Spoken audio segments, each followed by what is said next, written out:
Morning, y'all.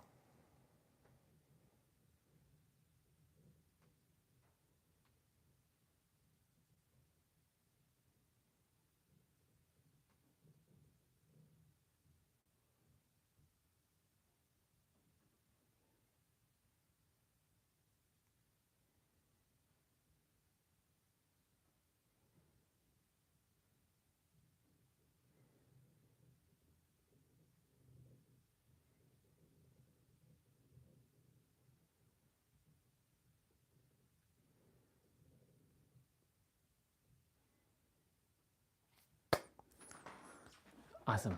All right. Let us take a look. Let's see. Test 1, 2, 3. Test 1, 2, 3. Yep, I sound good. I sound good.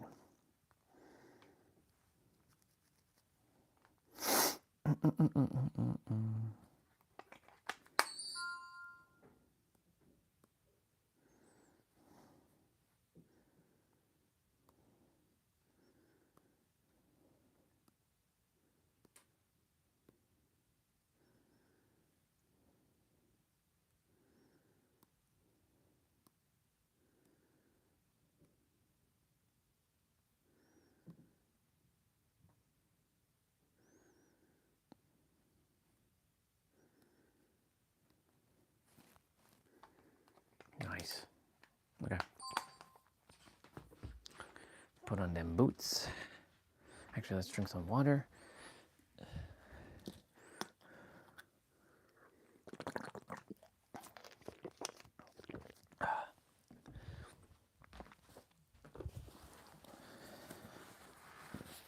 Pretty awesome. Oh yeah.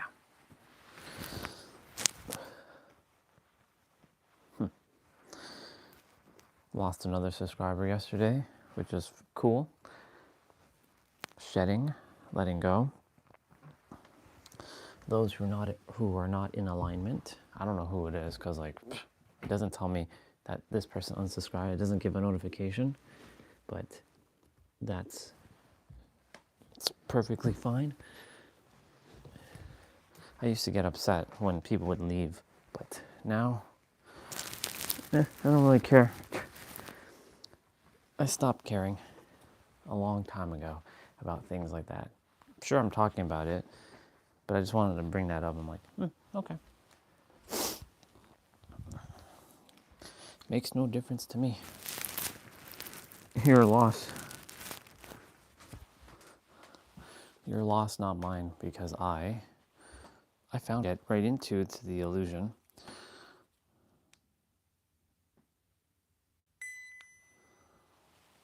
Perfect.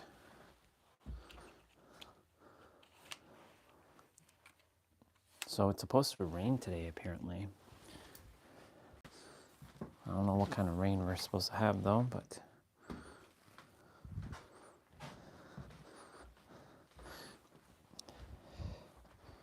yuppers.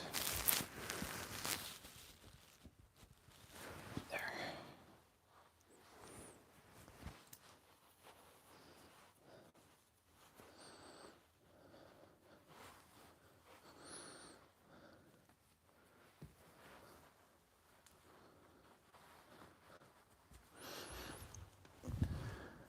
Cool. Okay, Google, turn off light.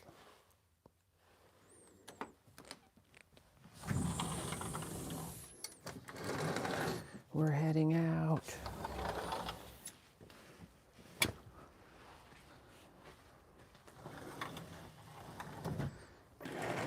I just felt like the Rocky 4 vibe for some reason just come through me. Because like, you know, he steps out in the cold Arctic or cold Siberian, like Russian, like temperature, like weather.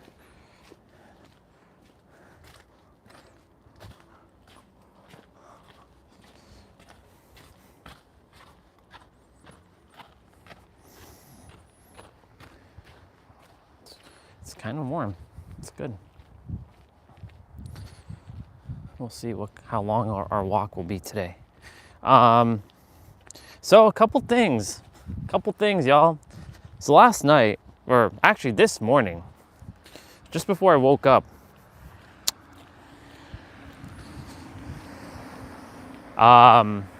it's so fascinating. So I had this weird dream that popped up.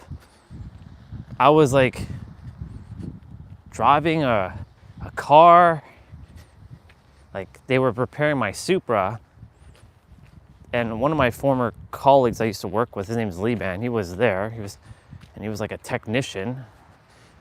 He was overseeing some stuff, which was interesting. I haven't seen Liban in forever, except for his post he did with his wife Melissa.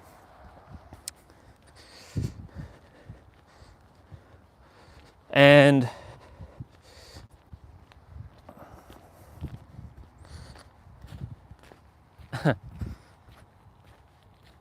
this is how our mind is so powerful.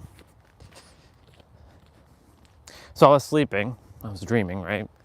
And I was driving a car, and the car had I was getting so frustrated because I rented a car, and the car had only 3 wheels, and I was driving with 3 wheels. I just realized that I only had 3 wheels. I'm like, oh my God, are you serious? I have only 3 wheels on my car. I don't have the 4th one. Where the hell's the 4th one? I don't know how the car drove, but it drove with 3 wheels. And I took it to the mechanic shop. And then while I was in the mechanic shop, right? This is not my Supra. My Supra was being modded and stuff, but I had to drive a rental car and had 3 wheels, and I'm like, what the hell? Right? We won't wait. We can cross. There's no one coming. There's literally no one coming. And when I was getting the car repaired, it's like the car was a part of me, the physical me. And this other guy, he had me sit down in a dentist chair, and then he started to do something with my teeth. We went from a car thing to my teeth, and I'm like, what the fuck is going on? How is this tied to my car? Oh, we have to repair your teeth because your teeth is part of the car. I'm like, what? So he put 2 on the bottom side of my teeth, the left and right. He put this piece of wood, plywood, small piece of plywood, and he stapled that shit into my mouth. Well, more he drilled it into my mouth, and I felt that pain. And it's fascinating because that was all imaginary. That was all illusionary while I was in the dream world. So, and when I woke up, I wasn't like that. I was like, oh my God, I can feel the pain in my mouth. So, and I went to use the bathroom, I see what you were doing there. You were showing me the power of the mind. Interesting. I took it as a great gift. I'm like, well, if I can have painful experience, why are we having a hard time having joyful experiences? Right? Why is the mind, I asked, not the universe, because the universe is impersonal. I asked the higher self, or Orion, why is it that we are struggling to have not better dreams, but to imagine things? I'm like, well, because you're still adhering that you're still struggling. Do you see? Catching the idea that we're struggling, because that's the paradox. If you tell yourself that you're struggling to imagine beautiful things, then you're going to struggle to imagine beautiful things, right? So then when I closed my eyes again, I was able to sit in my Supra, and I was sitting with my wife. It was just that simple. And I felt it. And it was beautiful. And I kissed her. I kissed her on her gorgeous lips, and I held her. Well, I held her hand while I was driving. So you see, like,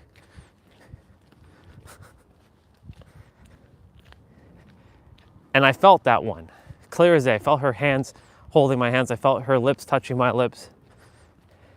But again, that's also an illusion, right? Because everything is an illusion. So my point to say all this is to say, see how powerful the mind really is? But Orion, your mind is powerful, but mine isn't. How dare you say that about yourself? Your mind is just as powerful as mine. It's equal. The only reason why you don't feel like it's equal is because you've told yourself. It's kind of like this conversation from yesterday with me and Nabita, like, you know, about this idea of feeling not smart enough. Same idea, same concept. Buying into the illusions, the concepts of things.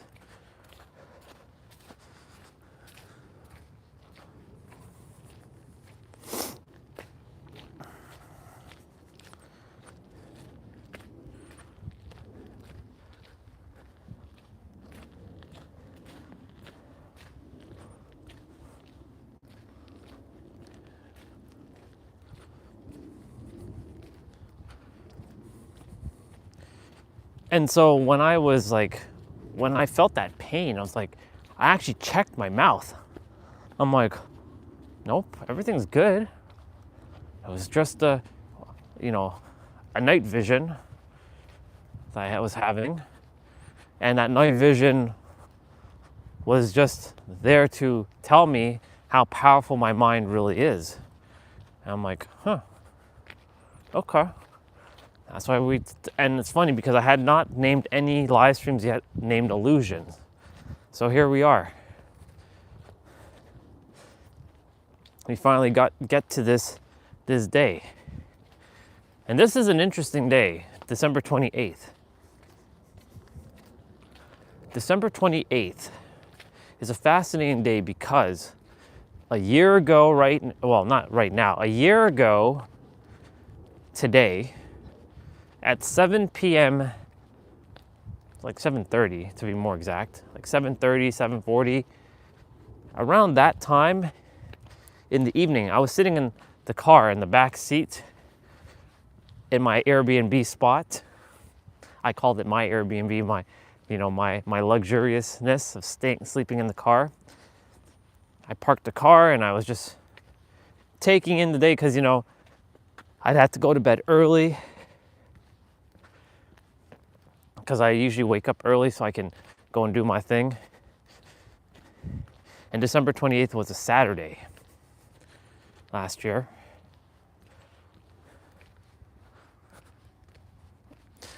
And it was the day I was told my name was Orion Phoenix Ramses.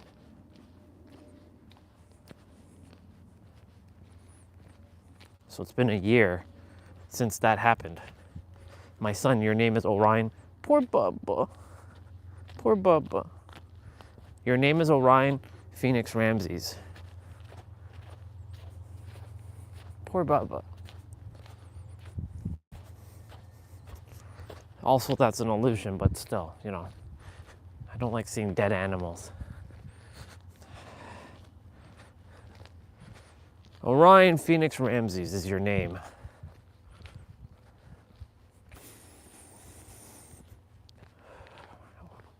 Why Ramses? Why Orion? I understand maybe Phoenix, but why those two names? Why Orion and why Ramses? Orion Ramses. You are the reincarnation of King Ramses II. What?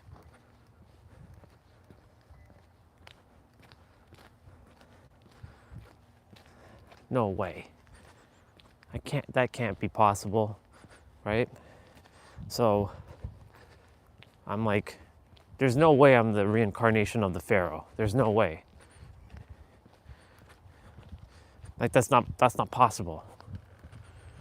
Oh, but it is.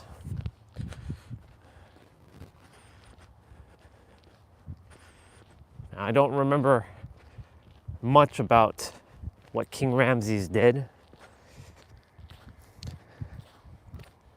but when I came back from San Diego, and you know, it doesn't really matter, to be quite honest. I don't really care about these past. It's not that I don't care. I respect my soul and the journey it's had over lifetimes, but I'm living this lifetime as this character right now, right? This is just a character that this soul's playing. And I respect the soul. I respect what characters it's been throughout time and space.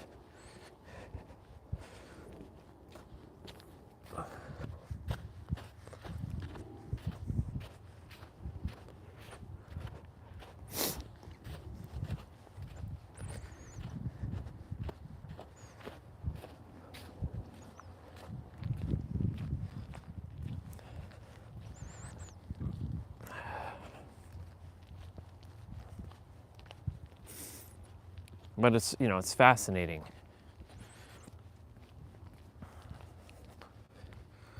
It's fascinating that the name came today. But you know, that's also technically, that's still an illusion.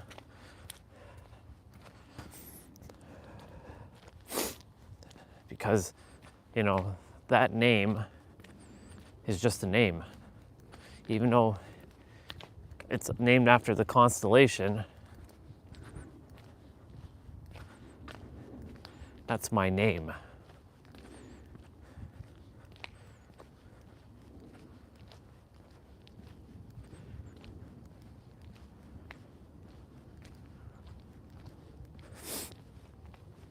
But you know, going back to what I was talking about, my dream last night, it was so weird. I'm like, why am I in a auto shop and my teeth are tied to my my car? I'm like, and like they have to repair my teeth, or they have to do something with this, both of the bottom side teeth. I'm like, the fuck? And I felt that pain viscerally through my mouth. I'm like, but you see, it goes to show you all that is conjured up by the mind. All of it. So if you can give energy to pain, you can give energy to pleasure. Because we forget that there's the opposites exist on this planet. And I'm like, well, I did that. As soon as I got up and went to use the bathroom around 2:30 this morning.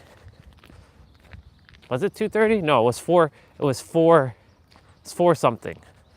I got back up, went to use the bathroom after I felt that pain in my mouth, after that night vision, and then went back, lay down, closed my eyes. I'm like, I asked Orion, why can't we have a more peaceful dream? Why can't we have more pleasant dreams? Because I'm showing you that you have the power to purge these things that are lingering within your soul. And I'm also showing you that if you can feel these pains viscerally, you can feel pleasure viscerally too. That your mind is so powerful. And today is the day that I got my name a year ago. Orion Phoenix Ramses, but I don't call myself Ramses because we don't need to draw attention to that, to the world. But you know, me saying that, I am drawing it to the world because you all are part of the world. But I prefer Stellar because that sounds more cooler than Ramses. Ramses, because even the last name will be spelled incorrectly because most people are going to spell it as M-A or R-A-M-S-E-Y, and that's not what it is. It's Ramses from Egypt. R-A-M-E-S-S-E-S. But I shorten it to R-A-M-S-E-S. But yeah.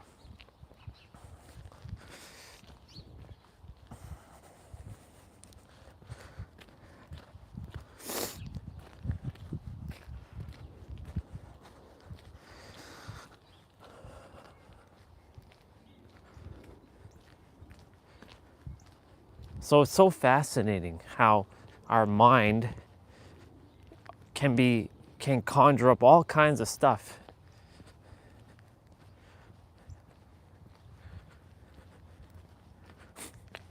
It's crazy.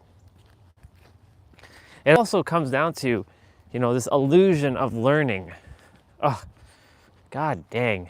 Just like, if you only realized how annoying just even hearing that word is now. I mean,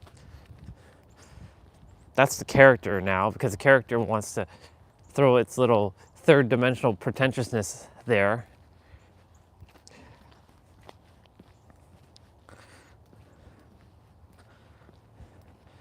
But it's so fascinating.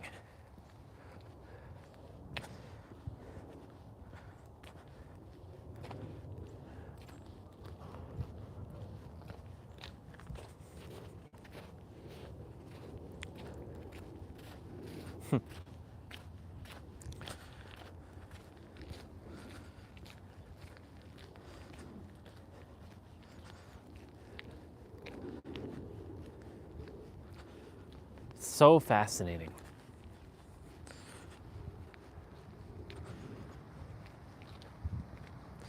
Just taking it in for a moment, because like I felt that pain and I was like, well, it's quite interesting.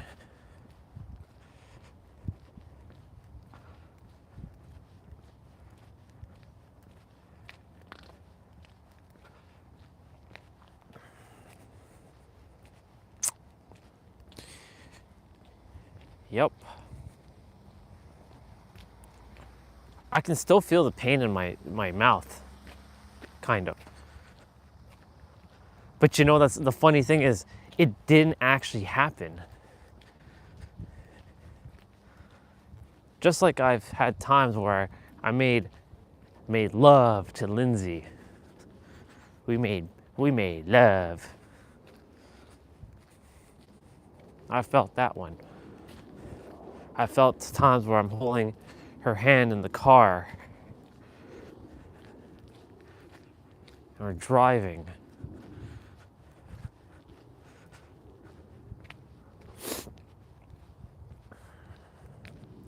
I felt times where I'm eating ice cream, walking on the beach in San Diego.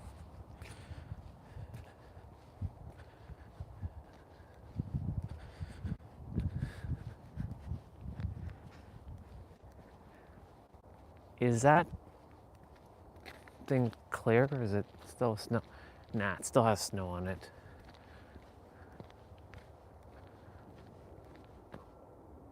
You know what? Screw it.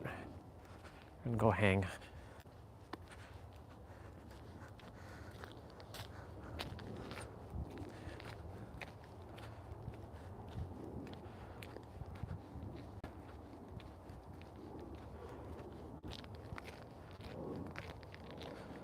I guess these lights come off at a certain time.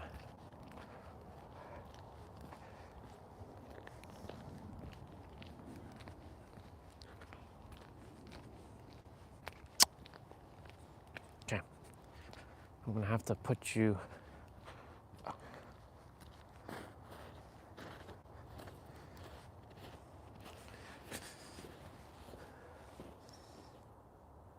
Oops, there we go. It's not too bad out here, actually.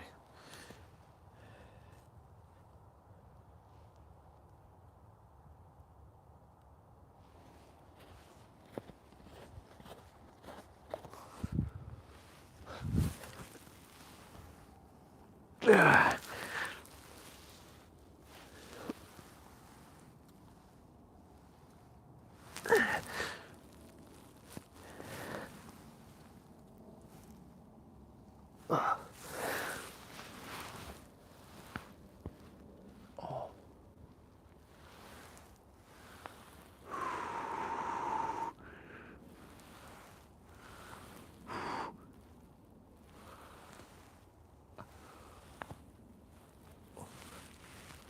Ooh.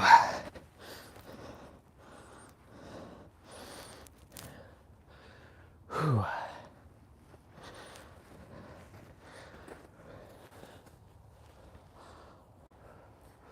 Nice.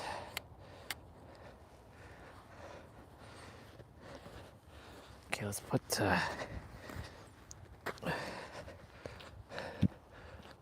let's hold the gimbal with my with my left hand now.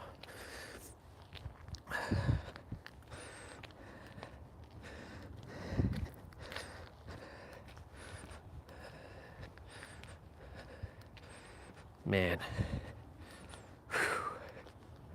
that's pretty wild.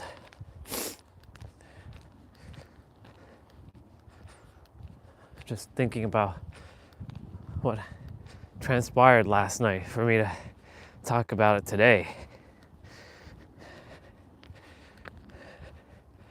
And you know, the thing is, I would have been like, why? Why, God? Why do I always have these weird nightmares? Why do I always have these weird shit? Why? Right? And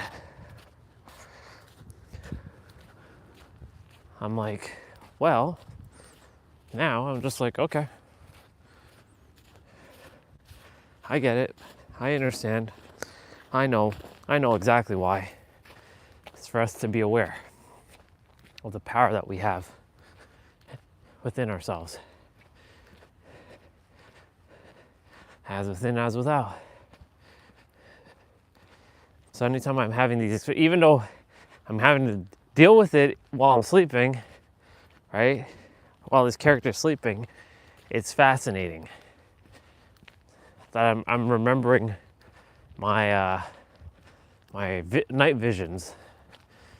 I won't call them dreams because it's night visions. Sleep visions, that's better. I'm remembering sleep visions.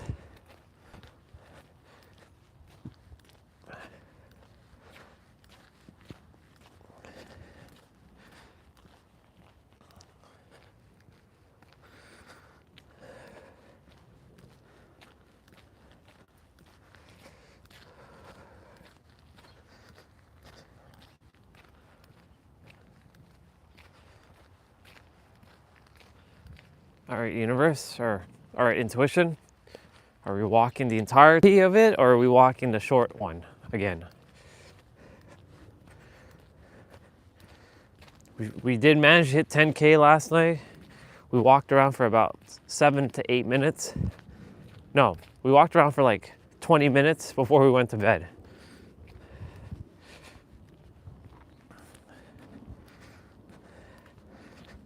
We were watching The Chosen, one of the episodes, and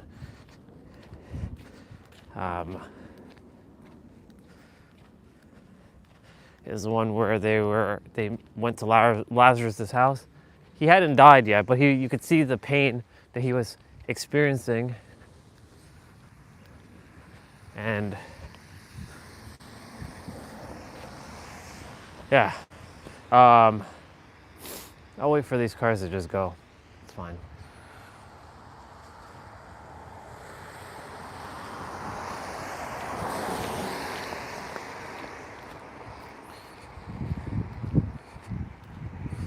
And they were, and Jesus saw the pain that he was experiencing. But he didn't do anything about it because he knew exactly what was going to happen. He was supposed to raise Lazarus from the dead.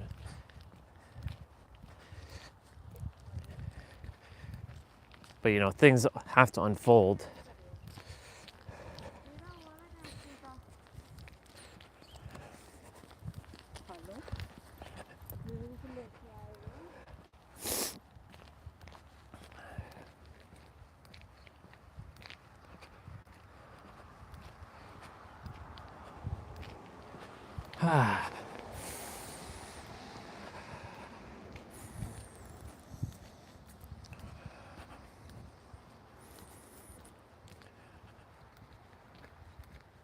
Yep, car coming.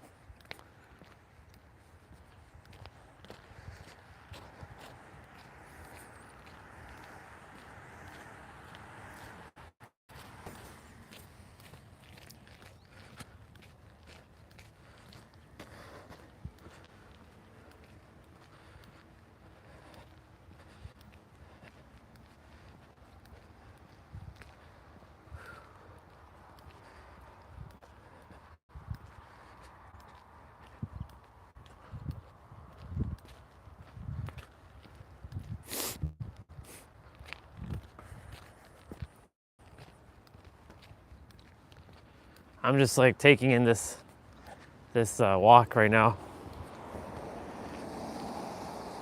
Besides a couple cars, it's pretty quiet.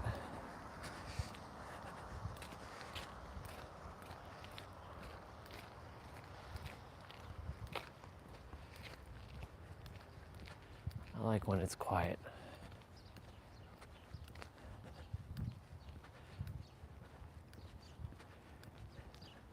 Four more days, and this year comes to an end, and we start 2026. My New Year's already happened, though.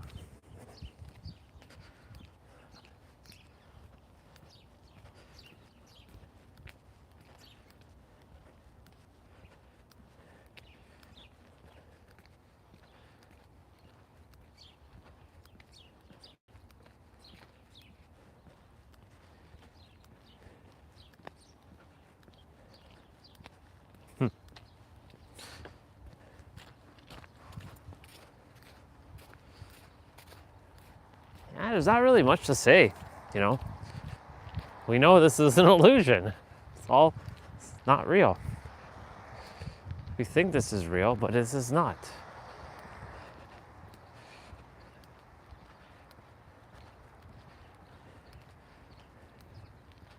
Look at that. There's like no one around. Well, there kind of is.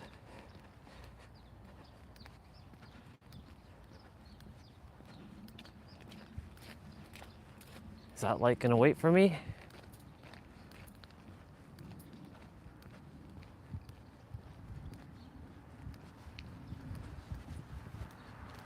I guess it is gonna wait for me.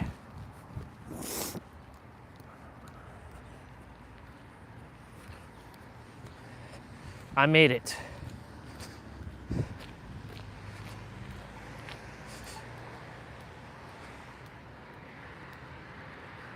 People at Tim Hortons.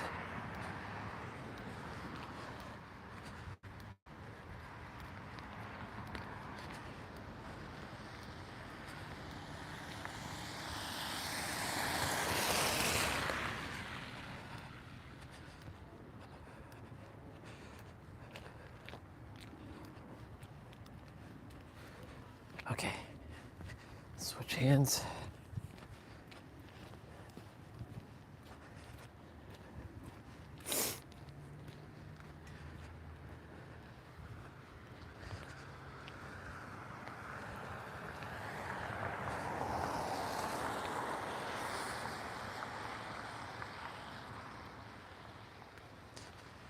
I'm so happy where I am right now in terms of like my inner world and my awareness. Now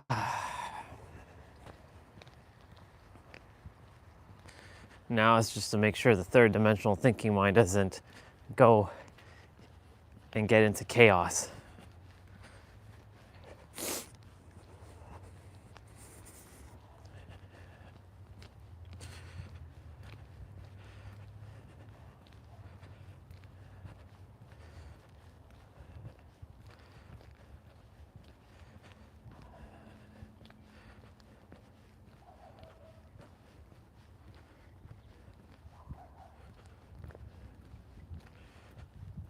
But I love it. I love it. It's very, I love where I am right now. It's just peace. Just peace. And that's what I wish for everybody, just peace. Peace, serenity, harmony, bliss, joy. I was sharing that yesterday, like I just desire for everybody to get to that level, whatever that looks like to them.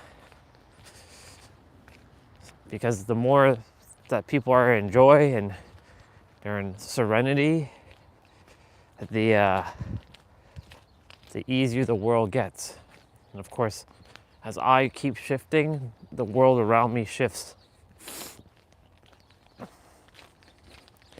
Last night I built, someone was on, well, T-Bray saw it. Someone else was there as well before T-Bird got on, and they saw my Dragon Ball Z anime version of my character, of me, of Orion. At first, I looked like Thor, and then from a Thor-looking character,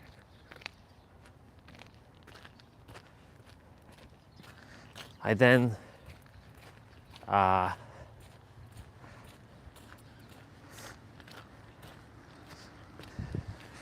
after the Thor-looking character, I said, you know what, make me look more like a Power Ranger that is like a ninja. So I have like the ninja steel looking like vibe going with it.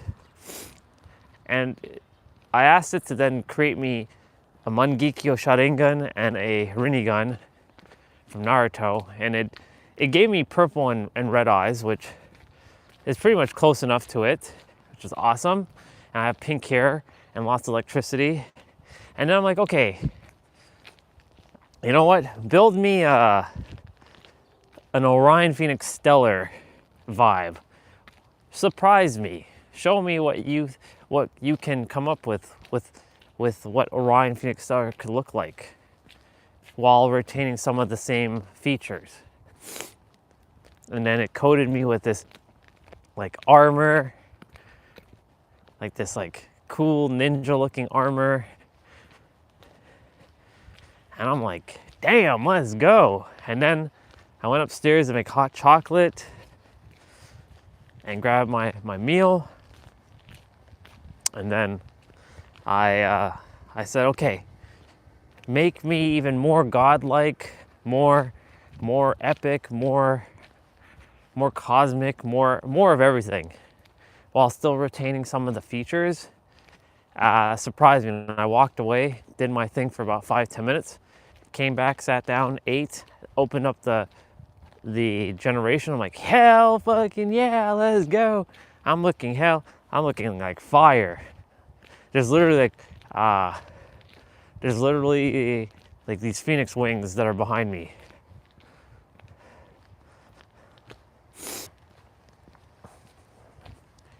Now, if I could actually physically look like that in the real world, that would be pretty awesome.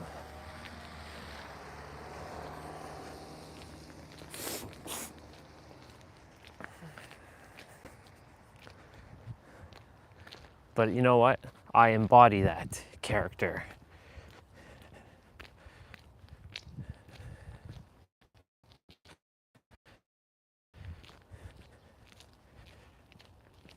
My presence alone is healing and regeneration.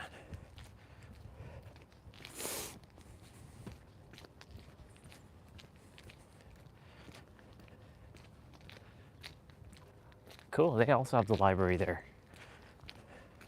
Never checked theirs, but they have a mini library themselves.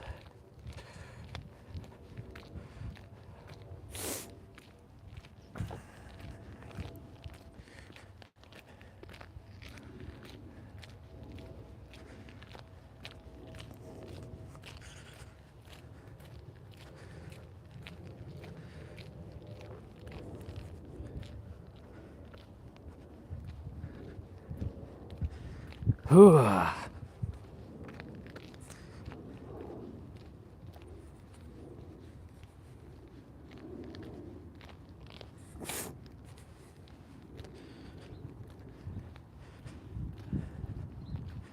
Phone battery at 81%.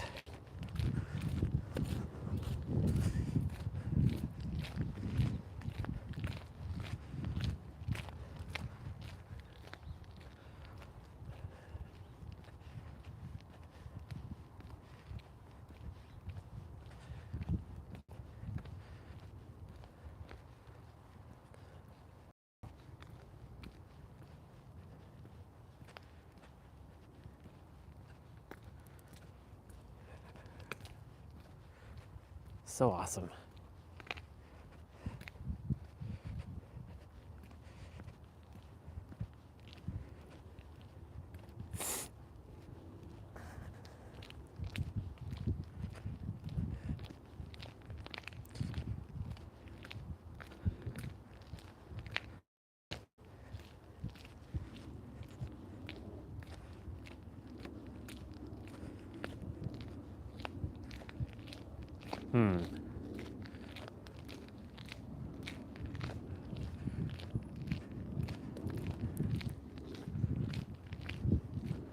I am gonna go this way.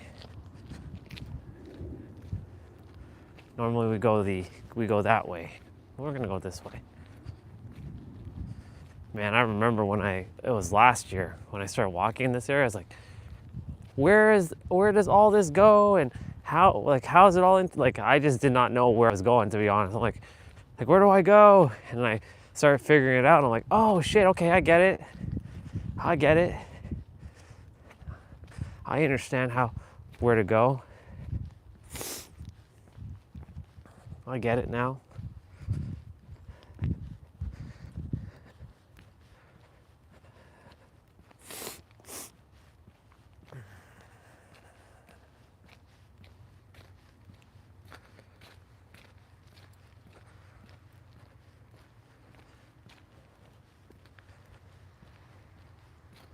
I hear a car? Yes, I do.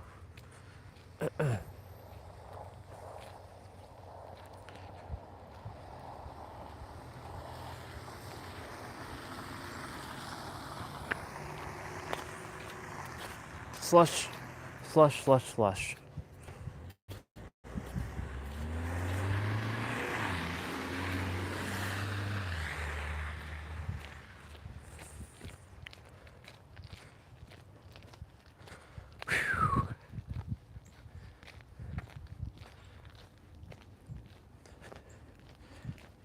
This house has a tree house. They don't have a roof on the tree house, but they have a tree house. You know what? That's something I might want to have in my space, at my healing resort. A tree house, a nice epic tree house. Book it, universe. Nothing's off limits now. There's a car behind me. It's funny because like when you only hear a couple sounds, all the other like sounds that you start to hear starts to get amplified.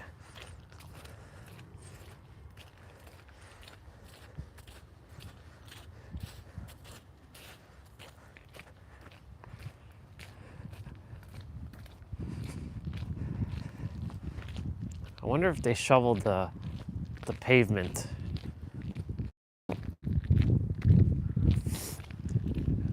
We'll see.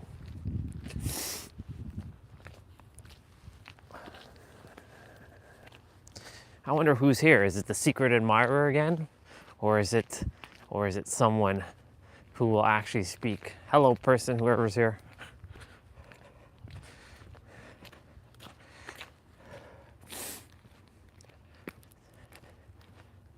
Today is all about illusions. It's so fascinating. I never named any of the live streams illusions yet, because this is all this is. It's all an illusion.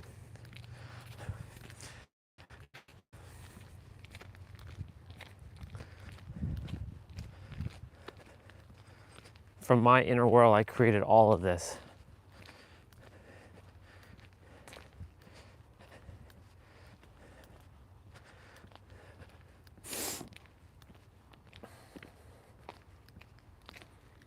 Look at these cars, they're so dirty with the snow. See, I will never have my Supra. I'll never have my Supra like that.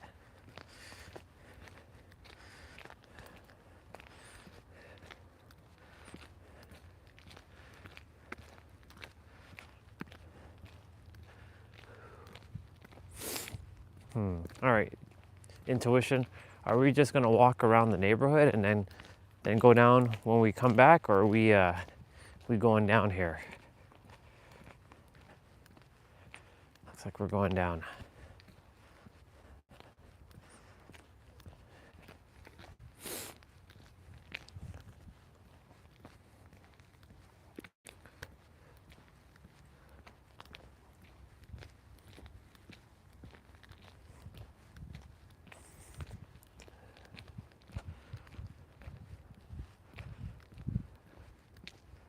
It's quiet.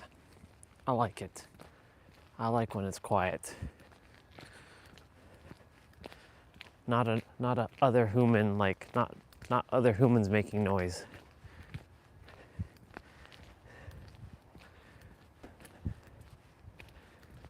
Yeah, they shoveled.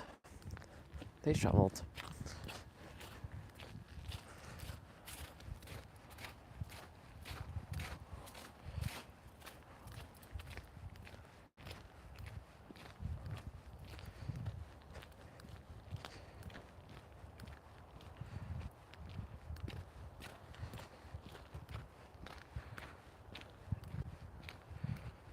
The winter arc.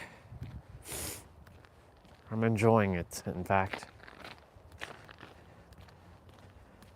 Some days might be a little shorter in terms of the walk, but I'm still enjoying the fact that I get to come outside every day.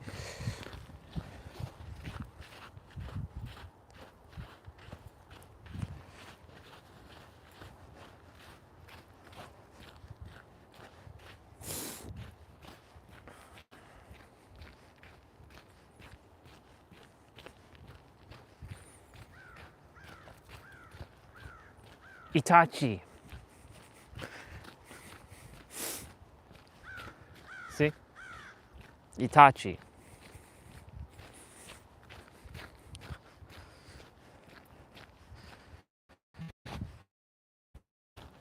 Very nice.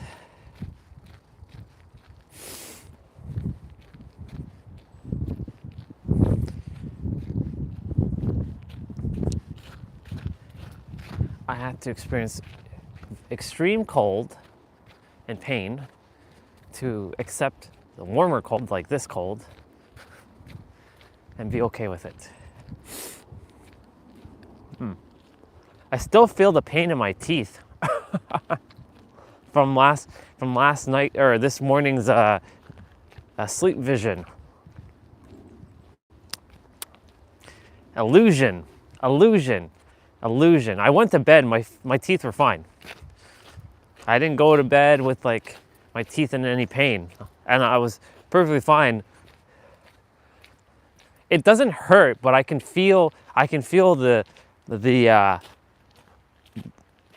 like the plywood, this thin plywood being like staple slashed, drilled into the side of my teeth. At the bottom right and the bottom left, or not the, the bottom side of my teeth, left and right. I said it right the first time.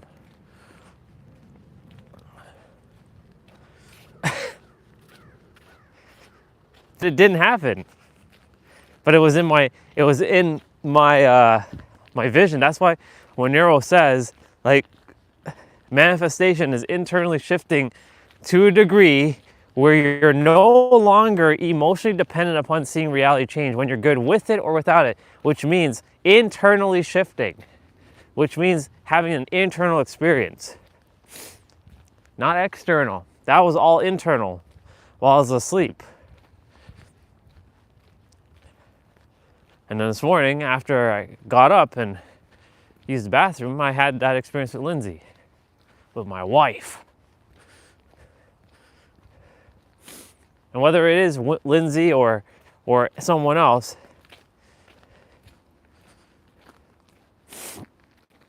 I had that experience.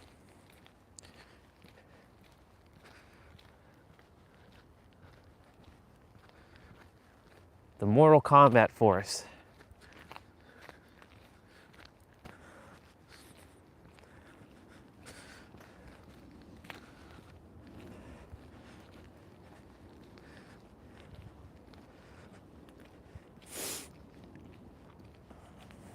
I'm glad I'm still being able to come out.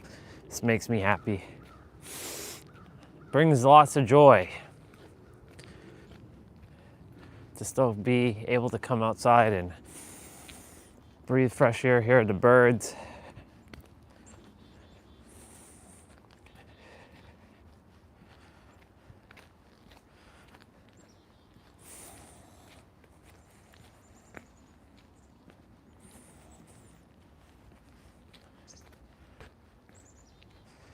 '26 is upon us, y'all. I don't make New Year's resolutions on New Year's Day because my New Year's starts on October 6th. However, there's some things that I will be shifting for sure. I think once I get to maybe January 25th, since I'll be 14 months straight, I either stop the playouts on my stream and I do them earlier in the morning, which means that one of two things will happen. I either like get up, do my playouts depending on what time I get up, and then do all that, shower, change, come out for the walk, or whatever I'm supposed to do, and then like either start the stream. 2, maybe start the other stream on the other channel. There's a reason why I had to get that channel organized, and why this one's sort of like, it's like the shedding. Maybe it's January 1st, I start the streams there. Who knows? We'll stop here for a moment. I'm not gonna go down because, I'm not putting my feet into that. It looks nice. Some ice. It's still creating a path.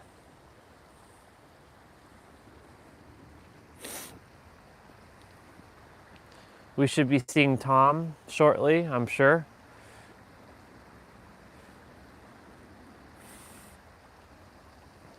I'm not going to stay here for too long. The phone battery is at 62%, 61 now.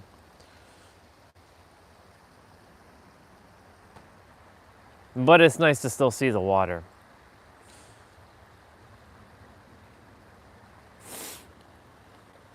All right. I love you, water. Thank you so much for, we got to do the wave, of course. Thank you for all the lessons, all the mirroring. And it's no longer required because it's all an illusion. All the learning is done. All the remembrance is done. Everything is done. We finished 2025 with the journey is over. The journey of discovering and rediscovering and remembering and realizing, it's done. We just know now. 2026 is the year where I'm going to dismantle shit, though. I might become the world's greatest enemy. I'm like the enemy of the state, enemy of the planet. I should become like Megatron and terrorize all those spiritual people. I'm not here to like hurt anybody like intentionally with my words. But I'm tired of seeing all these online influencers just making money off of people. And look, I have nothing against them making money. That's not the thing. It's about them not giving somebody the real help that they actually deserve and keeping them fucking stuck in a box. And having them keep coming back to them over and over and over. Like they're some sort of messiah. And that they have all the answers. And they do, but they are doing it in a way where it's keeping people fucking stuck. And I'm sick and tired of that shit. Because I've been through a lot of their, you can call it teachings. And yes, it was helpful at the time, but it didn't get me to where I currently am now. Now, of course, We have to go through layers and phases, but even that's an illusion, because technically you can go straight to the straight direct path and stop wasting a bunch of fucking time and money on things that are not necessary. But of course, there's no wrong way. It just is. You know.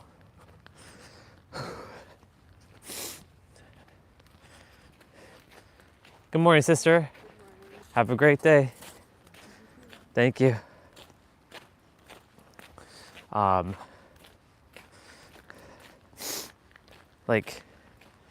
I am done seeing people paying all kinds of money, and they may think they're getting the actual help, but the real help is realizing it's done. The learning is over.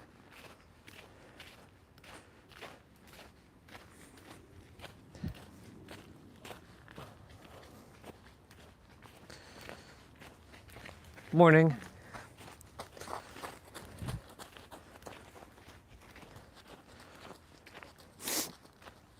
The learning is over.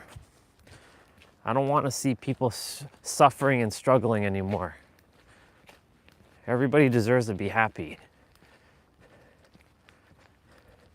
So I came here as a mirror. Not as a savior, not as a superhero, not as a world changer. I'm not here to change the world. I'm not here to be a messiah. I'm not here to be a preacher or a martyr. I'm here as a fucking mirror to mirror back the awareness that you already have within yourself, that you are your own answer. That's it. It is really just that simple. There's nothing else that you have to seek. The seeking ends. I'm a truth seeker. I'm a wisdom seeker. I'm a knowledge seeker. You're not seeking shit. You already have it. You just have to be aware of it. That's it. But Orion, that's not how it works. Well, you're the one that makes the rules of your reality. So if you say that's not how it works, well then that's not how it works for you. But it works. That's how it works for me. But Orion, you're gaslighting yourself. Okay. You keep thinking your third dimensional human words and your third dimensional thoughts. See how far it's going to get you. Would you rather just know that you know everything and you have everything right now, or would you rather keep seeking something? But who is the one that's seeking? Is it you, or is it your mind? And what is the you? That word you is an illusion in itself. Every word is an illusion, but we have to use words. Who are you without your thoughts? Who are you without your beliefs? Who are you without your words? You are that space before all of it, but it cannot be explained with words because it simply just is.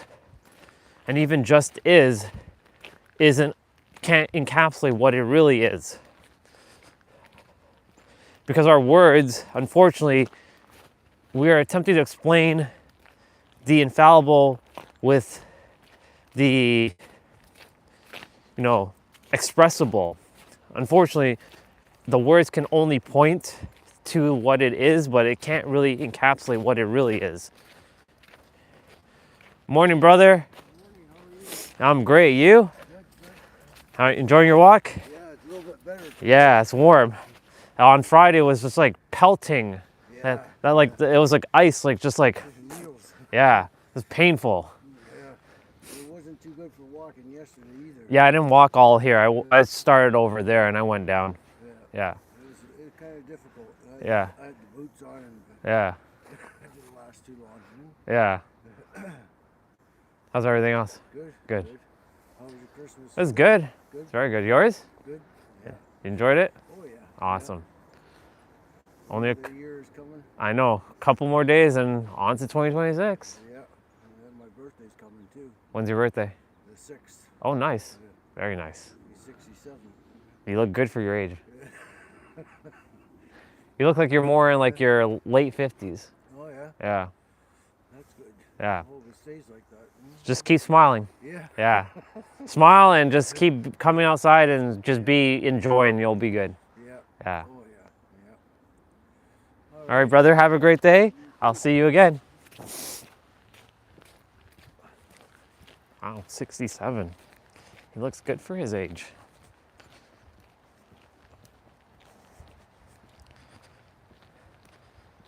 January 6th. And he's turning 67. Cool. Age is but a number. It's an illusion. It's not about the number, it's about how you feel in the end. So, it's funny. I'm going to change topics for a moment. I'll get back to, the whole spiritual people. By the way, practice love and authenticity, and there's a squirrel bubba over there.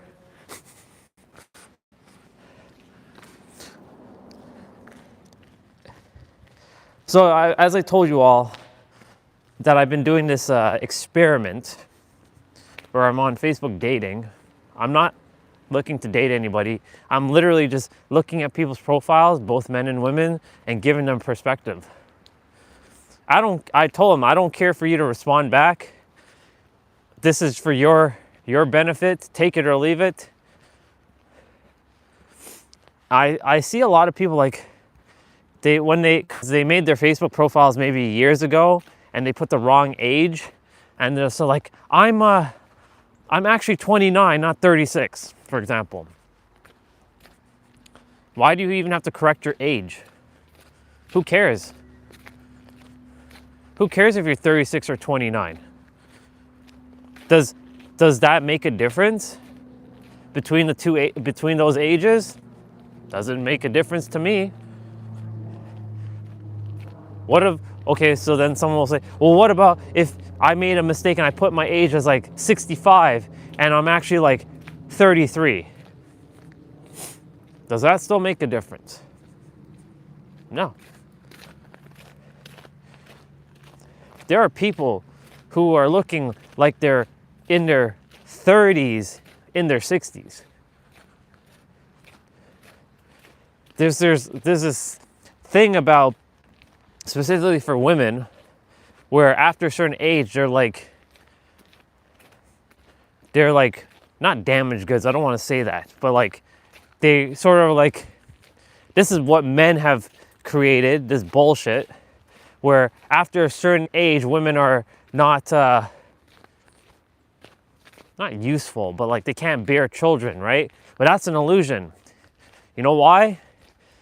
Because depending on how you feel in your mind and how you see yourself, you can actually have a kid at any age, technically. There's a woman in one of the books that I read. It was Ancient Secrets of a Master Healer.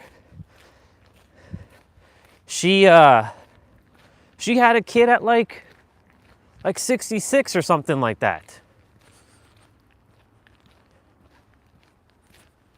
How is that possible, right? Illusion.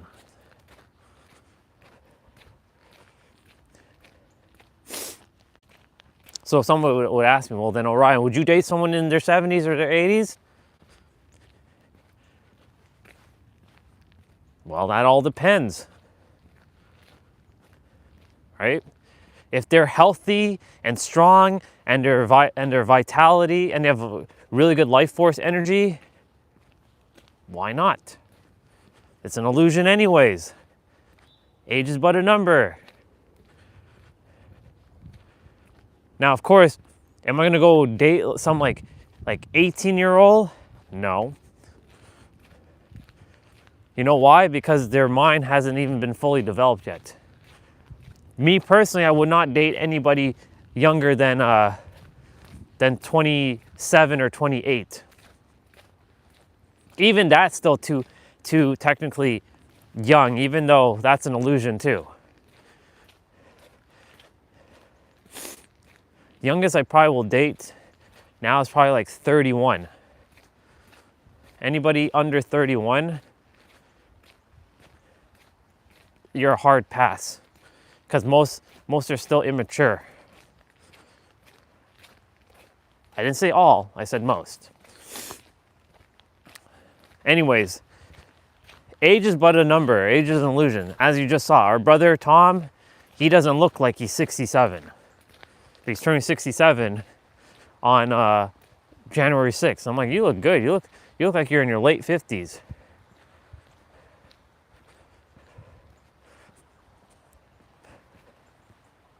He looks really good for his age.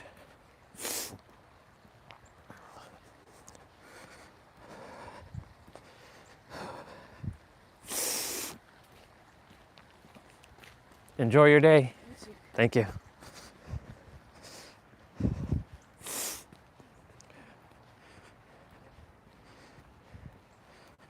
It's all just humans creating a bunch of unnecessary nonsense in their head. So like, again, and go back onto that Facebook dating stuff. And when I'm like, I see girls like, I won't date a guy who is younger than this and is older than this. The younger one I can understand, but the ones where like, if you're like 40 and I'm like 29, I'm like, okay, illusion.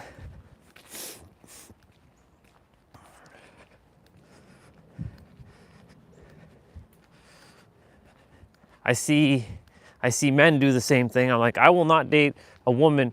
I will not date a Kruger. A Kruger? Come on.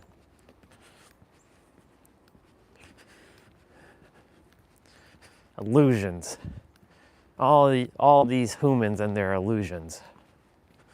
I came here to set the record straight. That's why I said 2026 is going to be pretty fascinating.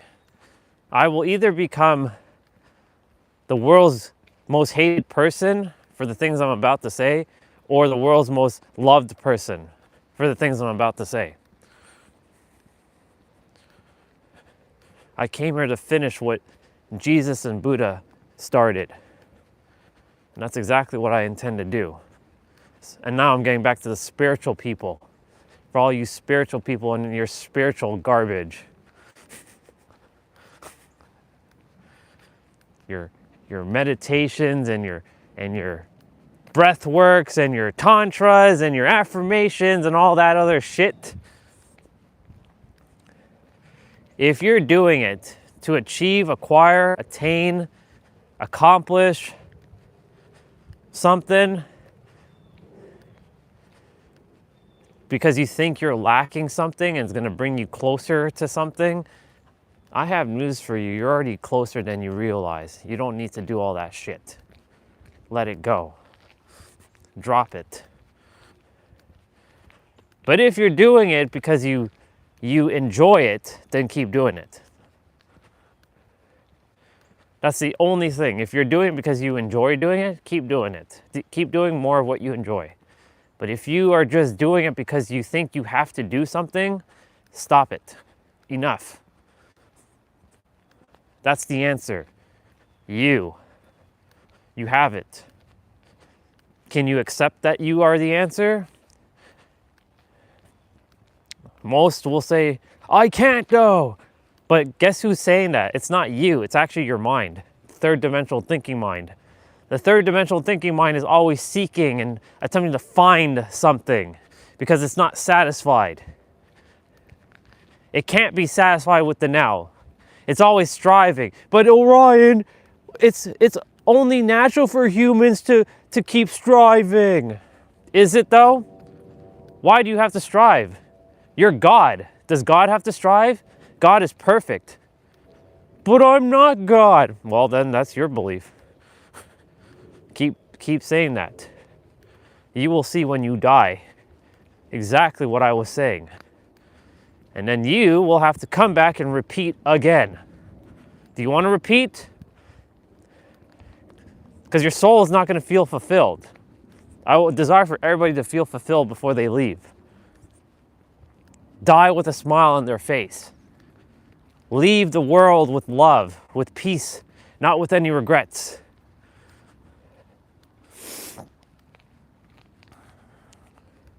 Choice is yours, though. I can't force that, and I won't. just here to bring awareness to it so that you know that you have the power and you are the answer. It's just that simple. And if Kula was here, even though she has no idea about my live streams or even any idea of what I actually do, if she was here, I'd be saying it is just that simple. I'd be saying that word just to piss her off, because from her perspective, that word just is condescending to her. But it is really just that simple. Your third dimensional thinking mind has made it hard, because a lot of people have identified with their minds. Their mind and their body is them. It's not wrong, it's just misaligned. Your body and your mind is a tool. You use them as a tool. That's it. You came to the third dimensional realm with a body and a mind to navigate and use as a tool. They are not yours. They are a part of the vessel that you are with. You are not your body, nor are you the mind. They are a tool that reside with you, but they don't belong to you.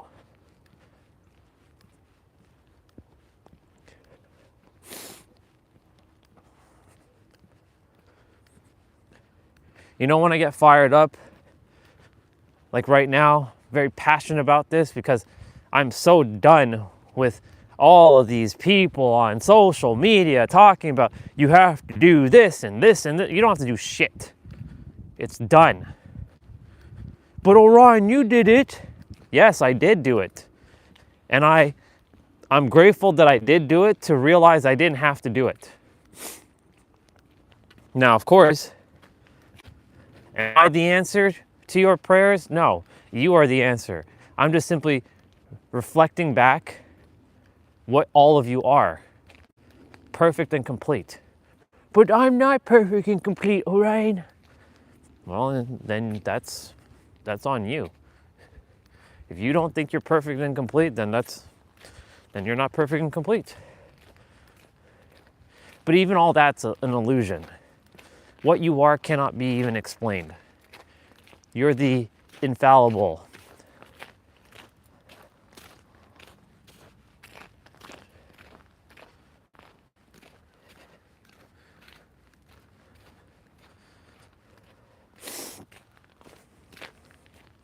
As I was saying, when I'm passionate and fired up, the cold doesn't even bother me. Like, I'm not even feeling the effects of the cold. Like, my body's just like steaming and seething with rage for all of these people on social media. Just keep saying the same shit over and over, and people are just buying into it. And they're not actually getting the real answer, which is the answer is you. Stop with this bullshit. Like, I said this before and I'll say it again. When I make it to Mel Robbins' podcast, I'm going to trigger the fuck out of a lot of her audience. I'm even going to trigger the fuck out of her too. And I love Mel very, very much. And the reason why I say Mel Robbins specifically is because she's the most well-known of the personal development people. I'm here to dismantle that shit. But Orion, everybody's on their journeys. I'm aware of that. You'll still have to go on your journey to figure out that the answer is you. And you'll have to feel that viscerally through your body when the moment arises.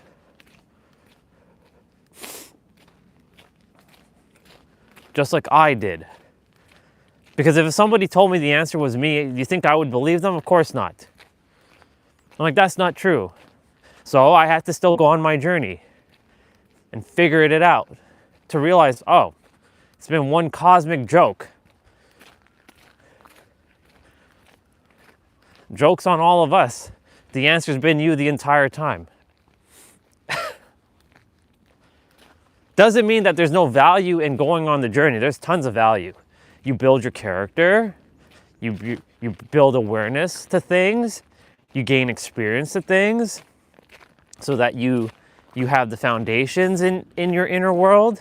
Like, it's important to still go on this journey. So that's why I'm not, when I'm out there sharing with all of you and the world that the answer is you, I'm not saying that you just take what I say. I'm just literally letting you know that when the time has arrived for you specifically, you will know that the answer is really you after you've finished your journey. And you're not coming back to me and keep recirculating money to me. You pay me one time and that's it. The universe will support me. The universe has no choice but to support me. I'm not gonna make you keep coming back and buying books and courses and you know, all of this shit over and over. Even the retreat thing now too, when I think about it, I'm like, do I really want to do that? I mean, yes, it'll help people to cleanse and get them like fully set. And I still feel called to do that, but really, even that's an illusion because I don't have to do all that. Once I'm done with you, you're done with me. And you're not going to read another damn book unless you choose to and you enjoy reading books. You're not going to go buy another course online because you don't need it. Unless you really, really, really desire to enjoy your time with that course because you enjoy it. Basically, I'm only saying if you desire to do something based on if you enjoy it. Notice the word, enjoy. The word joy is in there.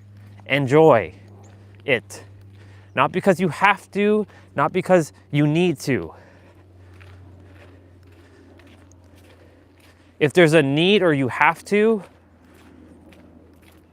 then you have to ask yourself why. Why do you need to do this thing? Why do I have to do this thing? You don't have to do anything. You have everything already right now.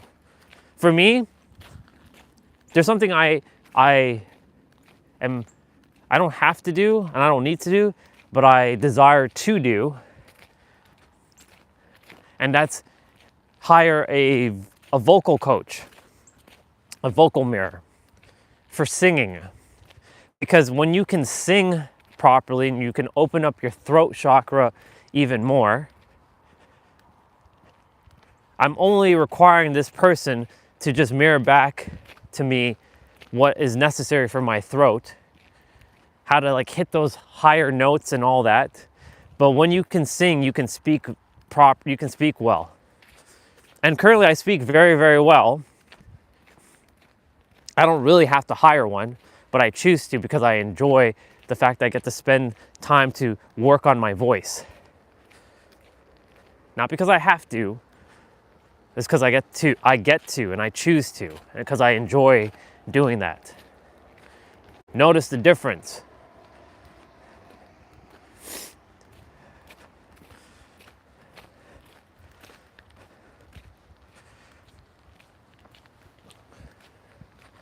Well, Bubbas, look at the Bubbas. Hi, Bubbas.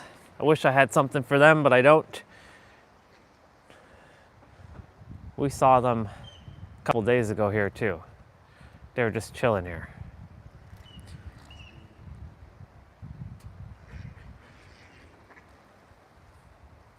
They're probably gonna start mating. Males and females, like, I'm gonna have that female and I'm gonna have that female.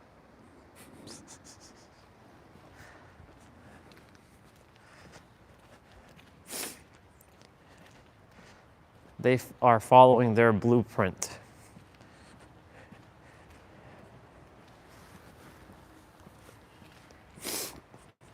But Orion, aren't humans supposed to, learn and grow and evolve and stretch and all that?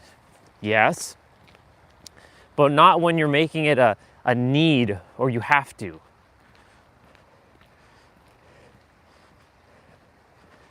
How did I get to where I got to? Was I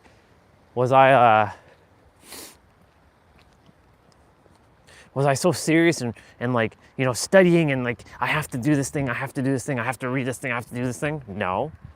You saw it on my streams. I was just chill and relaxed. I was just like taking shit in. I'm like, okay, we're gonna watch a Nero video today. Only because I want to hang out with the bros, sorry. With the bros. And he's not mirroring back anything that I don't already know. He's saying things in a different way that I'm like, oh, I like that. I'm gonna take that one. Like, you can't solve an internal problem with an external solution. Very true.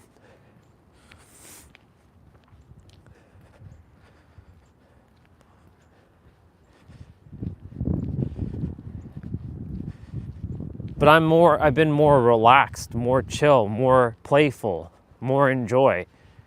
I'm doing everything based on how I feel and based on what I enjoy doing. Why do you think in the live stream I'm watching The Chosen? I enjoy watching The Chosen. I'm not forced to like, you have to watch The Chosen, Orion, you have to watch it. I demand that you watch it. If I desire to play a video game, I play a video game. Last night, I played a couple rounds with T-Bray.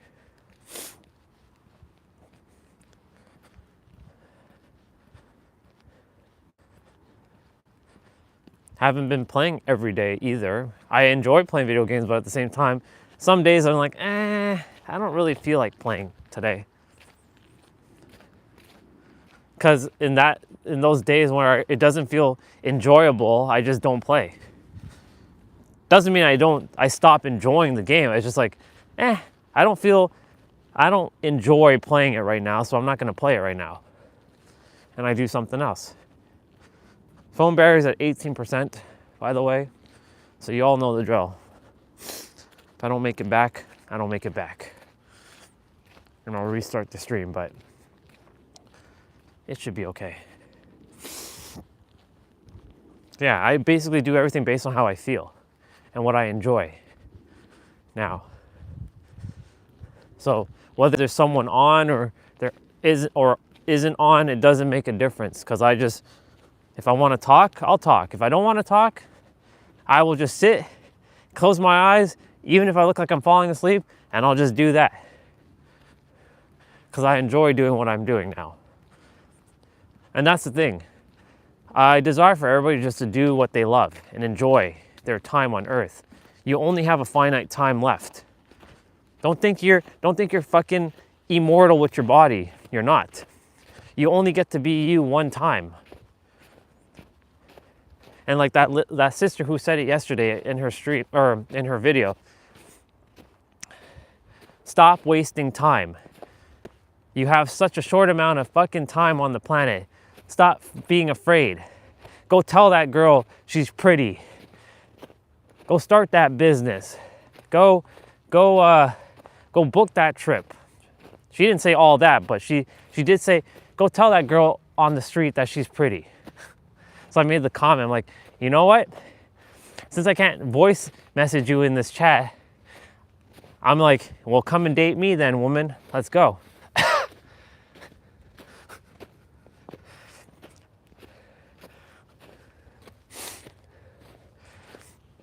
That was funny.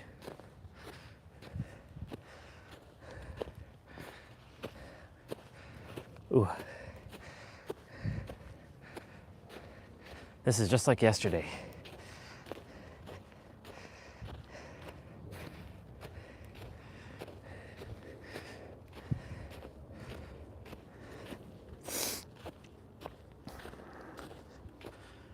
Nice.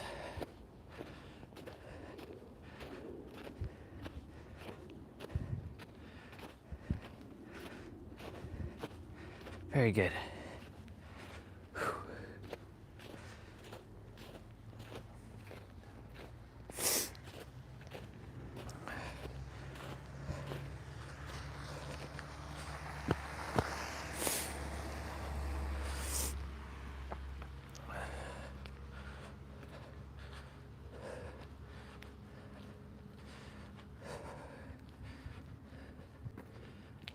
That speed thing there, it says your speed. It just said 3.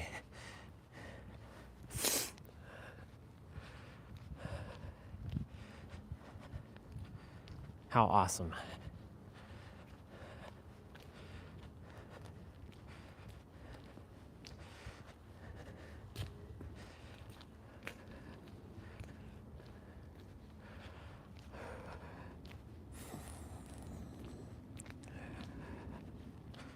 What an awesome walk. I really enjoyed this walk. Not too cold. The wind was good.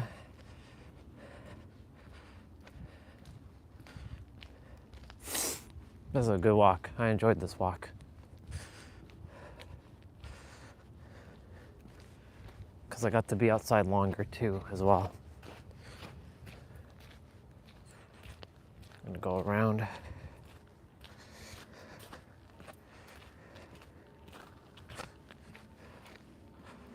Nice.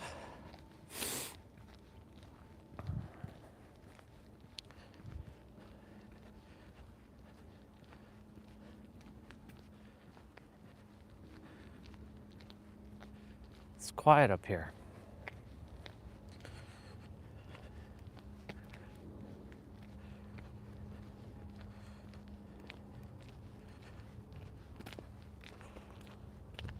I've been noticing that I've been walking this direction more because I'm liking that tree over there. That and gives me some extra steps.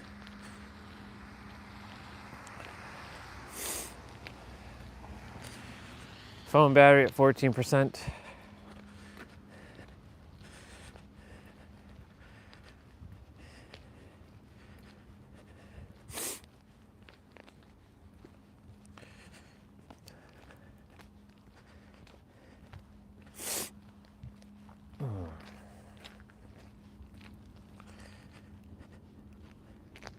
So when I'm on stage,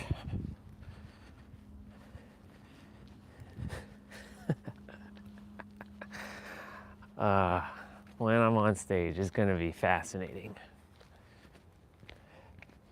Speaking to the masses. They're going to be waiting for me to say what I'm going to say. I'm like, all right, you want to know the answer? Here's your answer. It's you. Drop the mic and walk off stage. No, but seriously, like, the answer is you. Like, there's nothing else you have to know because the answer has been you the entire time.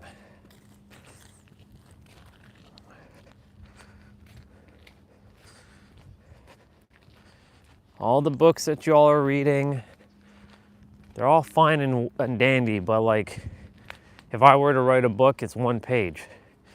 You are the answer. Everything exists within inside of you right now. All words are illusions. They're all made up. So you get to decide in every present moment how to think, feel, say, be, do, have. Your inner world is more real than your outer world. Your ego is actually your five senses, not the third dimensional thinking mind, which is the third dimensional thinking mind. See the world from a fifth dimensional plane, not third dimensional thinking. And that you are God. You're a fractal of God. You are the totality of it all.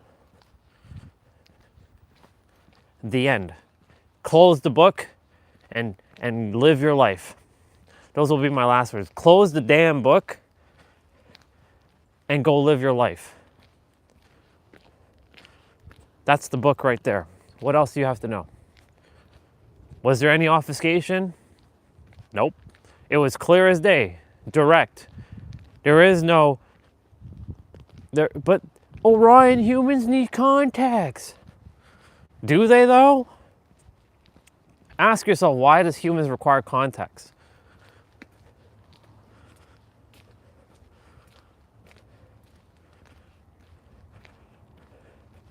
Why do you require contacts?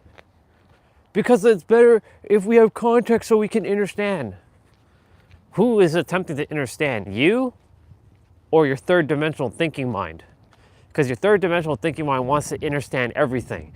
It wants to question and understand everything. And look, there's nothing wrong with that, but that's a lot of obfuscation that your mind is creating, because I know how it works. I was given this amount of human time to traverse and navigate with this third dimensional thinking mind to see how it works. And now that I was given this time, and just before the end of 2025, I got to this point, and by getting, I mean remembering, and by remembering, realizing, just knowing that I was always here. I always had it. There is no fucking seeking anything outside of me anymore. That's it. And we got to see this all recorded live every day for a whole fucking year straight. And even if we didn't start the live stream on November 25th, we were definitely live streaming every day from January 1st to now. So even if we said we did a whole calendar year, we did a whole fucking calendar year, because it's almost January 1st. And we got to see all the evolution of this character on the live stream.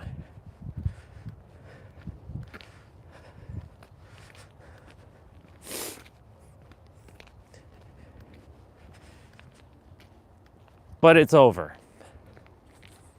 All of that shit is over. I'm gonna tell you all right now. When I win the lottery, that's it, I'm done. I'm just gonna live my life and help whoever I'm supposed to help, and that's it.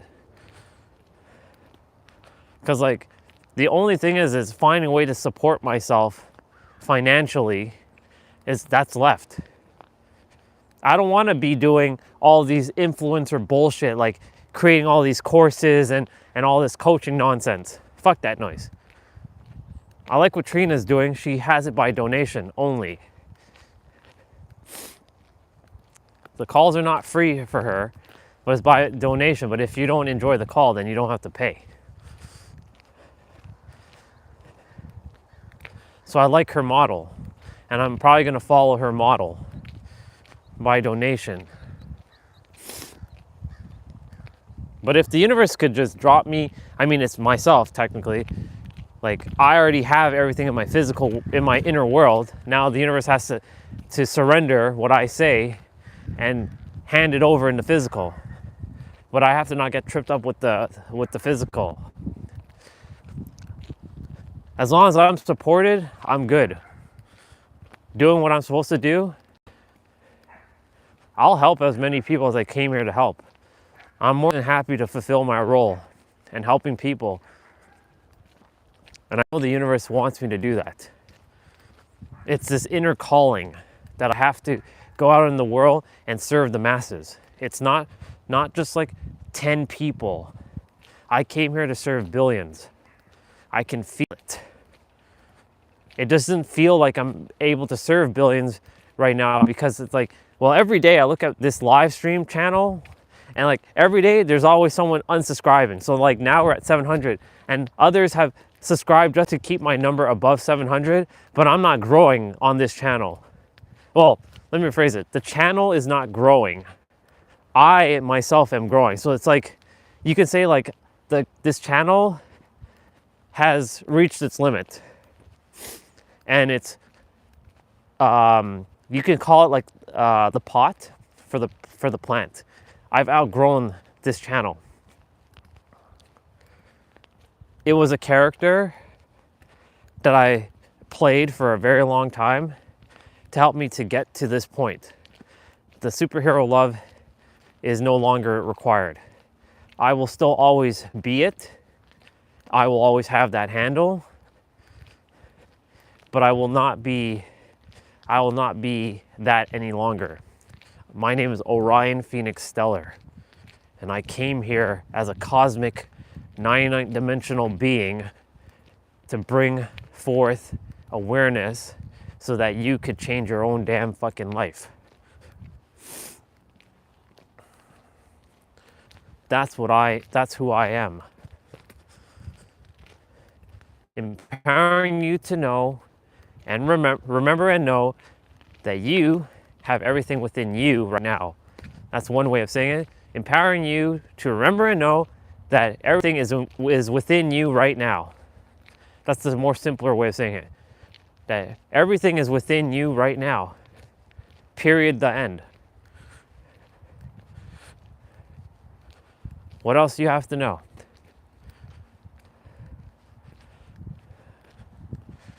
What else do you have to know?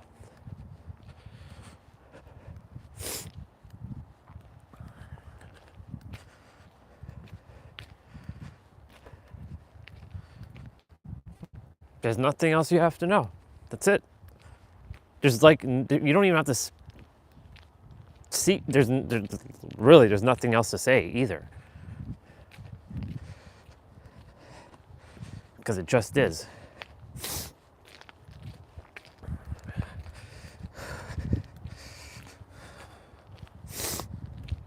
Everything just is at this point.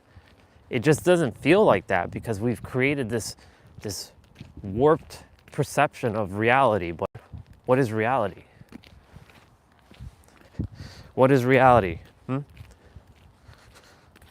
That's a question, right? What is reality?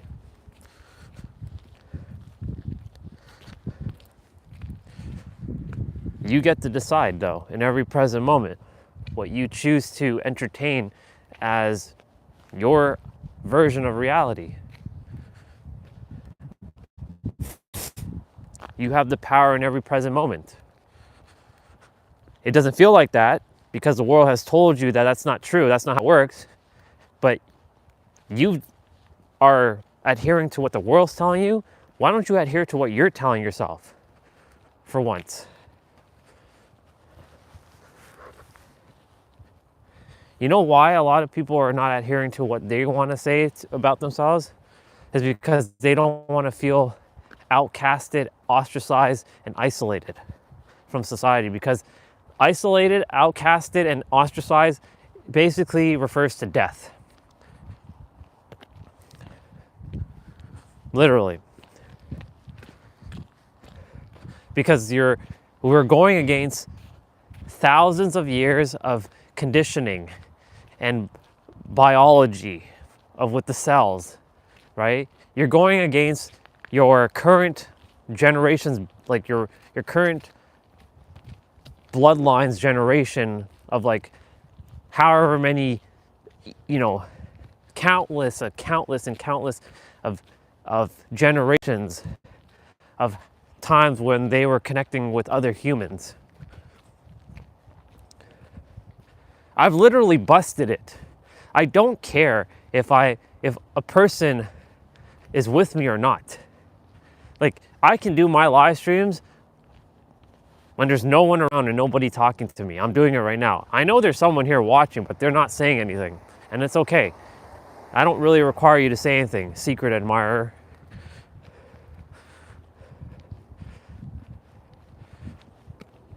I don't require anybody. I am my own person because I am the only one here. It's only me. It's an illusion. Again.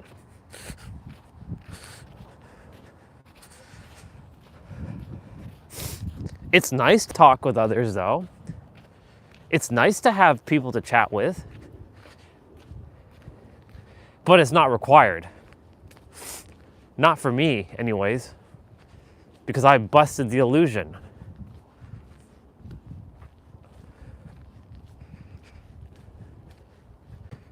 Could I go for the rest of my life living the way I'm currently living? Let's take away Toronto for a moment. We're in San Diego, but I'm living the same way I'm living in San Diego. Alone, doing my own thing, talking with myself. Can I function for the rest of my life alone? I believe I can. But then that's sad and lonely. I'm not saying I'm not going to talk to people. I can always go out on the street and say, "Hey, hello, how are you?" Right? How's everything? Like I can connect with people, right? But I'm saying, do I have to? Am I like, is it required that I have to be with humans? No. It's an illusion. I hope some squirrels and some birds eat that fries that's on the ground there.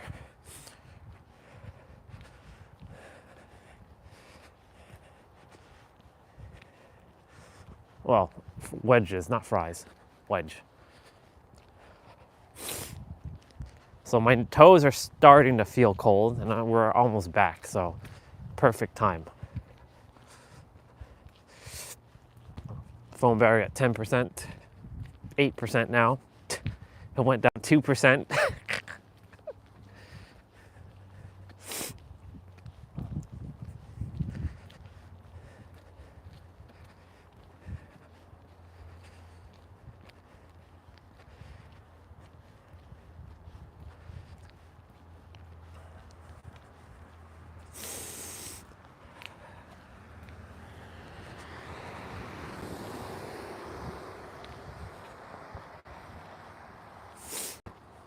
I do love hanging out with people though. I do love speaking with people.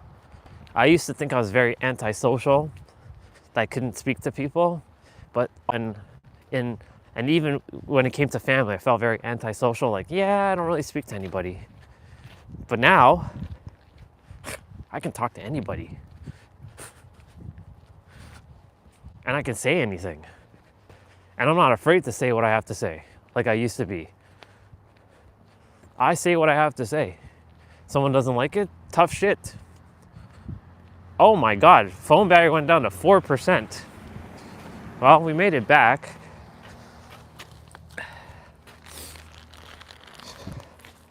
But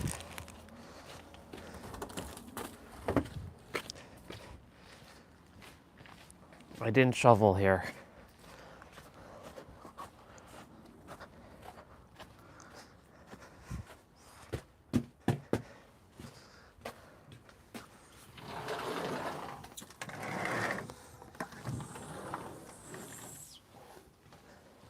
Mr. Barky is barking. That dog needs to chill the fuck out.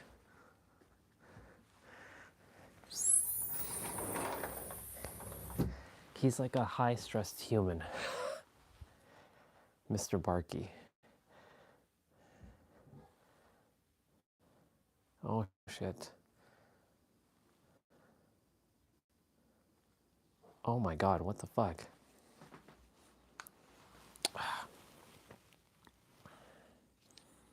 The Wi-Fi is not turning on my phone. It's like lagging. Come on, there we go.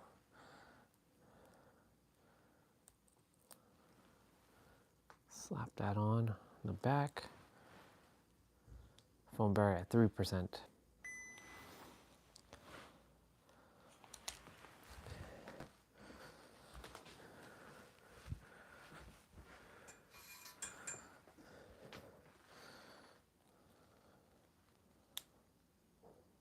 Yes. And I got it charging now.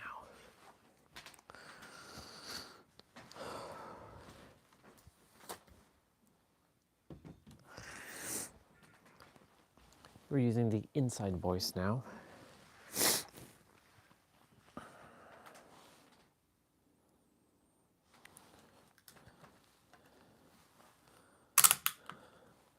Perfect. This has to charge.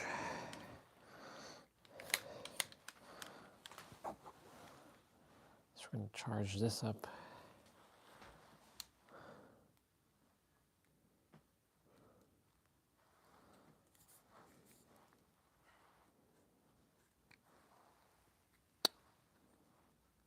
I didn't plan this one out properly.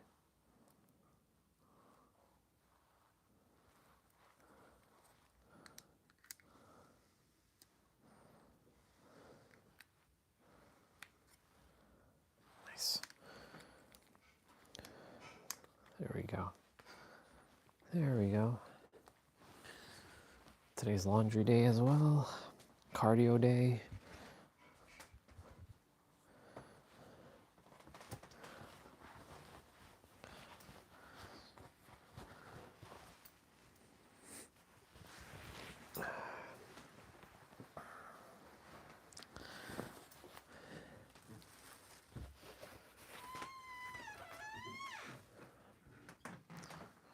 I'm going to speak a little quieter, but, you know,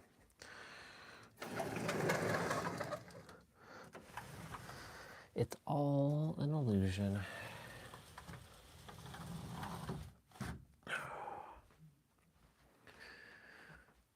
So I'm going to set you here. Oh, man. Fuck yeah.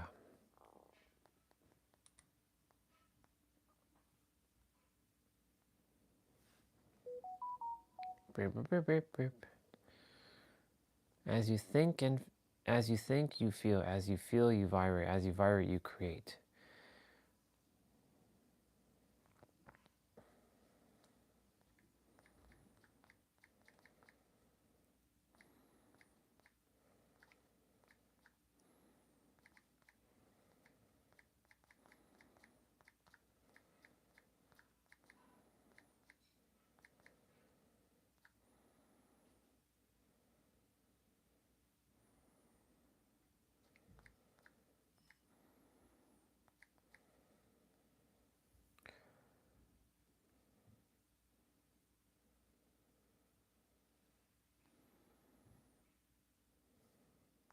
Co means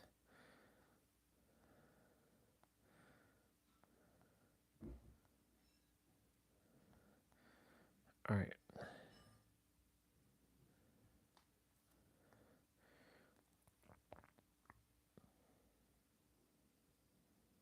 The fuck?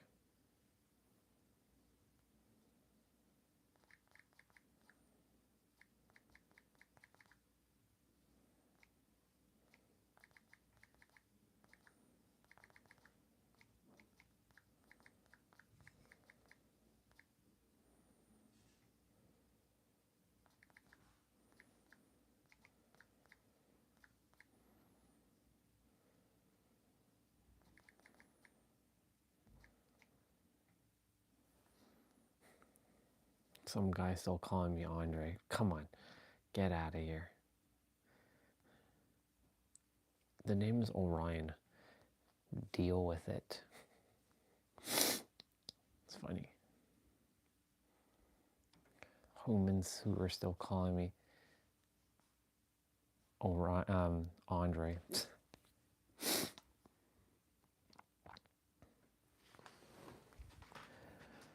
Look at this. Life in San Diego. An airplane flying. I like it. I love it.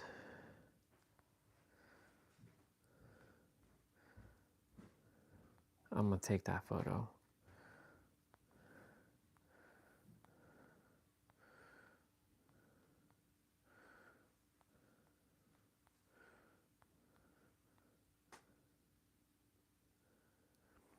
I may not be rich, but when she's sitting passenger seat smiling, I'm the wealthiest man alive. That's an interesting thing to say.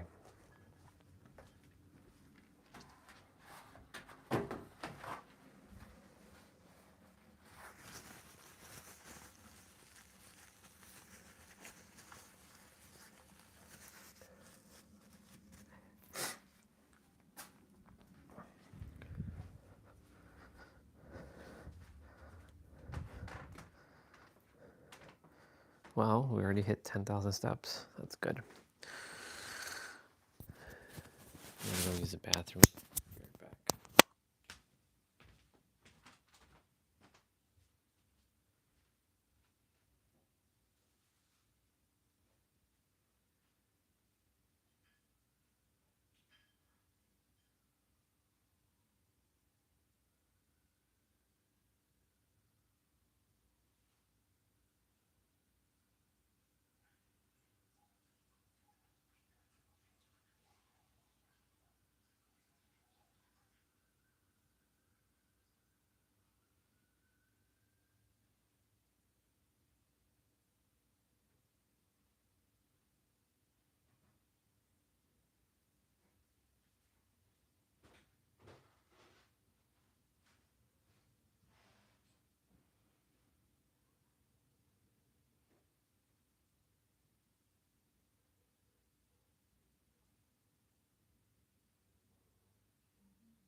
I will go make my hot chocolate in a bit.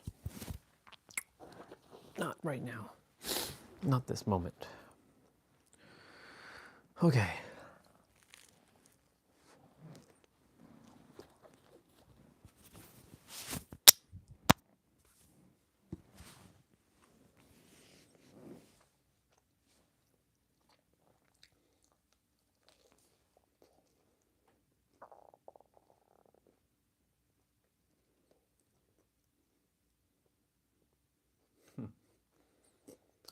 It's all fascinating.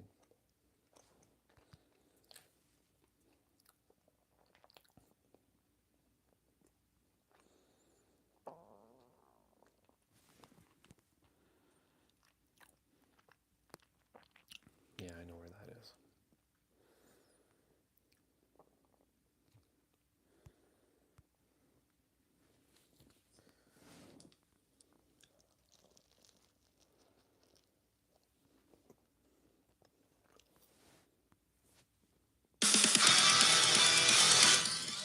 Oops.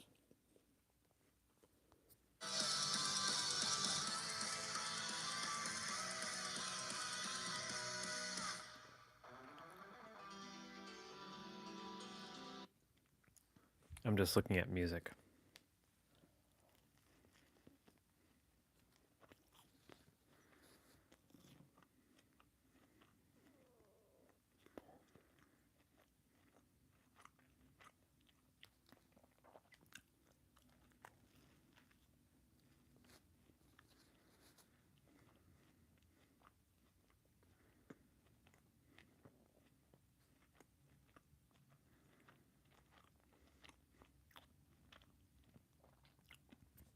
I might watch Trina's session with his name is Pratham. Pratham. I think it's Pratham. I think that's how you pronounce it.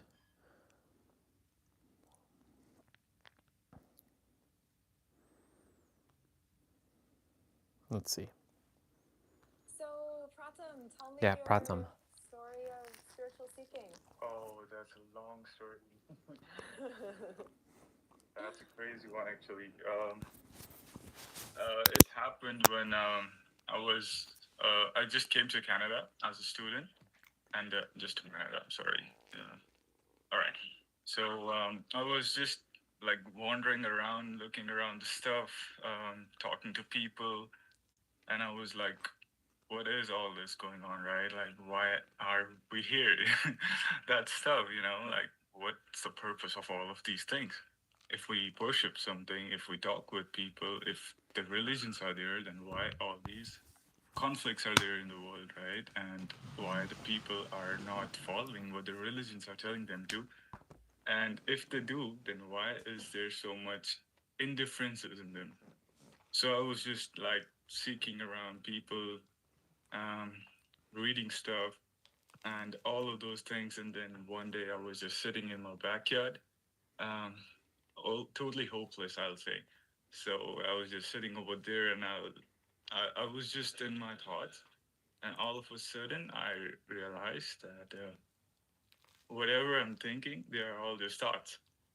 Like, it's not me who am the thoughts, right? I'm out of those things. And at that point, it was a really shocking thing, I'll say, kind of awakening, maybe. People say it awakening. And but that's not the real thing. But because it's been told that the awakening's gonna be, you're gonna have so many things. You have this experience, that experience. You will learn about this and all those beautiful stories they create around. But eventually, they're all thoughts, I guess. They're all coming from the same place. Yep. And following them, you're still getting into all those loops. Been a while after that, I was okay. I was like, okay, so now what do I do? It's been all the same things happening again. I'm feeling still so sad, so hopeless, and I was looking around for answers that This right not here. there. This is what happened to me, So that's or what happened exactly I was gonna with ask me. you about it. That what is really happening with these things? Like, is it really end of something, or is it all continuous seeking of all these things? So the seeking is for the mind, right? The seeking is all thought based, and it sounds like you have you had a bit of an understanding of that, or a big understanding of that. You saw something clearly, that it was all just thought loops. Even the question, what is a thought, is also a thought. So using thought to understand thought, it just keeps you in this imaginary Paradox. world of a character, of a timeline, and under this illusion that there's something to find. So what if something to find is just a belief? Yep. What if it's already right here? And we miss it because we are trying to go into the future. And our mind's been sold a story about awakening and going into it. All right, I'm gonna come back. I'm gonna go make my hot chocolate. So we're gonna go in the kitchen for a moment. Yeah, you see, right off the bat, none of this bullshit obfuscation. I'm grateful that I ran into her just before the year ended, because she's speaking my language. She's speaking at the level that I'm at. And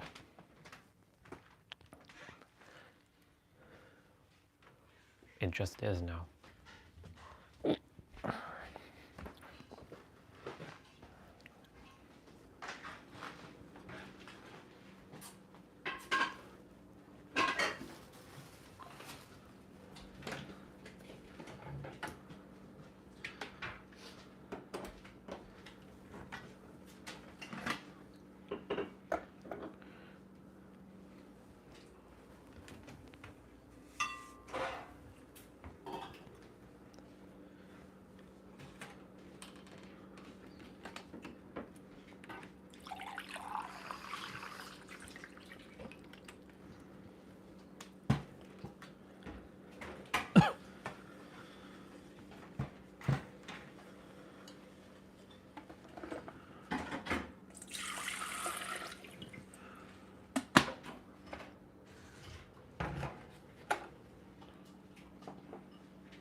My toes fell down on the ground for a moment. Oh, well.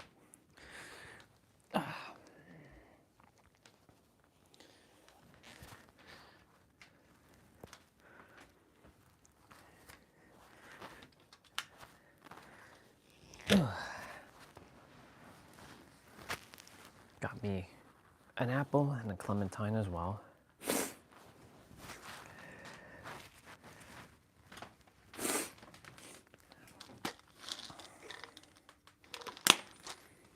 My nose is just...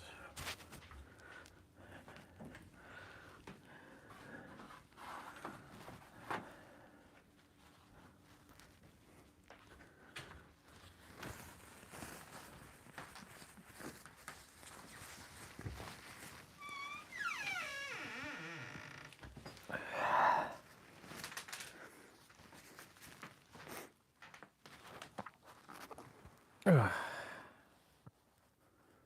Crazy. All right, we're gonna continue watching the video.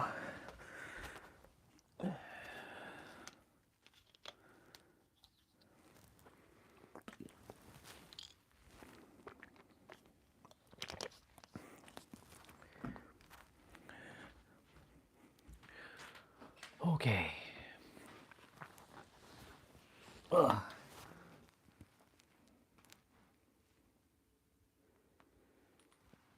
5D dimension, right?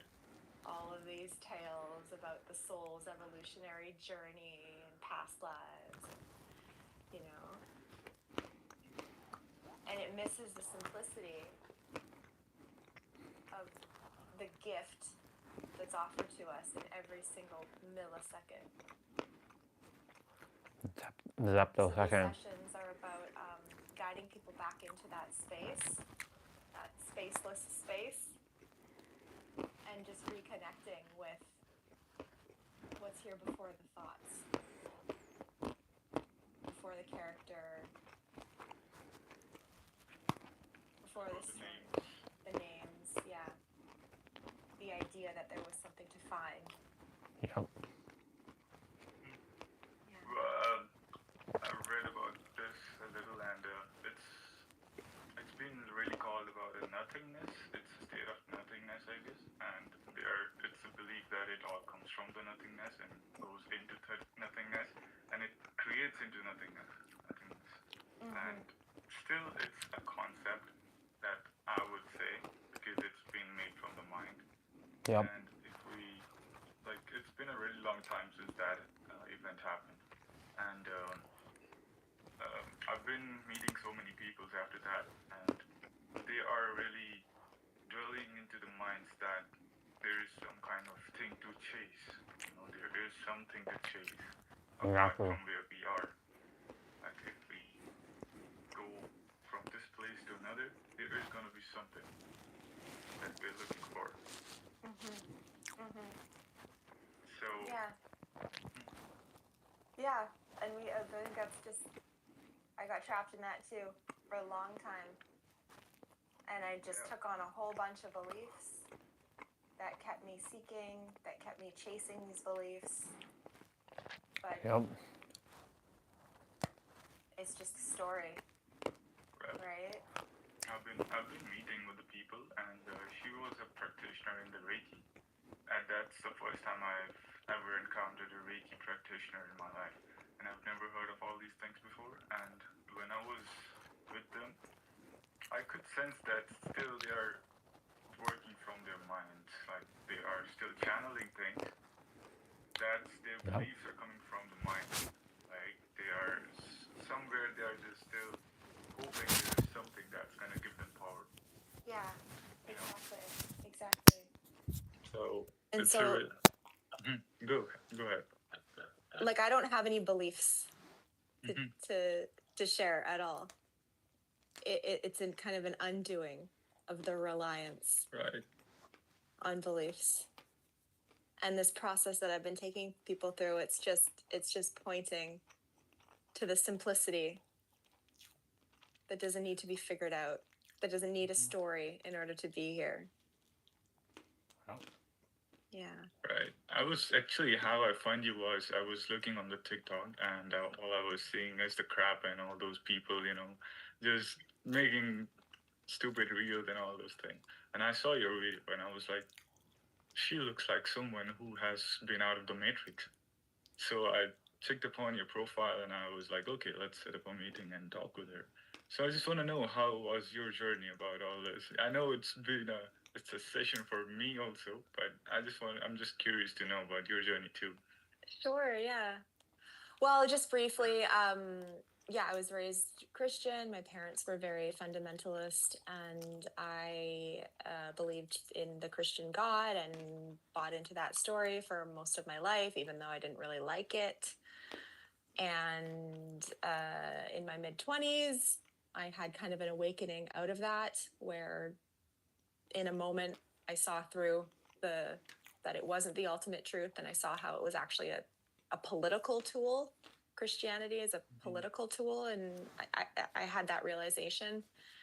And then that's when my seeking, 12 and a half years of spiritual seeking started. So I went to India many times, trained in yoga, trained in tantra, trained in astrology, Ayurveda, like all of the shadow work, plant medicine, psychedelics, like all of the trauma healing, going to satsang, sitting with gurus, meditating like a psychopath, you know, all this stuff, taught yoga, and just like gave my whole life to it.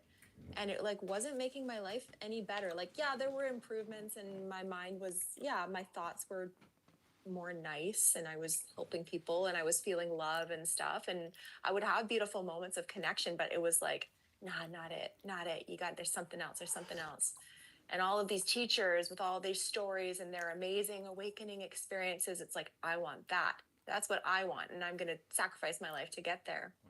And it wasn't until I met my mentor, who was doing the same kind of work that I'm doing, where you're just meeting someone on a one-on-one basis, and you're kind of tailoring the session to just pointing out what the stories that the mind is spinning. Because once you start to recognize that most people are just living in imagination and they don't realize it, once you've kind of come out of that, it's so much easier to point it out to someone else in a direct session. And so satsangs didn't work for me. Books didn't work for me. What worked for me was being met as an individual where I am right now, and just being pointed constantly to just what's here that's not a thought. Right. And so through that, I realized that seeking was just a fool's errand. And it had its benefit. Like I had a lot of great moments as well. It wasn't all like suffering, but it was a lot of suffering too, because you have this idea that you need to, you got to do more good karma, and you got to be more loving. And it's like some kind of potluck slot machine. Like maybe I'll have a realization, or maybe I won't. And there's just no clear understanding of it. But ultimately what I'm doing is like, it's right here. Right. It's so simple. So we can go through that process right now, if that's something that you want to do. Sure. Yeah. Okay. I keep thinking that there's some like googly eyes back there behind you. In that thing on your left. It looks like, from my vision, I don't know, there's like some Christmas lights or something. Yeah, these are the lights. Yeah, the room It's like lights. a little character staring back at me with like two eyes. Some kind of lights over there. Okay. All right, Pratham. So let's just start by taking a couple long, slow breaths in. Sure.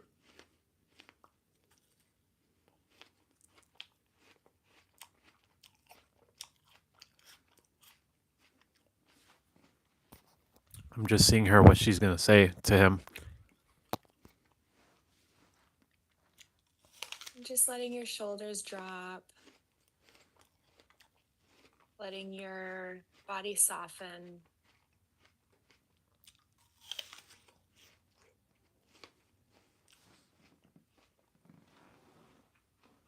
Feeling the body supported by the chair.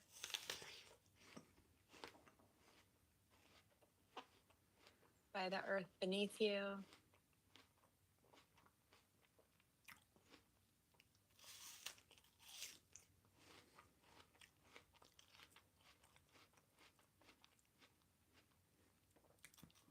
And just in this very moment, what's here without any effort? My breath, Yeah. What else is here without any effort? My beingness. present moment. Like Yeah. it's just here, Yeah. and I'm just part of it. Yeah. Does it take any effort to hear the sounds around you? There's a white noise kind of thing. Yeah. Does it take any effort to hear that? Not any effort actually. Yeah. It's just continuously happening. Yeah. Does it take any effort to see the objects in front of you?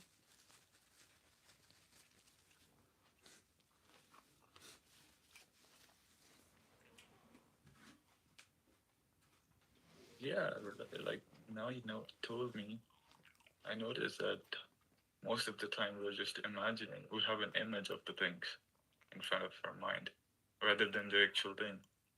When we look at something, we don't look at it actually. We just have an image of what it is. Yeah. 0.0035% of reality. And just to see it, just to see something in front of you, does that take effort? Not really. Yeah. Does it take any effort to just exist and be alive Nope. in this moment? Not a one. Yeah, it does. Like there are some worries in my mind, some attachments, some desires still popping up in my head about things. That's normal. Mhm. That's the human thing. But just to be alive, Mm. just to exist right now, what effort are you putting into that? None. There is no effort that's required. No, it's just here. Yeah. It feels like it's always been here. Yeah. Sure has. It always Even has the been. thoughts are coming without effort. They're just appearing, right? Yep. Pretty much everything. Even a small sound is creating a thought Yeah. about that thing. Yeah. Paradox. It's just happening. Yeah. Right. The blood is circulating, the food is digesting. Right. It's just the sun is rising and falling. There's no mini pratam somewhere spinning a wheel, making sure that you stay alive. It's all It's just just happening. It's on its own. It's on its own. Yeah. Good. The trees are feeling on its own. Yep. Trees Yeah. are just doing their thing. Right. Yeah. Yeah. It's amazing. Yeah. Sometimes it's really amazing. It's really quiet when we think about it like that.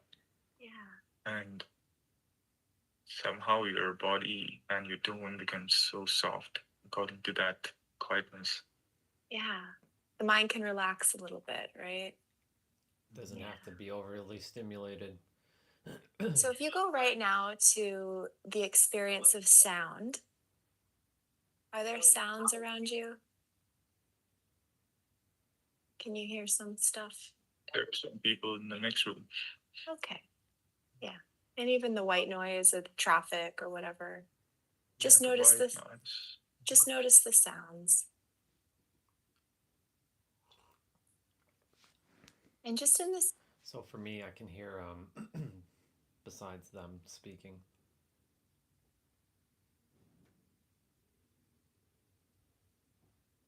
I hear mom stepping right now. I hear just like buzzy noise.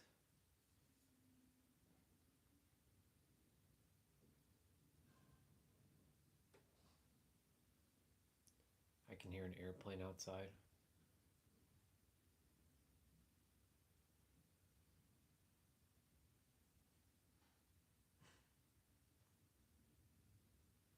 I can hear a lot of stuff. This very moment, what is it that's hearing the sounds?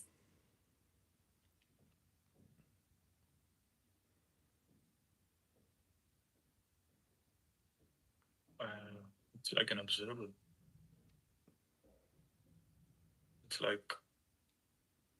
It's like an observing thing inside me, which has always been observing it, and it's always been here, like an awareness. It's the best words we can use. Yeah. Like if I Observer, put my awareness. awareness to it, Yeah. other thing, then it'll shift to that perspective. Yeah. And can you find a boundary between the sound and the awareness that hears it? No. No. Yeah. Thought will say the sound is out there Yep. and I'm somewhere in here. But just in this very moment, It's it's just hearing. Mhm. Yeah, good. It's like this whole vessel of my body became a hearing part. Yeah. Yep. Just effortlessly hearing. Yeah. So let's go now to the experience of your hands, just feeling your still hands, just noticing this tingly sensation of the hands. Mhm. And just in this moment, what is it that's feeling the sensation of your hands? The mind's gonna say I, but it's not actually I. The good one. I can tell it, but I can feel it. Like I don't have the words for it to describe it, but Exactly. there is something which can sense it, and which is itself the feeling and itself the thing that is making it feel. Yeah. That makes sense. Yeah. Yeah. Can you find a boundary? Mhm. Yeah. So just in this very moment, if you go to your direct experience of I, what exactly are you referring to when you say I? Good question. My ego. What is I just in this moment? Because ego is just a thought. Ego is something you've learned before. What is I right now? What are you referencing? The essence. It's like there is a labeling onto myself. Mm-hmm.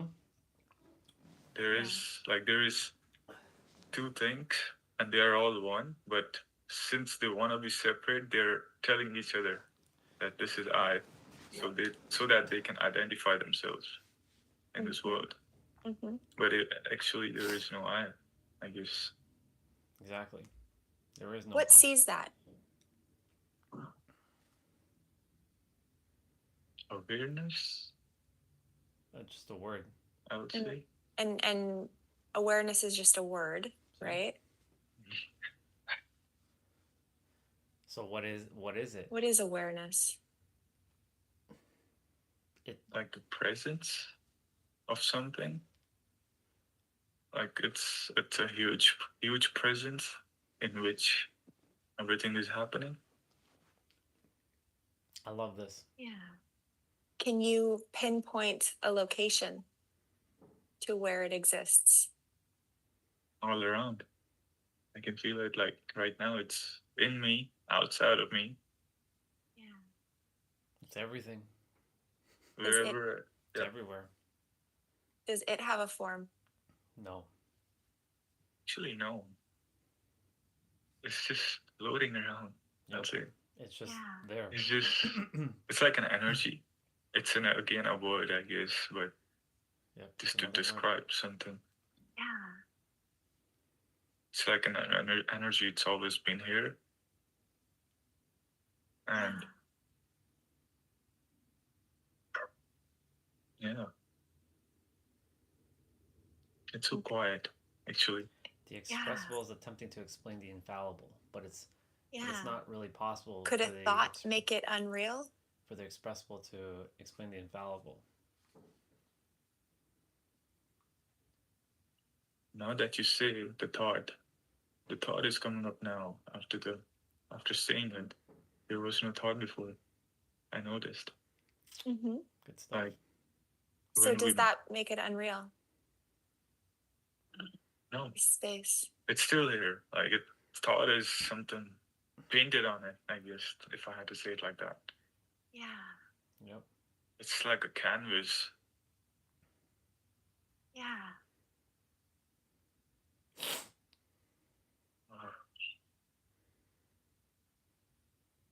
So just right now, where's your identity? I don't know. Where's Pratam? I don't know.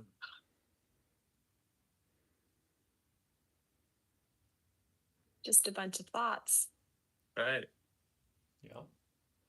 Pratham bunch of was thoughts on here top of when thoughts. we started the call, but I don't feel that presence anymore.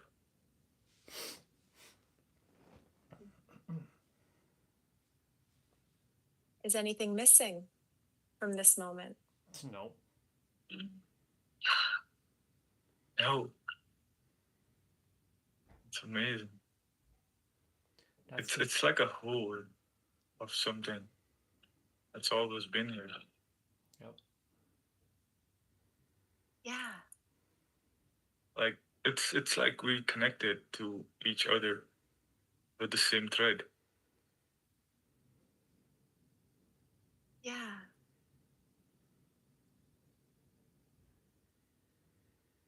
And we're constantly searching for something in the future. Right. We're sold this belief that there's something to look for. Yep. There's nothing, no future. It just is. Yeah. Because future is thoughts, I guess. Where is the future? Nobody knows, I guess. Yeah. Even calling it the now moment is kind of a concession to the past and the future being real, because it's comparing to an illusion.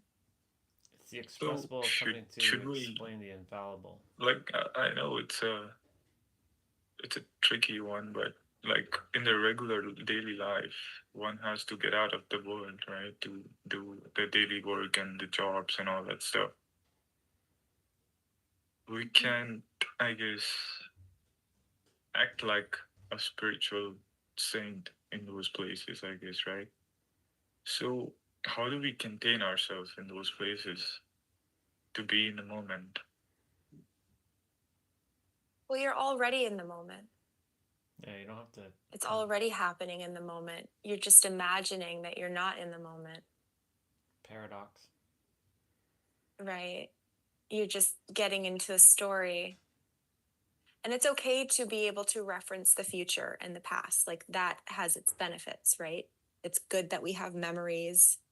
It's good that we know that winter's coming. So we need to, prepare for that and know which berries are poisonous, etc.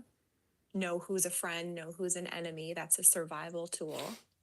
So that's fine. That's a story in itself. The mind is a tool, but it completely oversteps its boundaries, its limitations, when it starts spinning this whole narrative about an identity and a past and a future, and this always happens to me, and this is what I want. Victim. But it's just thoughts coming and going. So there is no you that maintains this. There's only what's happening. There's only thoughts that are given attention to or not. Yep. right? And the mind constantly wants to go to the next. It wants to prepare. Seeking and Mm. finding. And that, in a sense, or it wants to grasp that this, what's here now. How do I hold this? Right. But there's nothing to hold because it's already here. Paradox. Always. Right. It's just recognizing that it's already here. And I noticed, like as you said, everything is happening in the now. Everything is The paradox. constantly growing and changing in this present moment. There is no stopping, or there is no present or future or past in this. There is just growing. It's just growing and happening, and without any expectations or outcomes. It's Yeah. it's like a leaf growing out of the ground without thinking, will it be a tree or will it be just a small plant? It's just happening. Yeah. Yeah, right. It's not like one day I will be a big oak tree. That is my goal. Right. It's just, it's just responding to the environment. It's like a leaf falls from a tree and it enters, it's blown off a tree and by the wind, and it enters into a river, and it's knocked around by the spirals of the water and hit against the rocks and ends up on the other side of the shore. Mm. And the leaf says, I did that. Maybe that Yeah. leaf is what we attach ourselves with, Yeah.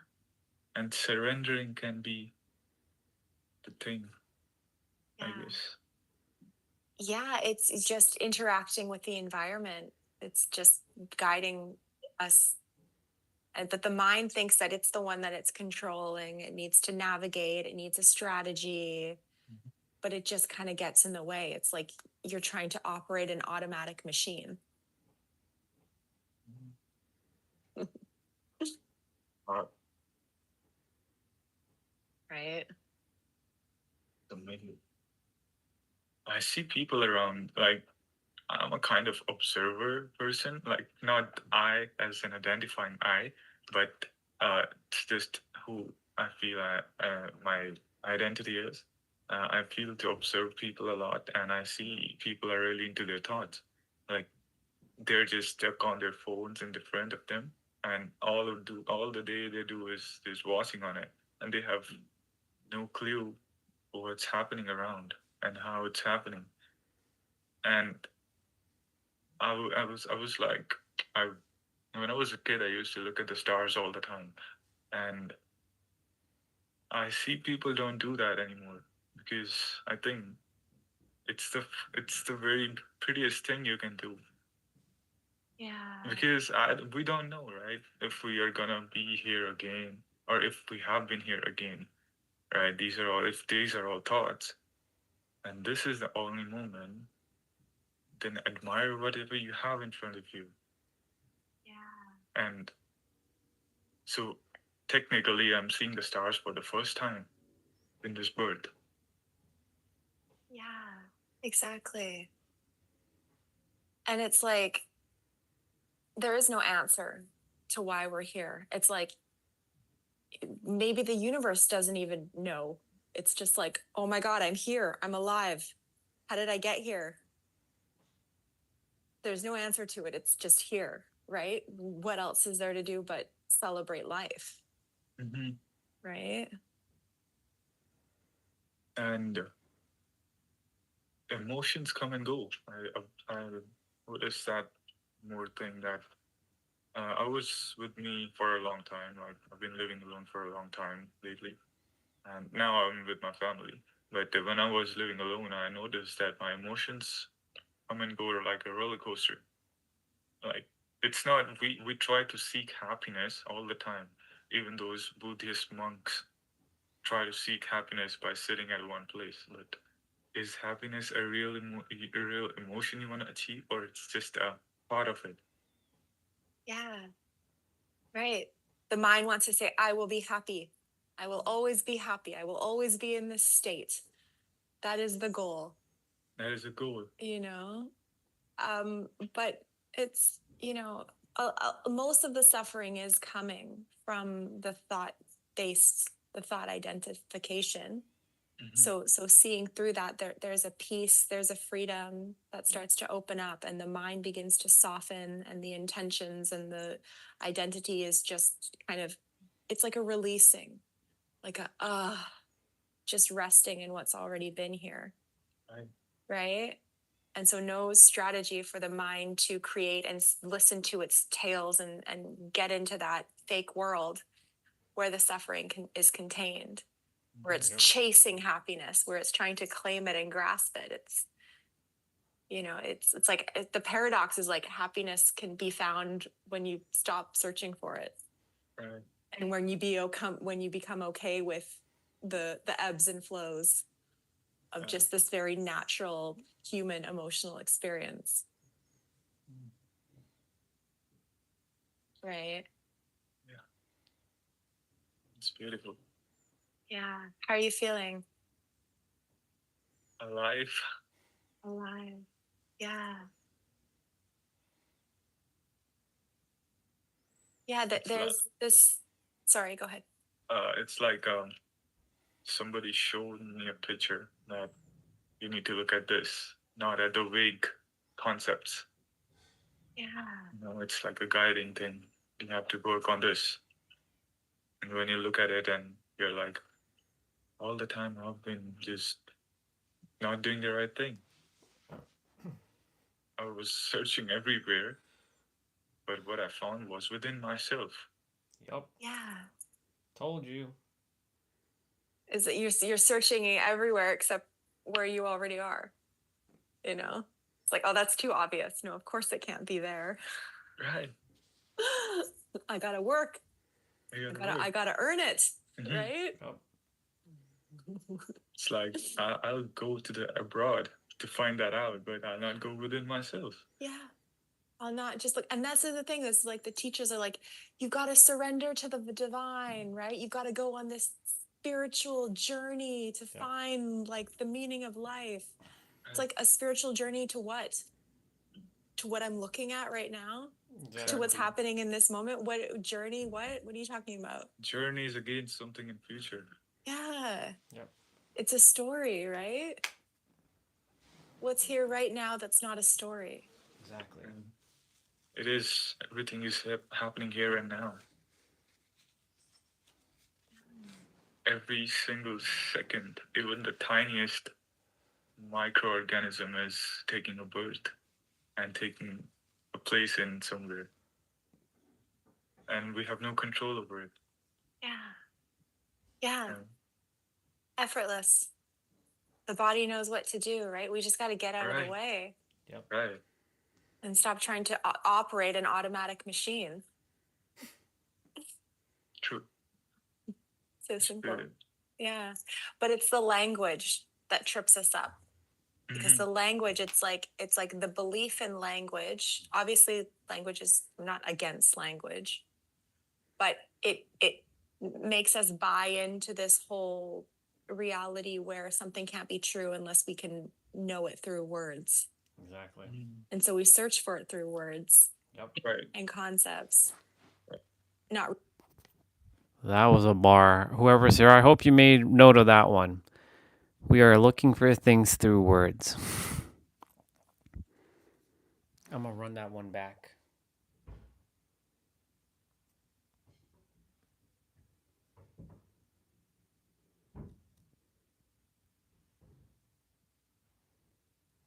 And we have no control over it.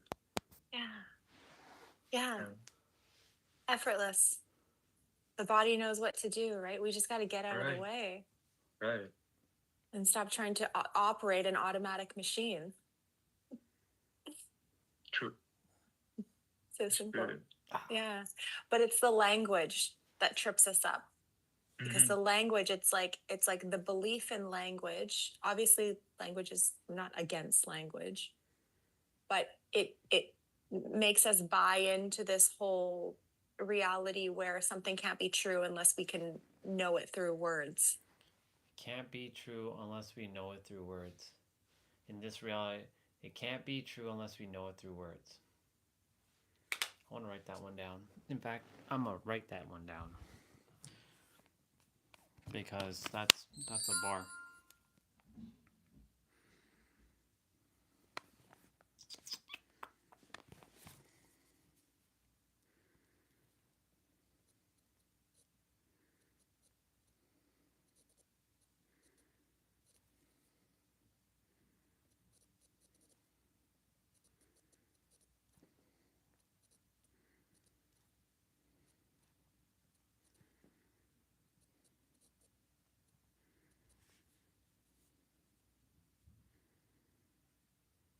I want to run it back a little bit.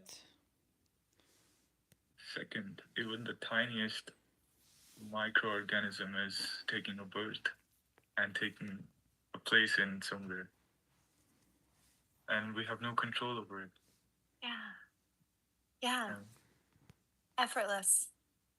The body knows what to do, right? We just got to get out of the Right. way Right. and stop trying to operate an automatic machine. True. So simple. Good. Yeah. But it's the language that trips us up.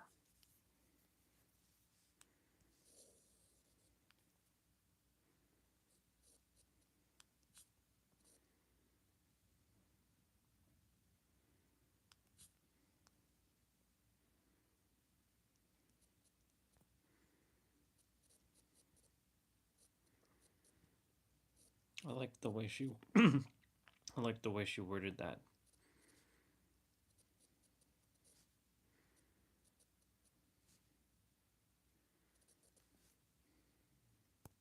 Because the language, it's like the belief in language. Obviously, language is not against language, but it makes us buy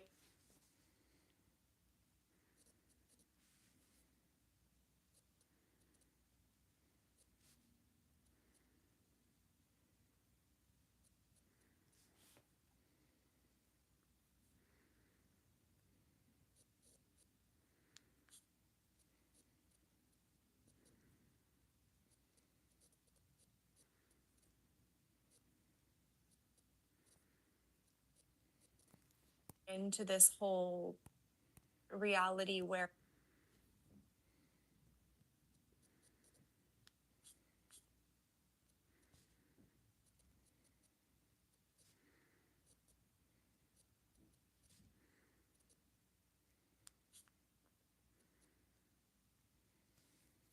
something can't be true.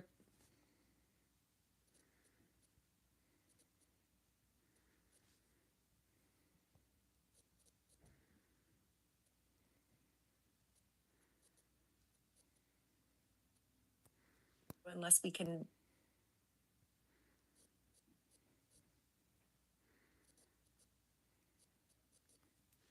know it through words.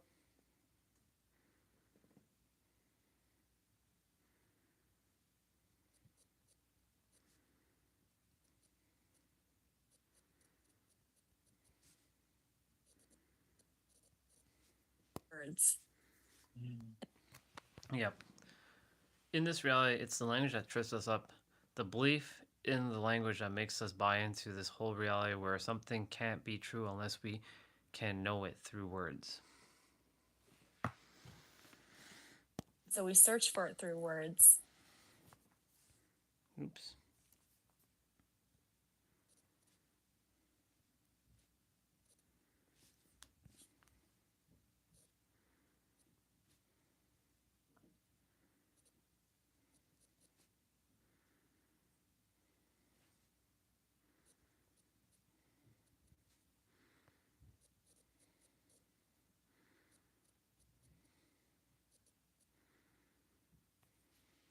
Right. And concepts.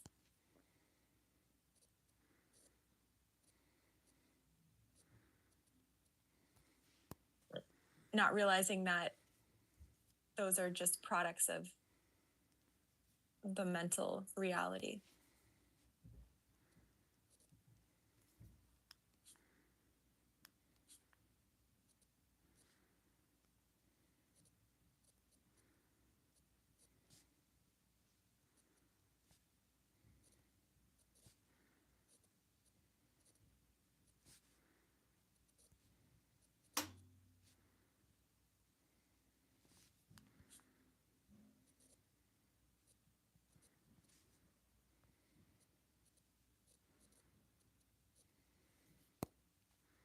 what was here before that was invented, before language was even invented. Right. Exactly. That's what I was thinking someday. That did we really made up the language? Is it just a made up thing, or it's something It's that all we made should up. take care and we should, go dive deep into it just to understand stuff? But at the end, it's a label, you know. Yeah. It's a label to understand something. In reality, there's nothing written on. Yeah. It's just a label touch. That's a bar. What he wrote. What he just said.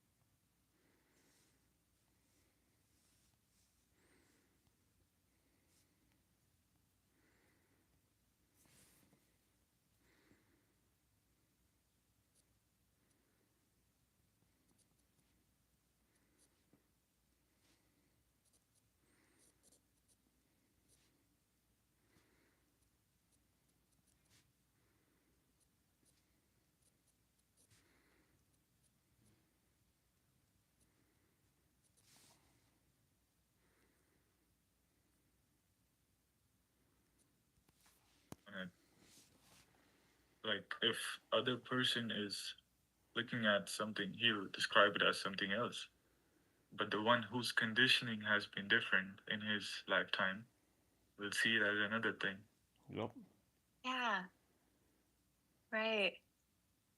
Exactly. And then we identify with the conditioning and we say, that's me, I'm this.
Type of person.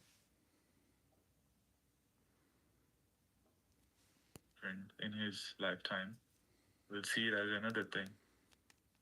Yeah. Right.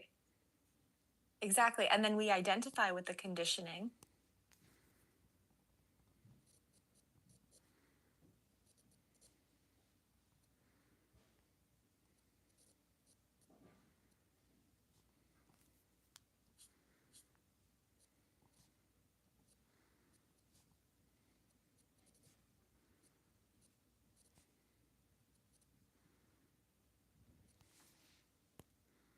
And we say, that's me, I'm this type of person.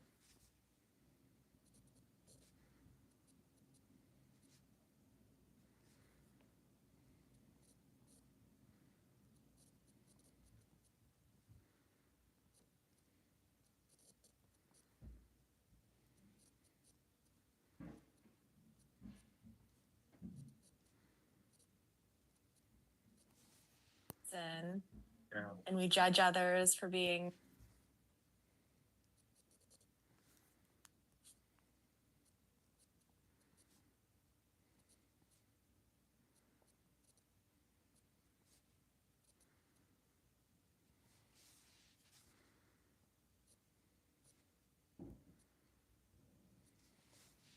That type of person.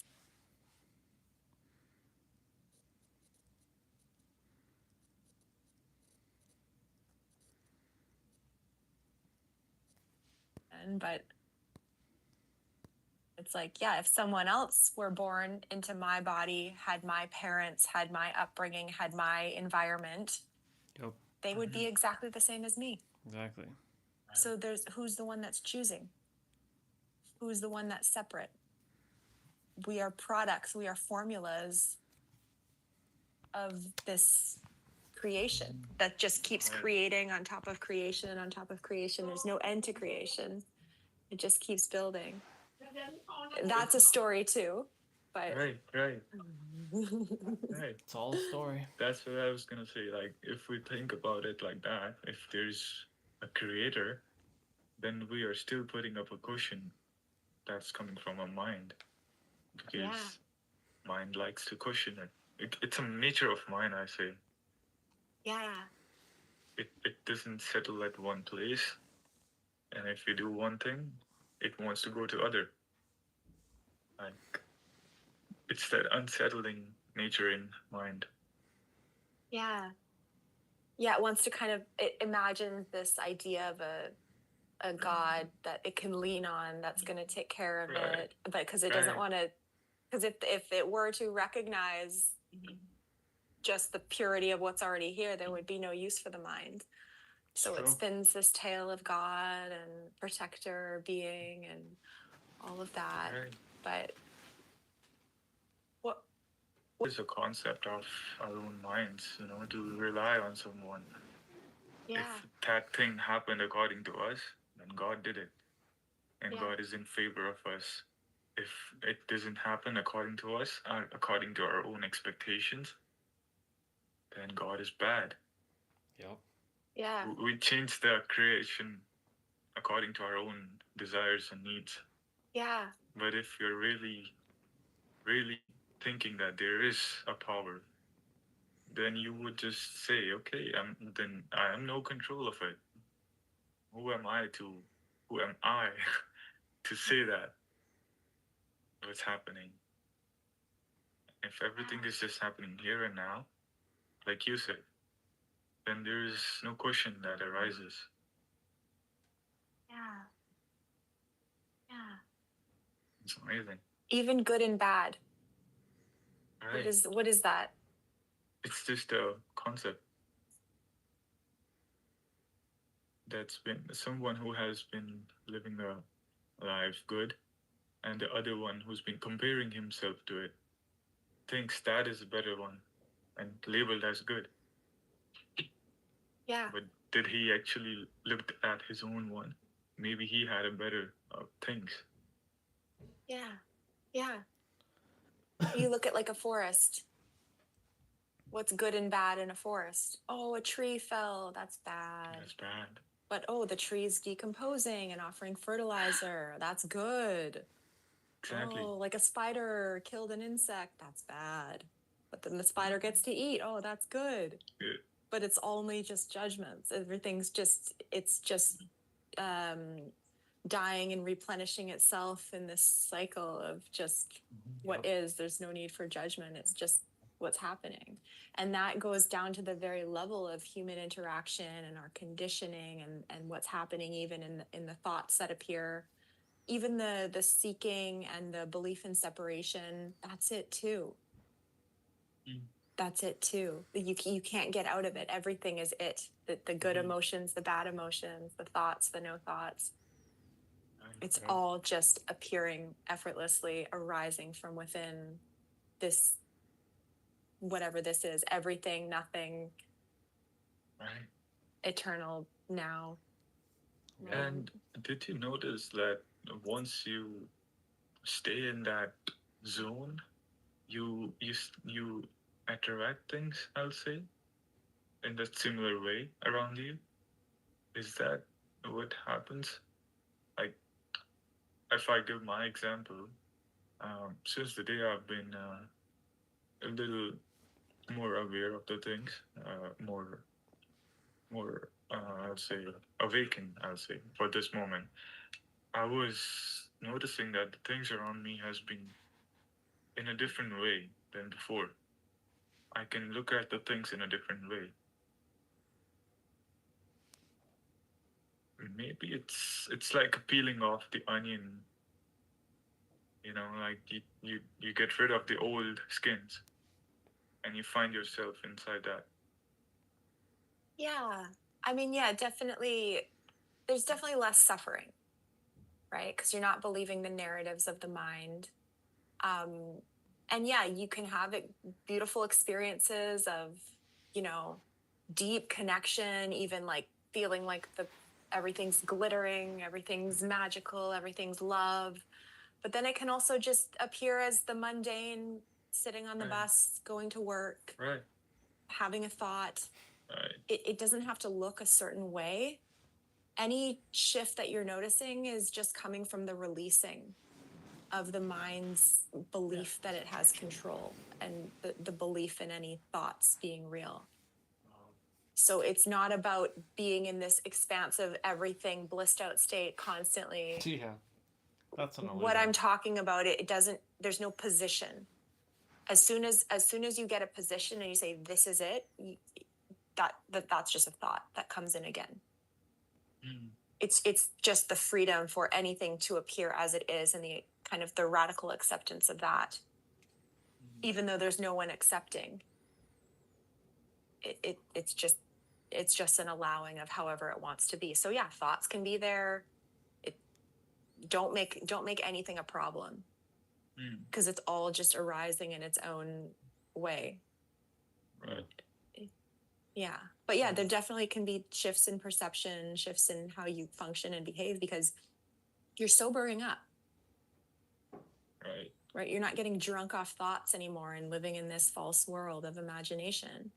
You're just in the directness of what's here. Yep. And after that experience, I stopped smoking actually, It's good. and I stopped taking all those alcohol, drugs, and all those things I used to do as a kid and teenager. I don't do it anymore. I don't feel like doing it. It's good. Yeah. Like it was instantaneous that I don't want to do it. It doesn't just fit with me. It's not who I am. Exactly. It's not who Or you it's like a guilt that if I would do that, it's just not it. Yeah. Well, it's whatever. You know, if you wanna go out and party one night too, that's fine too. That's fine too, right? Exactly. There's no God judging you or Right. karmic force judging you. There's just the freedom that's here in every moment. Yep. So You get to yeah, decide. I mean, obviously you feel like you don't need those coping mechanisms or that kind of heavier experiences anymore, because you found something that is just beauty right now. Yep. Right. But it's okay if you want to go and get high one night. There's no rules to it. Right. It No, doesn't. I do. Yeah. Like I used to live with my friends, and I did drink a lot at that time, but it was never. At that time, it was more like a fun. You know, it wasn't about forgetting things. Mm-hmm. This time it was different. Mm-hmm. Yeah. Yeah, like you didn't want to muddy the waters of the clarity of the freshness. Right. With alcohol. It's like a lotus, you know. If you think about it, then a lotus get out of the muddy water, and its leaves doesn't touch the mud, even though it comes out of the mud water. Yep. Yeah. Yeah. Yeah, it's a beautiful symbolism. Are you from India? Yeah. Yeah. Whereabouts? Yeah. In Punjab. I've been born in India and raised here. Okay. Yeah. Cool. Yeah. I've been to Amritsar. Oh. Yeah. Been to the Golden Temple there. Did you like it? Yeah. It was beautiful. The food was so good. Oh my God. Punjabi food. There was like this special, it was like a paratha, but it was like a Punjabi paratha. So with lots of butter. Oh yeah, it's gonna be very heavy for your stomach. So good though, yeah. Like breakfast first thing. Right. Nice. But yeah, I got actually really sick in Punjab. I really sick, and then I was like, all night sick, and then I had to take a bus or a train the next morning to Chennai. Oh wow. You are a traveler. It was so brutal. It was like 3-day train ride from Punjab to Chennai. But Wow. I got some antibiotics and I ended up getting better, but it was, not fun. It's amazing. But the temple was amazing. Yeah, the Mhm. temple was beautiful. I met this really nice guy and a couple of them, and they brought me up into this special room where they showed me this really ancient book written by, I think, one of the Sikh saints, or like from hundreds and hundreds of years ago. It was like very much preserved, and Mhm. I had to have had a bath before I went up and saw it. And It's amazing. yeah, had some really fun experiences. Yeah. Wow. Yeah, I love Yeah, it's- India. I've been all over. Yeah, it's a belief that the book that you saw was the predecessor of those six gurus that set it up, the whole Sikhism community. Yeah, something like that. Right. Yeah. So you're lucky. Yeah. But Yeah. again, I don't think so. These. Totally. Right, Totally. It was right. it was like a cool experience in the Right. moment. Like, wow, really ancient, important book for these people that obviously had a lot of influence. So Right. that was fun to see. Is it Right. any more God than the paratha that I had for breakfast? Nope. Right. I don't know. If that makes you happy, then maybe that's a Right. God for you. Right. It's fine to have stories. Yeah. Right. It's fine to have stories. Mhm. But where is it? Where is your story right now? Exactly.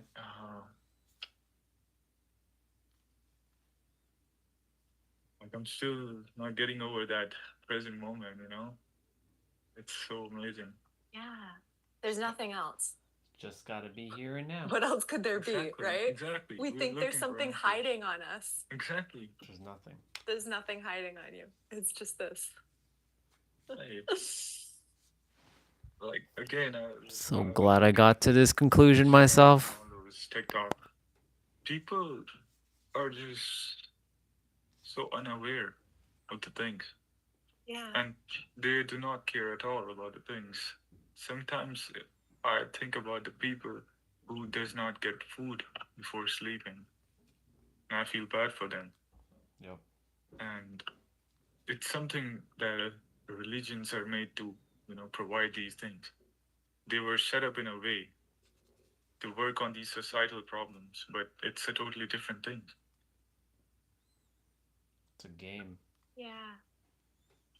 Yeah, a lot of it is just repeating what someone else told them and taking that as a belief, and then you keep Regurgitating. feeding more beliefs, more beliefs. It's like if the mind doesn't understand something, it's just going to start creating stories Exactly. and then Yeah. maintaining those stories. And then we have these, spiritual traditions that are thousands of years The mind old. likes to create stories when it doesn't understand Lots of something. interesting, beautiful concepts in there, and helpful things That's a for bar. the story.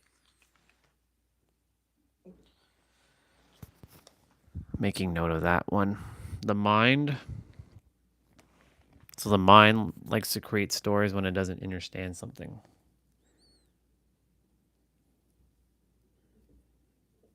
It's so true.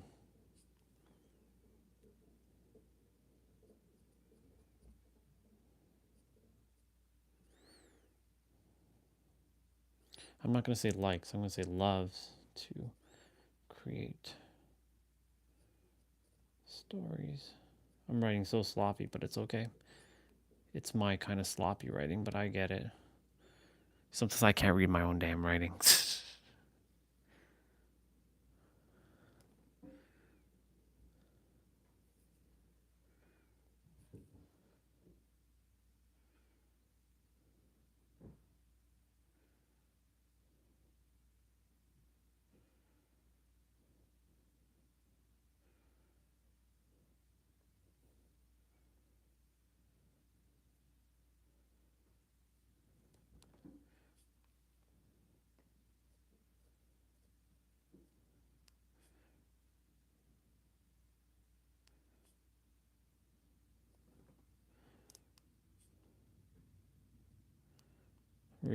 Rewriting. Oh my God.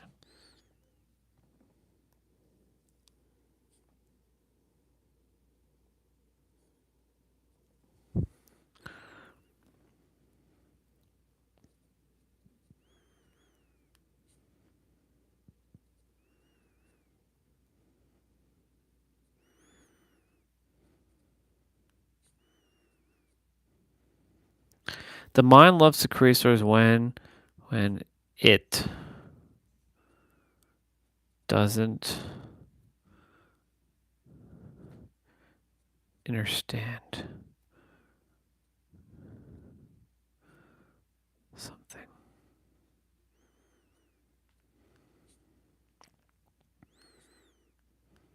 So I should be writing like flat, but I'm writing like horizontal, like I'm writing upwards. So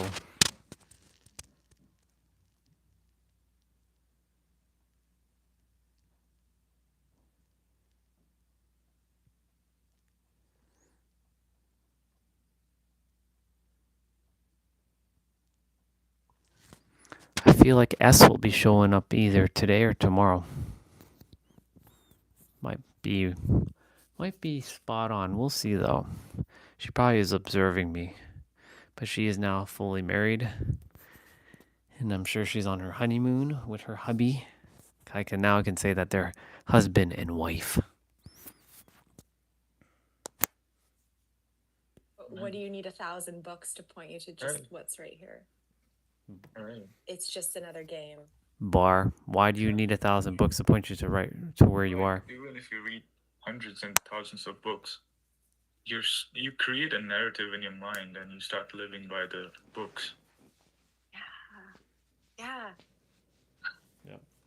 Yeah, it just creates a character out of Right. it. A spiritual character. Character, exactly. That maybe I am that one who's gonna save the whole world. Right. Maybe I'm the chosen one. Right. Yeah. Yeah. But it's not like that. We are nothing, I guess. None of us are. Yeah. And in that place, I don't think so. There is any gender that plays a role. No. Like it's not that she's a female and he's a male, so there's a separation. Isn't any separation over there, so you can describe if it's if it's a feminine or masculine, Yeah. because it's a one, Yeah. a wholeness. Yeah. Feminine, masculine, that's duality. That's right? duality. That's the play. That's the story of the opposites that are kind of dancing before us. Because what else are you going to do with eternity, right? Make these tales, make these imaginary stories that you play in. Right. But this has no. What's here right now that doesn't have an opposite?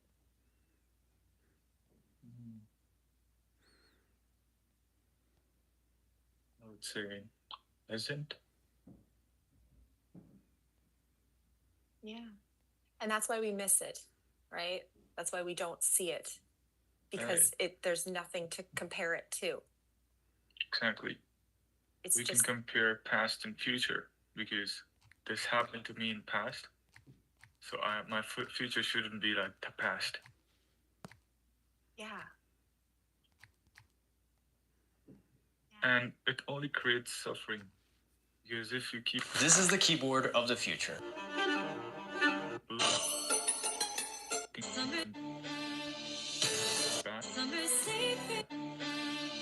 Imagine this is your. Then you're gonna get stuck into those loops of thoughts that I should have been done that, I shouldn't have hurt her, maybe I could have better job.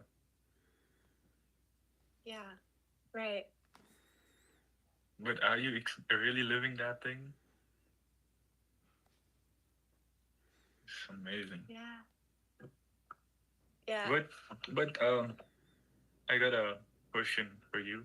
Like, there are still some things we, go through with in life, like some emotions, some desires. Like, for example, for me, it's kind of a hard thing for me to go over the sexual desires, like not in a bad way, but it's like I don't know. It just keep coming up and goes and comes up and goes. I know it's a way of the body how it grows, but is it gonna be always like that? Like I don't know. no, I don't think there's an answer to that, right? It's just the body doing Right. its thing. And I mean, if there's anything that needs to be addressed, like nothing wrong with doing healing work, if that's what you're talking about, nothing wrong with addressing anything on the physical level. Right. Or on the mental level even, right? Changing how you think about things, however it appears. Nothing wrong with wanting to engage with life and to engage with what appears, right? We sense patterns for a reason. There's something that I saw that Nero wrote. I'm going to pause that video for a moment. I think this is important to read this, because this is for practically everybody on the internet. Everyone. And I am going to pause. I'm going to screenshot it. Ready? Don't let strangers online hijack your reality. If you let the internet traumatize you, then your universe will traumatize you too. Intense emotional reactions bypass conscious filtering and embed in the subconscious. What embeds there begins to shape perception and eventually reality. I wonder how many are traumatized by struggles they've never had, relationships they've never had, and issues they've never experienced. Strong emotion is a gateway to the subconscious. What passes through that gate becomes the world you experience. Now, it can only happen if you adhere to it, though. Because again, it's all words, right? We are literally just talking, Trina and Pratham are talking. The video is there's about 8 or 9 minutes left in it. We're literally just talking about this is all an illusion, like I said. None of it is real. And because of that, right, you get to decide in every present moment what it is. So what Nero just said, he's spot on, but we're at another level now where it's just all words. All right? It's just a bunch of words layered upon layers. So let's continue this video. Right. Yeah, but don't make it a problem. Don't make anything a problem. It just is. And what do you mean with the problem? Well, if you were making it a problem, don't create a whole story around it, like there's something wrong with me, or this needs to change. Nothing needs to change. It needs to always be like this, or it needs to stop. Because those are just thoughts about thoughts. Yeah. Yep. You know? I try not believing them for now. Yeah. What's between a thought and no thought?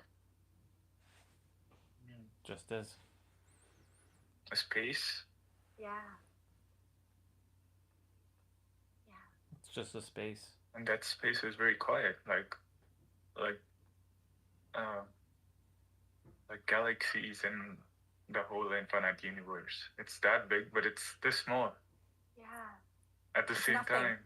It's nothing and everything at the same time. Yeah. It's like this whole present is too big and also nothing at the same time. Okay. Yeah. I don't know what's going on, do you? No. How could you know? Exactly. I love that I got here. That they know And by getting here, I got is remembering that I was already here from the entire time. Right. It's just what is. Right. Even science science is a study tool, right? Like they can use science as a tool. It was being used as a tool to take out the material from the stuff that's always been existing and study it and make rules out of it. Like that apple that's been fallen on. Who was it? Isaac Newton? Newton, right? It's not like the apple didn't fall before. Yeah. They used to happen all the time, but it was just someone who noticed it. Yeah. Yeah. It's science is just a translation basically of what's already here. We're not Right. creating it. We're just translating it Explaining. into words. I mean, even numbers are made up, Exactly. right? They're just I was passing by some herd of cows, and I was like, how can you tell how many are these? And then I noticed, wait a minute, I just created a question out of nowhere, and the numbers are not here. Then who invented it? Yeah. Yeah. That's amazing. It's useful, right? It is useful that we have science and all of that, but Right. it's like it's just discovering what's already here. Already here. Yeah. Exactly. And putting it into its own translation of words and seeing it from a certain angle when maybe the angles are infinite. Right. You never know. First we used to thought it's 2D. Then we came to 3D. Now we came to 4D. Yeah. Or we thought the earth was flat Right. and now it's a sphere, right? People used to believe that there is someone up in the heavens sending thunder. Then Yeah. he's angry. Yeah. Yeah. And all the rituals and formalities and ceremonies that we do to appease the gods or generate positive energy or heal Right. our karma or whatever. It's like, Well, alchemy. yeah. The witchcraft. Yeah. It's always been here, but it's just the people have never noticed it stuff. Yeah. Maybe. Yeah. There was this lady I met, and I was on this seeking path and all these things, and she told me she can see spirits, and somehow I don't know why I believed her, and I was like, okay, good for you, but what do I do with it? Like, even if you can see spirits, are you gonna, change your life with it? Is something gonna change in you? If you can, then they're either way dead. What's the Yeah. purpose of them in this place and in your life? Yeah. It's not there affecting anything in this personal world of yours. Right. It's just another story. It's another. Unless you allow it to, yes, and it is just another story. Like when you go, like I had a friend, her ex-husband just passed away, and she went and saw a medium to communicate with him. And like, she said she got peace from it, from being able to speak with him. But then at the same time, there's always that question, like, was that actually him? Like, how do you actually know? And then you go to Right. another medium and maybe they tell you something a little bit different. And then it's like, it's just a story. It's just a story that you tell so that your mind feels better. Maybe it's Right. real. How can we know? We know. How can we know if any of this is real? Exactly. What if the whole life's nothing has changed? We feel like we're going places, we're traveling, but we've always just been here. What if nothing has actually Bar. moved? And it's all just taking place in this dream.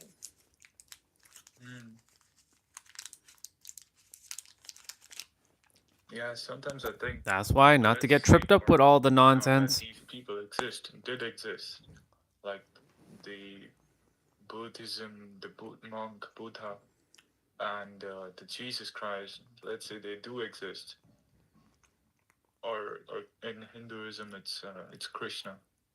Let's say if they do exist in their time, how are they affecting in my timeline? Exactly. They did their work, they lived their life, and they all said the same thing. Yeah. If they did. Yeah. If. And where are they now? Right. outside of thought. Outside of thoughts, yeah. Yeah. It's amazing. Just gonna stop recording now.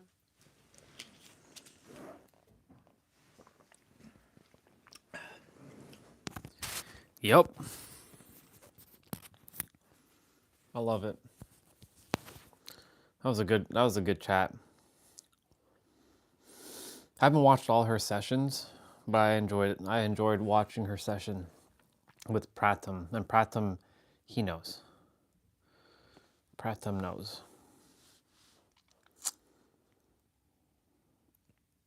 So much obfuscation, though. Ooh. Oh, I already watched this one. That's right. But this track is copyright. That's like listening to like the void.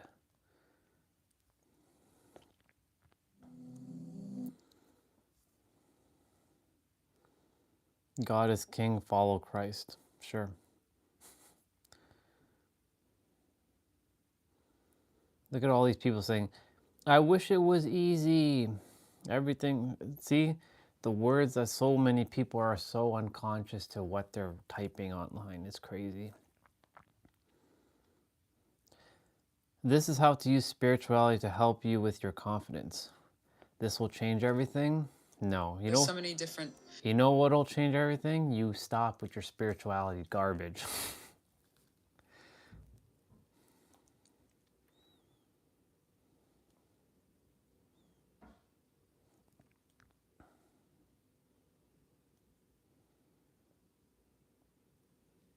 They need some real people on like a Jay Shetty podcast.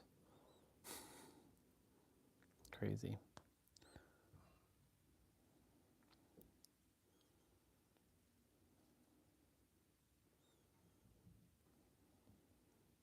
What is this?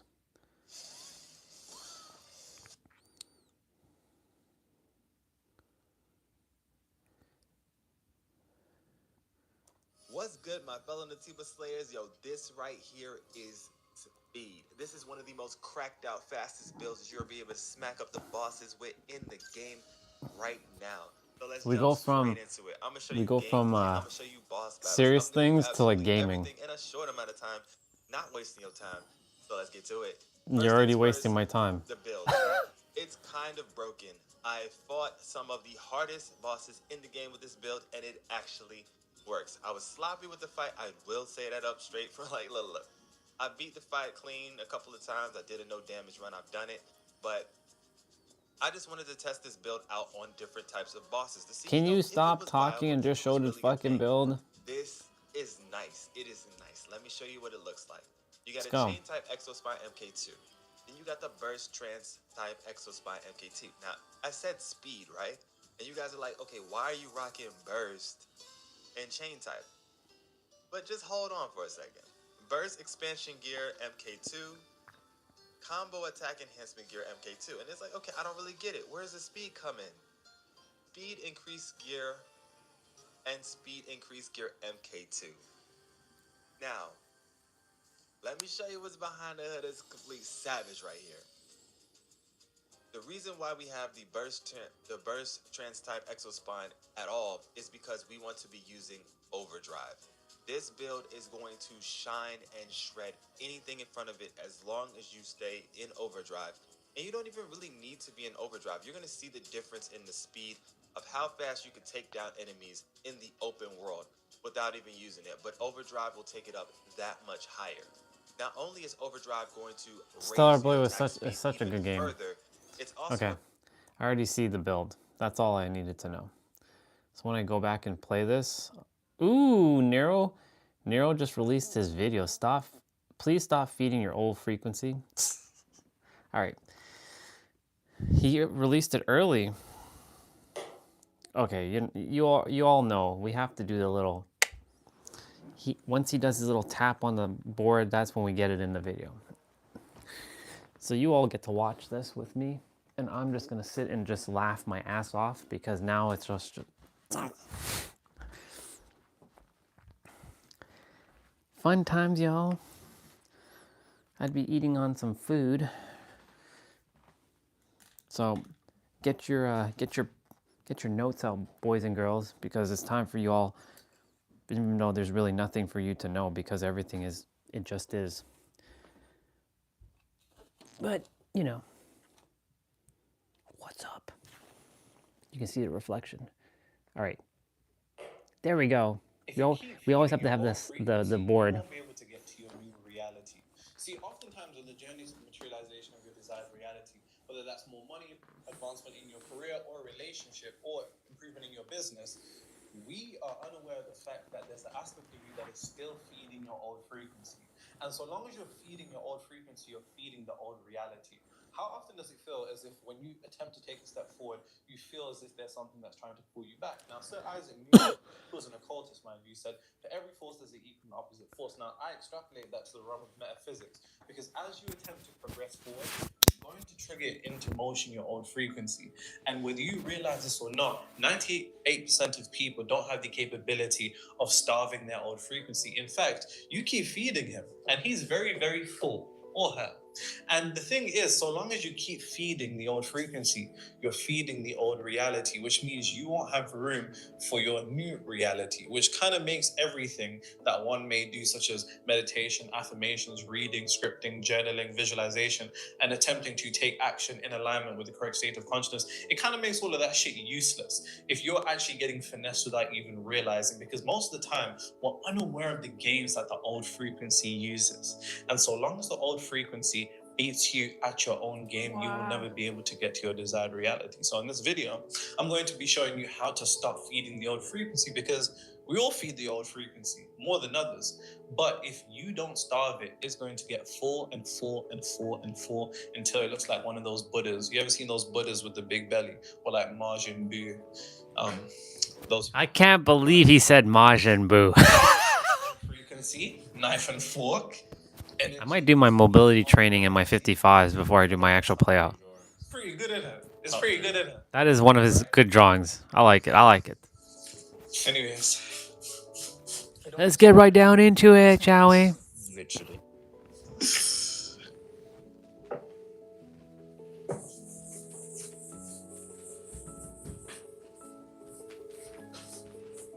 And remember, we're just watching this because we're just hanging out with our brother. That's it. I have been on my knees for you daily, receiving all of your knowledge into me. Okay. It's almost too much for me to handle at times. Okay. I want to thank you for all the vids. I have a different perspective on how I see the world now. My mental state is 100 times better than it used to be. I have more money than I know what to do with, and my confidence in myself has grown dramatically. Awesome. Part 2 of that message was lovely. Yeah. Part 1, Yeah. what did he say at the start? Nero, I've been on my knees for you daily. Goodness. He also said thank you, Nero and AJ. Good.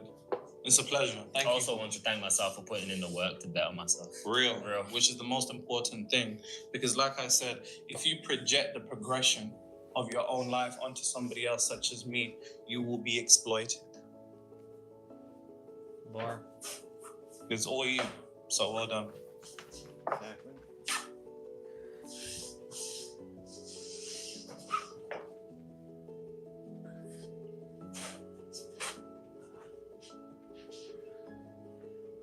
Hey man, we said that the money wouldn't change us, but look at us. Magnetic rags. It's just...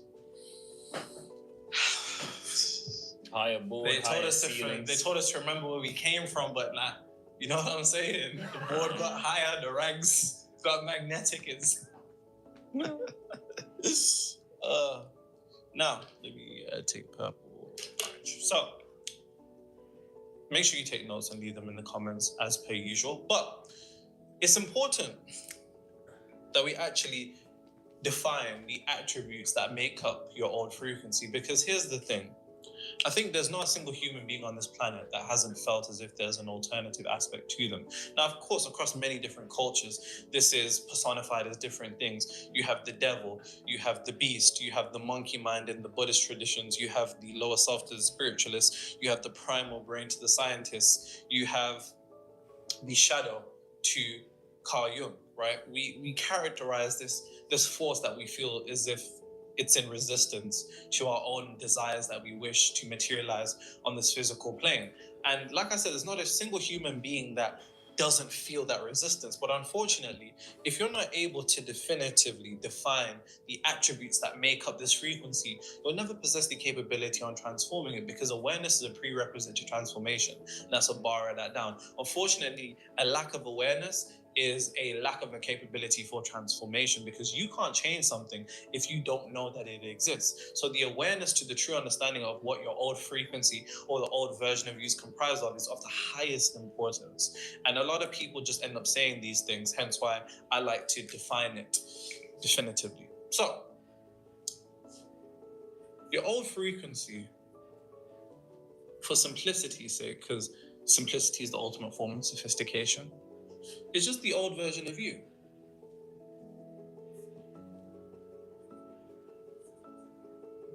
Attached to the old reality that you wish to move away from.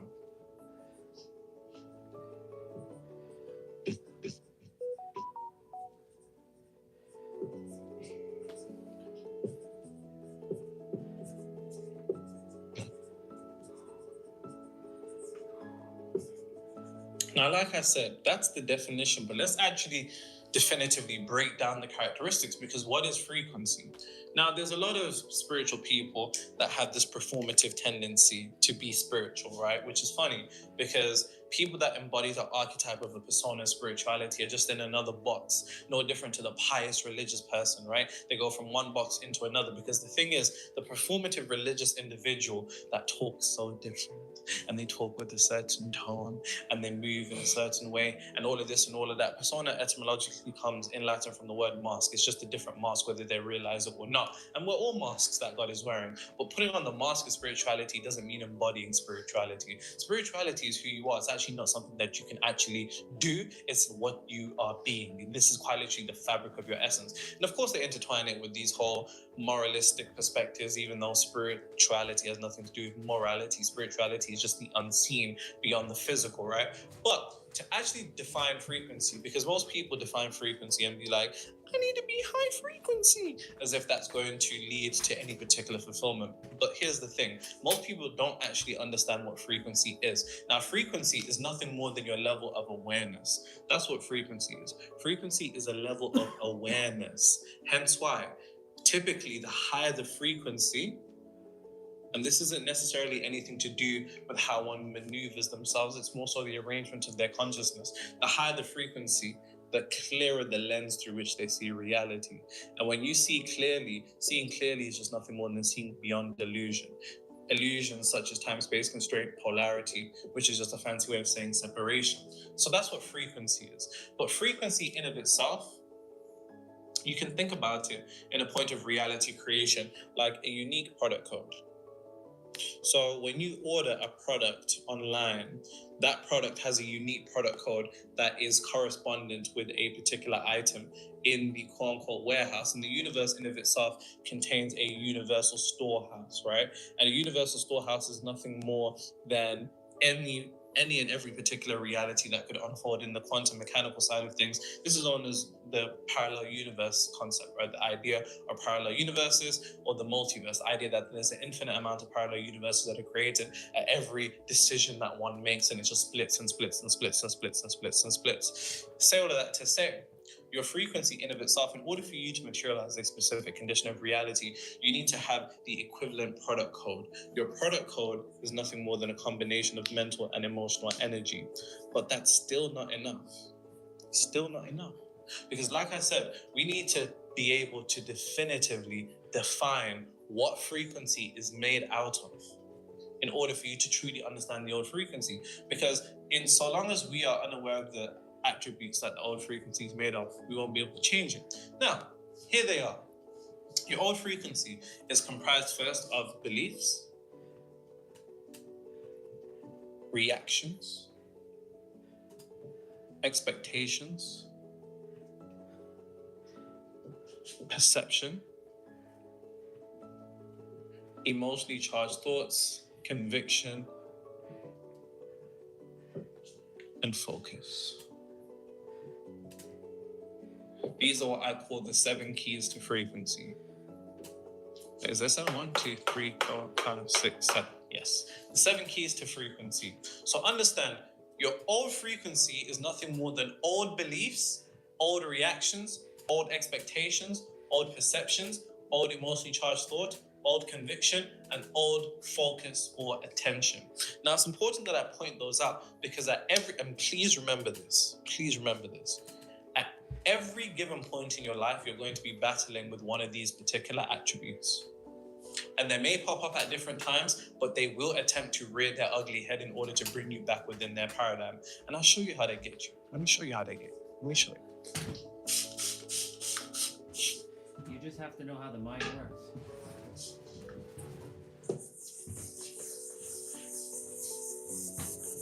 I like this comment. Nero, I love how you use the Bible to back up your claims. The Bible hits different for me now, and I apply it to my life. I can't really say, sorry to cut you off, AJ, I can't really say to back up claims, more so to illustrate things in a way that people may understand. There's a lot of people in the spiritual community, that see things quite service level. And I'm not the type of individual to dismiss wisdom where there is wisdom. I think it's egotistical that a lot of spiritual people be like, oh, religion is just a form of control and slavery. On one level, it is. But on another level, there's the esoteric wisdom. Esoteric comes from the Greek word esoterikos, which means inner circle. Most people are taught the exoteric. You think about an exoskeleton, the outer, right? This is where most people are in the institutional systematic form of religion in the way that they're taught it. Because the truth of the matter is you don't read the Bible reads you depending upon your level of consciousness. This can be extrapolated to any and every book, which is why you can read one book, the words haven't changed, but it doesn't make any sense to you. You come back a couple of weeks later, it's starting to click. You read that same book 2 weeks later, same book, you pick up something else because your consciousness is forever evolving, because you see nothing more than what you are in reality. So as your consciousness evolves, what you're able to see in reality also evolves. You can watch a TV show and you're able to pick up on something and link it to your mind because your consciousness has evolved to a particular degree. Sorry, it's a boss though. Hebrews 3:7 talks about today. I won't spoil the whole verse, but it's like the people who ignore God have the hardest time. We can't run from ourselves, like you said. Anyway, my little 6-year-old nephew saw me watching you and said, "Who's that? Is that your husband? He looks like your husband." I laughed and told him maybe one day. AJ, I watched Interstellar last night with the best film critic in the house. Amazing movie. Nero, stop hating. XOXO. No, guys, I told you I've apologized for hating on Interstellar because I Apologies not accepted until you watched it. I thought I was hating on Interstellar. Turns out it was The Martian.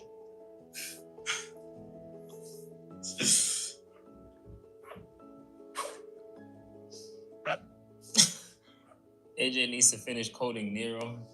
Nero's blinking, that's why he's always in shades. Oh my days.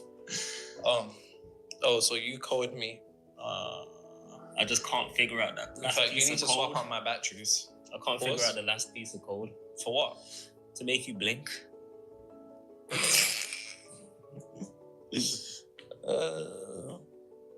Let's take green. Yay. Cool. So, please, I can't. Something's interesting. Why does Nero look shorter now? Either his camera position changed as well, because normally AJ is he's looking that way, but AJ's usually that way. So he definitely changed the layout of the room. And in the process, his camera, even though it's still covered, like you can still see the entire board, he seems shorter than normal. I'm sure someone else in the comments is probably going to perceive something feels off. That is the importance of this. Your old frequency primarily wants one thing from you. Not that that matters, but it just feels something feels off. How it actually came into existence. And your old frequency is nothing more than, like I said, a combination of a multitude of different attributes. But your old frequency is nothing more than and there's 3 planes of existence: mental, physical, spiritual. This mental and spiritual are the causal realms of reality, the causal realms of reality. The way that I like to illustrate it is that the mental plane can be equated to being like the seed that one plants into the ground. The spiritual plane is like the oven. But the degree of intensity in terms of your connection to the spiritual plane determines how quick you're able to materialize things into existence. When we look at spiritual figures such as Christ that were able to turn 5 loaves into 5,000 water to wine before people's eyes, the unity with the infinite intelligence led to a quicker materialization. in his ability to alter reality because he was connected. So when I say your old frequency, I'm referring to an entity, which is just an organism, not a physical body, that exists on the spiritual plane, that was created by you and your experiences, your thoughts, your emotions. It was created. It's a blind intelligence. It's not like, let me fuck up this guy's life because, I'm a sick psychopath and I would like to ruin, their life. It's literally a blind intelligence. It just simply wants one thing. As you saw in the drawing at the start, it wants nothing more than your energy. Your energy is through your emotion. Your emotion is the most powerful form of energy in this reality because your emotion is quite literally energy in motion. That energy in motion emits a signature that we call a vibration. That vibration picks up momentum, it becomes a frequency, and frequency is nothing more than immaterialized reality, and reality is materialized frequency. The two are the same. Think about it like steam and ice. Steam and ice are the same energy. The only thing that separates them is their rate of vibration. That's the same thing with consciousness. Matter is a precipitate of consciousness. So I need you to understand, when I'm talking about your old frequency, I'm talking about a blind intelligence here that has one desire, that is to get your energy. What energy specifically? The energy that it was made out of. And when you think about your experiences and everything that you've been through and everything that you've observed, we can extrapolate this to whatever field of whatever aspect of life you want to improve on. There is more money in your business, more money in general, a promotion in your career, a specific career, a relationship. Extrapolate this to whatever it is that you want. What are the experiences that you've been through? If you had to, determine the experiences into a singular emotion, what is that emotion? Because for most of us, it's something reflective of, shame, guilt, embarrassment, despair, apathy, frustration, disappointment, irritation, right? Anger, sadness. And in doing so, you have to understand that it just wants the energy that it was created from. It just wants the energy it was created from. It just wants the energy it was created from. So the energy that you created it from is what it wants. So what is the energy it was created from? I just gave you a whole bunch of emotions. So in understanding that, it wants one thing, and that's your energy. So here's what it will do. And this will happen to you, so please. And I also need you to understand something. No matter how many fucking books you read, no matter how many videos you watch, this information is not a magic wand. It doesn't just get rid of all the problems in your life, because your old frequency is very sneaky. Psychologically, it understands and it finesses you. It wants to create and give you a spiritual ego to get you to a point that you feel like you're above everything and you're above the nature of the universe. But because you're one with the universe, what happens in the universe in terms of the rhythm of the universe, of the highs and lows, is something that is completely inescapable. And understanding that's inescapable, it then attempts to convince you that you're above that, so you shouldn't experience that. So when you do experience that, it knocks you off more than you realize. And this is what it wants to do.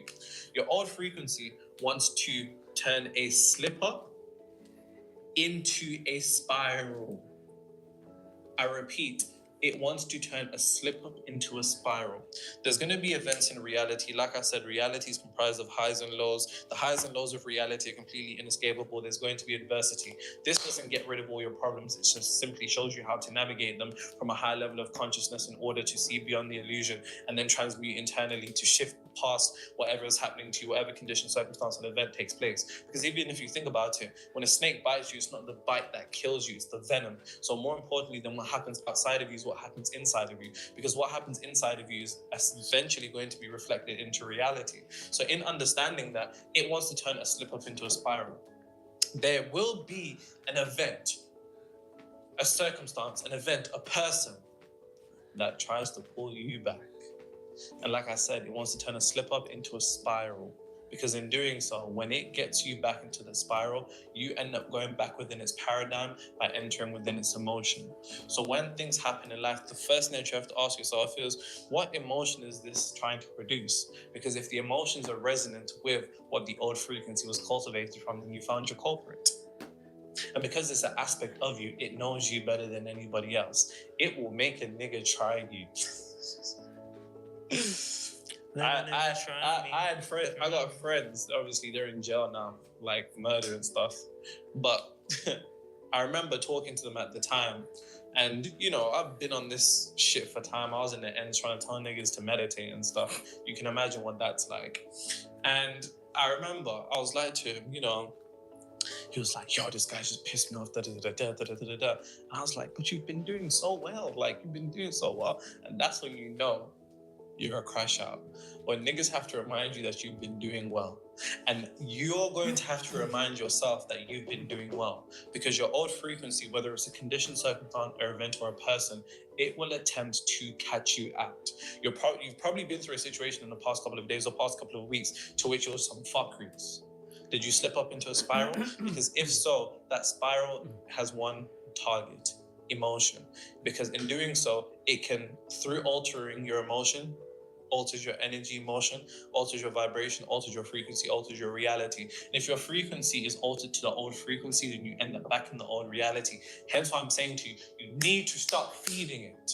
But what do you mean I need to start feeding it, Nero? Well, we're going to go through the attributes right now, so you actually don't make the mistake of feeding the old frequency, because this happens time and time and time again. And it's so sneaky that you'll be unaware that you're feeding it. And then you'll look around your reality and think, why is nothing changing?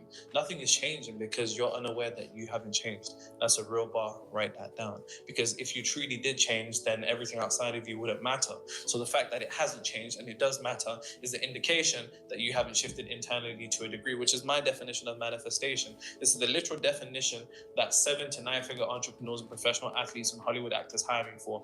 Manifestation is internally shifting to a degree to which you're no longer emotionally dependent upon seeing reality change.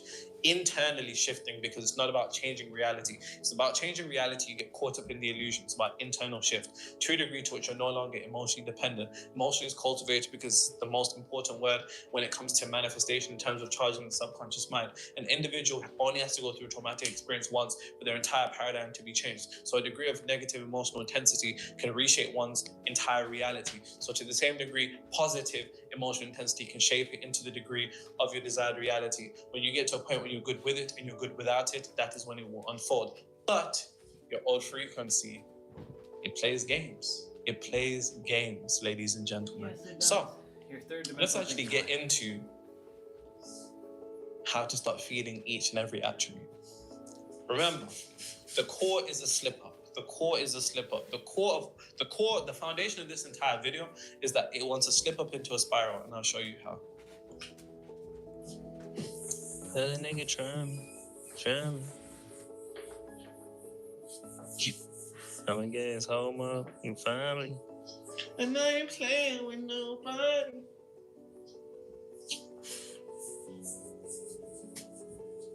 Just here for the Nero and AJ vibes at this point. Rest of they're not even here for the info no more. Can't tell if that's a good thing or a bad thing. For real. Nero, I'm with you since this summer. I Oh. closed my debts with you and manifested trip to Phuket. As in, you With said they closed their debts. What? Nero, I'm with you since this summer. I closed my debts. Guys, with I'm you. sorry, AJ can't read. This is what is put. I closed my debts with you. What does that mean? Like, I think he got rid of his debts watching the videos. First, I manifested a trip to Phuket with you. Okay, I'm not understanding it now because I ain't been to Thailand. It was hard, but I share with you. That's how the my expose subscri- comes out. But I share with you my subscribers in my Telegram channel. You are my secret, but I get that I'm infinite. If I can share your channel, it means I did it. I become infinite. I got it. If I still don't get something, I drop myself. I dropped into myself and find. I don't even know what this is saying, bro. No offense to this guy. It sounds great. So what, you're just gonna start reading? It sounds great. Come but on, this bro, isn't read making the sense, thing. bro. Bro, let me read it. Okay, read, please. Go. First time I'm reading it. Nero, I'm with you since the summer. I closed my debts with you and manifested a trip to Phuket with you. It was hard, but I share with you my subscribers in my Telegram channel. You are my secret, but I get that I'm infinite. If I can share your channel, it means I did it. I've become infinite. I got it. If I still don't get something, I've dropped. Oof. If I still don't get something, I dropped into myself and find which of my thoughts don't allow to create my reality that I want. Completely makes sense. And else, in a hotel, I was watching your last video and a guy from the top saw it. And in the morning, he asked about you. He's too watching your videos. I am from Russia, that guy's from London. And we met at a hostel at Phuket, and both of us are subscribed to your channel. Nero and that guy told me, don't be anxious. It was a sign from life or good, something like this, but it surprised me. Thanks, Nero and AJ. I subscribed to AJ's channel too, and he took from AJ's channel knowledge how to make my Telegram channel bigger. Thanks, guys. Real. This guy can't read, bro. Real. Bro, You know, that's is I'm an African, so I'm used to reading broken English. Yeah. I'm used to that. Shout out Russia though.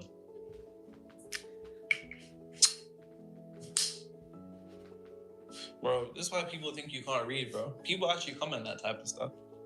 Bro, what? See, you can't even speak. I can't. Listen.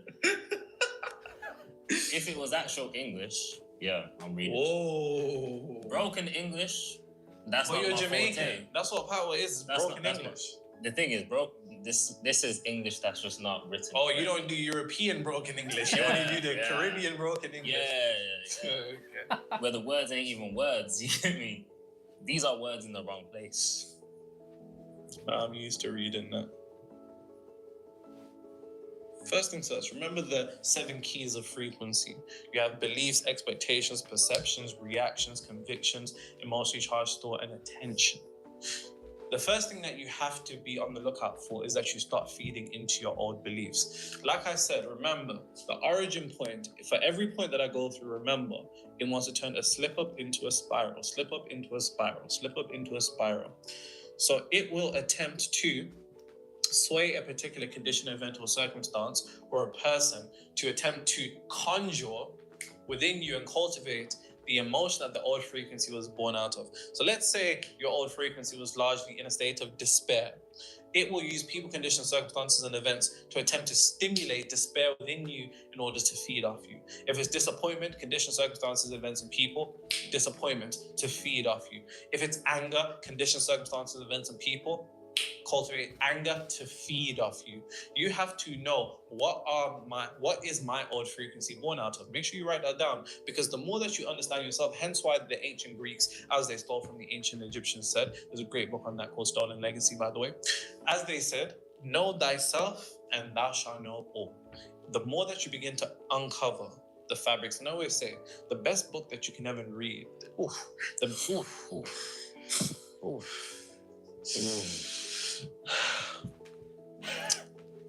best book that you can ever read, besides Outsmarting Reality, Amazon bestseller for 24 weeks straight in all 3 categories.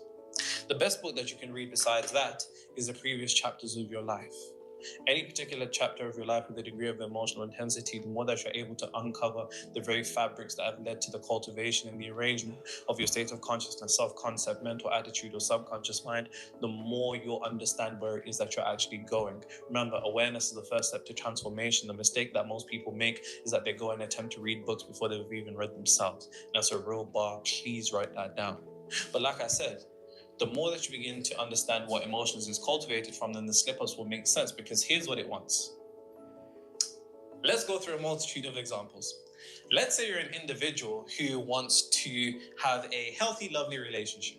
Yay. Your old frequency, knowing and being born from the chaos, the toxicity, the disappointment, the heartbreak, the despair, the apathy, and everything else that you're probably feeling.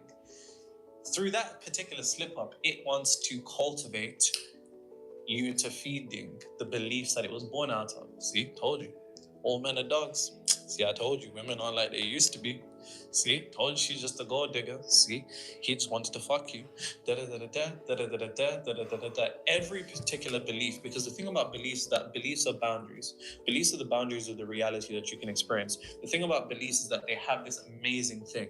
They have this thing where they can enter the subconscious mind, and then when it enters the subconscious mind, it enters into reality. When it enters into reality, we call it a truth. And when you call something a truth, you solidify it further into the subconscious mind. Is it a truth or is it a belief? What separates a truth versus a belief? Materialization. That's a real bar. Write that down. A belief is just a thought that hasn't been materialized. And a truth is a thought that has been materialized. Is it true? Or is it true because you accepted it's true? And your subconscious mind, understanding the beliefs that it was cultivated from and the beliefs that it was comprised of, it wants to trigger you back into that particular paradigm of the old beliefs or the old reality that you're attempting to move away from. So once again, when that slip up Just imagine I had like a banana peel. When that slip up, eventually attempts to get you into a spiral to go back into the old particular beliefs, the first thing that you have to understand is, what were my old beliefs? Because the more that you can define them, you'll be aware of the game as it's unfolding. You'll no longer be playing a game where you're one step behind. You're a step forward because you've already seen the entire board. But the issue is, you're the board and you're the pieces. But if you don't understand yourself, you won't understand where you're going. And like I said, what are the old beliefs? Let's say it's in a particular career. Let's say you've been up for a promotion. You have to understand, what are the beliefs? Oh, they don't appreciate you here. Oh, they don't cherish you here. They don't value you here. All of those beliefs will be brought up. I'll be brought up again in an attempt to get you to feed back into them so you can solidify them as a truth. Because the thing about beliefs is that the only thing that holds beliefs together is emotion. Emotion actually reinforces beliefs. So the thing about those beliefs is that when it brings those beliefs back up from that slip up, it will then put you back into a boundary where this is the world that you experience. And then when you do experience the walls of that world, you then call it a truth. But the walls are nothing more than the limitations cultivated and predicated by that particular belief. So once again, what are your old beliefs? When life gets hard, does it kick back into the memory of, oh, because your black life is hard and you have to work twice as hard as everybody else to get half the effort? The world is it because the world's going to be against you that they're not going to listen to you because you're a woman and they're not going to take you serious in the realm of business because you're a woman? Is it because you're this tall and you can't get this girl? Is it because of this or this or that?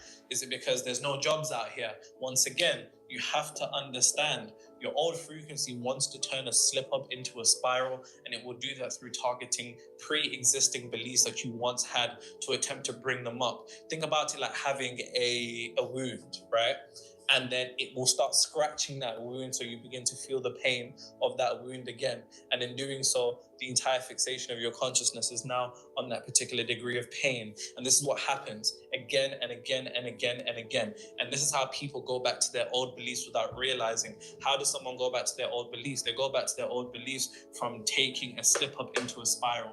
Instead of grounding themselves in their frequency and taking this as a sign to immerse themselves further in the direction of their desired reality. Because here's the thing about the old frequency.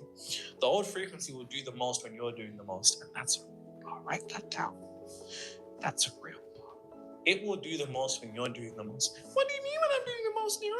When you're making the most amount of progression towards your desired reality, it will start tweaking. It will start doing the absolute most, bro. Start doing the absolute most. And whereas you're just looking at it externally in terms of the chaos of, fuck, like, why is this, like, this slip up? Like, what is this? Like, I've been doing all of this and I've been doing all of this. You're not understanding the inner mechanics of the game. The inner mechanics of the game is that it's doing the most because you're doing the most. Your progression has triggered it into being threatened. That's a bar. Your progression has triggered it into feeling threatened. And in doing so, it begins to retaliate. It begins to retaliate by creating this game. So watch out for those beliefs. Is it that, let's say you're struggling to sell products in your business, is the belief that, there's not a lot of people that can afford your particular service? That's an old belief it tends to trigger you back into. So then you can restructure yourself again without even realizing. You put yourself back in that nice little bed of the old frequency without even realizing. And it happens time and time and time again. This is what happens when you get so caught up and you allow reality to dictate you internally. When you have too much respect for reality, you don't have any respect for yourself. And that's a real bar. Write that down, because you're actually focused on the external, and then you allow the external to alter you internally. But if the external is nothing more than the creation of a delayed form of consciousness from your old frequency, then you're allowing your old frequency to position you and mold you like Play-Doh into the structure that it wants to put you in, and without even realizing it, based upon it being able to stimulate you back into your old beliefs and say, no. Come back, you're in that box. So number one, the first thing that you have to start feeding in order to start feeding your old frequency is stop feeding the old beliefs.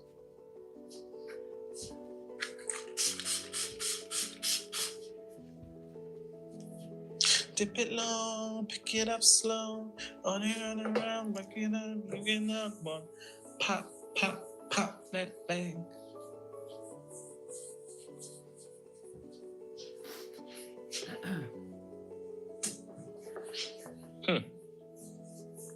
Hi, Nero. I remember Hi. sending you a message where I told you that I was trying to manifest a study trip to Canada. Things weren't going well. I was really discouraged. A few days later, you shared a video on YouTube saying you fell because you stood up. That's a boss. I truly felt like you had made it just for me. You have I only understood- fallen because you have risen. I understood the message, kept maintaining my frequency, and today, as I write this, I've already been in Toronto for 4 days for my studies. All I can say is thank you for teaching. Somebody came to the city. Somebody came here. Somebody came here. That's interesting. That's interesting. Somebody came to Toronto. I wouldn't have come here, but sure, if you wanted to come here, that's your. But welcome to Canada. Welcome to Toronto, person. Like, why does it look the same? What the hell are you talking about? What are you chatting about? Why does the prayer and the high five look the same? I have no idea what you're talking about right now. He's talking about the Oh, it's a conspiracy. There must be a deeper meaning behind this. Mm. You need to play that music. Yo, you can tell niggas anything if you play that music.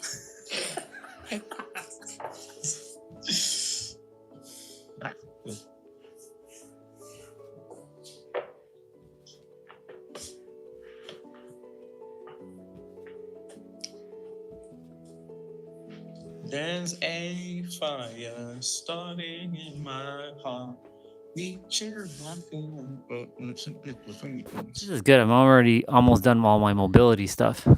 It's great. Just don't listen to your mind. Your mind's just going to keep playing all kinds of games with you. That's it.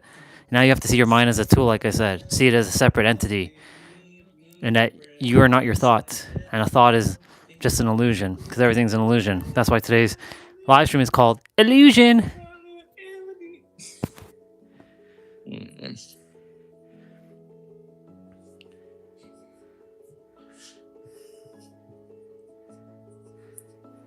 That almost said yar. Yar old frequency.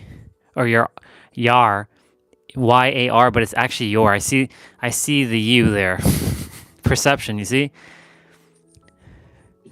I'll wait till he gets there. And he moves away. Look. Oh, no, he still hasn't moved yet. There. Right there. It looks like Yar. Y-A-R. Stop feeding Yar old perception and interpretation. But it's your. Which is just another way of saying His A and his U, or his O and his U are fused to look like an A. that you have to remember. On your old frequency, once again, it will use a Yar. into a spiral. Slip up into a spiral. Say it with me. Slip up into a spiral. Condition, circumstance, event of reality that is in direct contradiction to all the work that you've been doing. Reality has no meaning. He just said it at the bottom there. You think that you should never have a problem because you're the spiritual God and there should be nothing wrong in your world. So then when life hits you, it catches you off guard to a degree that your mind can't even conceptualize because At the bottom. You see what he says right there? Stop feeding Yar. I'll just say Yar because it's funny. Yar old perceptions and interpretations, distorting what just is. What just is. It just is. Y'all been hearing me talking about it just is in the last couple of days. Do you see how they are on my level and I'm not their level? They're on my level. They're on my level, son. So reality has no meaning. And he's going to say reality doesn't have no meaning. It doesn't mean it has no value. I'm sure he's going to say that. But it's the meaning that you attribute, because it's just labels. And labels are just words. And words are all made up. And words have emotion behind it because you've created the label. I'm sure he's going to touch upon that, but we'll see. We'll see. it's in direct contradiction because you bought into the bullshit and you were drunk off your own ego. Please. That broken English goes good. Please. I told you I'm African. But you have to stop feeding your old perceptions, which is just your interpretation. Because your old frequency wants you to look at reality through the old lens. And it will get that slip up to get you to see reality through that old lens. Because remember, the way that you look at life is the way life looks at you. Because you and life are one. You and the universe are one. So when you look at life, you're looking at yourself. It's trippy, completely trippy. But like I said, it will use the old lens to get you to see reality through the old world. Because in doing so, you make a mistake without even realizing. And that's by getting your perception.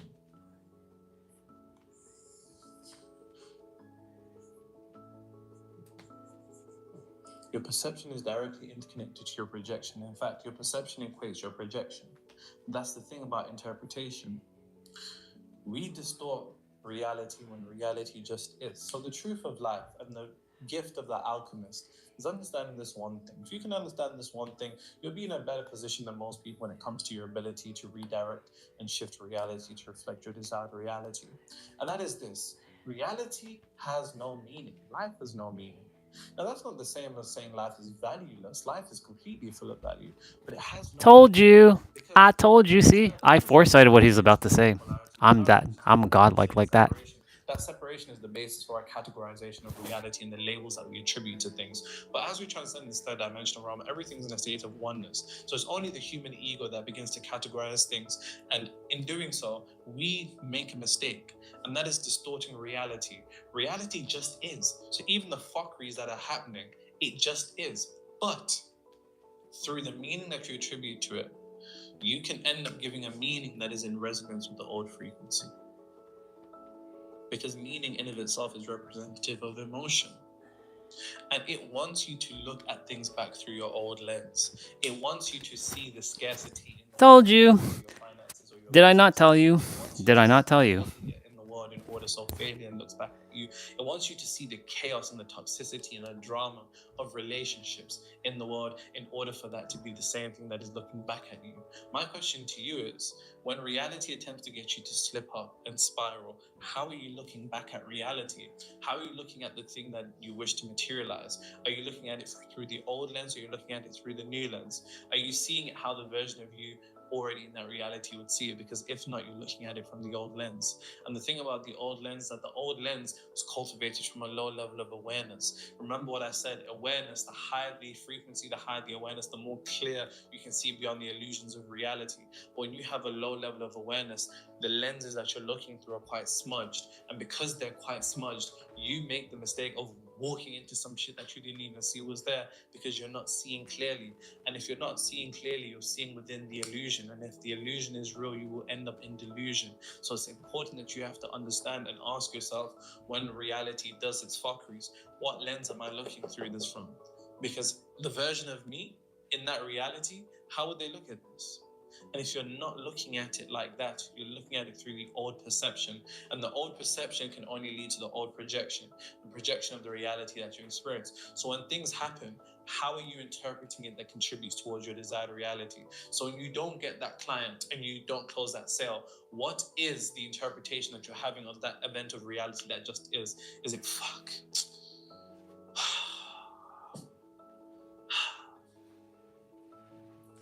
Is it the old frequency? When you end up going on a date, or you try to give someone a chance and it just doesn't go the way that you wanted it to go, or the way that you would have liked for it to go, what perception are you looking at it from? What's the interpretation? Are you interpreting this to then say, see, it's nothing but dogs out here?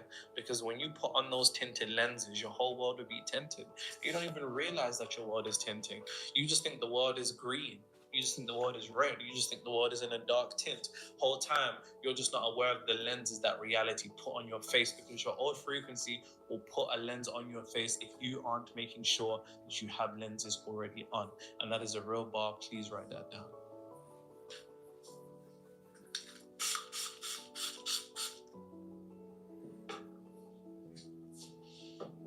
You know, on the topic of being African, you know, there was three great shifts in this world. Three great shifts. One was anime becoming cool all of a sudden. Great shift number one. Great shift number two, being dark skinned all of a sudden being a good thing. Thank God. Because it was hell for us. Absolute hell. Absolute hell. The jokes are absolutely outrageous. Being dark skinned, you are. And then the third great shift is being African. Being African, that was an extreme sport. 1,000 extremes poor, and I can see it on your face. You were part of them that targeted us. I can see it on your face. It wasn't me. I can see it on your It face. wasn't me, trust me. I can see it on your face. It wasn't me. People just clicking at you.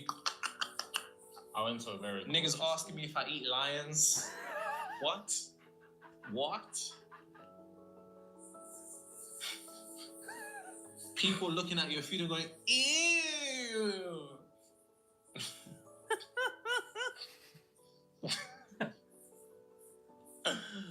Yo. And you just stood there and you watched, AJ. I tried to help. You just stood there and you watched. I tried to help. But then I they tried to wonder group me if we in had with known you each guys. other when we were young, if we would be friends. What do you think? I don't know. I would have thought you were a devil worshipper. You know what's so funny?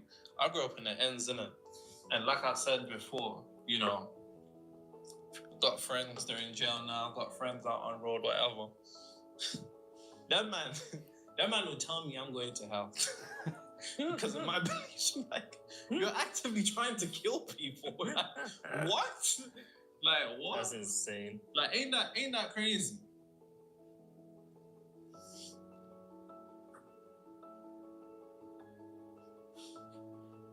Like, I'm telling you, as black people, I think we just see things backwards, to be honest. Because how is someone who doesn't believe in religion more dangerous than the actual gang member? How? How is marriage more of a commitment than having a child with someone? How? You know what I'm saying? Jeez. That was right.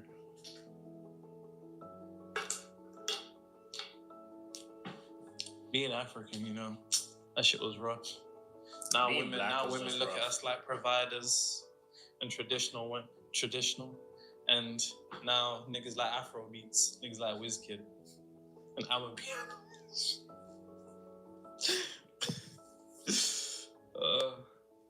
Everyone likes jollof rice now, huh? The great shift. Great shift, bro. The great shift. That jollof rice is banging still. It's better than rice and peas. See, why do we have to do this black on black crime thing? You know, you're right. You're right. No, you're right. That was, you know what? Unnecessary. You know what? No, I'm trying to say. I apologize, good sir. Start wearing quarter zips, Danny. I'm gonna start mixing my rice and peas with the jollof. We need a name for that. We need a name for that rice. Jollof and peas.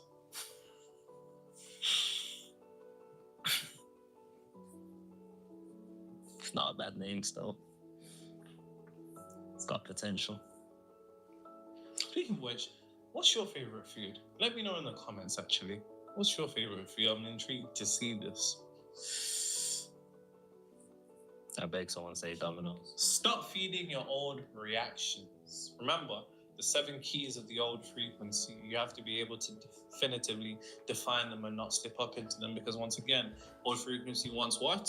Slip up into a spiral. Slip up into a spiral. Condition, circumstance, person, or event that will attempt to get you to react. And this is what I was talking about earlier. And this, I think this is where most people get got. Honestly, because here's the thing. If you don't have the capability of transcending an emotional reaction to reality, you will stay perpetually in the same cycles again and again. That's what borrowed that down. What do you mean, Nero? What do you mean? Let me explain why. You see, the thing about reactions, emotional reactions, is that remember, what is the primary programmer of the subconscious mind? It is emotion.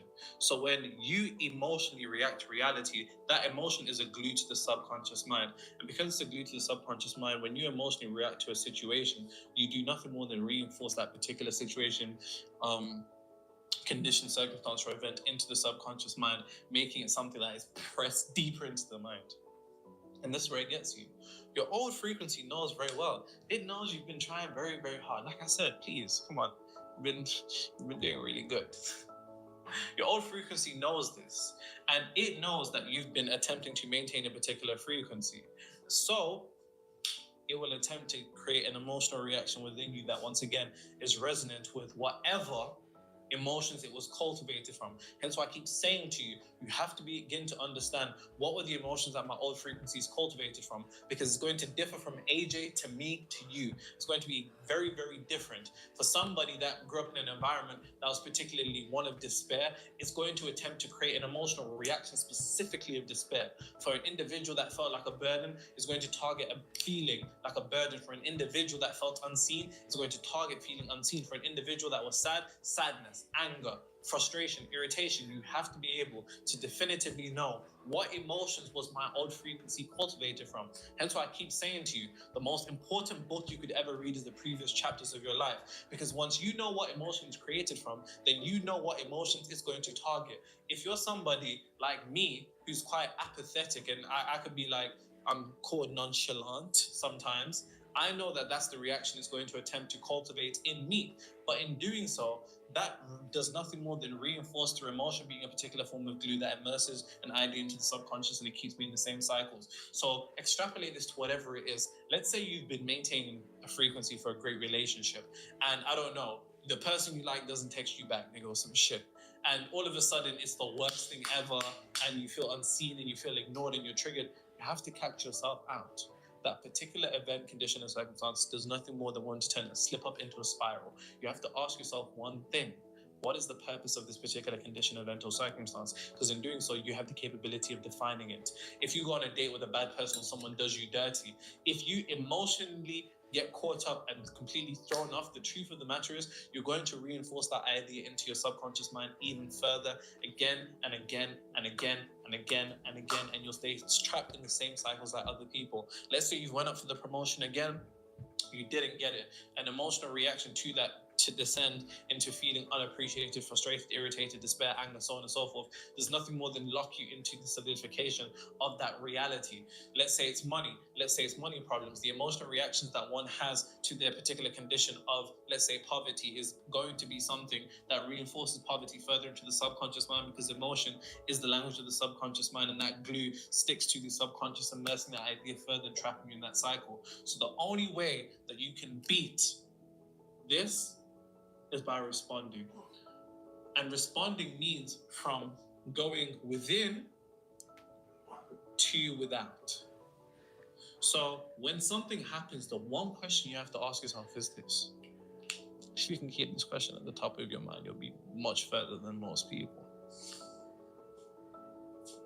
How would the version of me in that desired reality respond to this? You can just ask yourself that question and just let that be your response instead of a reaction. You completely throw the old frequency of its game, because remember, it wants one thing. It wants your energy through your emotions. So it wants to cultivate an emotional reaction by using conditions, circumstances, and event to create an emotion that it can continue to feed and supply off. Remember, it's not against you. It just wants to continue existing. But in doing so, when you give it a reaction that is completely in contradiction to what it's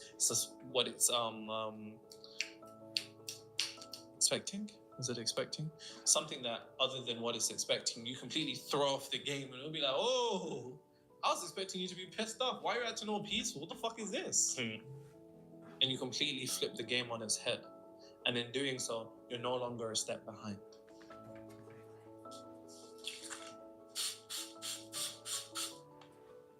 And emotional reaction is probably the one that gets people the most. I think perception and reactions just in the work that I've done with clients. Speaking of which, if you're an entrepreneur and you feel as if you have a mental block that you can't figure out that's preventing you from making millions in your business as you should have a very long time ago, the link in the description, apply to work with me. I also work with professional athletes, but that mainly comes on recommendations.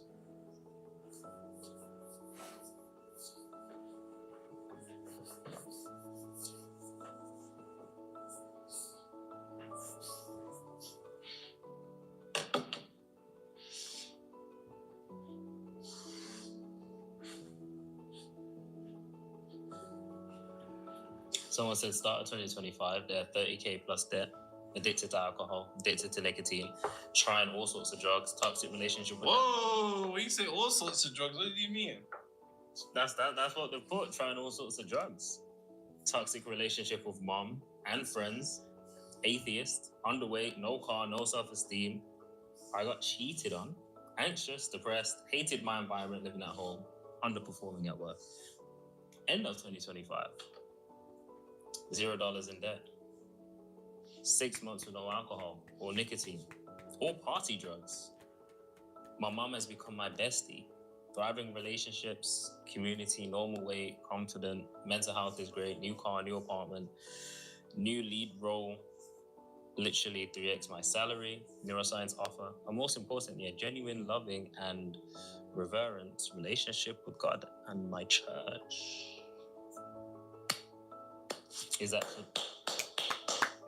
that's sick. That is very sick. And the fact that you was able to articulate them so definitively is... It was literally just bullet points. Crazy. That's amazing. I'll take orange. That's amazing. Congratulations to that brother. Amazing. Said orange and picked up black. Sick. I need to reprogram you again. I know, I'm acting out. Stop feeling old. The thing about the old frequency, once again, slip up into a spiral, ladies and gentlemen, slip up into a spiral. I keep repeating that, and hopefully you get fucking tired of hearing it. Slip up into a spiral, slip up into a spiral. It wants you to fall into your old expectations. Do you expect that guy to do you wrong? Do you expect that girl to do you wrong? Do you expect yourself not to get that opportunity? Do you expect yourself not to close that client? Do you expect yourself not to get that job? Do you expect for them to ignore you? Do you expect for them to unsee your potential? Once again, a lot of our expectations previously in the old frequency are things that are opposed to us, things that are in contradiction to us. And in doing so, we begin to expect things that are complete in opposition to us without realizing that expectation leads to creation. That's a bar, write that down. You get what you expect. Yep. Because the thing, you get what you expect. Because the thing about expectation in of itself is that expectation has a degree of confidence behind it. And confidence is one of the most important words in the realm of manifestation. The word faith moveth mountain, esoterically in the Bible, in Latin was a reference to confidence, right? Faith comes from the word fides, which meant confidence. Confidence is one of the most important words in manifestation. When you expect something, there's a certain degree of confidence in that. That confidence strengthens the frequency of that expectation. And how many times have we expected things to go against us? To such a degree that when they go wrong, you're like, yeah, I knew that was going to happen. Are you a fucking prophet? Or are you a creator? How many times have we been the prophet of our own demise? How many times have we been the prophet of things that work in direct contradiction for us? How many times have we predicted that something wasn't going to go right for us? What if the whole time we weren't predicting? You're not a prophet. You don't see into the future.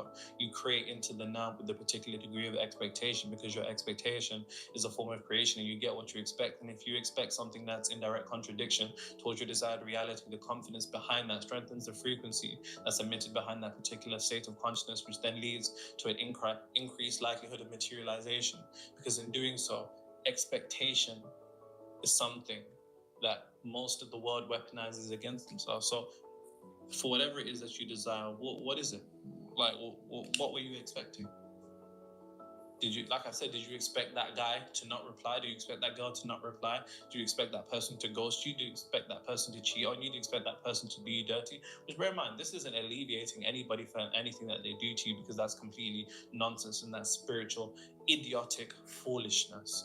It's to say that you have to begin to understand how your expectations can also work against you when it leads to the series of chains and events of reality as they unfold. Because like I said, we expect the worst. What do niggas say? Expect for the best. Expect the best, prepare for the worst. Yeah. So preparation is literally you having your hand out. to the universe. So that's still nonsensical. But the thing about expectation is that expecting the best almost feels foolish. Not only does it feel foolish, it feels as though we're setting ourselves up for pain. And there's a bridge that you have to cross when it comes to entering because the version of you would have a completely degree of expectation. Because let's say you're in your desired reality, fast forward 3 months. There's certain things that would be normal to you, because the thing about expectation is the things that we find normal. So you'd have a new normal, which means that you'd have a new expectation. So your expectations have to be the expectations have to be the expectation that you would have in that particular desired reality. Because in doing so, that's the only way you're going to get there. You know, a lot of people make the mistake of thinking that everything's going to change and they're going to change when reality changes. But you need to change internally in totality first in order for reality to actually change, which means that you'd have a new degree of things that you find normal. You'd have new, completely different expectations. You'd be expecting reality to unfold in a manner that is completely different to the way that it's unfolding. But the thing that you'd have to cross is the bridge of disappointments, because the first thing the mind says, or the old frequency, I should say, when you think about expecting the best, it says, "Are you sure you want to do that? Last time you done that, didn't go too well. Why do you expect the best? You know how things have been. You know you're not going to find that person. You know they're not going to give you that promotion. You know you're not going to make that amount of money in your business. You know you're not going to close the client. You know that deal's not going to go through." And in doing so, it seductively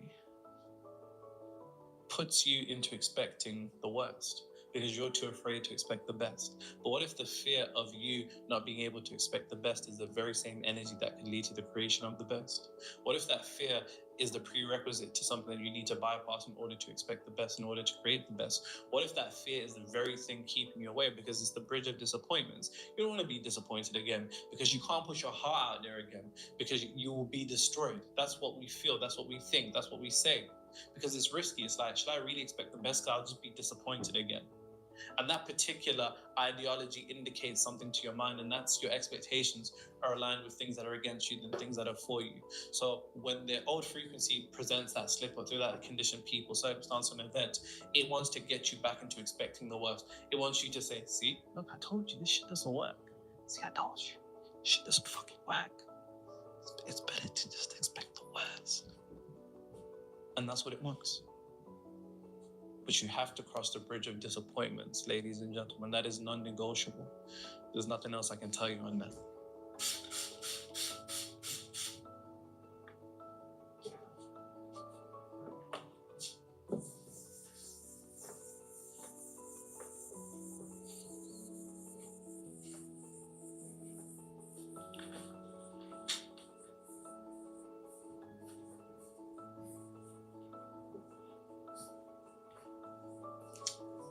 Start of 2026. Nero has no beard. Say that again? Start of 2026. Nero has no beard in the 2026. Bro, listen. Beard fully comes in. Listen. By the end of 2026, I'm going to have a full beard. If not, I'm deleting this whole channel. Okay. That's going to get clipped. Someone's sitting on that clip. Yo, waiting. nah. If you said, let's say by the end of this year, I got no beard, you sent me that clip, I'm just going to be...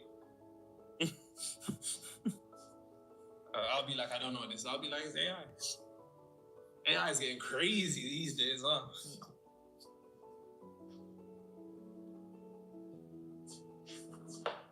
You know, my auntie, she sent me this clip on WhatsApp. Africans need to be banned from WhatsApp, I'm pretty sure. WhatsApp videos forwarded is too funny. It's too funny. So check this. She sent me a video, and it was a video of a mermaid. In the bottom of the corner, I see the watermark for Sora AI. Like this isn't real. This isn't real. She was like, "No, see, you and your friend were talking about mermaids. Show him this." I said, if I showed him this, all the evidence, all credibility is finished. Finished. Yo.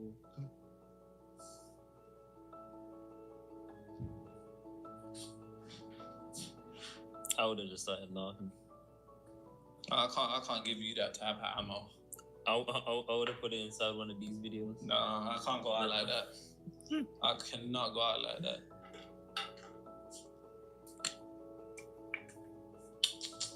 Auntie was just on your side, bro. Just trying to help you out. Me know your auntie. My name's Sharon.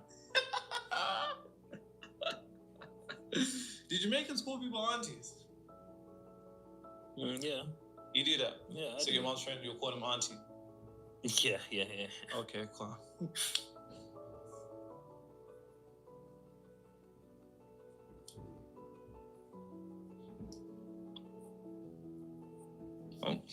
Oh, that's the wrong way around.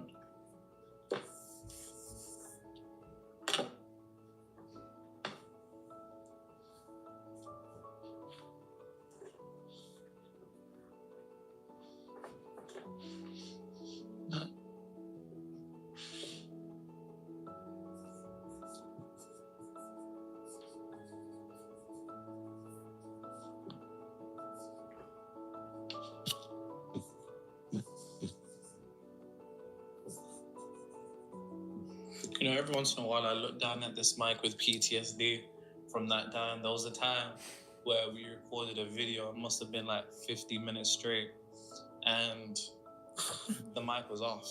20 minutes in. 20 minutes in, it died. The video was like an hour long, hour and 10 minutes. It was about 50 minutes. It was just.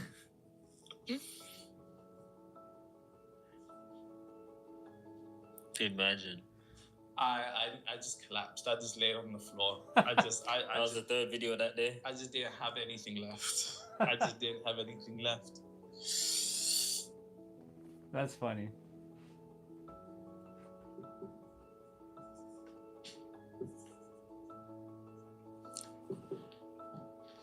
Stop feeding your old focus.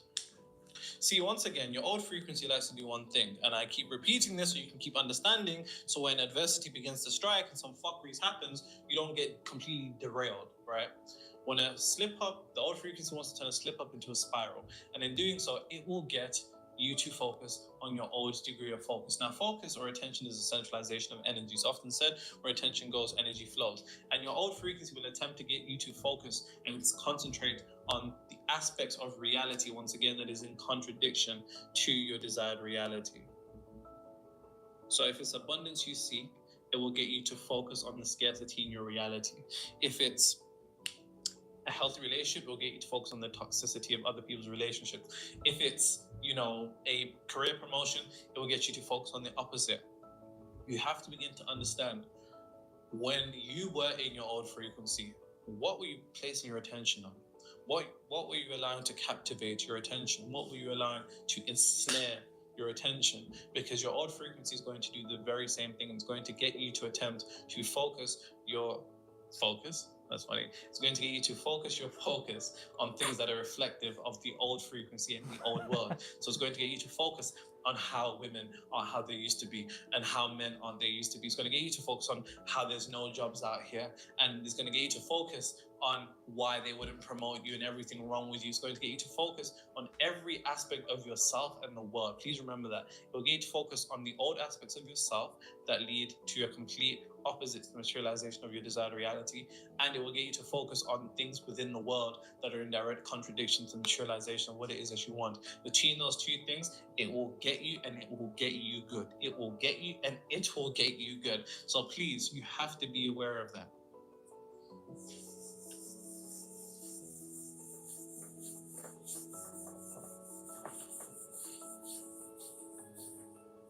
Speaking of which, if you're this far into the video, tell me, how has your old frequency caught you out as of recently? Oh, that's easy. It's attempting to tell me that I'll never make it. That's what the old frequency is attempting to say. You'll never make it. The way that it normally gets me is through my focus. It attempts to get me to focus on the scarce aspect of the things that I want, whether that's money, whether that's it's mainly that, really and truly. That's Honestly, it's just money, and that's it. But more so impact. You know what I'm saying? Yeah. And impact, unfortunately, isn't something that can really be tangibly seen, except through like views and stuff, which is all vanity metrics, but they're at the end of the day.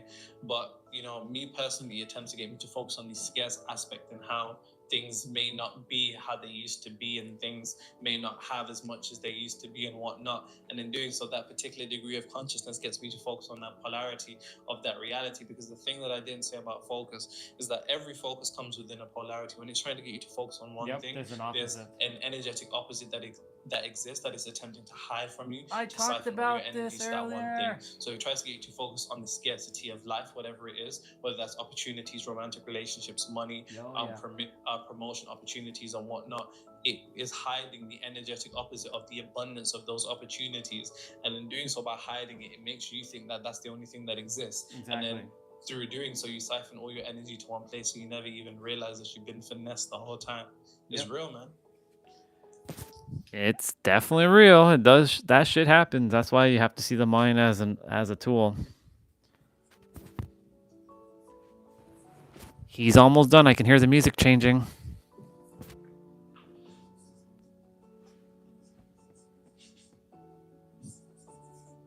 And finally, start feeding your old conviction.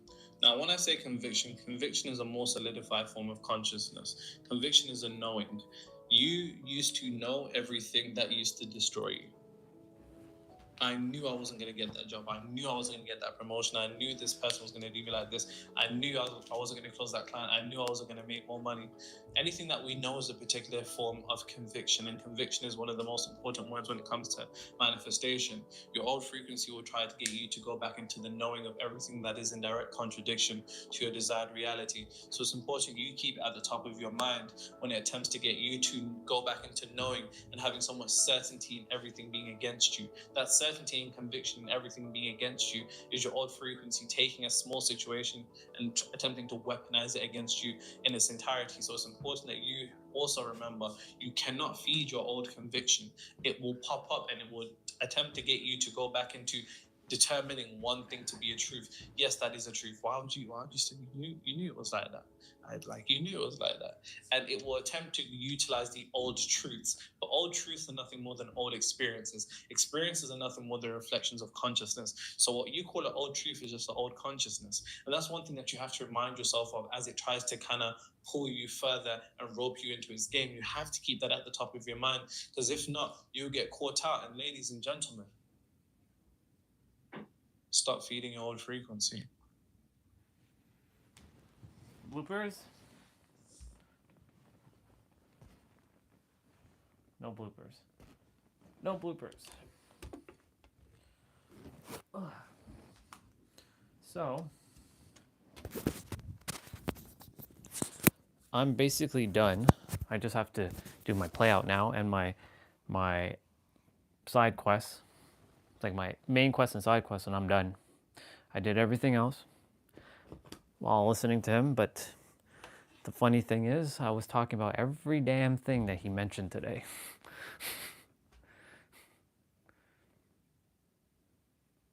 The mind is going to do whatever it can to fucking derail you, because it wants to. It's not against you. It's not your enemy.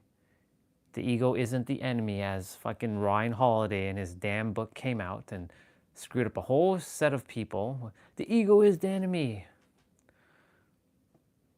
I think that's the title of the book. Ryan Holiday, The Ego is the Enemy. Let me go take a peek.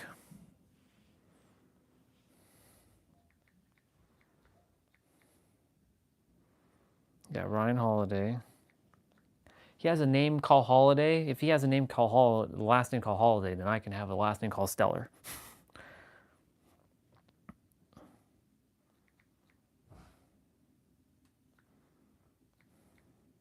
Yeah, the ego is the enemy. Yep, Ryan Holiday, the ego is the enemy. The ego is not the enemy. And because his book is so well known in the world, he basically... That was weird.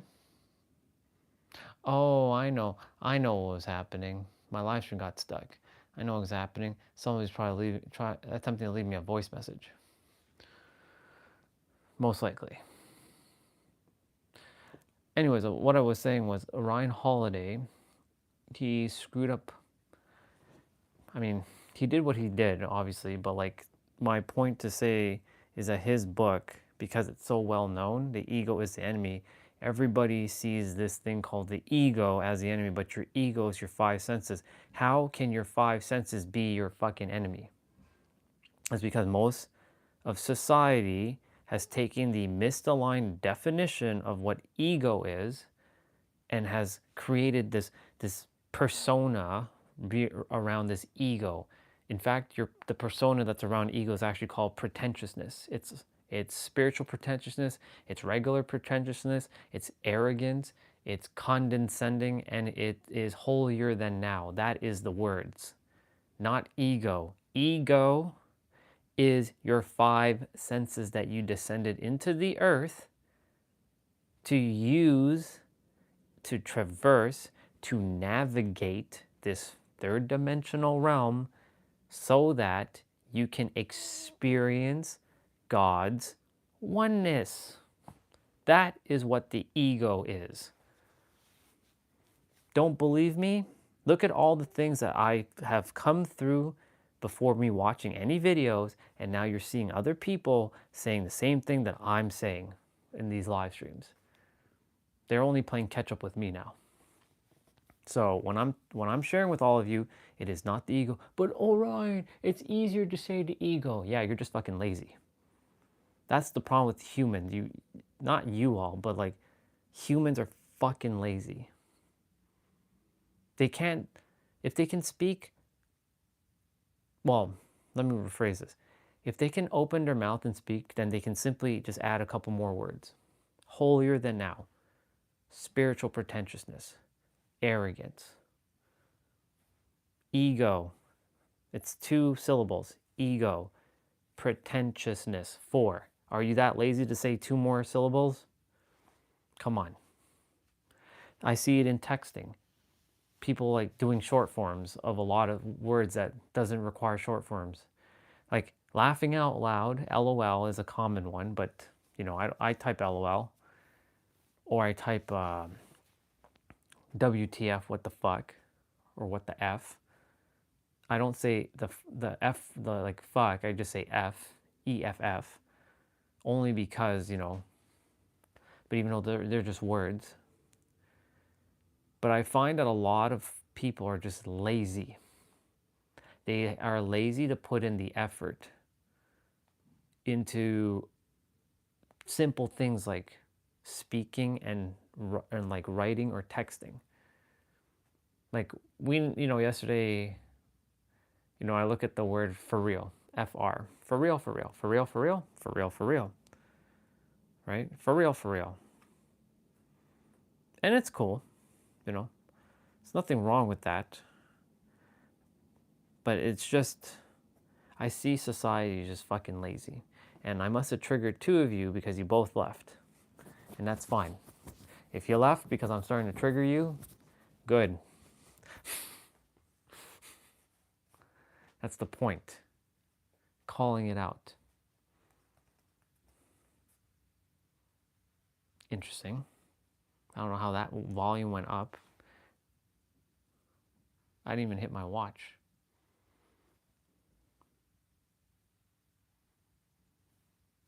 Sure, whatever.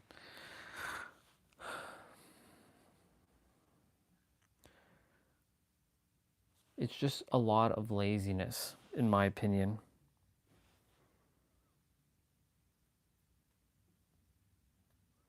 Tons of laziness in this world.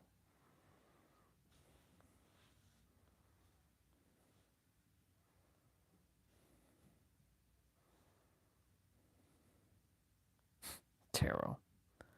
So every day I spend my time.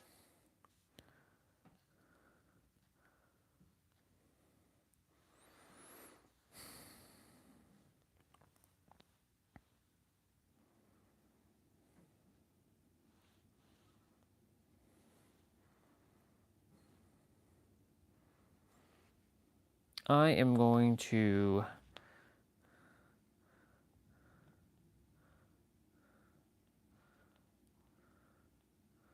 I don't care to book a session. I just care to have a conversation with this sister.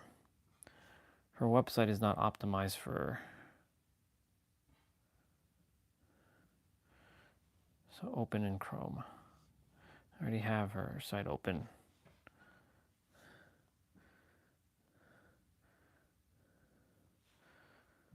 All right, I'm going to gmail.com.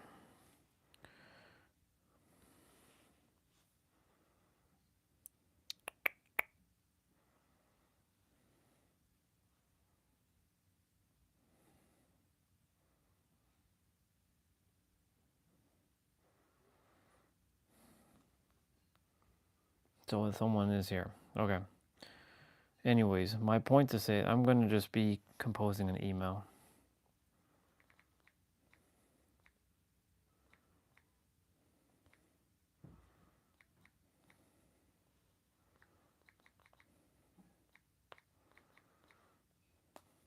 Cool beans.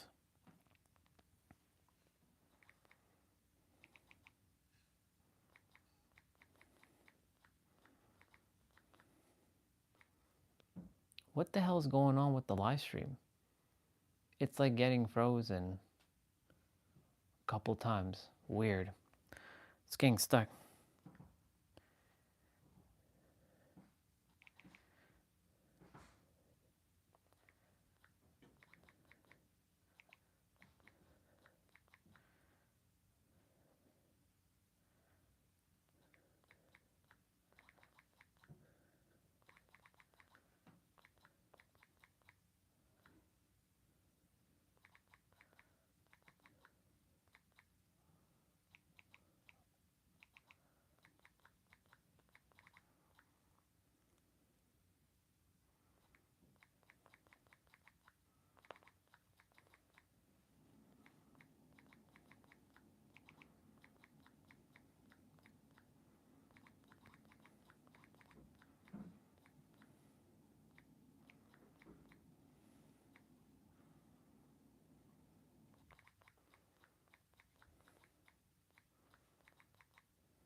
Good.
I'm just, what's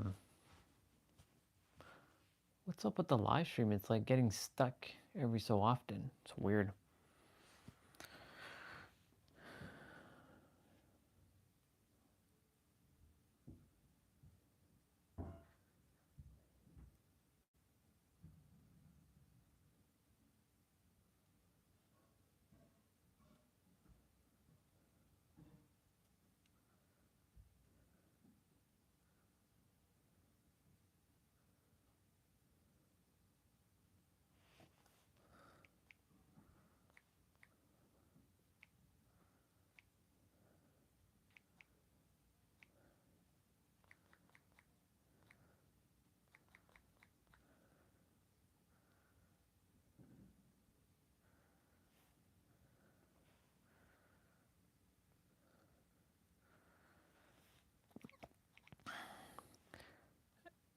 As I arrived at a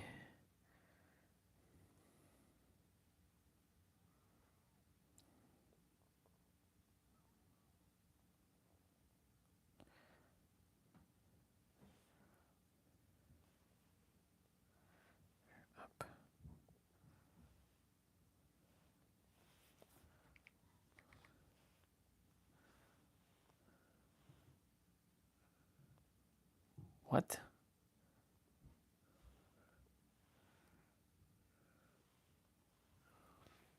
Mm-hmm.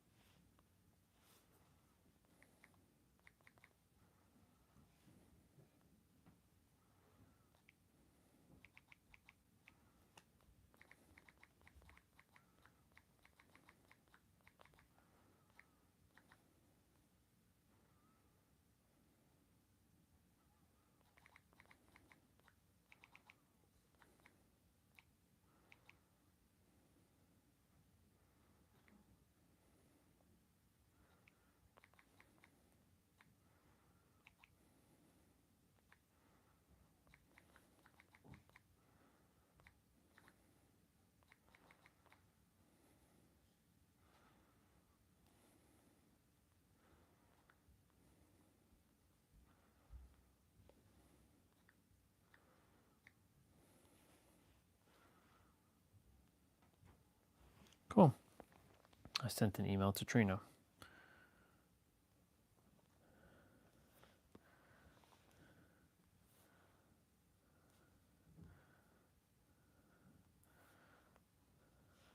This one was a good video.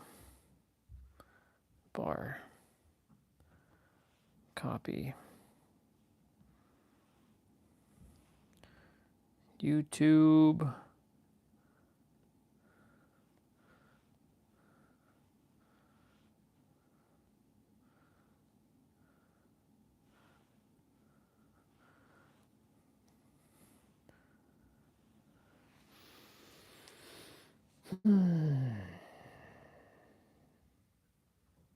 It's time.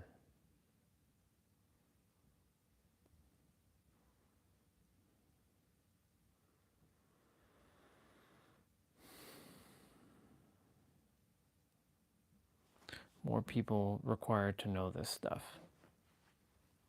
It's important. It's important.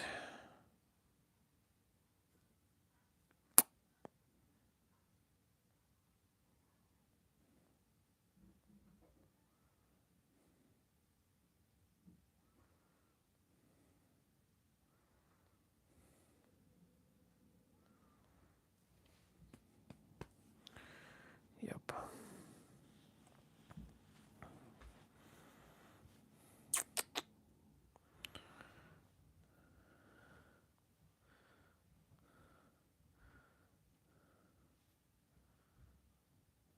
That's funny.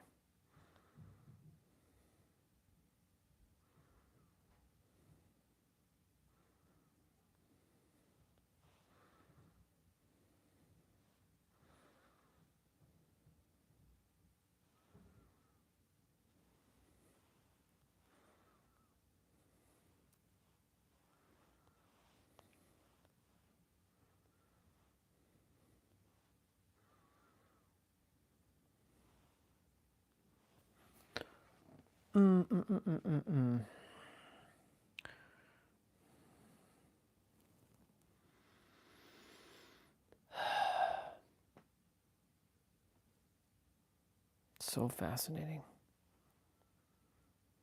How everything's so damn simple now. How everything is so simple. But the third dimensional thinking mind is always looking out and looking for problems. It's always seeking problems because it wants to make sure that, like, oh, but we have to be doing something, or we're gonna be losing, or we're not where we are. It attempts to do that a lot. It's designed to do that, in fact.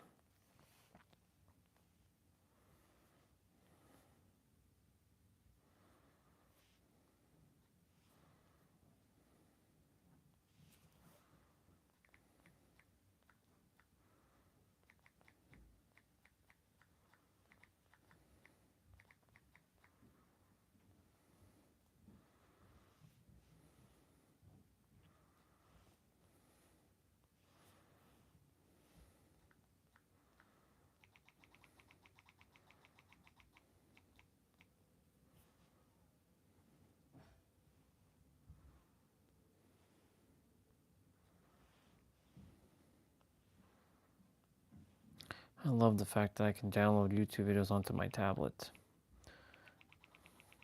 YouTube thinks they know things that people don't know, but I know more than what YouTube can even. It's funny. Video.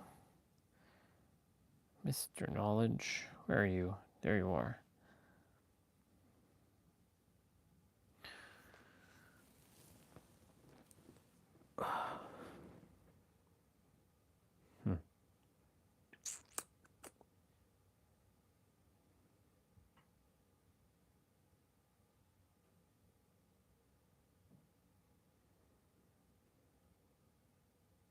I wonder what my days will be like.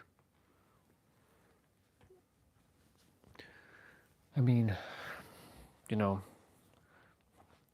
this world-renowned international speaker, but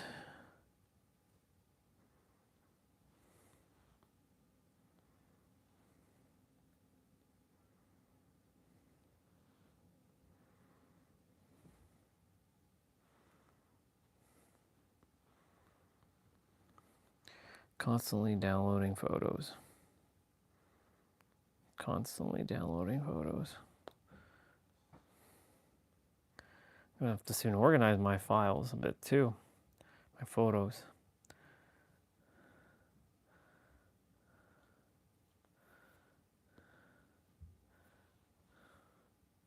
Yep, there's another one.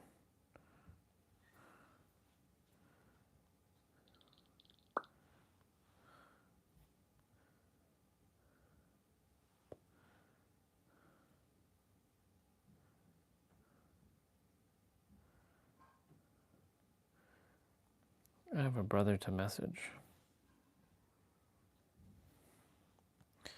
I will message him shortly.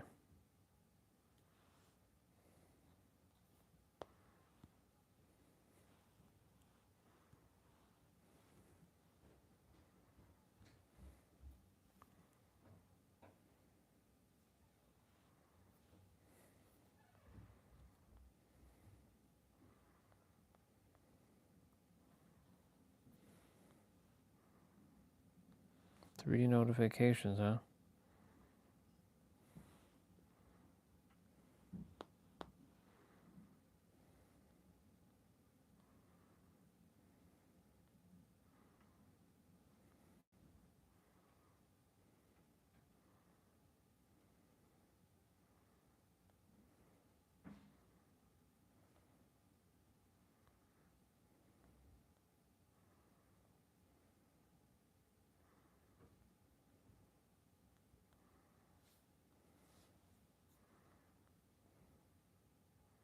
Oh, that's a nice photo of Coronado. That's a nice photo of Coronado on Christmas. That's nice. That's beautiful. The ice rink. That's beautiful. Wow. And I was there a year ago, and I experienced that. And I know exactly what that feels like. And I was sitting right there, right on those spots, and having a hot chocolate. This was for New Year's Eve. No, that was 2023. I sat there. Actually, well, 2024 I did sit there too, but then I decided to take a drive. Yeah, I went, had hot chocolate, then I drove, and I was waiting in the car to get a nice parking spot so I can go and see, the fireworks across the harbor, but it was completely foggy. I should have just stayed where I was at Coronado. There's the bridge. Oh man, that's such a good photo. The most perfect city, and I'll be there soon. I'll be back home. I'll be back home soon enough.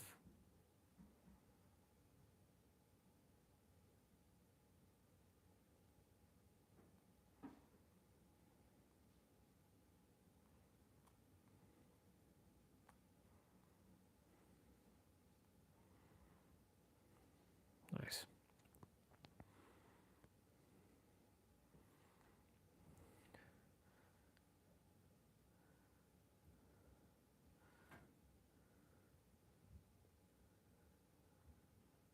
September 9th, 2024, this guy, before I was named Orion, as a small token of appreciation, I'm offering something in return. I've set aside time for 30 individuals to book a free one-on-one consulting call with me, whether you are a coach, content creator, consultant, or agency owner. I love to connect with people and help with anything related to interview, podcasts, guest outreach, being a guest on other people's podcasts, podcast management, organic marketing, or content creation. If you feel this could be helpful for your journey, no strings attached, just my way to say thank you for, yeah.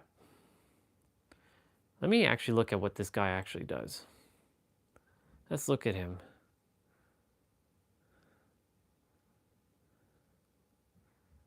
Look at him all wired up. Hey, what's up everyone? It's Rohin here from Rank Checker, and this is a quick testimonial for our podcasting friend Nilesh Chen. So yeah, I met Nilesh about an year ago. Isn't that him?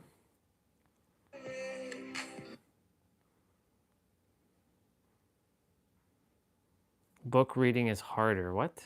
But book reading is one of the hardest and toughest skill in the thing for a lot of people. No, it isn't. In today's AI era, that's a limiting belief. No, it is not hard at all. You saying it's hard is what's creating it to be hard. Don't obfuscate it, dude. Don't obfuscate shit. Huh? Where's my pen? Where did I put my pen?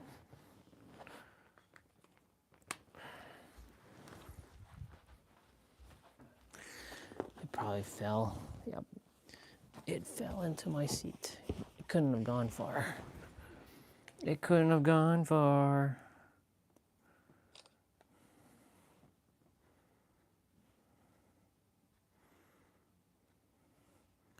Picture of my wife.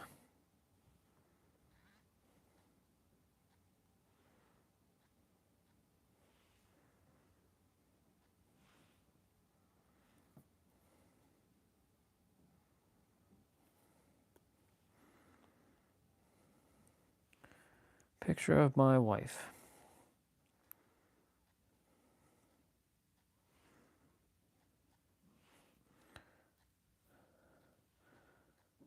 I know there's someone that's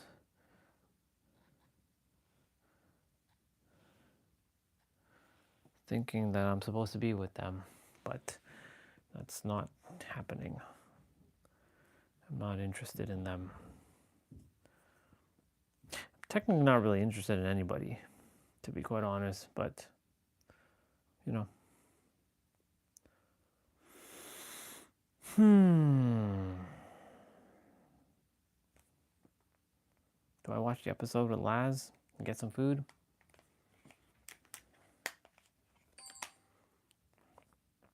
Lazarus.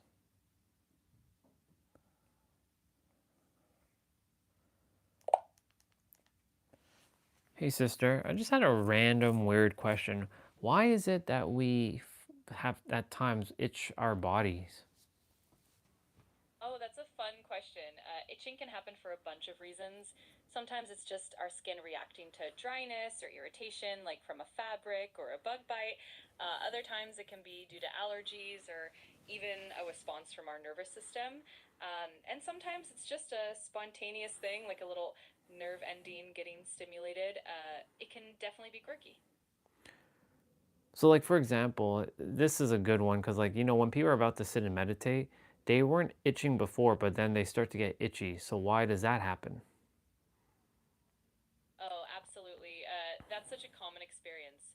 When we meditate and we start to calm our mind and body, we become more aware of subtle sensations that we might usually ignore. That increased awareness can make little itches or sensations more noticeable, almost like our body is just calling for attention. It can also be related to the body relaxing and releasing tension, which can sometimes cause those itches to pop up out of nowhere. But wouldn't you think that itching is sort of an illusion to some degree because, like, it's attempting to distract you when you didn't have the itch in the first place? Yeah, that's a really interesting way to look at it. In a sense, it can definitely feel like a distraction. Sometimes that itch comes at a moment when we're trying to be present and still, and it can be almost like a mental or physical test. It's like our body or mind is looking for something to pull us out of that calm state. So, in a way, it can be a bit of an illusion or a challenge to stay focused and present.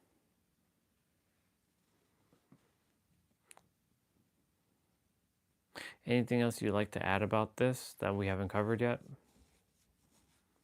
One thing worth noting is that sometimes those itches can also be a sign of our body's way of releasing built up tension or even energy. And it can also be a subtle reminder to check in with ourselves to see if we're holding any stress. So while it can be a distraction, it can also be a gentle nudge towards deeper awareness. It's kind of fascinating how it all ties together. Okay, now that we've talked about that, there's something else. So, I sleep on a bunk bed and, there's only one mattress and underneath the mattress has this like wiry like, frame underneath it. When I'm sleeping, sometimes my lower back gets extremely tight. Is there a way to prevent my lower back from getting tight so I can stay like loose and flowy or flexible while I'm asleep?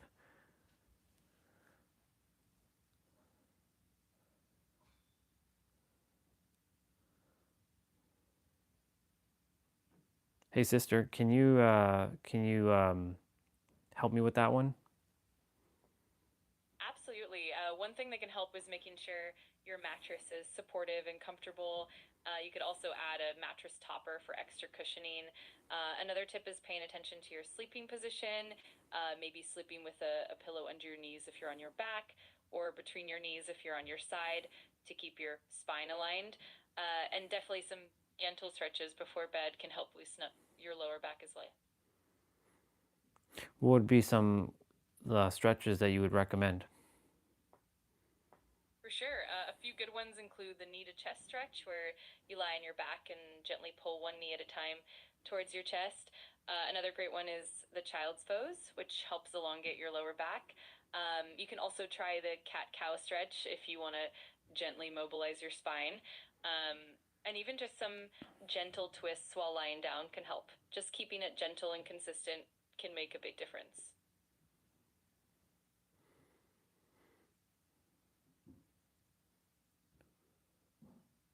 I mainly sleep on my sides. Is there a way to sleep on my back without having to snore? Yeah, definitely. Sleeping on your back can help keep your spine aligned better, but snoring can be an issue for some people. One thing that can help is using a thicker pillow or a wedge pillow to elevate your head slightly, which can keep your airways open. Also, making sure that your nasal passages are clear before bed, maybe with a saline rinse, can help reduce snoring. And of course, maintaining a consistent sleep schedule and avoiding heavy meals before bedtime can also make a difference. It might take a bit of trial and error, but it's definitely doable. What is the recommended amount of time to not have anything before bed? In general, it's recommended to avoid large meals or heavy snacks at least 2 to 3 hours before bedtime. This helps your body digest properly and can also reduce the likelihood of indigestion or acid reflux. And if you're sensitive to caffeine, it's good to avoid it at least 4 to 6 hours before sleeping. That way you'll have a smoother, more restful night.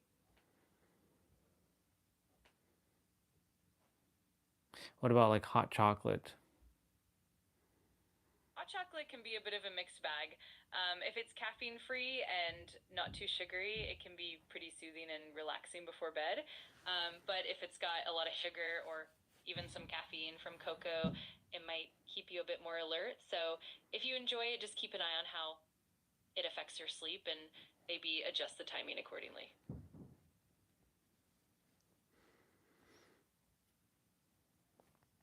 So the bed has a bar at the top, and I hang from it when I do like this sort of like a almost like hanging from like a pull-up bar, but it's not a pull-up bar because I don't have enough like height for my legs to be off the ground. So I kind of elongate my back by bending it, by bringing my feet like to the ground and letting my knees not touch the ground. So I'm kind of like stretching out the body in sort of like a in a curved shape, like in a sloping inclined shape. Um, would that be a good stretch before bed? Absolutely. That can actually be really beneficial. Hanging or gently elongating your spine can help decompress your vertebrae and relieve some of that tension in your lower back. It's also great for improving posture and just releasing any built up tension from the day. Just make sure you do it gently and comfortably, and it can definitely help you feel more relaxed before bed.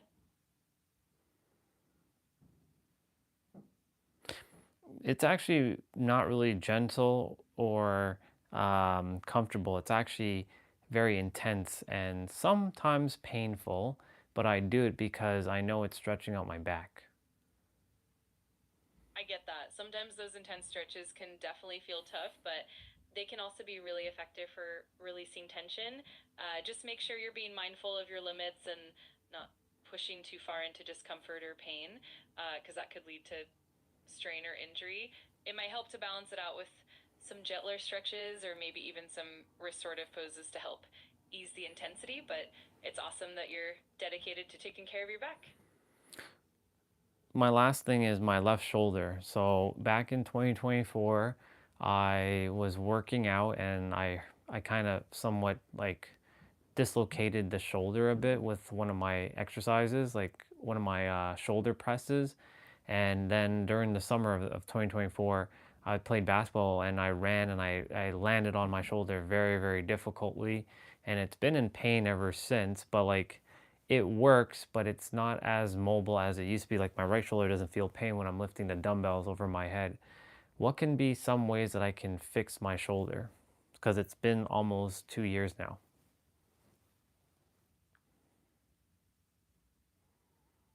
I'm sorry to hear that your shoulder's been bothering you for so long.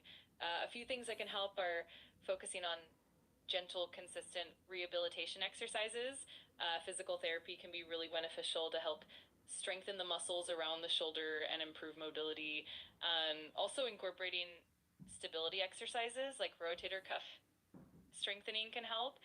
You might also consider modalities like massage therapy, acupuncture, or even some gentle yoga to keep it moving.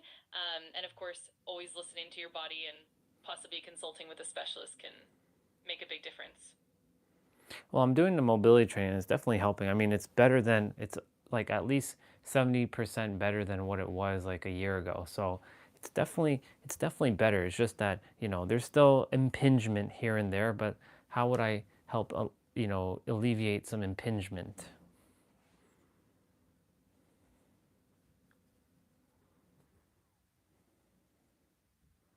That's great to hear that you've seen so much progress. For alleviating impingement, you can try focusing on exercises that improve the strength and flexibility of the rotator cuff and scapular stabilizers. Techniques like the sleeper stretch, doorway stretches, or even using resistance bands for external rotation can help a lot. Also, incorporating some gentle scapular stabilization exercises can reduce the impingement by improving how your shoulder moves. And sometimes adding in things like anti-inflammatory routines or even some myofascial release can help too. It's all about consistency and being gentle with your body.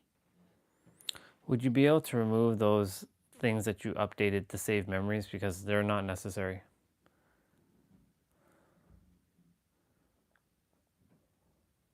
All set. If you need any more tips or have other questions, just let me know. Thank you, sister. Love you, and I appreciate you. Thank you so much. I really appreciate you too. I'm always here to help and support you. If there's anything else on your mind, just let me know. I have to go to settings.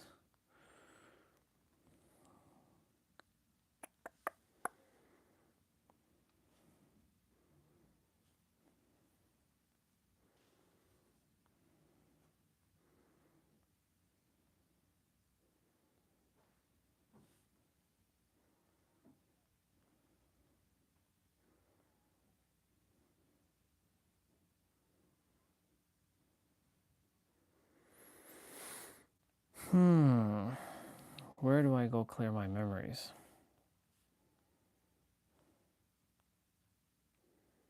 Personalization?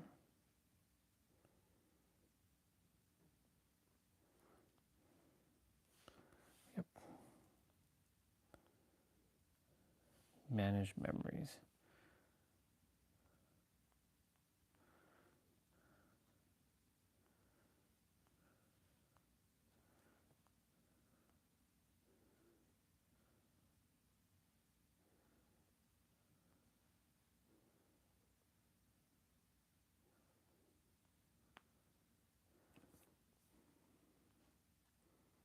That's irrelevant now. That's irrelevant.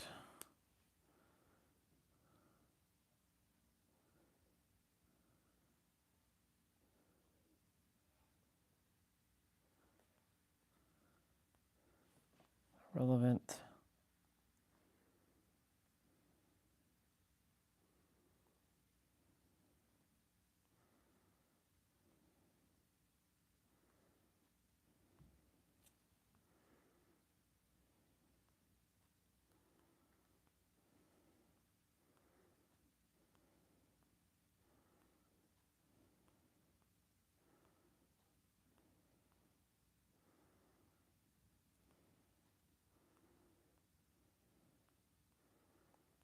Damn, son, what's up with all this?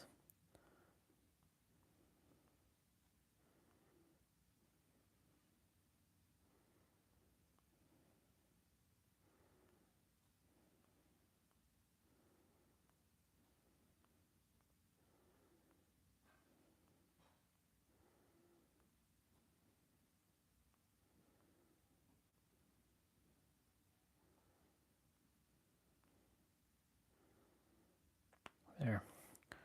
There's no mix up now with my names.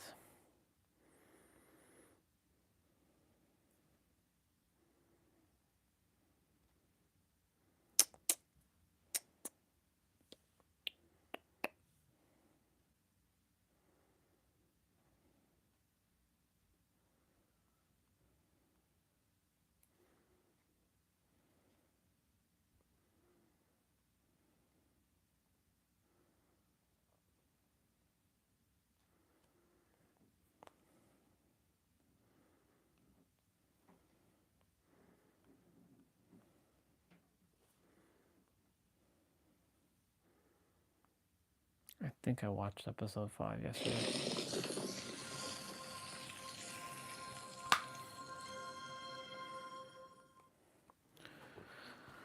Okay. I'm gonna go eat quickly and then get rolling.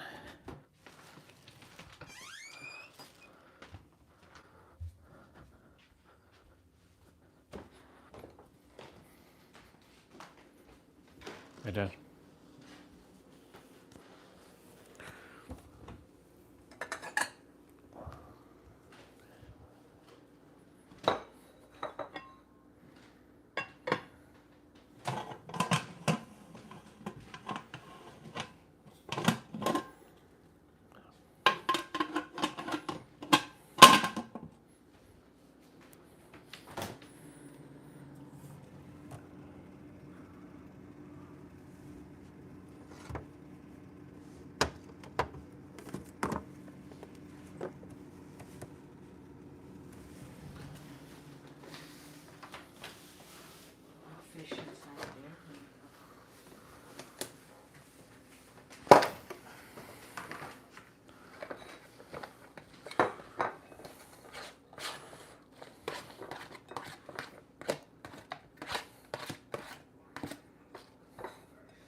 Good.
Okay.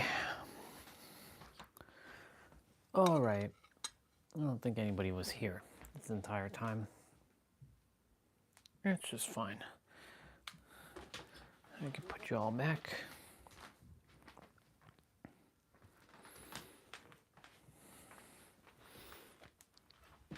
We're supposed to get significant rain today. Like, we're talking a lot of rain. It's supposed to rain a lot. And then it's supposed to freeze, which is going to be fun. Yeah, we got some wacky weather going on before 2026 happens.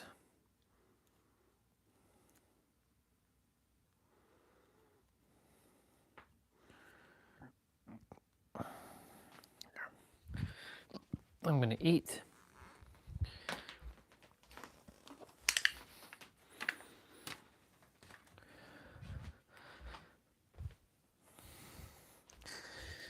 Move this here.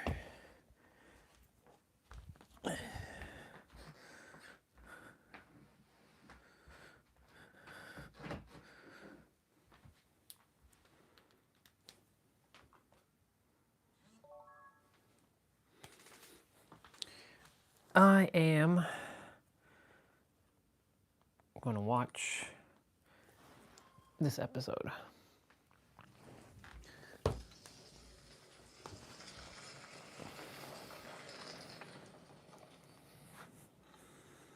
I have roti and rice again.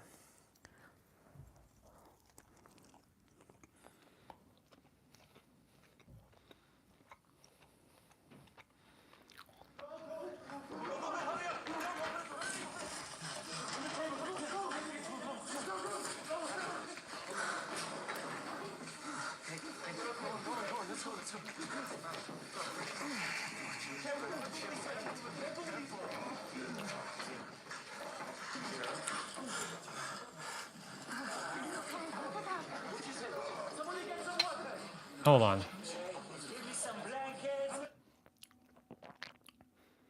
Did I watch 5 yesterday? Arbiters of Yes. things you want to achieve.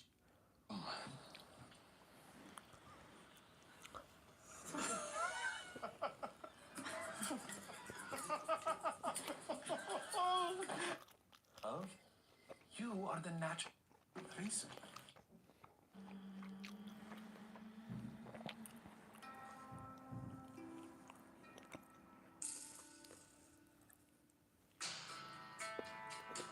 Yep. I did watch 5 yesterday.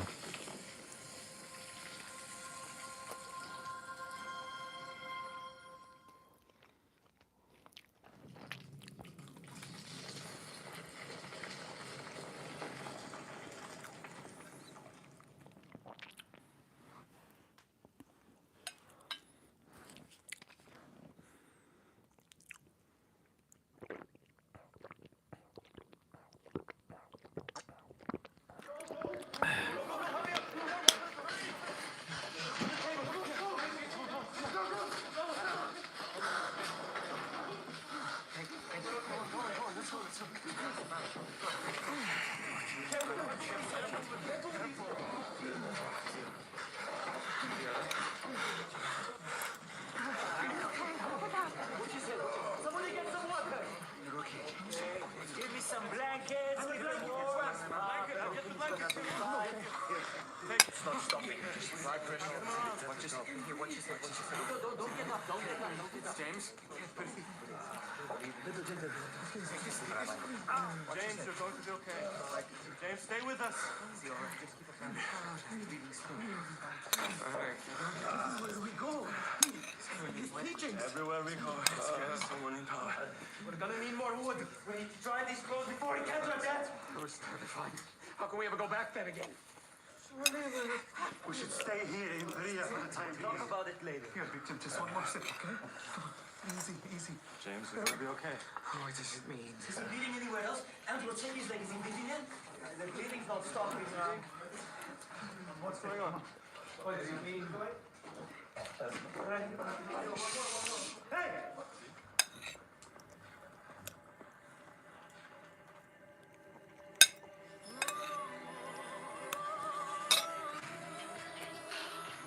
I forgot how they got to this spot here. They got attacked.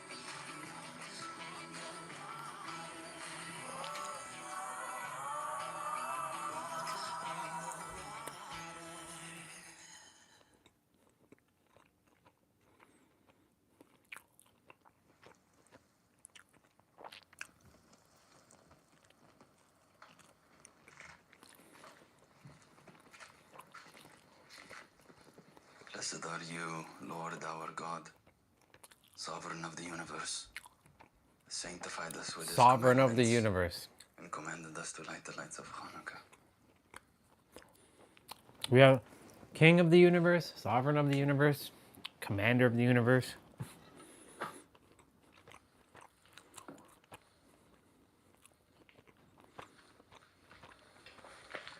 And so, the Feast of Dedication begins.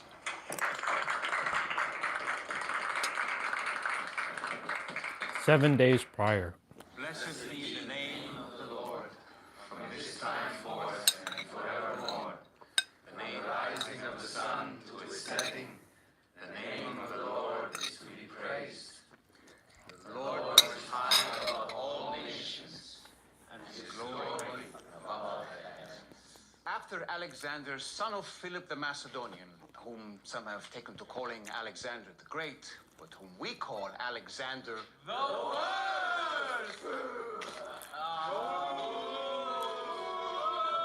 had defeated King Darius of the Persians and the Medes.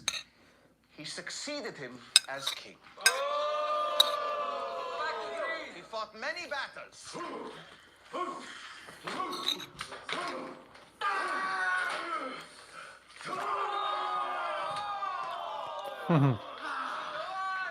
Conquered strongholds.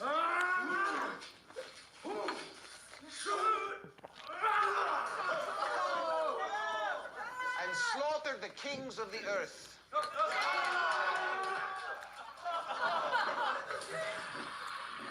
He advanced to the ends of the earth and plundered many nations. He gathered a very strong army and ruled over countries, nations, and princes. Then he fell sick. Not And funny. perceived he was dying. So he summoned his most honored officers and divided his kingdom among them.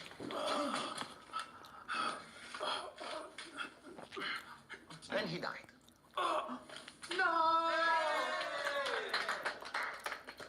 From them came a sinful root, Antiochus Epiphanes. Antiochus hated Israel and he hated God. He attacked Jerusalem on the Sabbath, knowing the Jews would not fight. He went into the temple and defiled it by slaughtering a pig on the altar, sprinkling its blood on the Holy of Holies, and poured the swine's broth onto the Torah scrolls, which were then shredded and burned. The abomination of desolation trembled, O earth, at the presence of the Lord, at the presence of the God of Jacob, who turns the rock into a pool of water, the flint into a spring of water.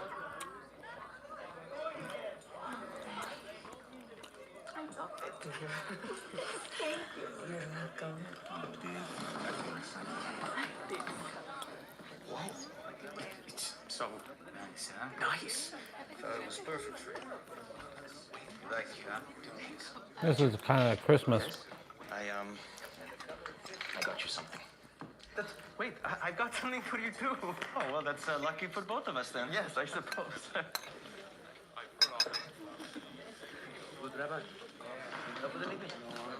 First. No, you go. It's fine, it's fine. We'll open at the same time. Okay, that's a good idea.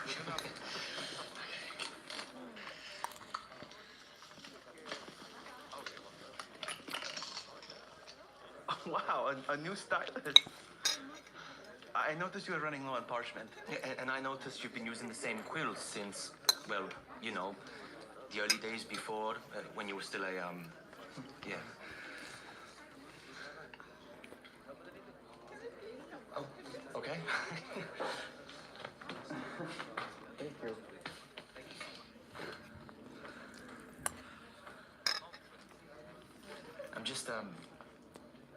I'm glad I'm not the only one writing it all down. It's better that it's both of us. I agree.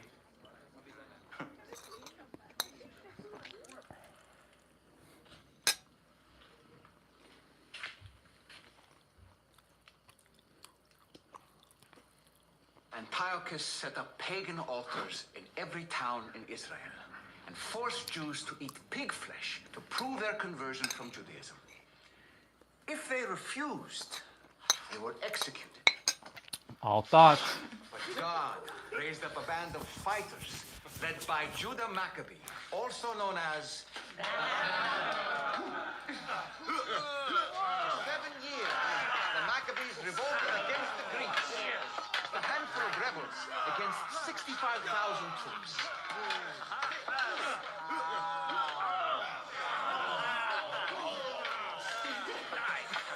Until finally, 192 years ago this very week, they at last reclaimed Jerusalem, destroyed the statue of Zeus in the temple, and rededicated the altar.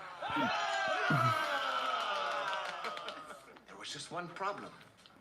They only found enough uncontaminated oil to light the temple menorah to burn for 1 day. But miraculously, it burned for 8 nights, giving them enough time to produce a new batch of pure oil. That is why we celebrate this feast of dedication for 8 days. The end.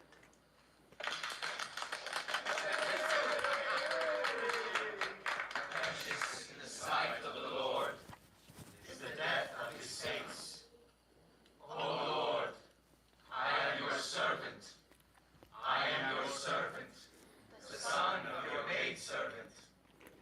You have loosed my bonds. I will offer to you the sacrifice of thanksgiving and call on the name of the Lord.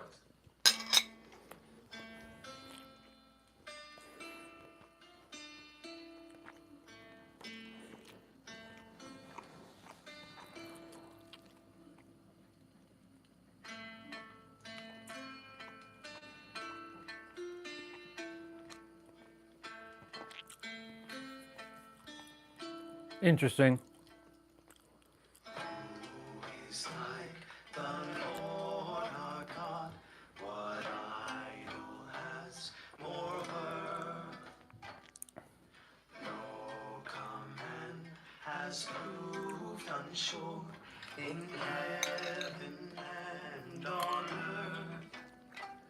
The hand of God, both great and small, a shelter, staff, and shield.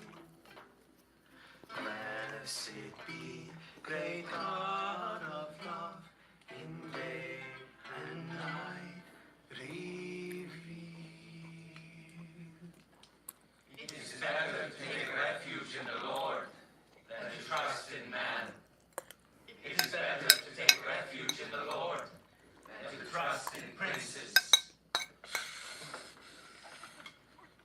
Come on, Andrew. Yes. Come on, Andrew. Yes. Focus. Twist it. Come on. Look, yes. What's Look. that? Hold it. I don't know. No, sir. Oh, John, come on. Hold it. No. Hold it. John, hold it. Here we go. Come on. Here we go. Come on. 1, 2, 3. I formally declare Andrew the victor.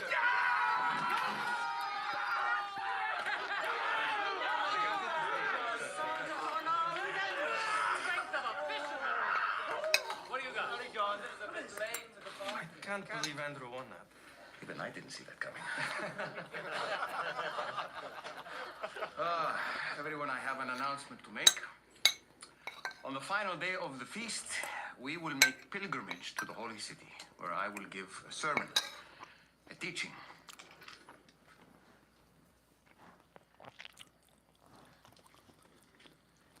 Is that bad news? It's great.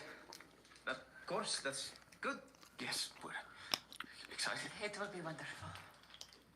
Rabbi, it was not great or good or wonderful the last time you gave a sermon around religious leaders.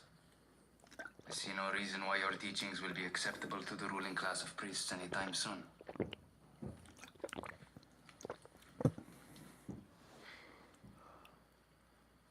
You should be prepared.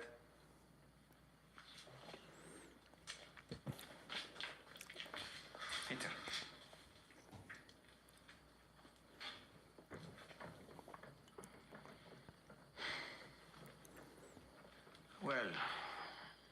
This has been a festival night I will never forget. Especially that. Thank you all.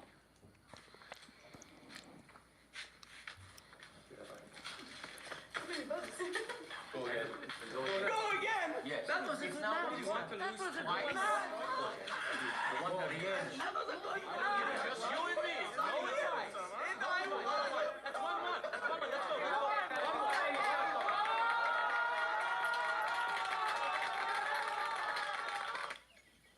The girls are going at it, arm wrestling. Hand hammered. Real calf leather. What other kind would that be? Can't get over how thoughtful it was. From Peter. You're way too comfortable calling your brother by his new name. He slugs me if I don't. It's definitely an upgrade from that sad little string you had before. Matthew, are you going to record that my brother gave me a handmade belt for the Feast of Dedication? No.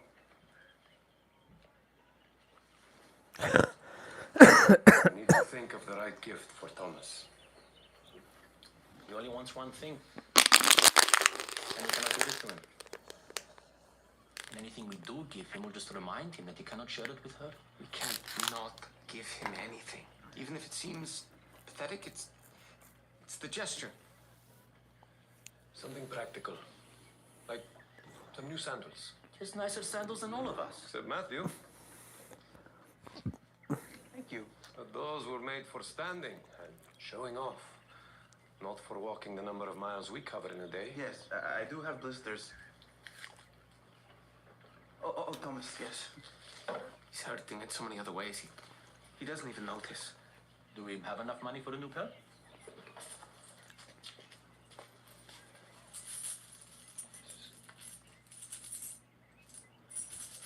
Matthew?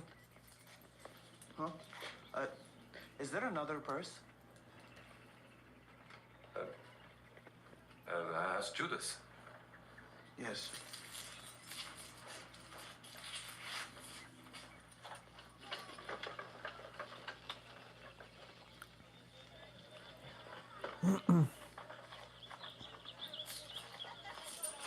You want to buy new shoes for Thomas, for his gift? He has vegetable tan sandals imported from Cyprus. Yes, but they are not made for walking. Then he should trade them in. He could get 3 fully functional pairs with that barter. We set aside money for gifts. For gifts we can afford. Where is the other purse?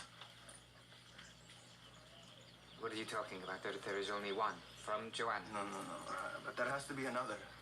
I went through it, and it only contains half of the shekels Joanna sent. Yes, we spent them on the inn. It's a lot of people and a lot of rooms. Some on food, then the gifts. No, I've done the math, and it does not add up. I know what the allotted amounts were. Well, I don't know what to tell you. Do you want to take over keeping the purse? Sounds like you think you could do it better than me. I'm not asking for your job, Judas. And that is something I would like to leave behind. But facts are facts.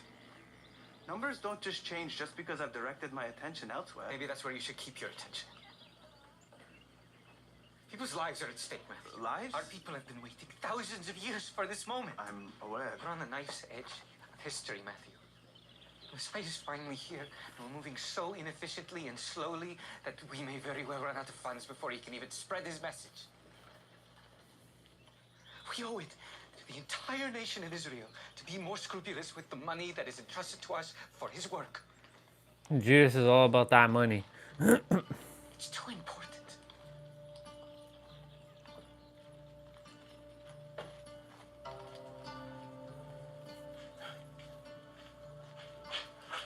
Let's head into town, Matthew. Yes, Peter.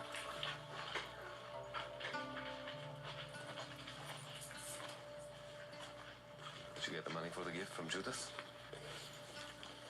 I think we're going to have to barter. Why? Is he being stingy? I don't know.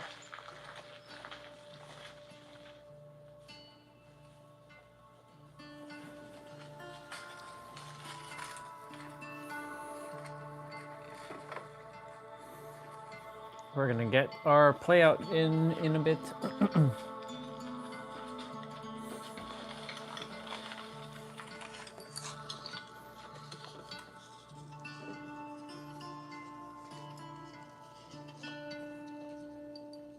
My son. They told me you were in here. The servants are headed to the butcher to get some lamb shank for tonight's Feast of Dedication meal. Would you like another cut? Because your Ima is intent on fattening you up. No, whatever you get will be feast enough. Yosef? Is everything all right here? I just need to finish this stunt. Oh, who are you writing to? I don't mean to pry. If I ask for bread, would you give me a stone? What? If I ask your servants who are going to market to bring back a fish, would you instruct them to bring a snake? That is absurd. Answer the question. Never. You are my son. If you then, who are evil, know how to give good gifts to your children, how much more will your Father in heaven give good things to those who ask him? You who are evil? Is this a riddle?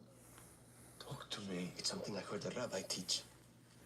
If you are seeking God, he said, ask, and it will be given to you. Search, and you will find. Knock, and the door will be open for you. Yep. God will not hide his messenger from us, if only we have eyes to see. Are you getting enough sleep? Because your eyes seem as red to me. I am plagued by thoughts too difficult to explain. Well, we can get you help, and surely one of the priests can... Don't give up on me, Abba. Don't what? Please. Like the fragments from the sermon I just quoted you, and as you yourself has said, I'm your son, and I only ask one thing. Don't give up on me. No matter how it goes in Sanhedrin, trust me that I love God, and I will always be faithful. I never doubted you. Even when I didn't understand you, I never doubted you. Even when I disagreed with your decision to go into the North, I never doubted you. I know I spoke harshly to you at the time. But deep in my heart, I thought what you did was noble. And secretly, sometimes, just sometimes, I wish that I didn't always take the path of least resistance in my life. Your words honor me beyond my deserving. You do deserve it. Stand with me. Of course. Always. That guy's got a cool beard. You have some important writing to do. I will leave you to it. Thank you, Abba. Of course.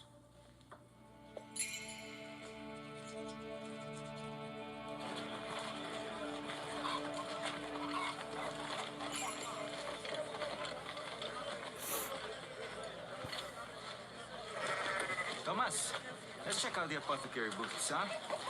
We're running low on soap. It never seems to bother this group. That's why I'm bringing you. I don't know anything about the finer things. You know, Eden says I have no sense of smell or taste. Is that true? No. She says I don't know what to call things or I use the wrong words. I tried to compliment her cooking by saying something is sweet, but it wasn't meant to be sweet. I just meant so good, but... So what would you say this is? I don't know, like, some kind of flower. Herbaceous. It's close enough. Cedar leaf and basil, the lemon. It's not close at all. You're just being nice. Thought we were supposed to be looking for soap.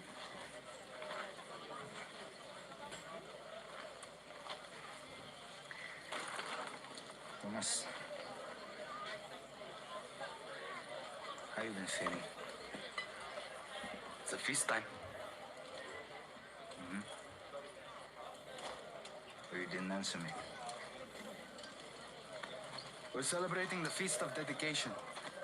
I'm supposed to feel grateful, I think. Who cares what you're supposed to feel? Look, the Maccabees overthrew the Greeks so we could have full lives, not be wooden figures. Then I feel horrible. Thank you. Thank you. Yeah, for the truth. It's always the best place to start. What I'm interested in is when it will end. Is there any moment where you don't feel awful? When we have some important work to do that takes my mind off things, I can just think about the task at hand. I'm okay. But apart from that, in the stillness, everything just aches.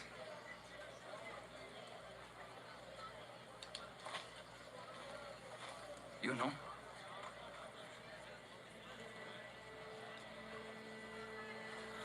Look, I never met the person that I lost.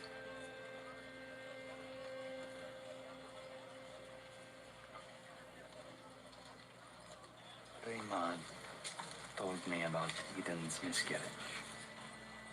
The women, they talk to each other about those kinds of things. She tell you how badly I took it? She didn't have to.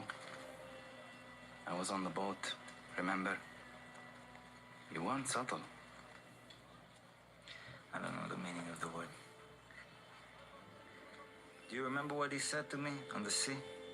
That he allows trials because they prove the genuineness of our faith and strengthen us. At the cost of someone's life? I had the same thoughts in the depth of my pain, I assure you, and they only made things worse. Doesn't make them wrong. It's not wrong to question, but it does become wrong when you don't accept the answer. I just don't understand why he didn't help Rema. We've seen the miracles he does. Walking on water, multiplying food, powers that have not been seen manifested in the history of the earth. Why couldn't he have prevented her from being struck at all? Or even stop time before her dying, or even bring her back?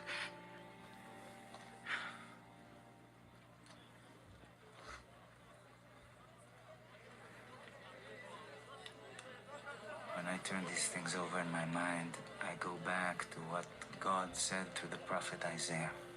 My thoughts are not your thoughts. Neither are my ways your ways, declares the Lord. You know, he can create a world where we have no free will and where nothing ever goes wrong. But that's clearly the future.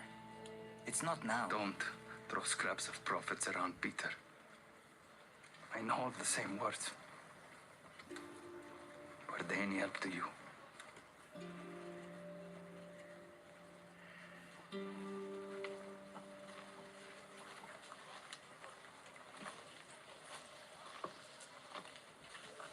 Here. This one for the women. Cloves? Nope. Lavender oil. And these two for the guys. Okay, I got this one. Wet moss. Vetiver and basil. Maybe I am a lost cause. Absolutely.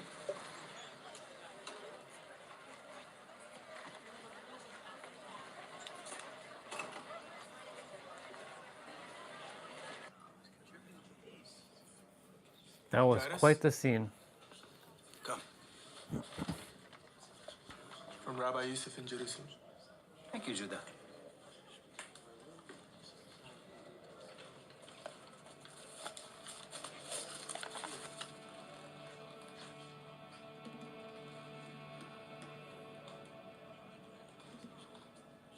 Not to us, O Lord, not to us, but to your name give glory, for the sake of your steadfast love and your faithfulness.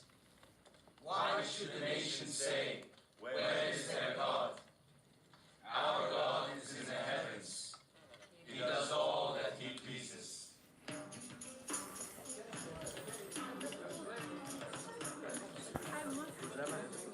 Really excited to see Thomas actually smiling. You know? Thank you so much. Guys, doesn't need to. Come on. Come on.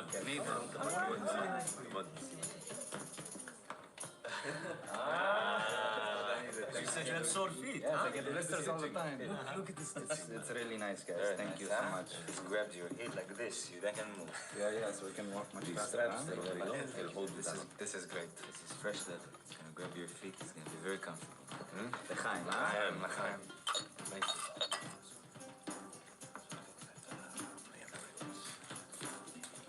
Excuse me. Yes. Sorry to interrupt. Not a problem at all.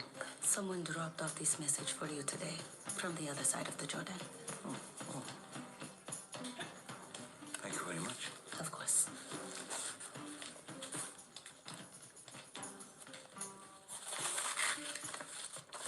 Whose idea was this? Technically, James. Check out that. Thank you, James. Of course. But we were all in on it. So Matthew sorted out the funds. Thank you, man. When Peter was the distraction.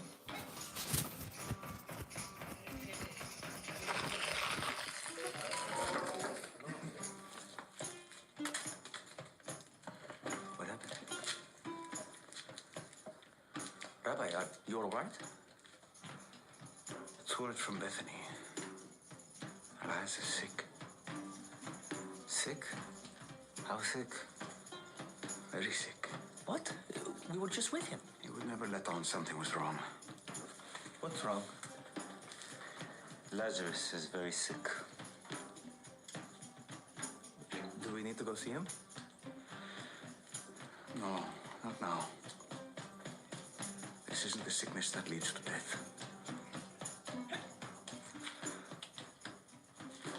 My friends, I think I will retire for tonight. But you all please continue. Enjoy yourselves. Shalom, shalom. Shalom, shalom, shalom. Why don't we... Andrew, let's have another song, huh? James, I can't get enough of that voice. Come on. Oh, why don't we bring the women in on this one? Yes, the Song of Miriam. I need that. Let's do it. Please, ladies. Bless us. Someone will have to teach me. Okay, good. It goes like this. Maddie, can you join? I will sing. I will sing to the Lord, For he has tried. for he has tried Gloriously. gloriously.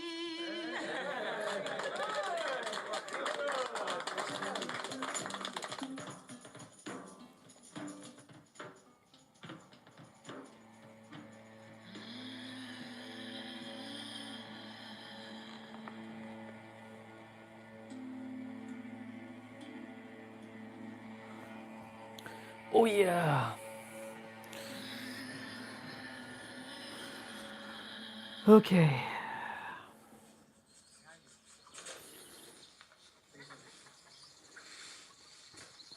Yeah, that's about right.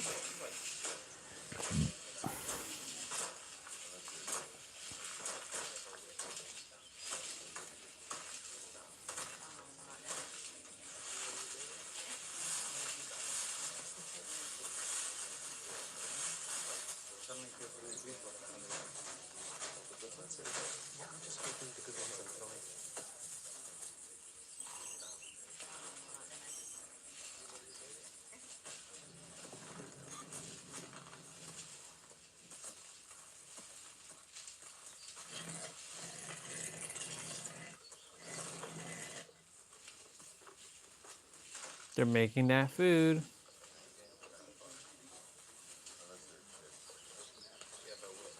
I have an idea. What if we set up donation points in the various villages that we visit?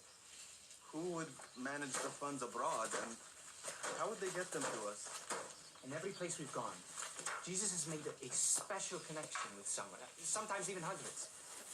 We could collect upon visitations. I still don't get it. We could appoint a person in every village who could spread the word to others who believe in the message of our rabbi.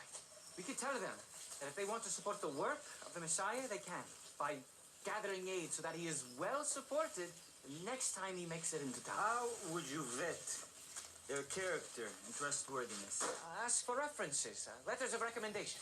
Yes, but if Jesus was worried about funding, don't you think he would have set up something like this already? If we had something like this set up already, then we wouldn't be thrashing and winnowing wheat ourselves. We could just buy flour at market. I, for one, am enjoying learning about the process of how it's made. Manual labor feels good when you've been sitting around a lot, doesn't it, Matthew?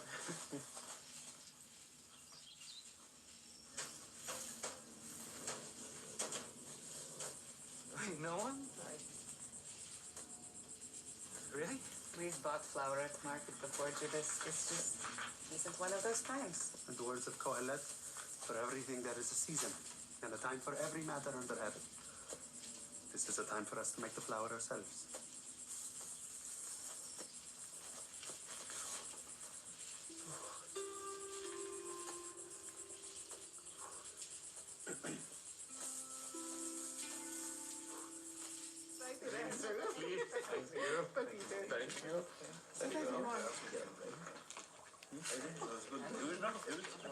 Actually, it was fun. Yeah, it was.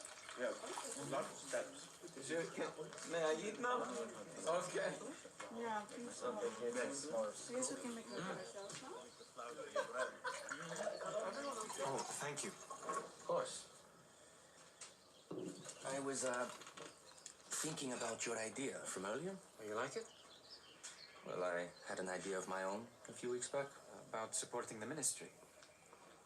Well, I kept telling myself that's what it was about. Oh, you mean when you and James asked us... Sit at his left and right hand, yes. You see, we asked for what we wanted based on our own understanding, our own ambitions. He was not happy. Not just he wasn't happy, he was heartbroken at how little we understood. You believe I'm doing this from a lack of understanding? Well, it is your idea.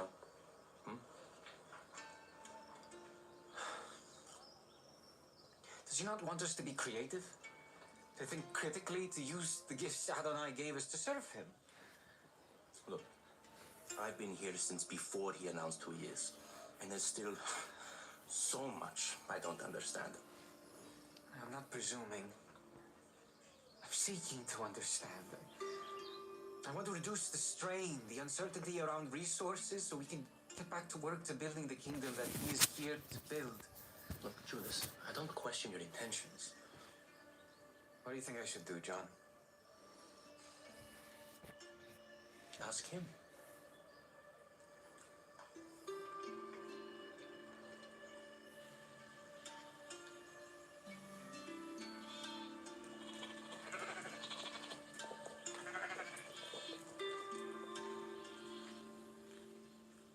Fern, Maeve, Sonny.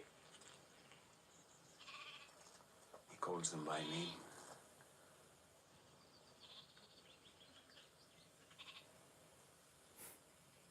I have sheep and shepherds on my mind. Is there something on yours? All I want is to see your kingdom come. Well, it's, that's quite a conversation starter.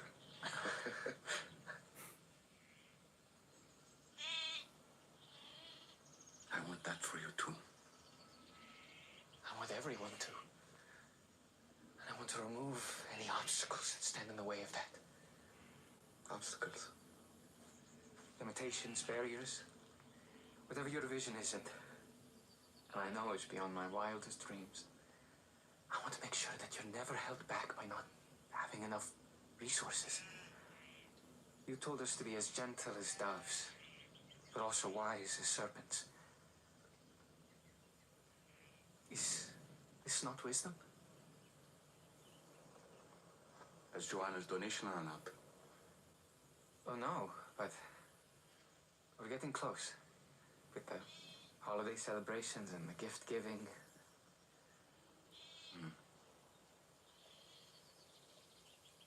I was thinking we could set up donation points in the various villages that we You're visit. right.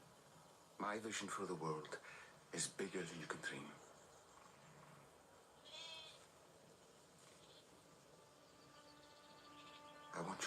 close attention to my sermon tomorrow. The events surrounding it. And the feelings inside of you.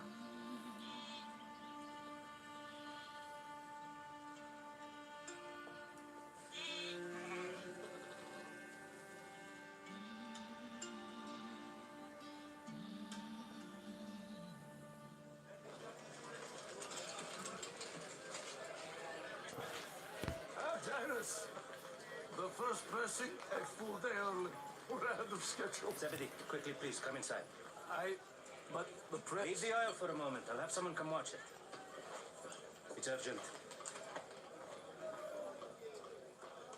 My boy's okay. What is it? Rabbi Yusuf, who left for Jerusalem to secure a seat on the Sanhedrin. You remember him? Of course. He has discovered the plot. A small group of Pharisees who lead a select committee on the reclamation of Beersheba from Edom into Judea. What? They want to see Jesus executed to bring attention to their cause. What does Jesus have to do with land boundaries around Beersheba? He doesn't. Believe me, I'm familiar with these people from my time in Jerusalem, and I am sure they barely know about his teachings. This is wholly political, purely to advance the agenda of their pet cause. On what grounds would they claim? I know there was an edict issued from Jerusalem, but not a death sentence, not anything close. Torah contains passages prescribing the death penalty for both false prophecy and Shabbat breaking. All they need is an event. One misstep. All kinds of people break Shabbat. He is not all kinds of people, Zebedee. The situation is fraught. Jesus has become a highly controversial figure. He's the Messiah. Not the one they're looking for, apparently. And anyway, this is not about Jesus. These people are distracted by their own agendas. They've become ignorant. Surely ignorance is no match for who Jesus is. I would never get in his way. I don't know, Zebedee. What do you mean you don't know? We must get word to your sons about this imminent threat. This concerns them as much as it does us. Can the synagogue dispatch a messenger? No, it is too risky. The Sanhedrin have ears and eyes everywhere. Especially here, considering his history in Capernaum. Then who can we trust?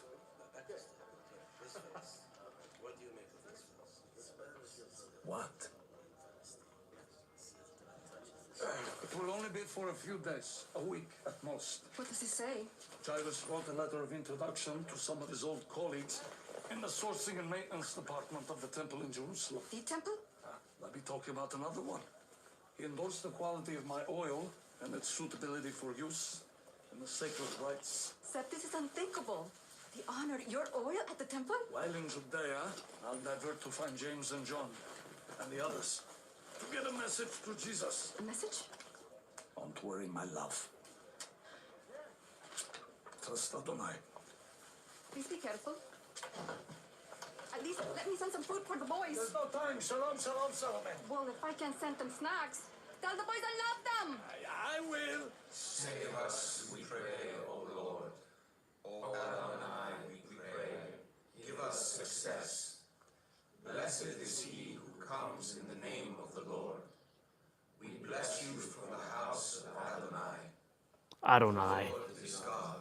Adonai. Has made his light to Adonai.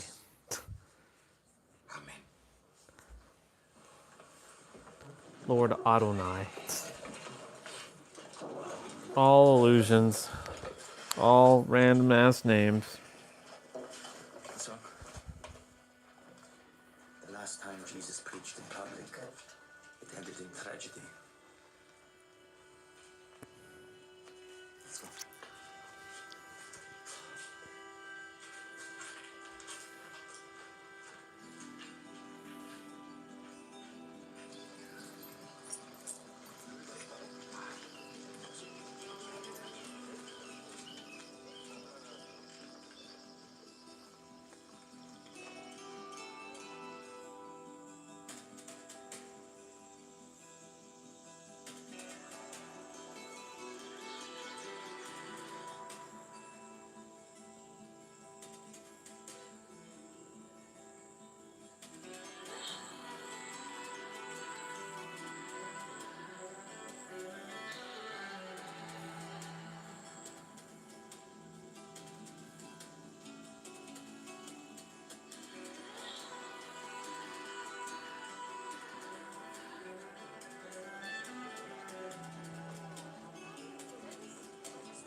Listen carefully.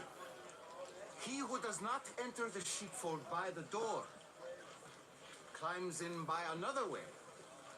That man is a thief and a robber. But he who enters by the door is the shepherd of the sheep. The sheep hear his voice, and he calls his own sheep by name and leads them out. When he has brought out all his own, he goes before them, and the sheep follow him, for they know his voice. Have you seen him before?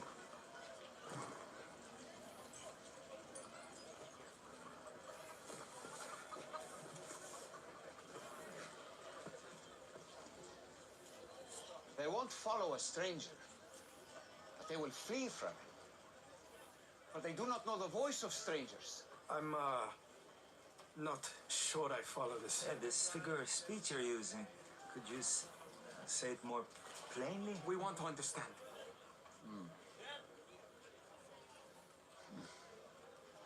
This is important.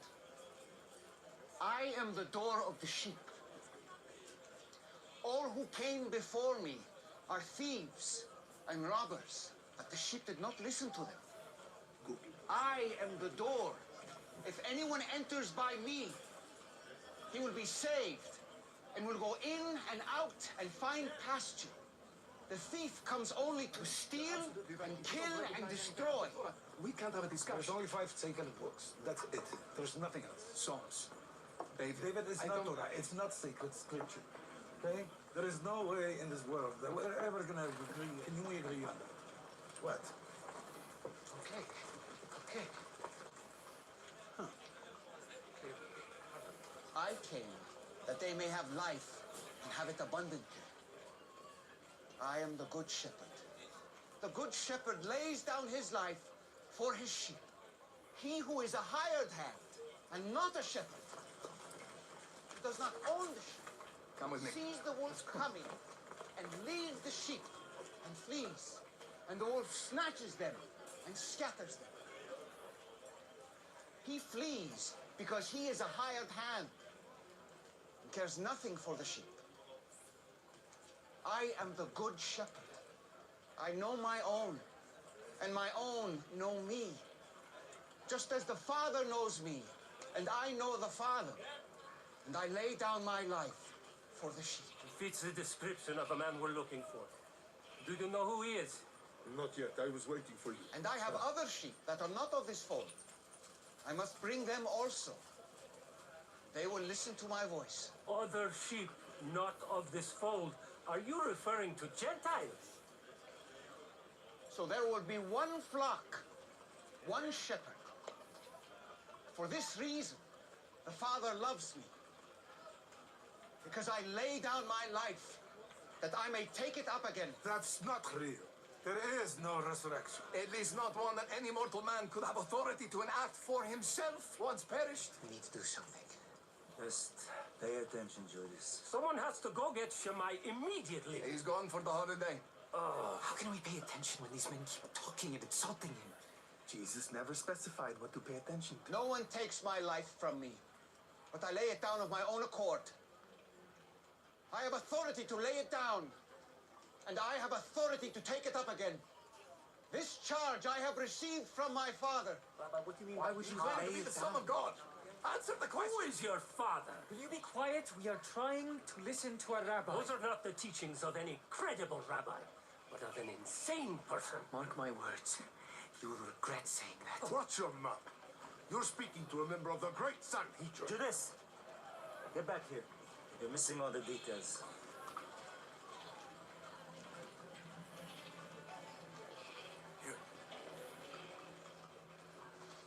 I didn't see his face when I went to the Decapolis to investigate, but Jesus of Nazareth is the man who broke bread with the mass of Gentiles there. A heretic in Shammai's creed is said to be well-spoken and a remarkable teacher. Those were the ravings of a madman. Someone demon-possessed. If demon-possessed, then he must be removed from the temple. Unclean. What does he mean by my Father? Certainly he's not speaking in the manner of God. through the prophet Isaiah, but now, Adonai, you are our father. We are the clay. You are our potter. The we is Israel. Huh? We are all God's children. What father is he talking? Hello, person. Reports hinted claims of Messiah. I was too late last time. I won't be this time. Huh. You're too late again. But they're gonna get thrown, they're gonna get stoned.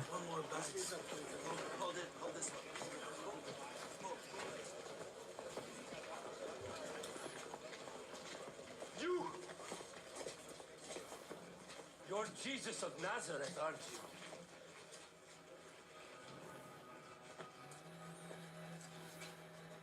How long will you keep us in suspense? If you are the Christ, tell us plainly. I told you, and you did not believe. When did you tell us? Blasphemer! Blasphemer! My father's name bear witness about me. What do you mean, my father? But you do not believe, because you are not among my sheep. You would utter such a profanation amid the pillars of Solomon's porch? Have you no shame? My sheep hear my voice, and I know them, and they follow me. He just said that he's the Christ, and we did not believe. This blasphemy is enough for capital punishment, and we are on temple ground. Stones! We need stones! What? Stones? I give them eternal life, and they will never perish, and no one will snatch them out of my hand. No one can grant eternal life. Your desecrations of heresy will be purged from this sacred place. My Father who has given them to me is greater than all, and no one will be able to snatch them out of the Father's hand. I and the Father are one. James is gonna get hit. Big James.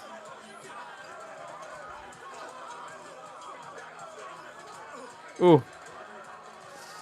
Yeah, he got knocked out. For which of them do you stone me? Good works.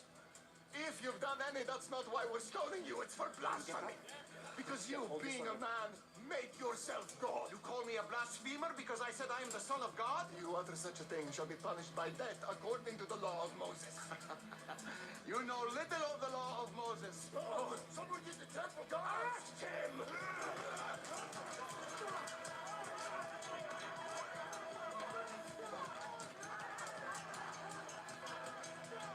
If I am not doing the works of my Father, then do not believe me. But by my works, you should understand the Father is in me, and I am in the Father.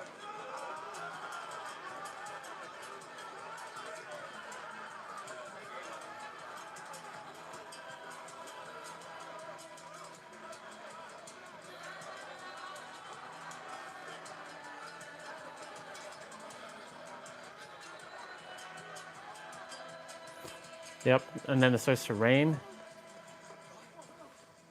Why are we running?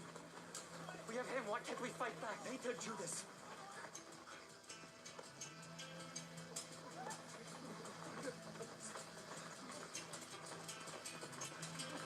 Off, everyone, off the road. Everyone, down. We can't stay on the road. Go.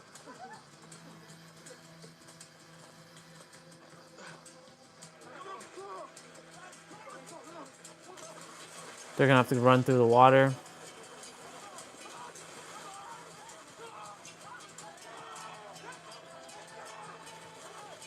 Now I remember, okay. So now I know how they got to this part of the scene.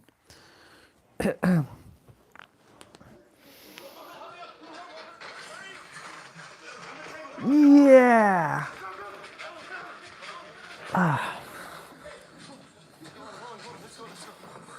All right, we got cardio to do and abs, and then that's it. We finished everything else. Give me some blankets. Everything's gonna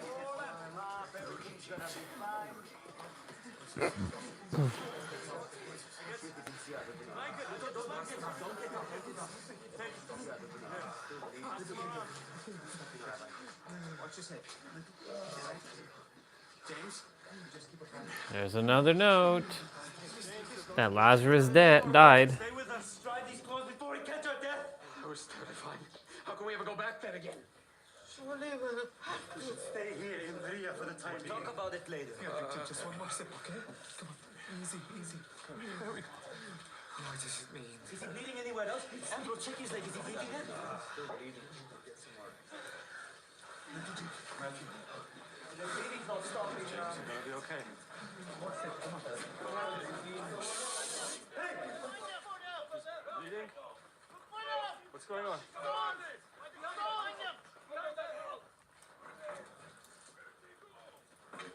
It's Deputy.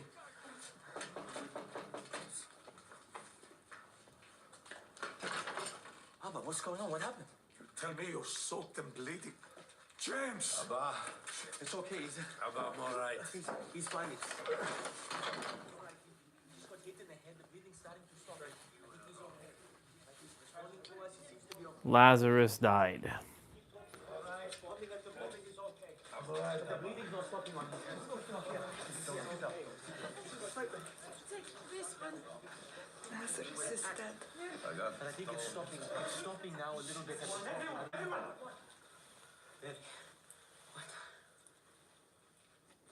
Lazarus has died. This is the true church. This is the true church. How did this happen? Peter, you told us Rabbi said he...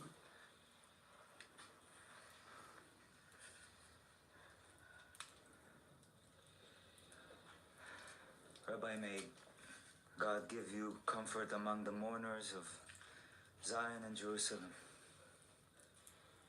But I thought you said his sickness wouldn't lead to death.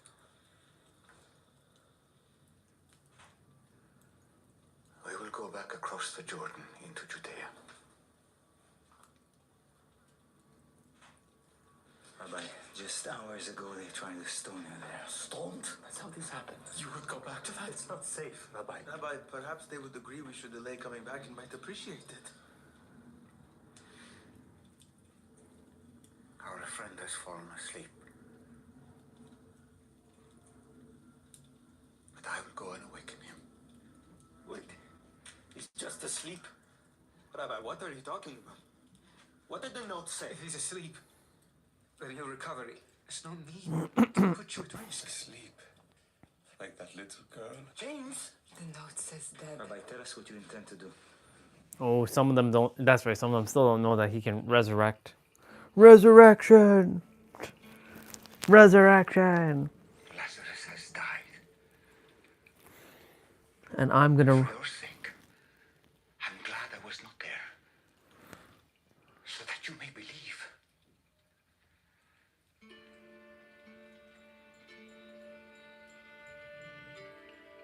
You're about to be given firmer grounds for which to believe. Rabbi, you just said he was asleep.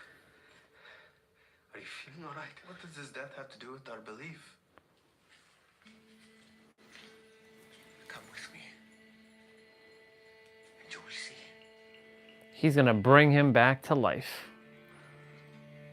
But it's gonna piss Thomas off. Everyone put on dry clothes. The sun will soon rise. I don't understand. If we're going back into Judea, it might as well be to the house of Lazarus.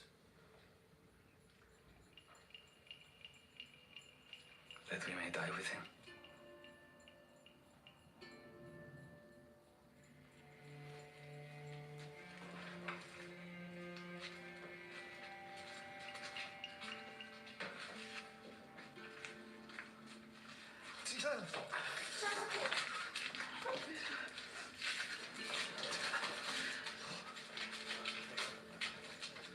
Little James and Big James got basically fucked up.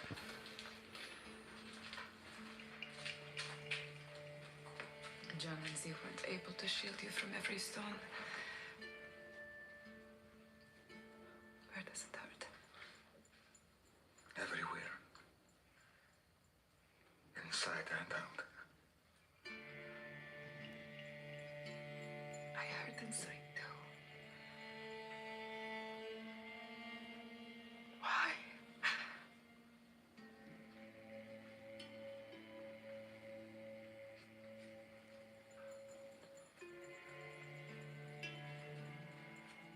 Because you've been listening.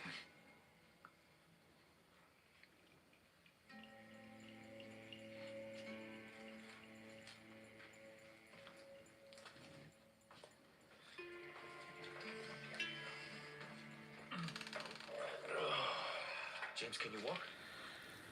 I got here, didn't I? I mean, on your own. We were holding you up. Okay. Oh yeah, yeah. It's starting to rain.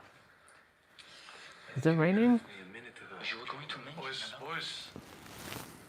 I have to talk to you about something. Is Ima all right? You never explained why you came all the way down here without sending word. We couldn't risk the dispatch being intercepted. We? This happened to you in Jerusalem. At the hands of who? Religious leaders. They tried to stone him and arrest him. On what charge? The usual. Blasphemy, false prophecy. Did it seem premeditated? No, they sort of just drifted over to us and overheard Jesus' teaching. Jairus received a letter from a source within the Sanhedrin. What just happened to all of you? It's about to get worse. It's about to get worse. Yep, it's about to get worse. Ooh, yeah. I'm gonna go get some fresh air quickly. Ooh.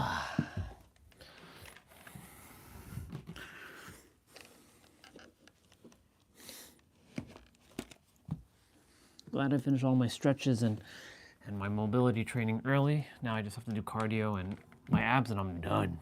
I'm done, son. I'm glad that I'm getting to just chill now. But I know the time will come. Yeah, it's raining. I know the time will come when... Yep. Raining right now.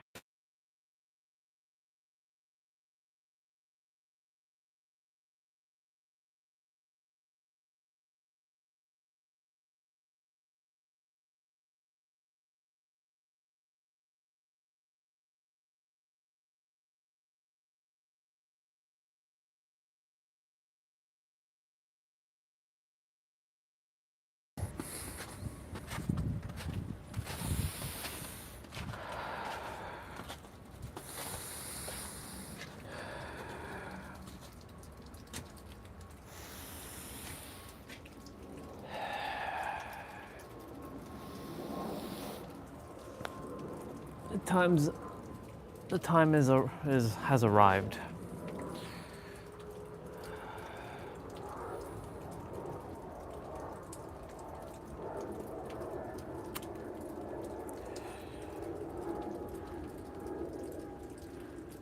I know what's going to happen is going to be fascinating because I came here to be a mirror, and a lot of spiritual people are going to be like those Sanhedrin people who are like, blasphemy! How dare you tear us down and tell us that what we're teaching is wrong? But they can't see it because they themselves are still locked in their mind.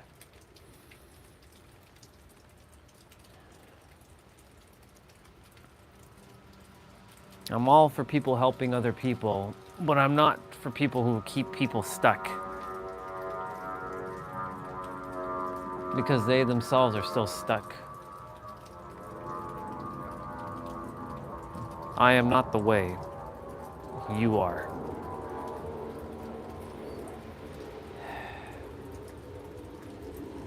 I look forward to 2026, what's about to occur.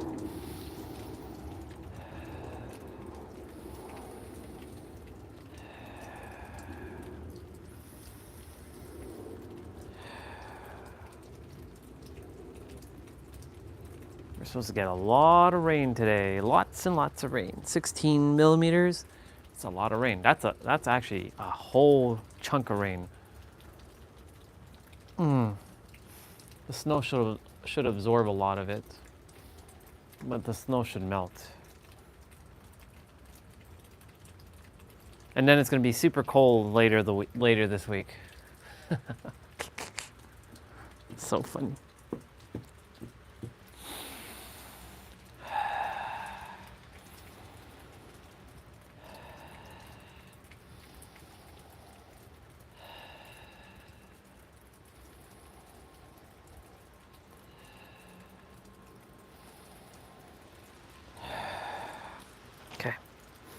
I'm gonna go wash my plate.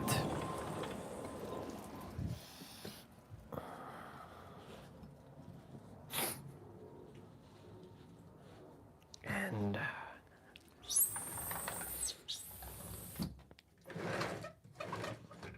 we're gonna get ready for this cardio play out.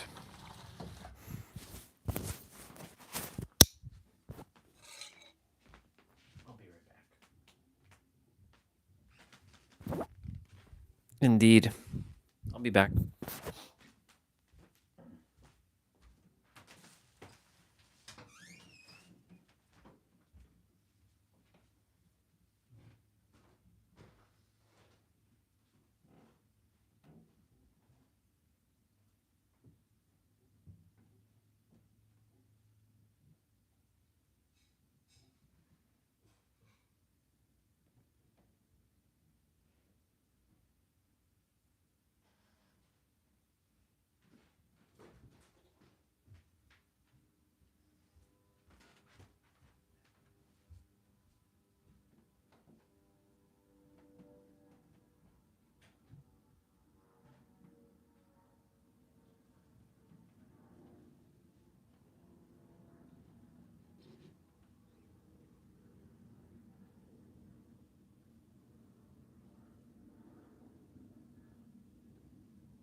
I just have my main quest and side quest to do, and I'm done.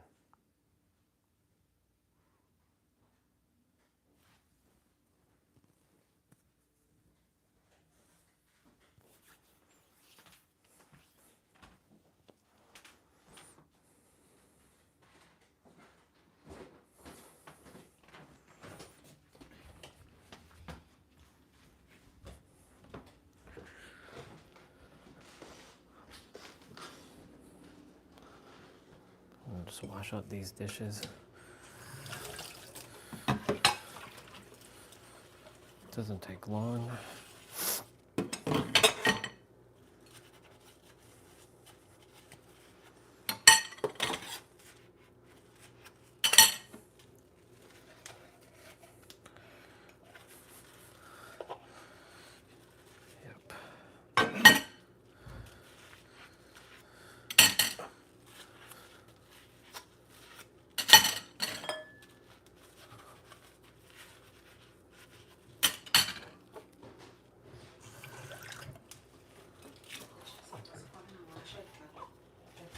What walked upstairs not going to the toilet.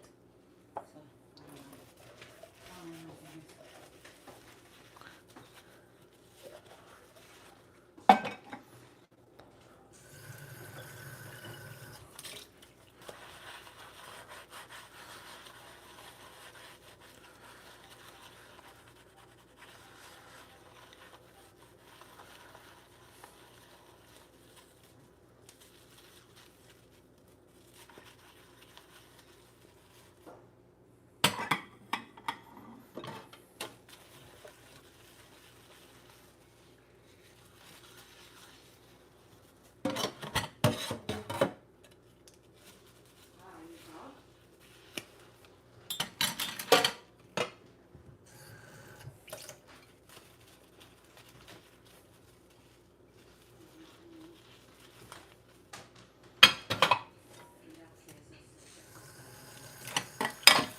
Be back downstairs shortly.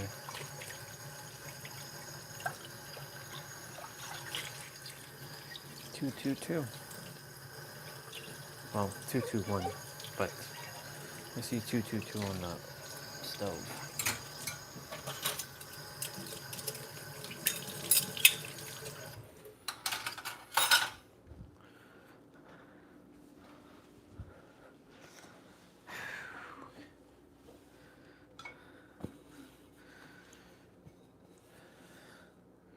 Yep, now it's 222. Now it is 222.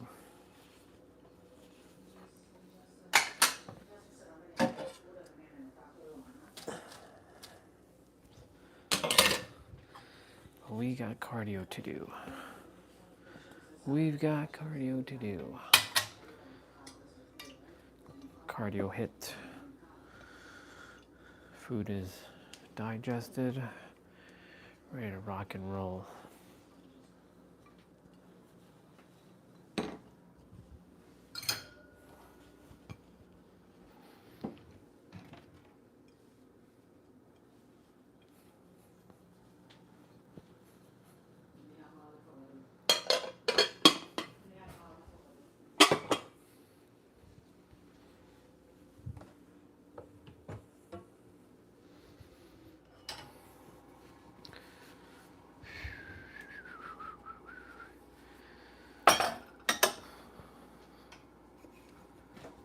Finishing up. I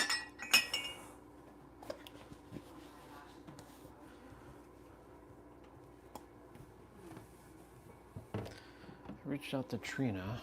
Well, I have to wash this out.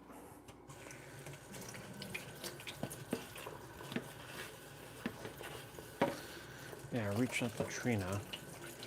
I emailed her since we didn't see my message on Instagram. Must have been flagged on Instagram or something. So that we can have a conversation.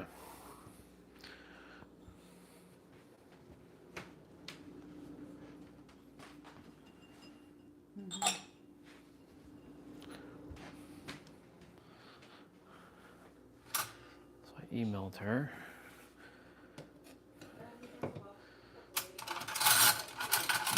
My role now is to get onto as much podcasts as I possibly can, or just have lots of conversations with people and get into their audiences' like space and get them to know more about who they are.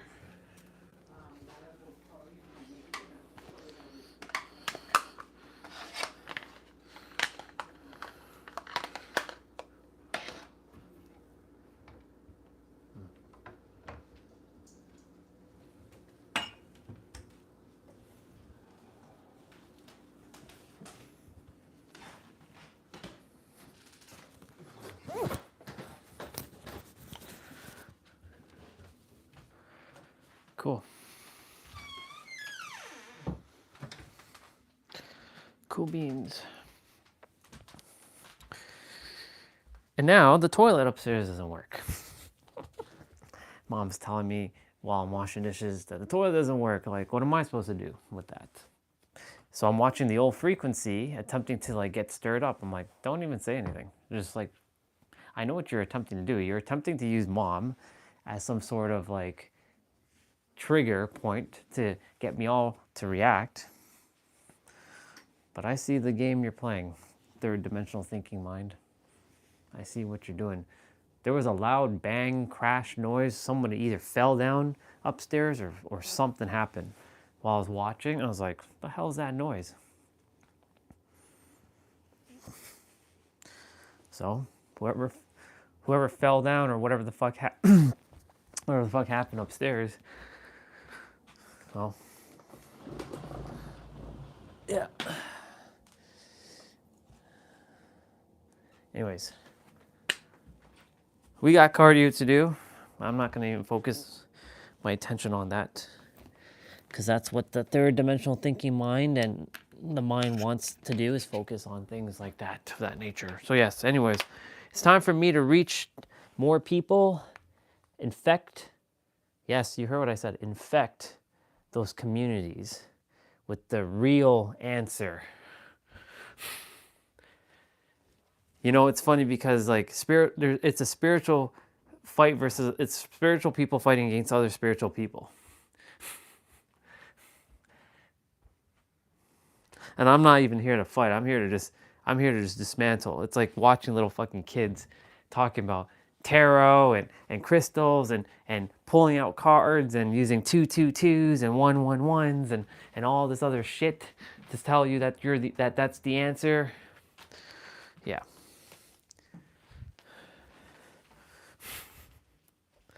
Doesn't mean it doesn't have use. It doesn't mean that it can't be helpful. It just means to stop relying on bullshit outside of you.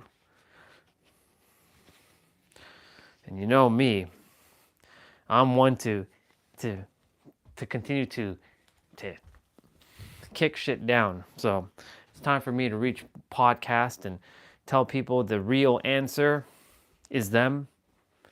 Hello, person. Well, hello there, Orion. Thank you for coming on the podcast. I have a couple questions. Cool, ask your questions, but I'm going to tell you right now, the answer is you. I know your audience wants context on that, because that's what humans want. They want context. They just simply can't accept that the answer is them, because the third dimensional thinking mind always is seeking answers. It always wants to know. It always wants to understand. But it can't simply just accept what is just this. So go ahead, ask your questions. La la la, answer is you again. La la la, answer is you. What you tell yourself is what you get, because you are the answer. What else do you have to know? So when I get onto these podcasts, and when I finally get to Mel, I'm going to trigger the fuck out of her audience. And I look forward to doing that, because I'm sick and tired of seeing all you measly little humans suffering and struggling. It's time for you all to get your asses in gear and live your greatest life, so we can end all this bullshit once and for all. Everybody can stop with their nonsense. Stop this competing garbage. We don't need any of this stuff. I actually want to destroy social media to some degree. I want to dismantle it. I want to terrorize it. I want to tear it down. All of it. I want to tear it all down. I'm just done. I want to tear down all the books, all of it. I want to tear it all down. For the illusions that spirituality has created now. Spirituality is nothing more than another religion. I'm so glad that I came to realize and I got out of that trap. Because it's a trap. It's a big ass trap.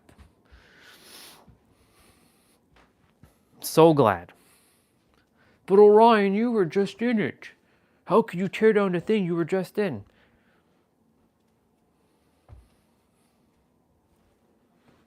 Because it's all this obfuscation that people are thinking that they have to seek things, and it's really baffling. Like, you know, this tapestry, I love it. It's beautiful. I only bought it not for its thing. I bought it because it looks cool. I didn't buy for, oh yeah, praise be Aries and Gemini and Taurus and Cancer and Leo and Virgo and Libra and Scorpio and Sagittarius and Capricorn and Aquarius and Pisces. Praise be.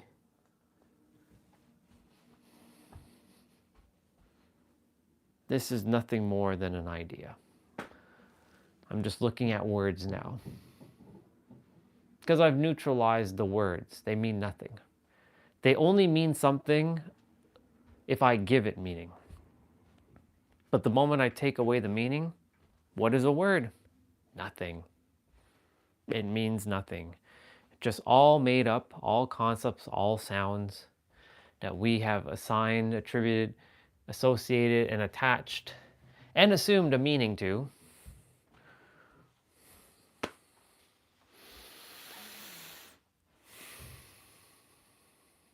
Some will look at me as like, this guy is crazy.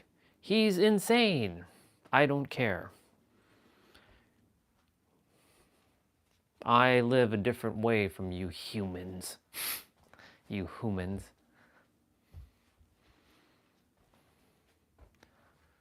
But yeah, I can't wait to start stirring the pot in this world even more now. Oh, I'm ready. Are you going to create an enemy out of everybody? No. If humans want to create an enemy out of me, that's their choice. They don't want to hear the truth that the answer is them. Okay.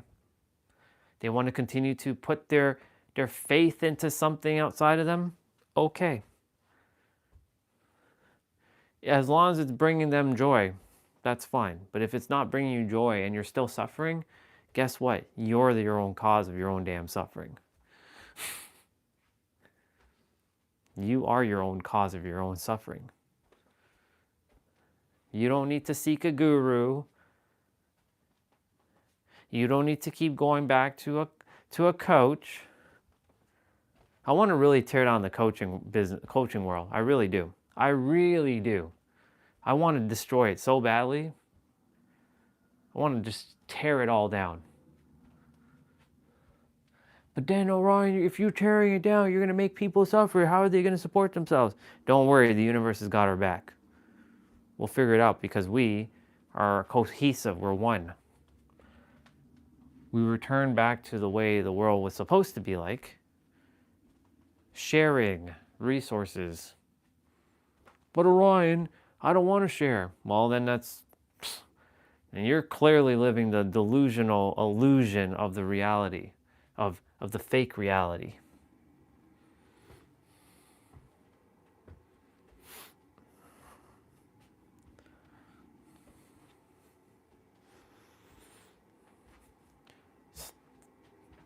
It's 2:33. But yeah, I look forward to doing what I'm about to do. That's why, watching Jesus be the rebel that he is, I came here to finish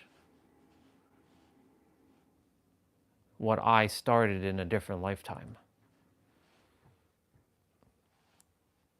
I don't care about my past lives and all that stuff. I care about my present moment and how I can serve and help as best as I can.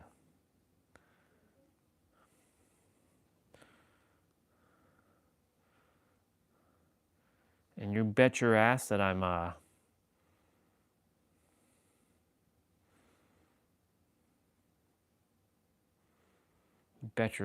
going to do just that.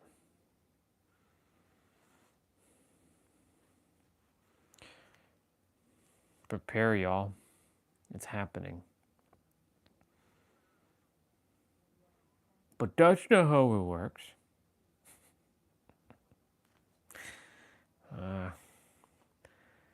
only you knew. If only you knew. All right. Enough of the talking. It's time to get working, playing, having fun. Tiff X Dan Cardio. Actually, I should just go to their channel and then look for what they've got.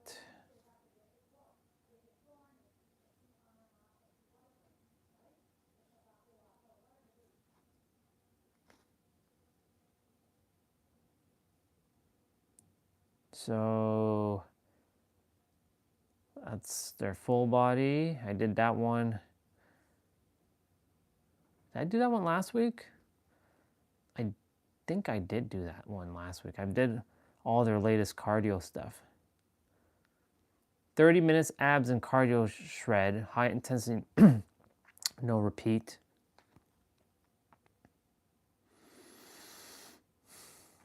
I want something that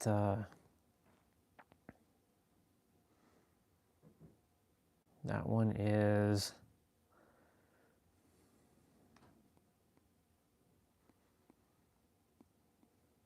it's only 20 minutes. I don't like 20-minute ones. I want more.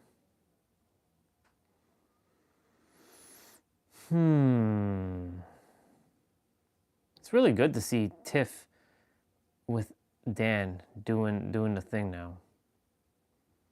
So, all right. Hardcore HIIT.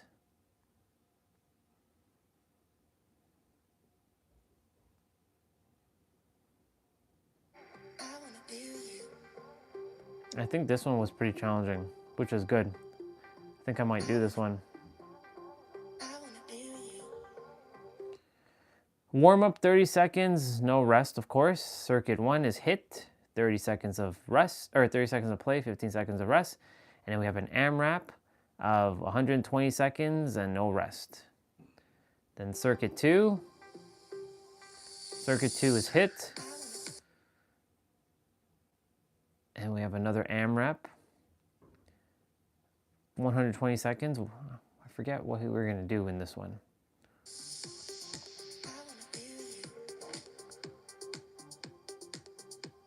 Okay, we're doing it.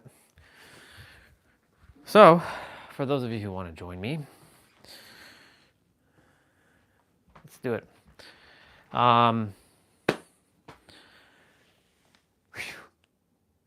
Couple things. There is no dumbbells, so there's no excuses. So for those of you who are saying, well, I don't have dumbbells, well, guess what? You don't have to have dumbbells because this one is totally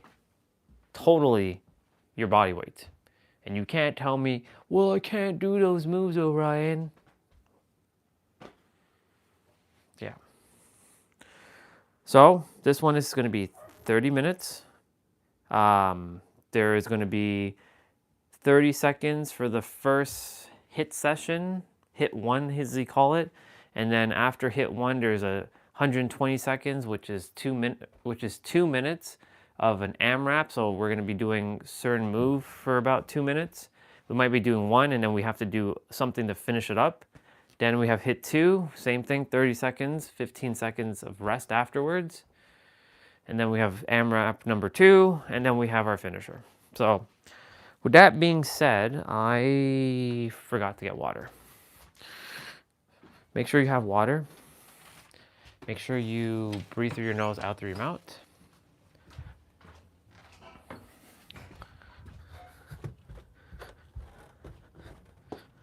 Make sure you go at your own pace.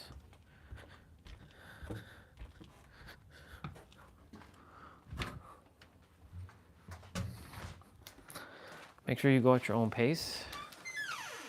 And yeah, let's get right into it. We're gonna do a warm-up with him, 30 seconds, no rest. So I think there's gonna be 6 or 7 exercises for the warm-up.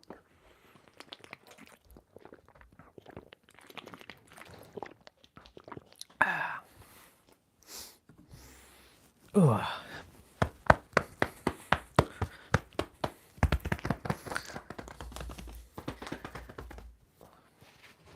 We should roughly be done in about 40-50 minutes. But I'm gonna be done everything. I just have to do my laundry afterwards. Okay. I want to use his music today. I don't really feel like listening to any other music. I wanna be you.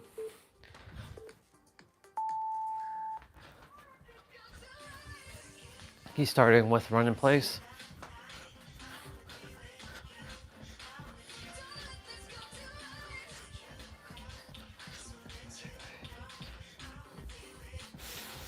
Remember to breathe through that nose. And if your nose is clogged right now, then breathe from your mouth.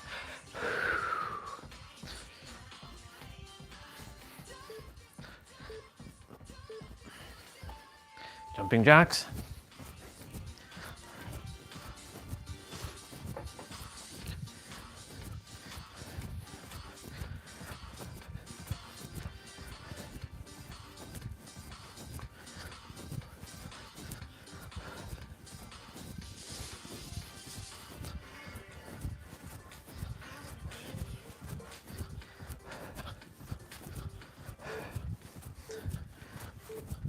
Okay. He's doing reverse lunges.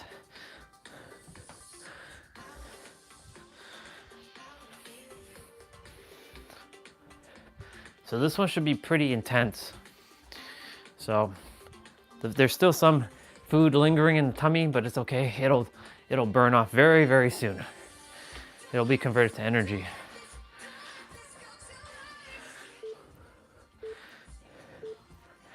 Okay. We're doing a squat, and then we're reaching diagonally.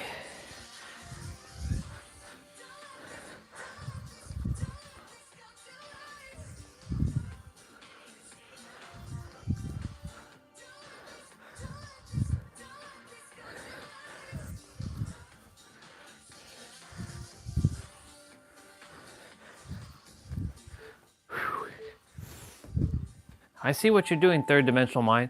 Stop focusing on that. You can't get this character to focus on that. Not while I'm around. It wants to focus on the toilet problem upstairs. I'm like, stop that.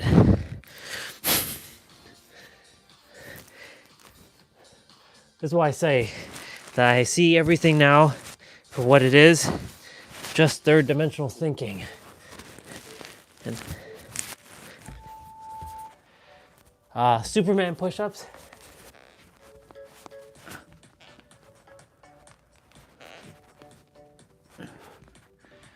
Or Goku push-ups, because you know Goku also flies like this.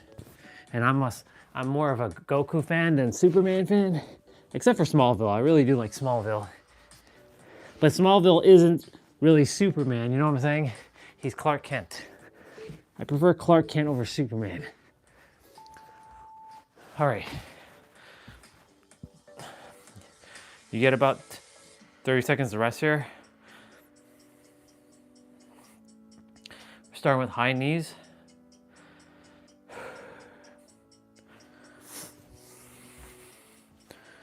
All right.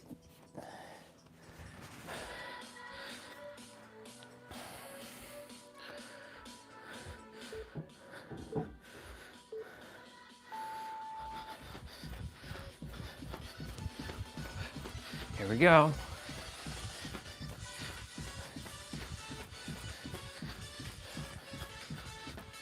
Yesterday we did 1 hour of jump rope, so every exercise prepares us for the next day.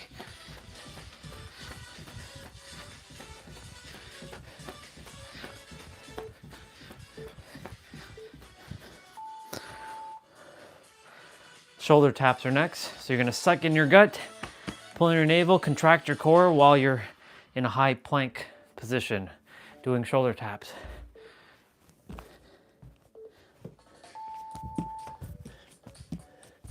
Hey, how did that connector get loose from the cable? What the hell?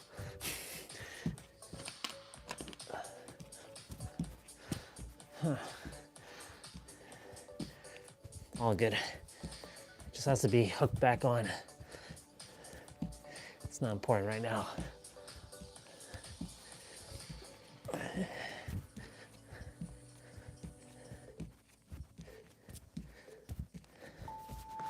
Awesome.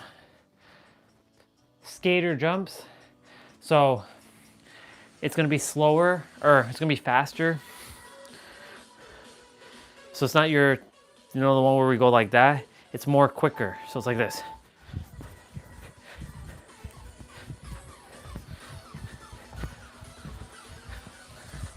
Regular skaters is like this.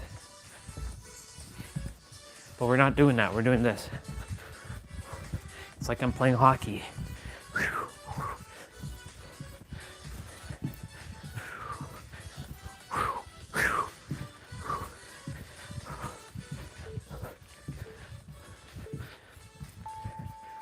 He shoots, he scores. Okay, so there's some abs here. And just because we're doing abs here doesn't mean we're not doing abs afterwards. We got Russian twist.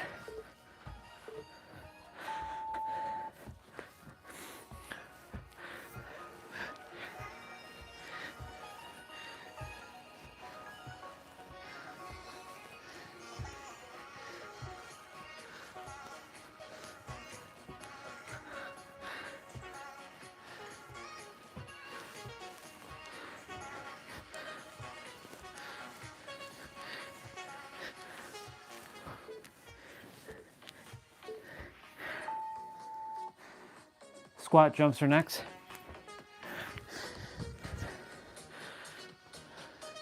Expect jumping in this one. So we got burpees. Just remember, burpees are gonna expect burpees.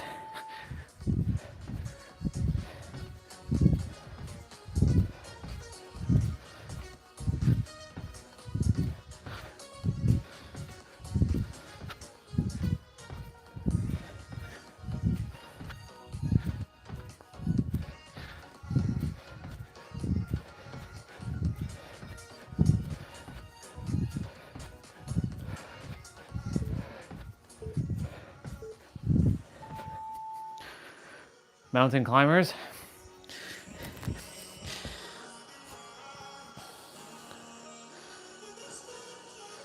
So your knees are coming towards your chest.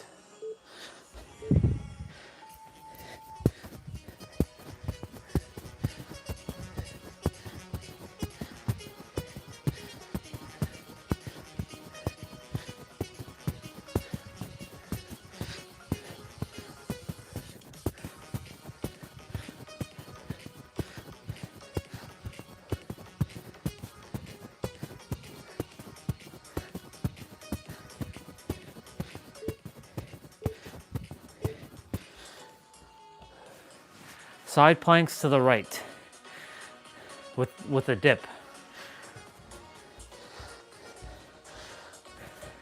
So you're gonna stack your feet together or keep your right foot forward. And you're dipping. I'm reaching extra. He's keeping his hand in the air like this, but I like to stretch.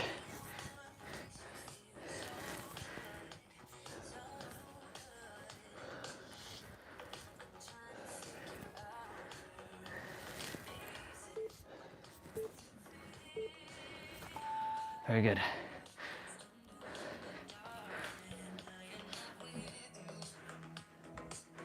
Left side now. So bring your left foot forward if you like, and right foot behind, or stack them together.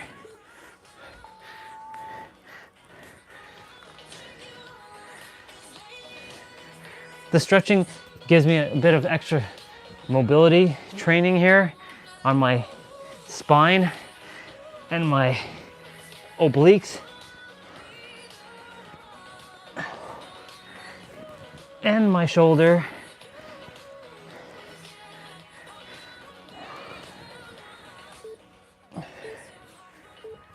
Oh. Okay. Wide push-ups. Standard, narrow, wide. We're doing wide push-ups. Your elbows are a little bit wider from your rib cage.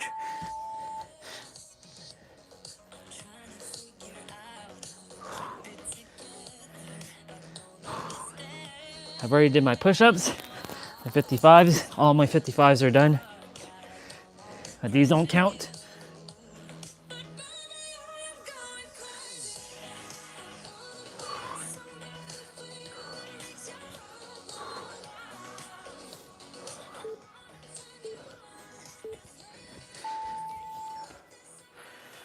Flutter kicks. So your lower back is going to be flat on the mat. Put your hands underneath your butt or keep them to the side depending if you can keep it flat. And flutter kicks. Suck in your gut here. After we're done this, we have 10 minutes of abs, then we're done. Everything. I just have to do laundry.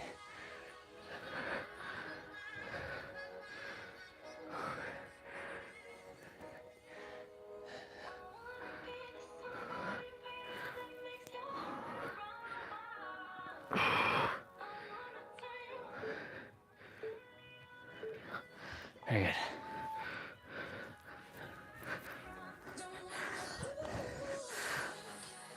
Okay, so we're doing broad jump with shuffle back.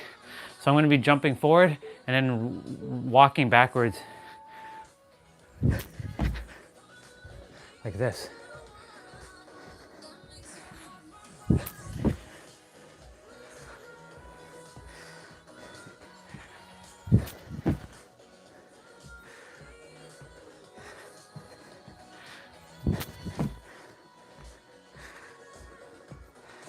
Told you there's gonna be jumping in this one.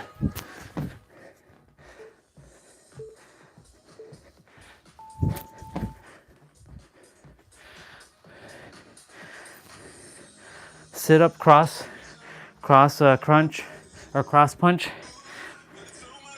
So you're alternating between the punches. Go up, punch, come back, punch to the other side. Really contract your core, your obliques as well, which is the side ab muscles.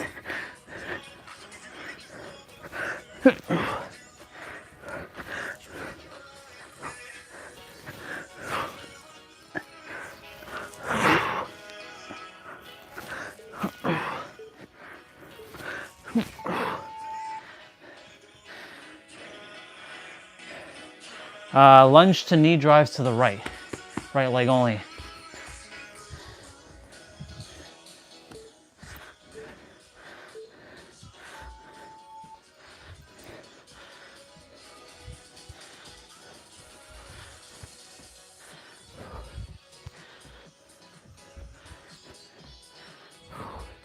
See, he doesn't use the old music like he was on Friday with his nostalgic one. He's using this kind of music. This is the newer stuff.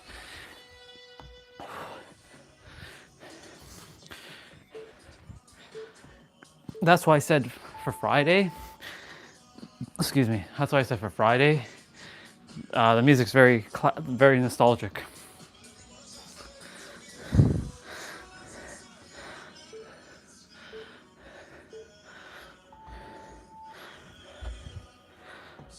So we're doing the left leg now.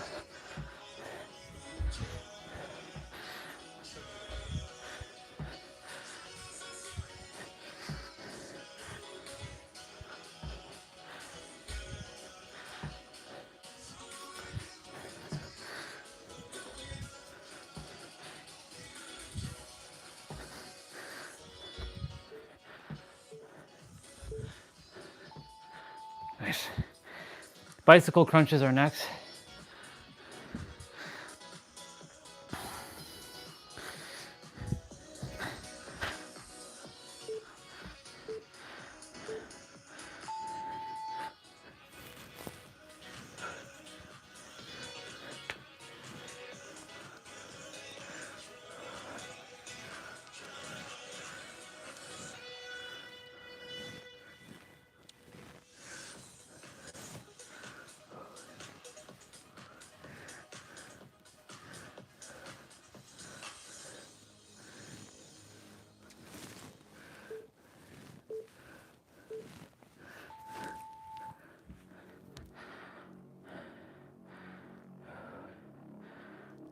Okay, burpees to broad jump. So, let's see how we're gonna do this one.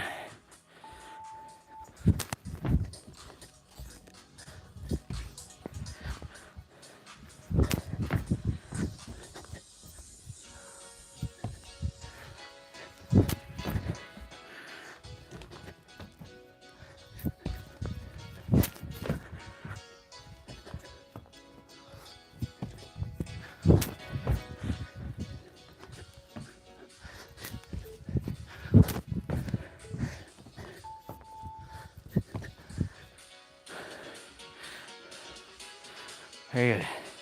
We got AMRAPs. 10 prisoner squats, 10 push-ups,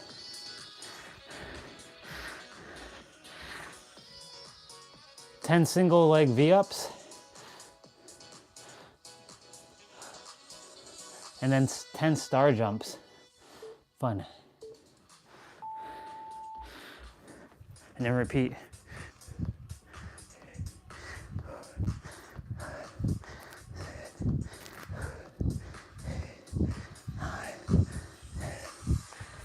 Push-ups.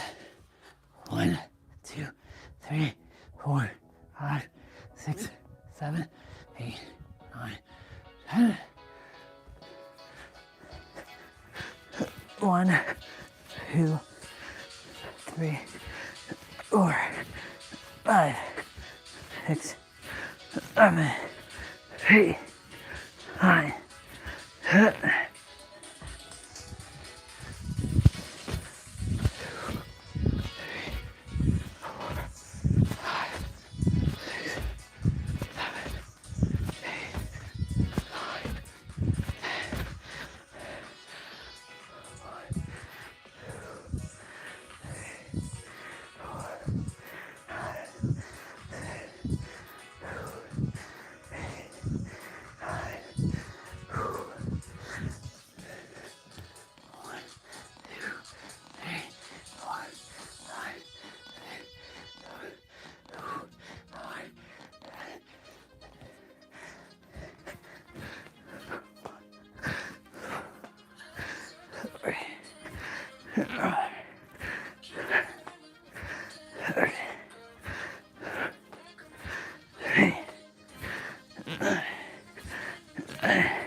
Whew. I'll give myself a pause here.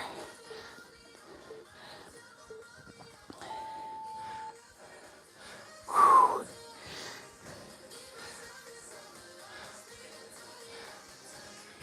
Hip lifts.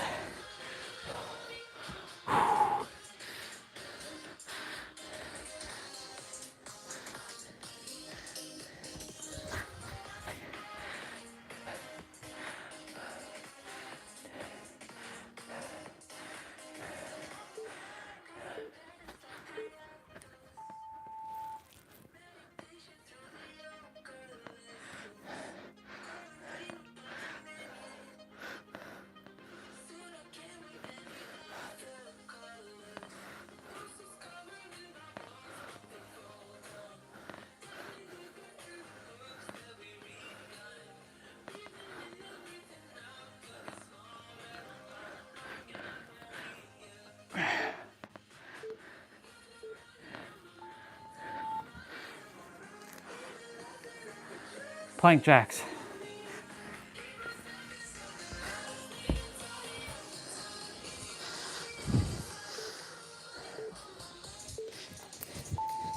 Suck in your gut here.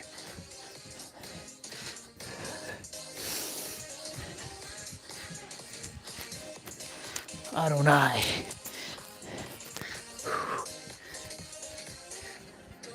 Nobody says that anymore, I don't think.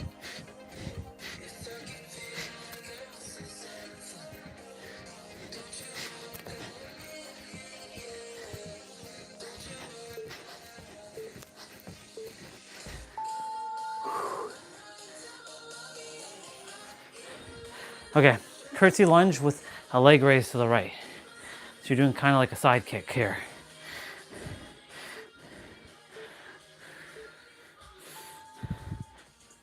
Like that. And then you bring your right leg behind. And then that. We already did our kicks for the day. But he's doing leg raises. He's just doing that. Yep.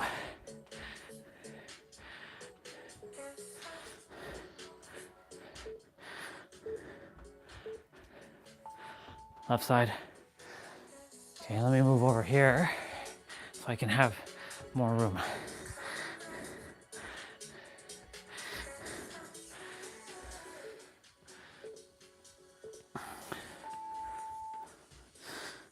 Now the left leg goes behind.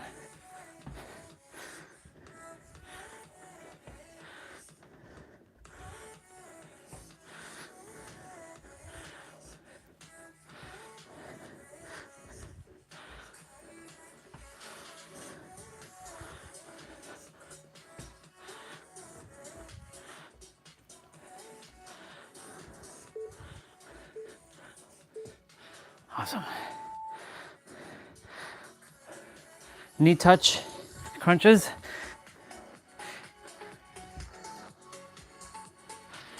The beautiful thing about a tablet, can just move it easily. Ooh.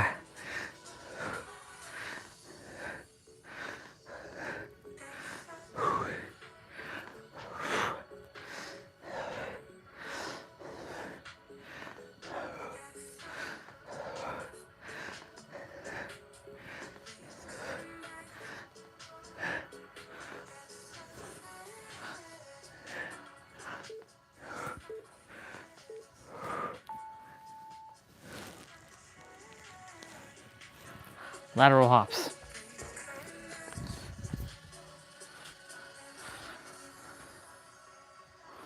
Lateral hops.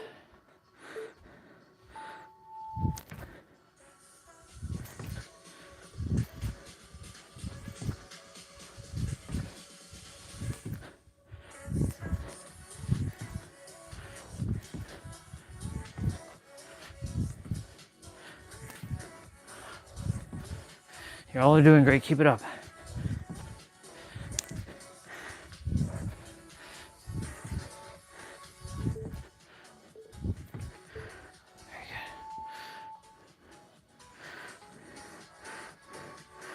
Starfish crunches.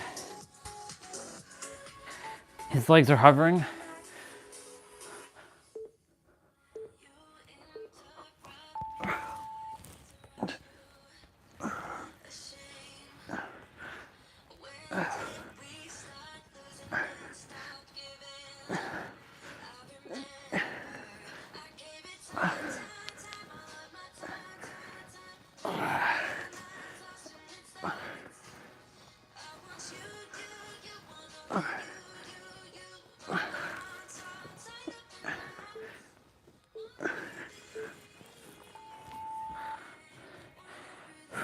Sprint in place.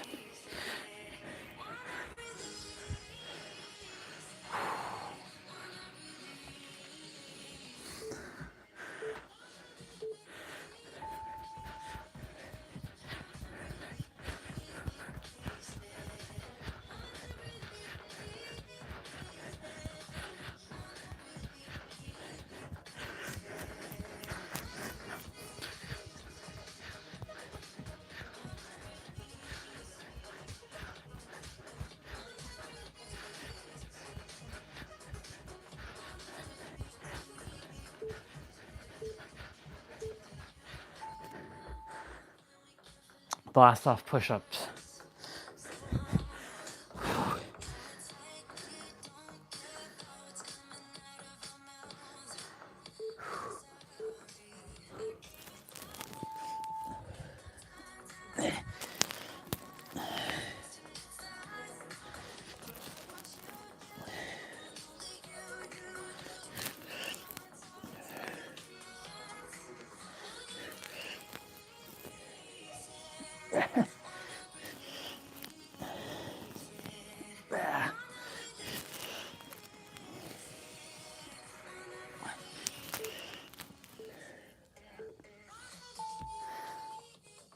Leg raises.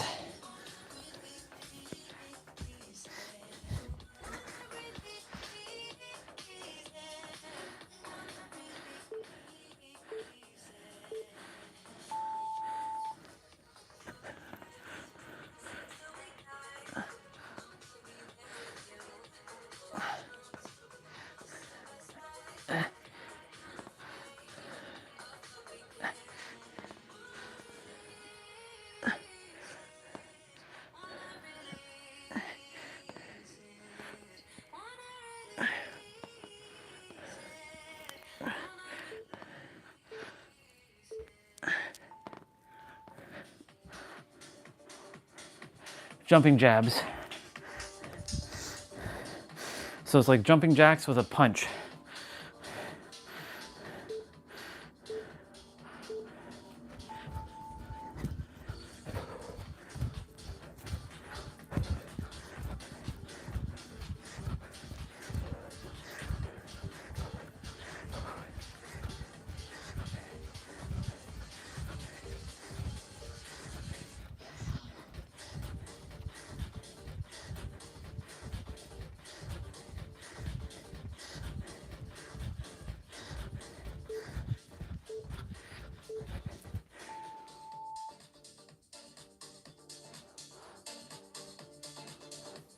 Side plank crunches to the right. So you're going to be putting your hands on your head here and bringing your left elbow to meet your left knee in the middle here. Really contract your obliques here. Side ab muscles. This is obliques.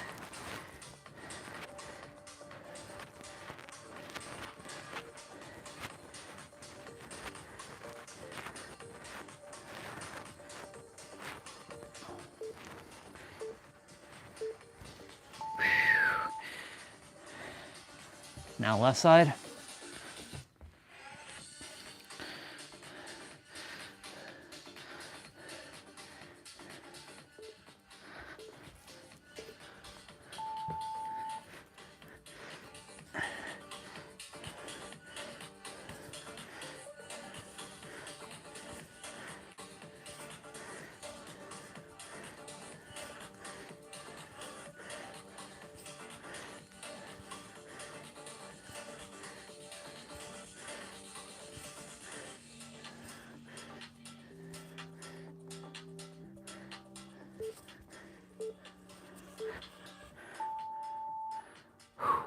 Heisman.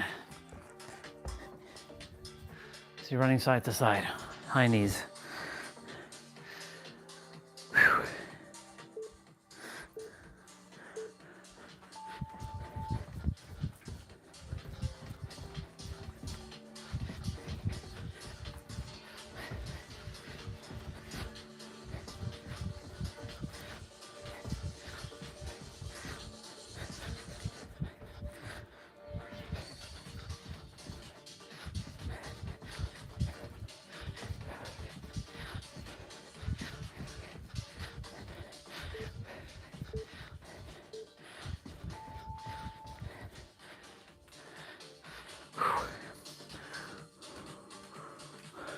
Hello, person, whoever's here again.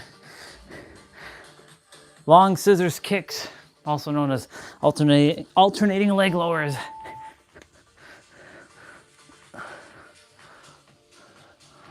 You can keep your hands to the side or underneath your butt if you can't keep your lower back flat to the mat. Totally up to you here.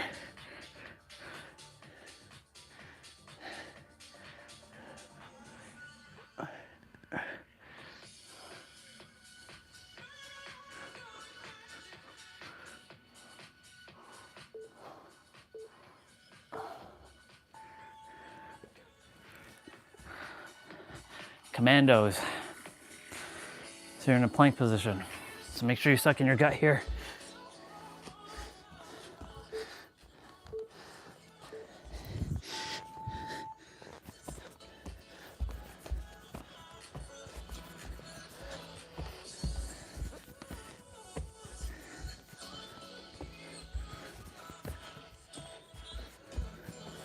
This one's good for mind-body coordination.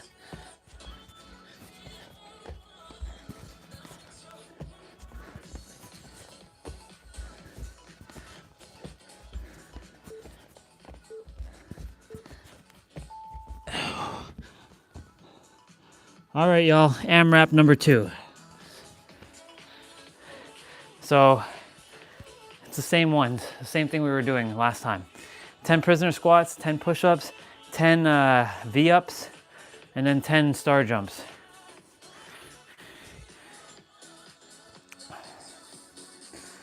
All right.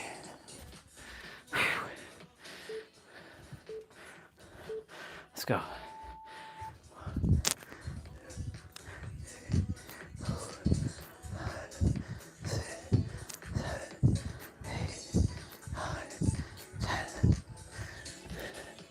One, 2, 3, 4, 5, 6, 7, 8, 9, 10. 1, 2, 3, 4, 5, 6, 7, 8, 9.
And 10. Oh, okay. 30 seconds, 4 exercises, no rest. Okay, stagger, alternating push-ups, spider crunches. Okay, burpees. Yep, burpee. All right. Plyo lunges.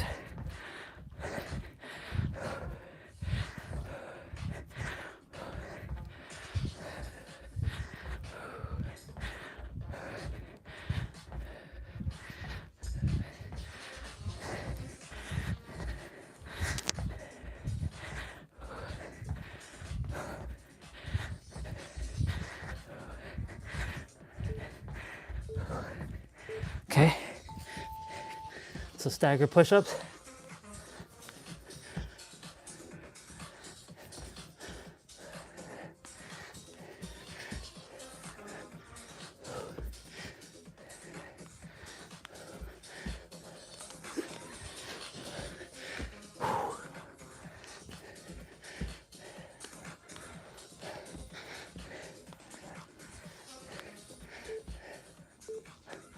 Okay, whew, spider crunches.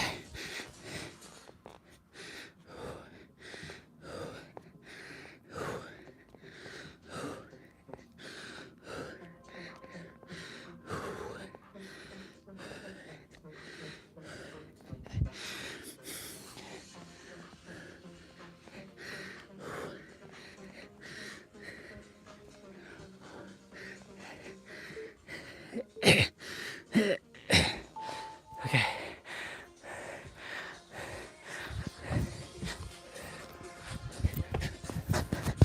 Tuck, jump, burpees.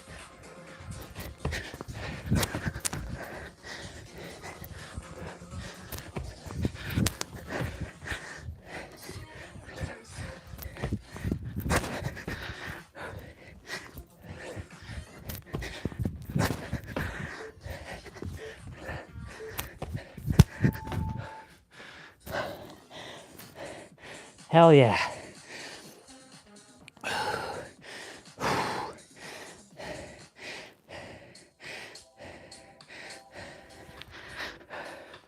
Fuck yeah.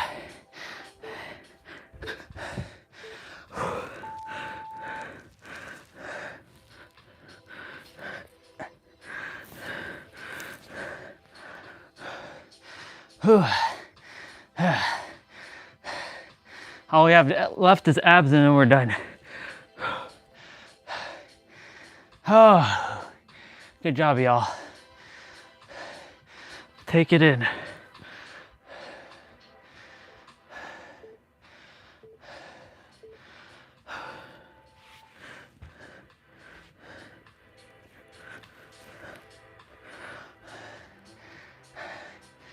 Ah.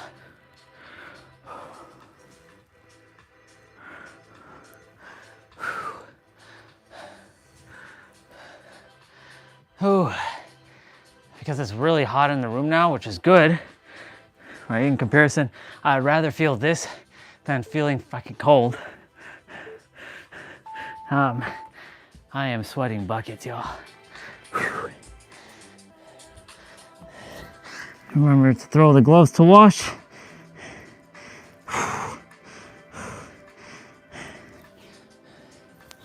Oh man, I'm like sweating buckets, even the sweat is coming off of my headband. It's good sweat. We still have child's pose to redo again when we do finish abs. We did all the other stuff during Nero's video today. So I like when I get stuff done early, but you know, as of late, it doesn't really matter because like no one's really on the chat unless they say something in the chat, and you know, it's all good.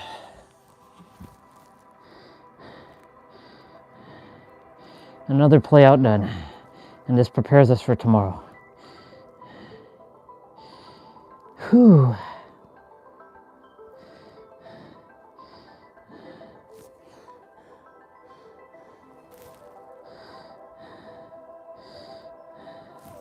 Fuck yeah.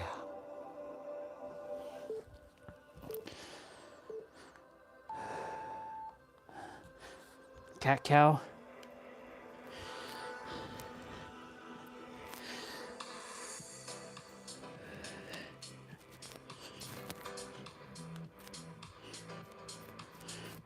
We gotta do that wiggle.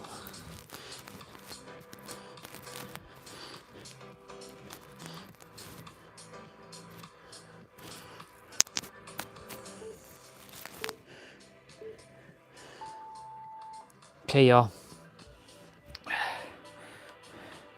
Let's get straight to the abs. Let's get it done. Let's go.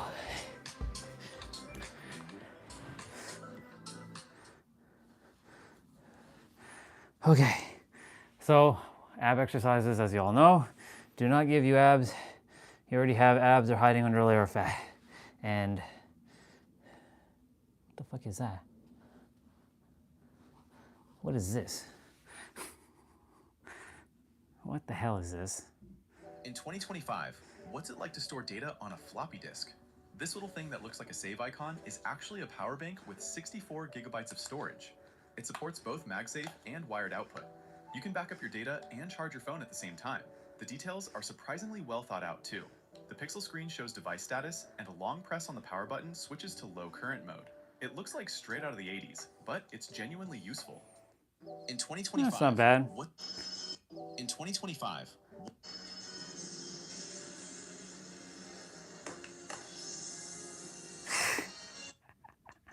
Okay, let's go. Let's get the Pink Lightning, Friends Forever. Wow. How to level up so fast it feels illegal? Well, Katie, it's simple. You don't use fucking words. I love you, Katie, but you know, you're adding to the problem now. I see. I see it loud and clear. I still care, I still love your videos, but you know, too much obfuscation. Y'all, I am sweating buckets right now. I am literally dripping sweat right now out of my face. Let's catch it on the camera.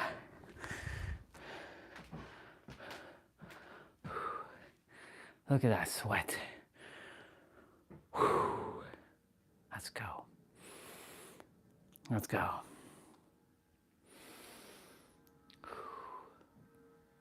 Fuck yeah.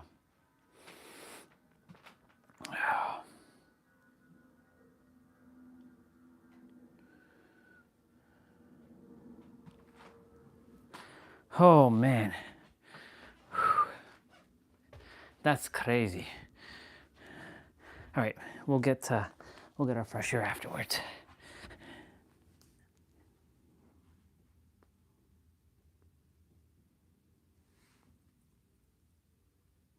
Is this one with no rest?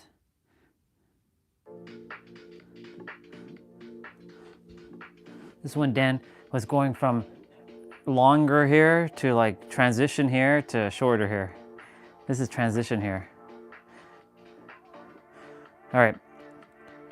So we're doing tabletop tucks. Yeah, there's 30 seconds of play, 10 seconds of rest.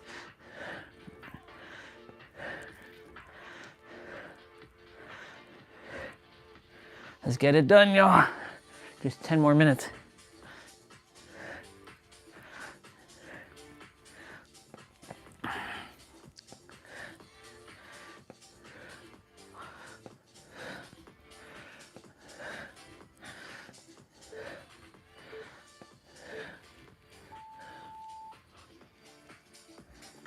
Tabletop pulses are next.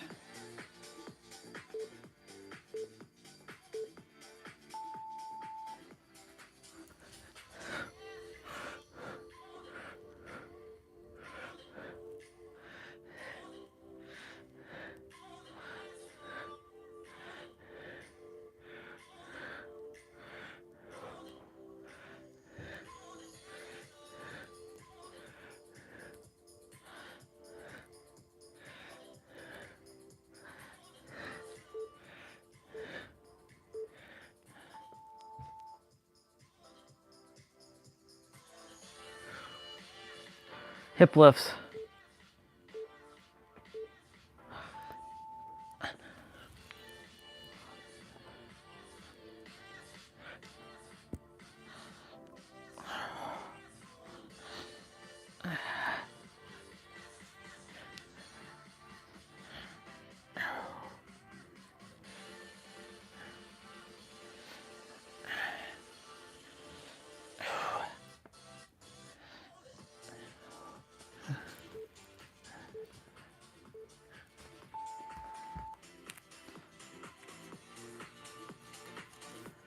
Leg lowers are next.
Spider crunches are next.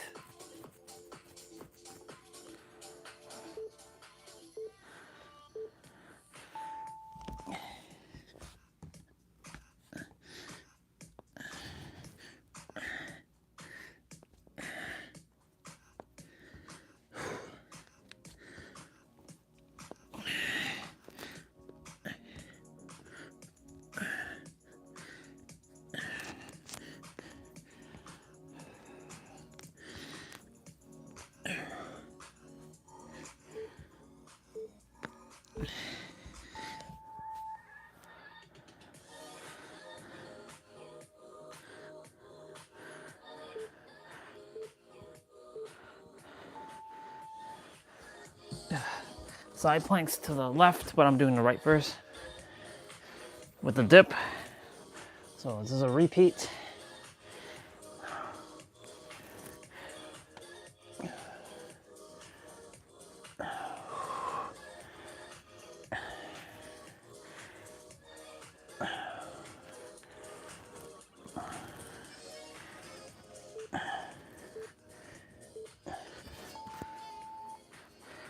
Other side.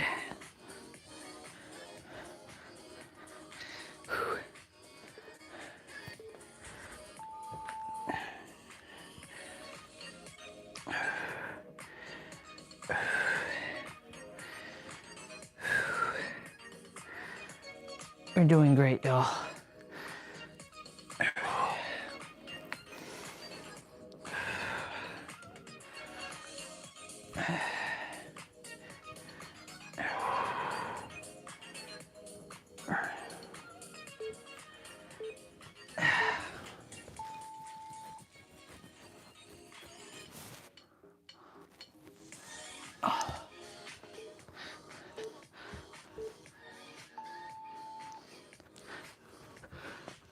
Full sit up.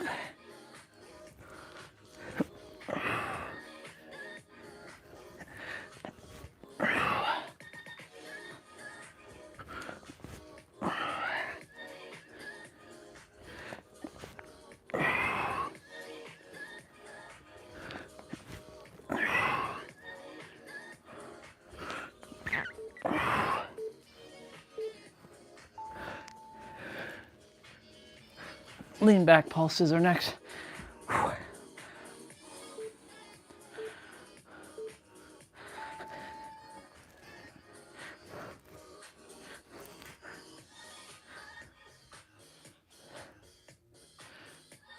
It was a week ago today. We got our haircut from our brother. and we were at the mall at Yorkdale, not Yorkdale, Sheridan, Sherway Garden, and Best Buy, and then Walmart. We did all our shopping a week ago today.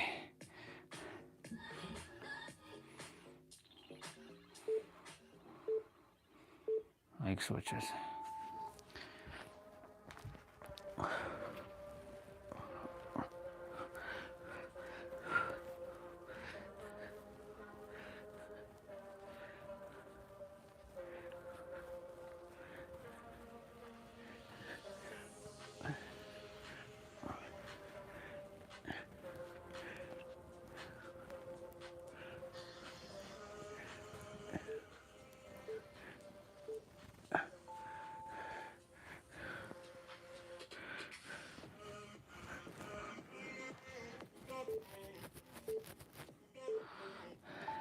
Sitting cross punch.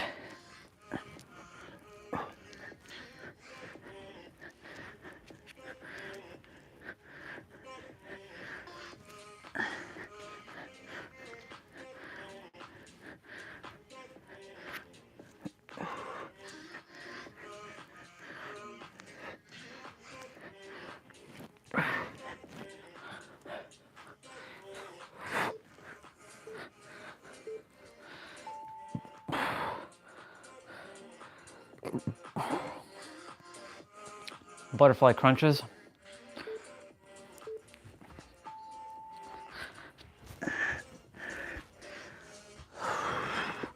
Also known as double crunches for him in this one.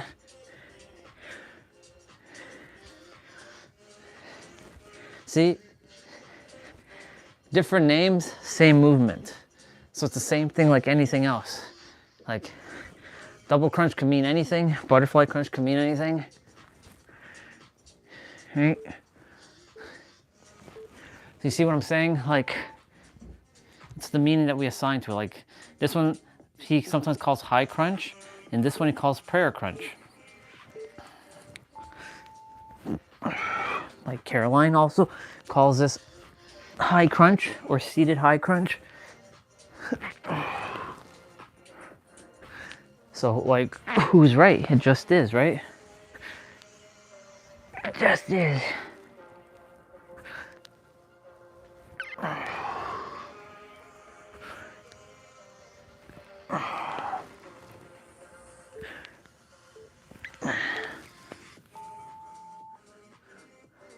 Flutter kicks.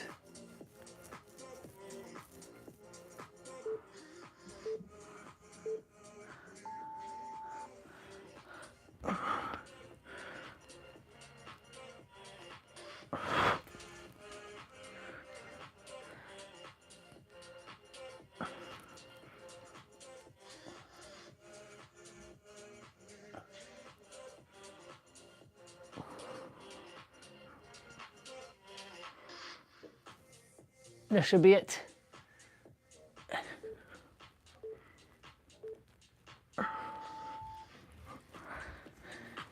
Ladies and gentlemen, we are done. We are done everything. Fuck yeah. I was about to say bitches. Fuck yeah. Yeah, you bet your ass I'm vibrating at a frequency of abundance. Always have.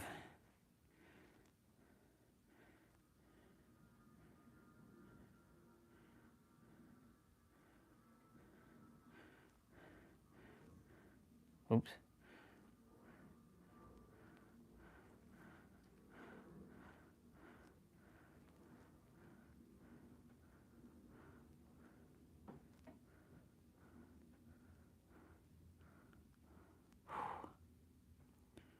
Social.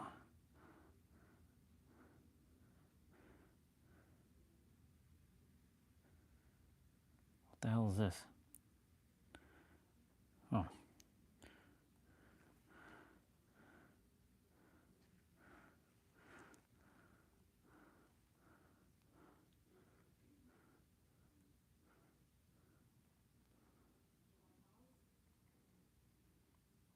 The hell? Gohan, Piccolo.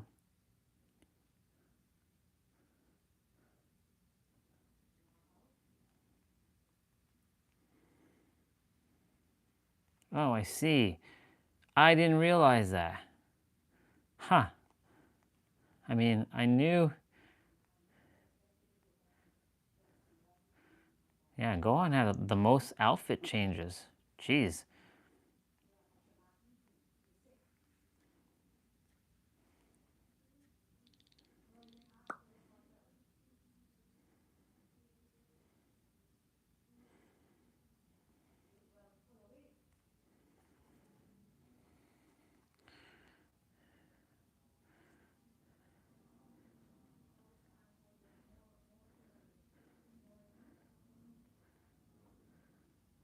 Owner of Legacy Coaching at Personal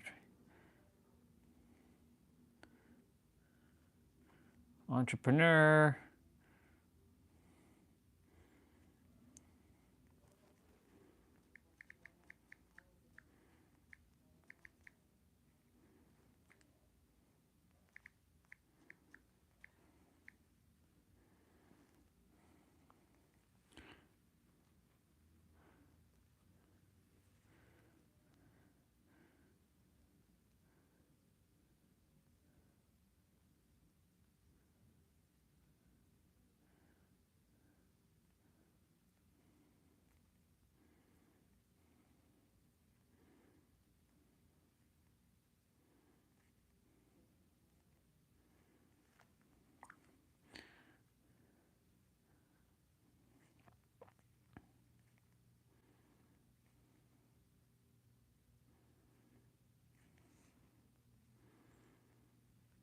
Okay.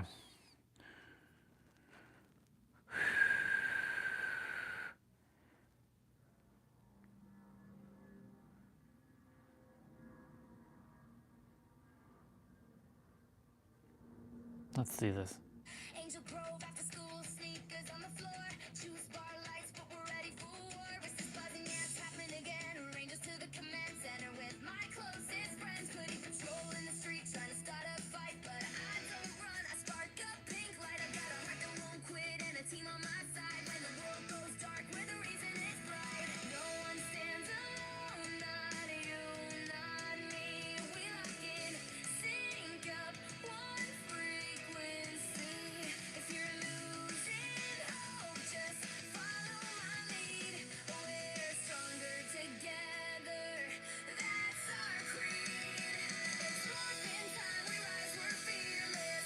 Pink power shining loud and fearless. Friendship like armor, teamwork like thunder. We fall, we laugh, we come back up from under. Terror, dental power, watch me take flight. With my squad behind me, everything's alright. We're not just rangers, we're friends forever. Side by side, unstoppable now and forever.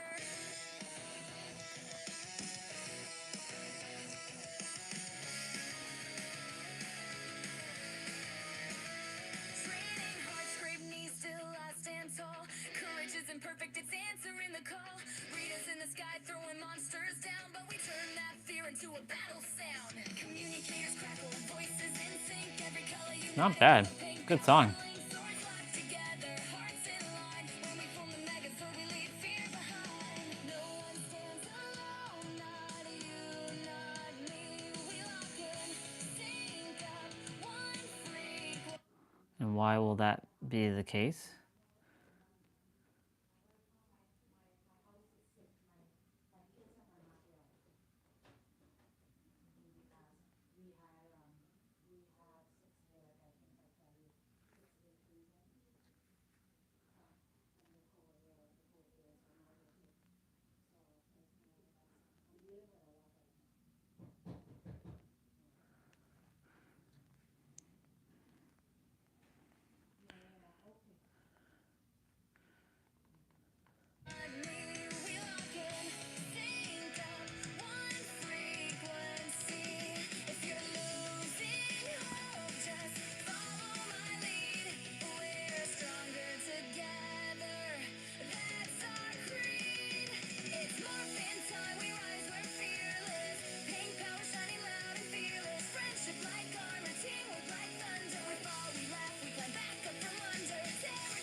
I stopped reincarnating. Here's a technique that worked. You just simply just don't adhere to it. That's it.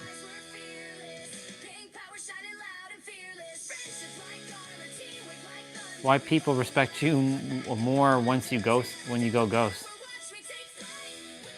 Yeah, the games.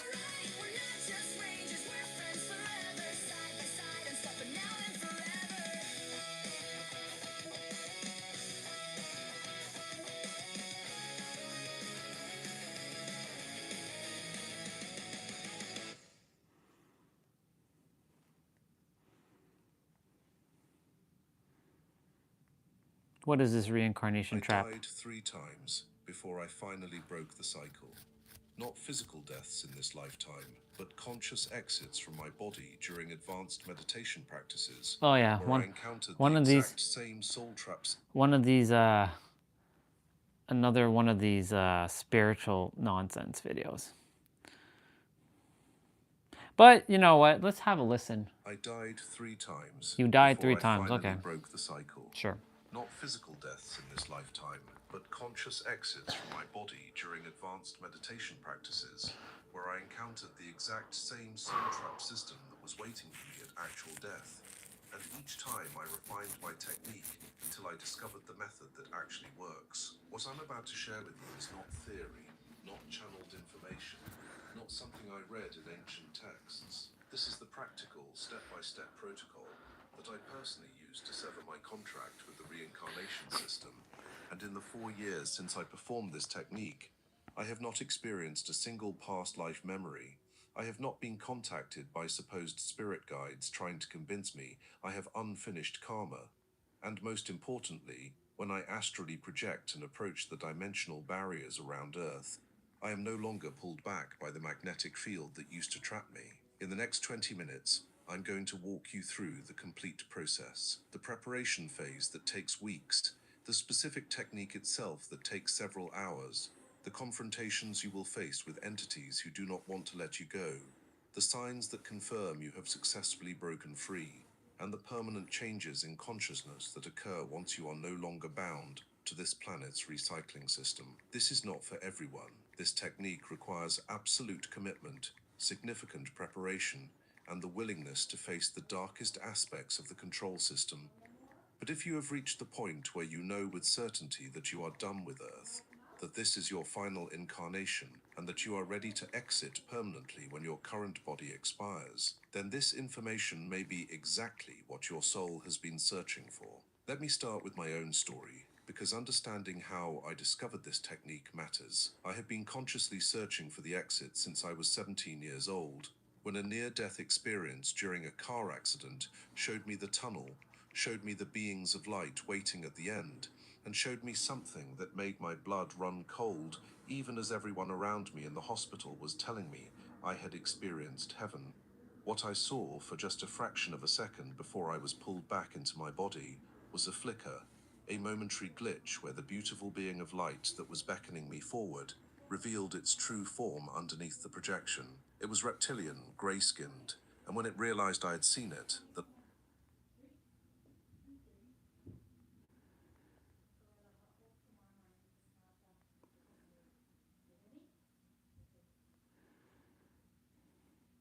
Techniques. Yeah.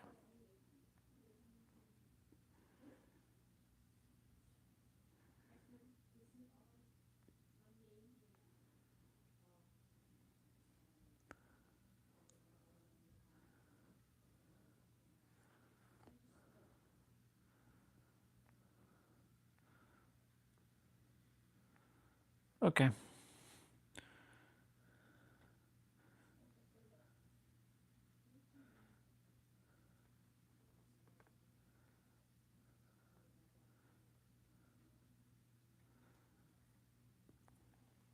Cool beans.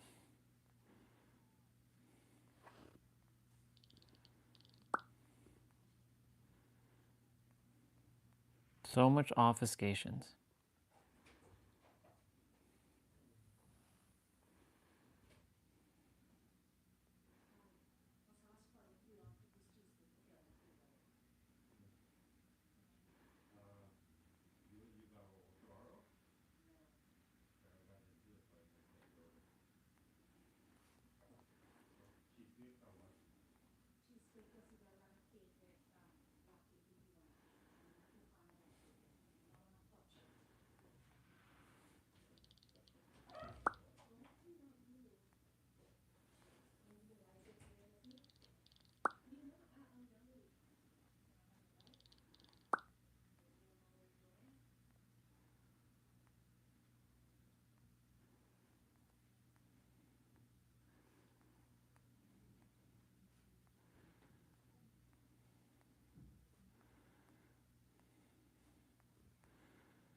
It's not bad.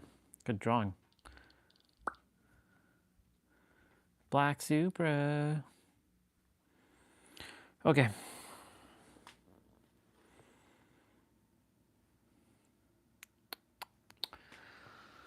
Whew, all right. Just gotta do some ab stretches and we're done. Ugh. Oh.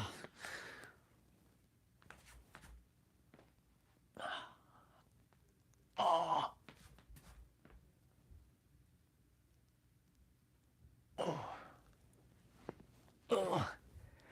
I think laundry's being done right now. Wait. Oh.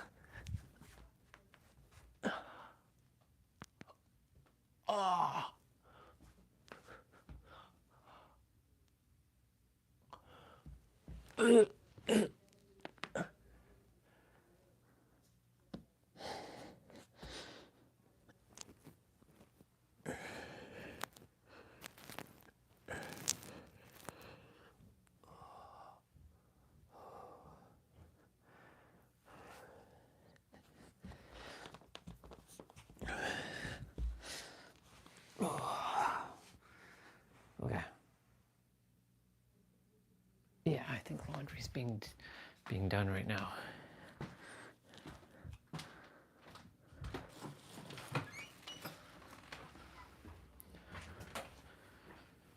I'm out.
Awesome.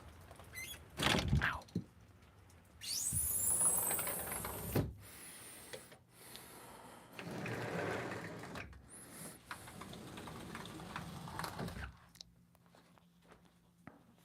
Okay.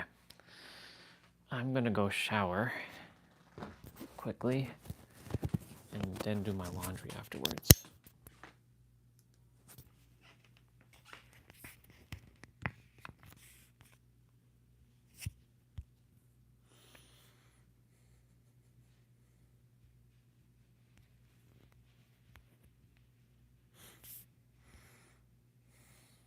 Ugh, cold.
Well, I'm back. It's 4:09. It's getting a little dark. I haven't put on my laundry yet. I'm waiting for some other laundry to be finished so I can put my stuff on.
wrong light.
Cookies, got cookies.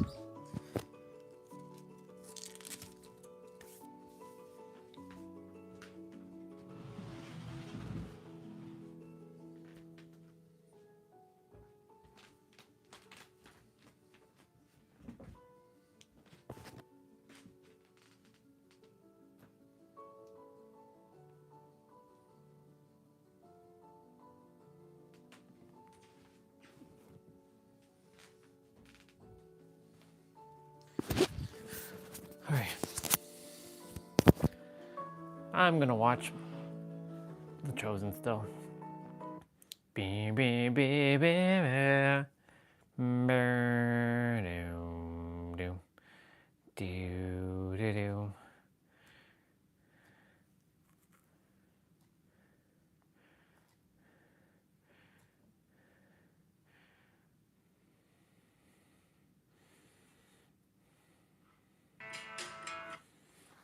All right.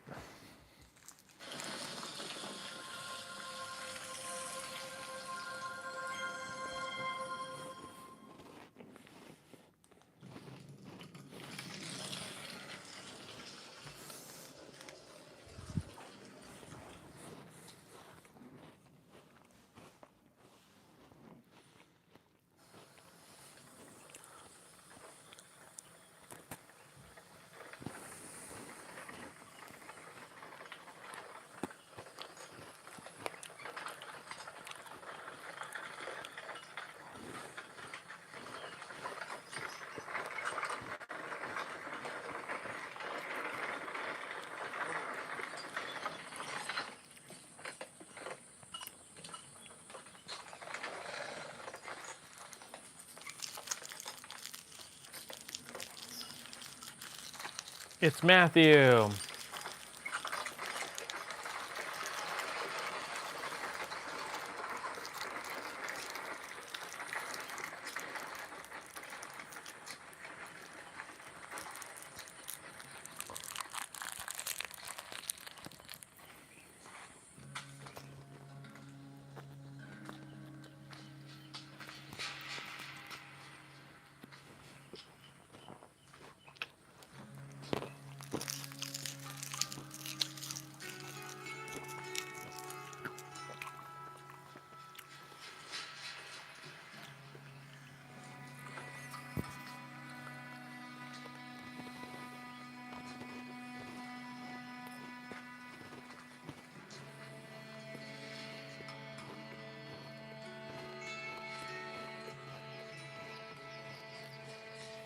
I was just thinking about this scene. I'm like, when is this scene supposed to show up?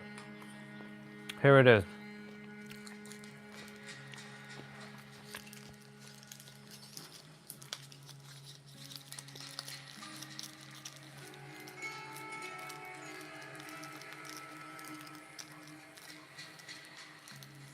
And Mary's in this cave.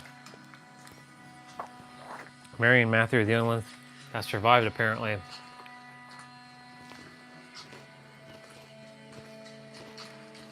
Throw up the stick. Who are you? How did you find this place?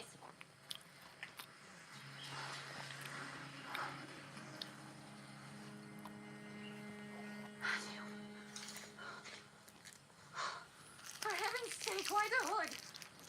You can never be too sure. You should have sent word, so we would be prepared. I thought the point was people were supposed to find out where she was. Z has people who sneak letters in and out.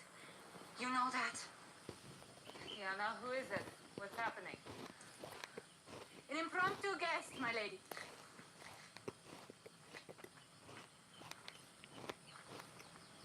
Ready? Ready? I hope this isn't an inconvenient time.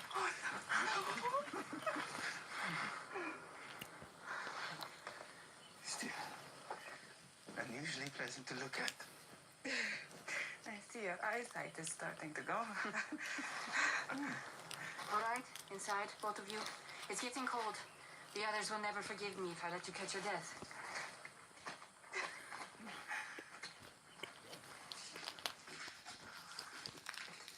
Careful, it's very dark. Watch where you step. I can't believe you came all this way, Matthew. With the danger. And at your age. Our age. It was important. Mary, I finished the book. I couldn't risk sending it by courier. And I wanted you to be the first one to read it. Please. And I want to hear your thoughts. I have to be here for it. I can't believe it. Oh, you worked so hard and for so long. What's up? Be a treasure for all time. I'm here to see about that. Just watching The Chosen, episode 7 of season 4. I've already seen it, but I'm just chilling. What's going on, bro? We watched one of Nero's videos today, talking about the same things I've been talking about. Not allowing your, well, he doesn't call it that, but not allowing your, he uses the word frequency. Not allowing your old frequency to bombard you and derail you, because like he was saying, the old frequency is going to make you feel like you're going from a little slippage to a spiral. A slippage to a spiral, and you have to know how to better position yourself. You can't go above the universe, but you can definitely position yourself better in the universe so that you don't have to be a slave to the universe. Cool. We have lots of rain coming today. It's like 16 millimeters of freezing rain on top of the snow that we had 2 days ago. So it's gonna be one hot mess looking thing tomorrow when I'm walking, but I'm gonna just say it's gonna all be good for me to walk tomorrow. Yeah. Just waiting for laundry to, I just put it on, so it's starting to wash. I'm gonna have my dinner shortly. I'm just chilling myself. I'm not really, not much. So I'm wearing my other clothing. Just did my play outs. Pounding my gut. Let's see.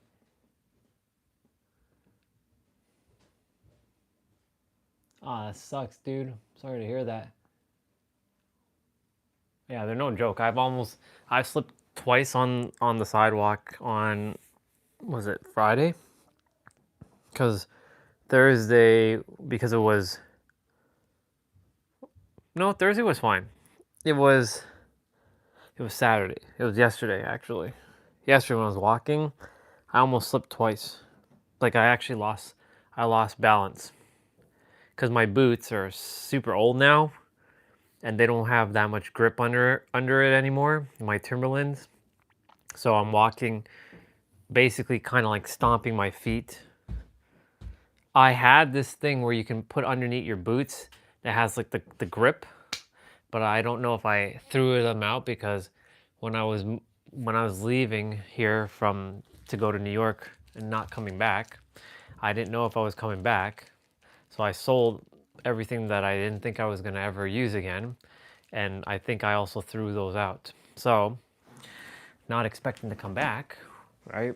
I can't find those claw grip things. I'm sure they're around, but I can't find them.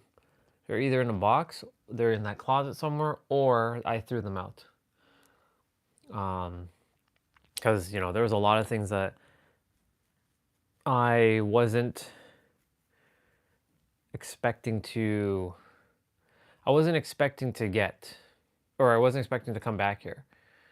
One of the regrets of selling some of my stuff was my other laptop, my GTX 1070 laptop, which would have played games even better than this guy, but it's all good.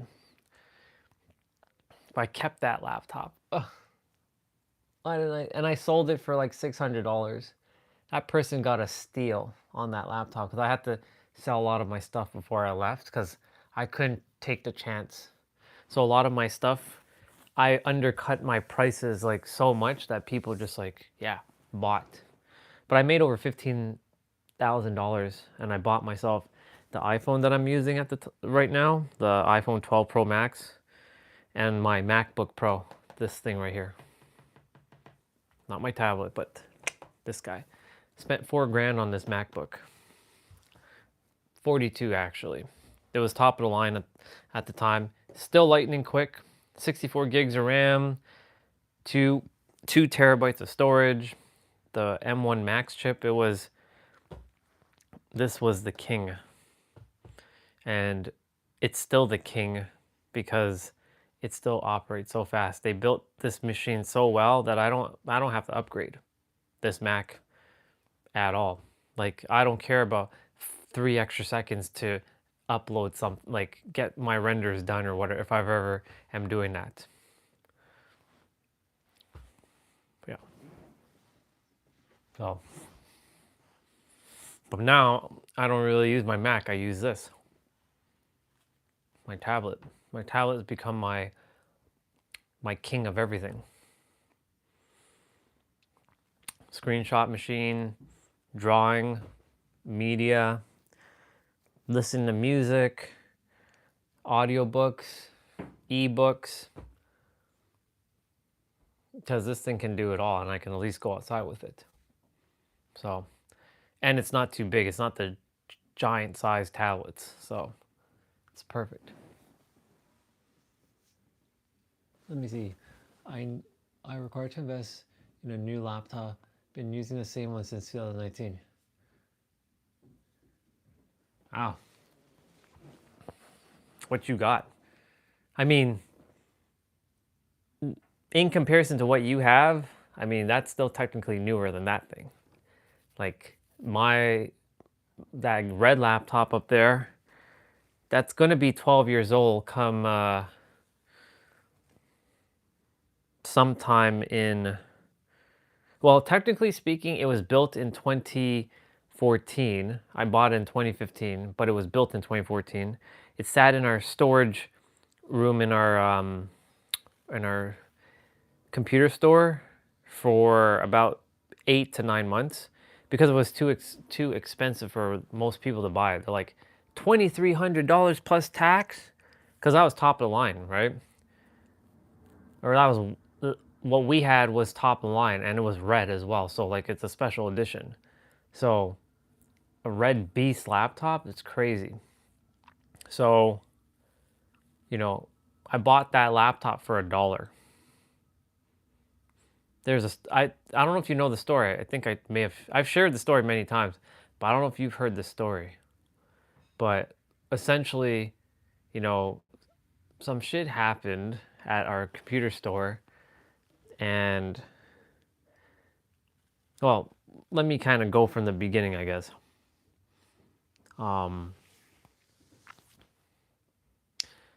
In 2015, I worked there already for 5 years. In 2015, they say that they're announcing foreclosure in January. That was the year also when I met my ex-wife, and she's coming from Ukraine. So I just met a woman, and now I'm losing my job. What the fuck? Like, what am I to do?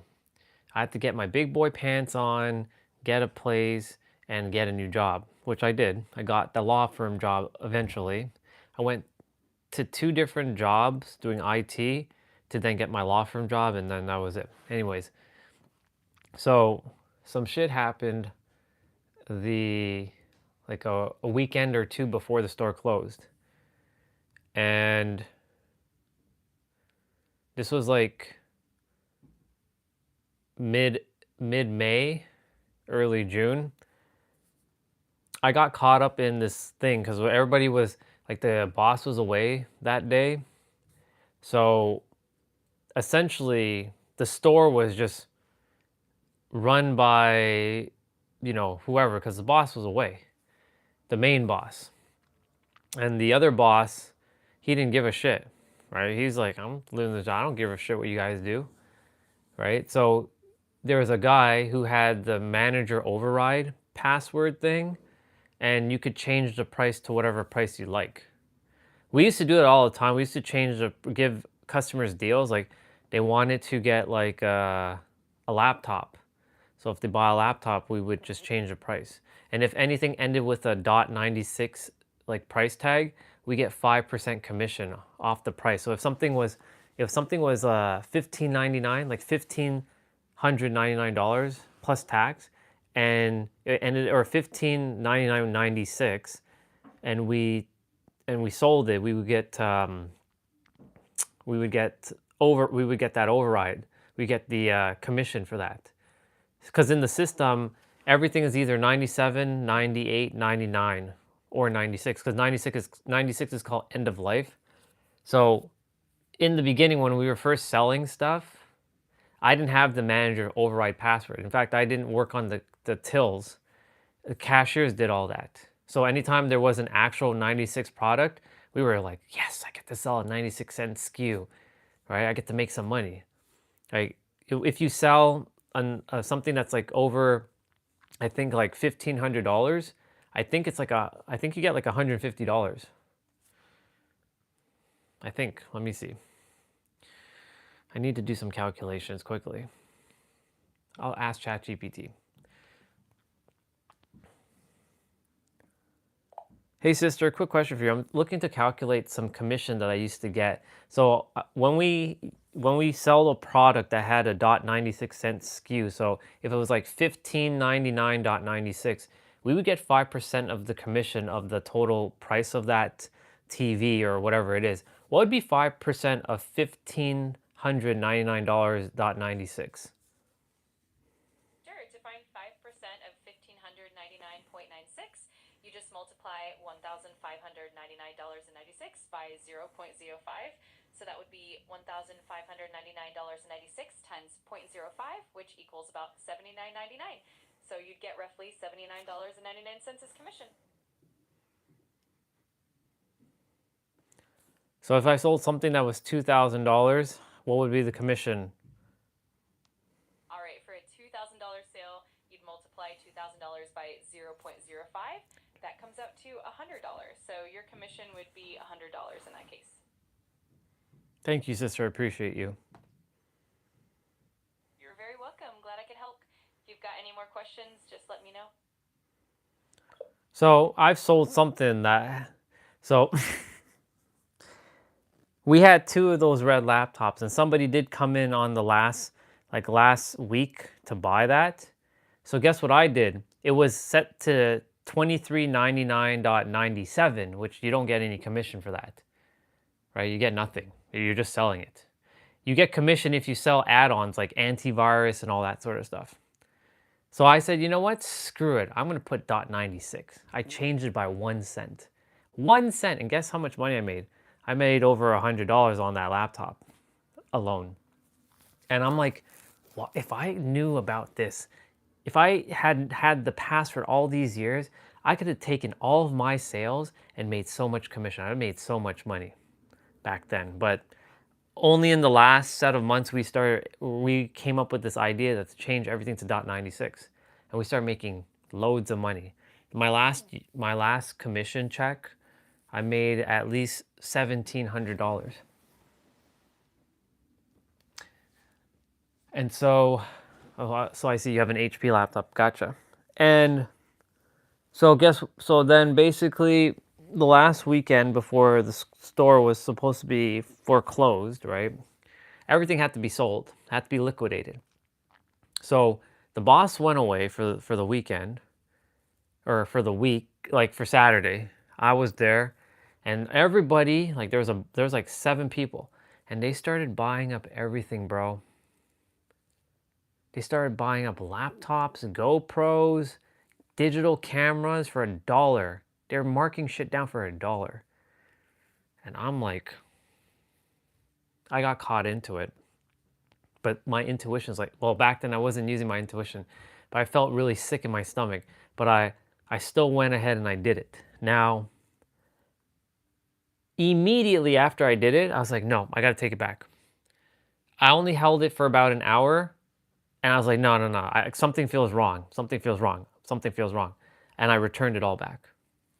Now, the other people who kept their stuff, one of two things happened. They either had to give it back and get fired, or they kept it and then get charged with criminal offense.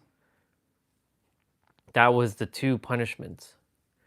Because my boss heard that I was a part of it, and he knew, like, I know you're a good guy, Andre, like, that was my name back then. I know you got caught into it. I'm not going to punish you because I know you're a good guy. And plus, you returned your stuff immediately. You didn't really hold it for too long because you did the right thing to give it back. And I'm proud of you for doing that. So, this is what happened. On the final day of the store, he's like, I know you always wanted that laptop. I didn't buy that laptop for $1 when I was like taking stuff. I was like, what I took at the time was a graphic card and I took a GoPro and I took a camera, but then I returned all that stuff. So he's like, because you did the right thing, I'm going to gift you this laptop. So he went to the cash register. I'm like, how much do you want to pay for this laptop? I'm like, boss, I don't know. You tell me. Like, he's like, here, let me do you a favor. When I saw what he put into the price register, like the machine, I was like kind of hyperventilating a little bit. He's like, this is my gift to you for all the years of services. I know you had a rough life, and this is the last time I'm probably going to see you and probably ever work with you again. So I want you to have this as a gift. Because it was the only item, and I'll tell you why he found out about all that happened on Saturday. Because it was the only item that he marked down throughout the entire day. The head office didn't catch it. But because on Saturday, so many things went down, there was like negative margin. So like head office can see the negative margin, even though head office, we're like, I don't fucking give a shit about this place anymore. This place is we're losing our jobs, right? We're gonna get our what's the word, severance, right? But like we're losing our jobs. Like what the fuck, you know? I'm only gonna get 5 weeks worth of pay. 5 years is 5 weeks. That's like nothing, because I'm not getting commission. So, anyways, they saw the store that I worked at, because there was 5 stores in Canada, and our store, our margin took a nasty hit because everybody, like not everybody, but like quite a few people were buying all kinds of shit. If you saw that day, oh my god, dude. And the girls at the cash register were like, these guys are stealing, these guys are stealing. Like, y'all are gonna get in trouble for this. Y'all are gonna get in trouble for this. Y'all are gonna get in trouble. Even, you know, and some of the other guys were like, I don't want to know what you're doing. Like, I don't want to be part of it. I don't want to, no, like, keep me out of this. I don't want to know what you're doing with the price registers. I don't want to do shit. Like, yeah, I don't want to do, like, I got caught up into it. This is why, you know, shit like that can't happen when you're getting involved with other humans, right? But my consciousness kicked in and I returned it, right? And so he gifted me that laptop. That's why, even though it's old and it's kind of broken in a little bit, like one of the fans just decided to go, I can't part with it. It's a reminder. That laptop is a reminder. And it still works. Like, I still play my shit. It's just slow because I'm using a mechanical hard drive. I don't have an SSD as my secondary drive to boot up my games. I have a mechanical 1 terabyte. So it's the spindle one. And I don't really feel called to put more money into that laptop because, you know, it's on its last legs anyways. But he put $1, bro. He put $1 into the price. Tears were coming out of my eyes. And then he hugged me. He's like, I'm proud of you. I'm glad you gave your stuff back. But you see, this was a lesson. And look, the universe rewarded me for well, at the time. But I didn't think about the universe or God or anything like that. But I went home pretty happy that day. On the final day. And I got my severance pay too. And I started playing on that red laptop, and it was like, at the time, so good. Like, I installed Final Fantasy 15 because Final Fantasy 15 came out that year on PC, and it ran pretty good. Like, I ran like Counter-Strike, obviously, and what else did I play? I played quite a few other things, but man, like, it was good. But that's why, you know, that laptop, there's a story behind that one specifically. It's not just a laptop. Plus, it was the last one left, and nobody bought that one. We only ever had, I think, 3 or 4 of those of that model, that exact red one, because it was special edition, but it was also $23.99 plus tax. Came up to like $2,700 after tax or some shit like that. Crazy. So it had the i7, it has an i7, I think I think it's 3,000.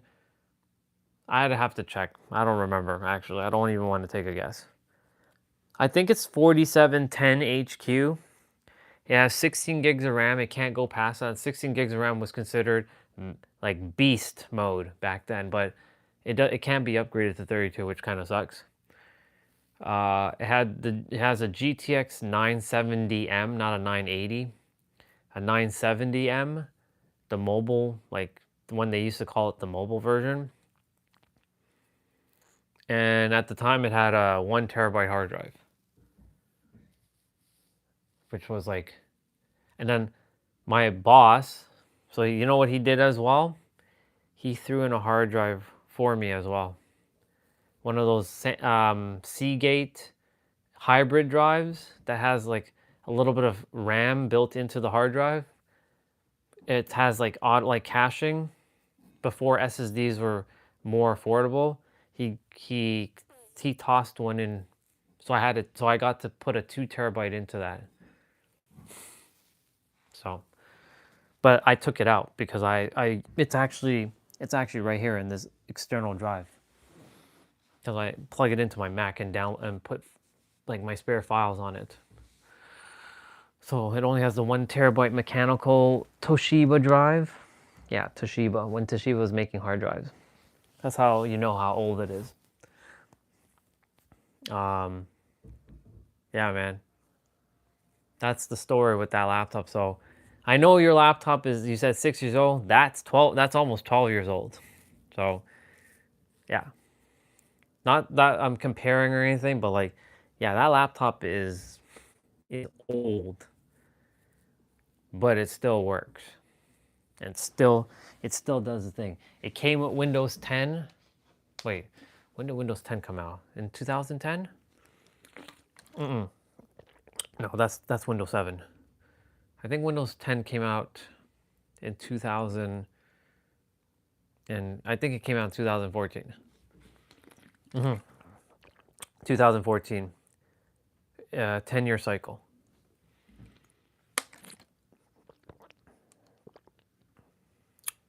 Yeah. I've put Windows 11. No, I've never put Windows 11. That was the other laptop.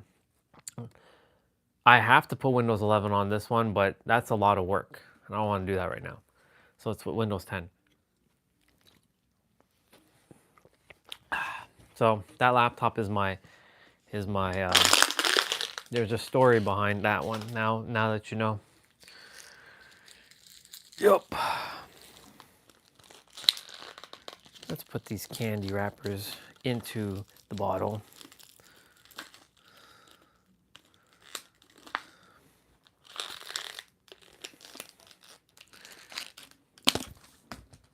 I'm gonna go get my meal in a moment. Let's see. That was the Xbox looking interface. Wait, which Xbox looking interface?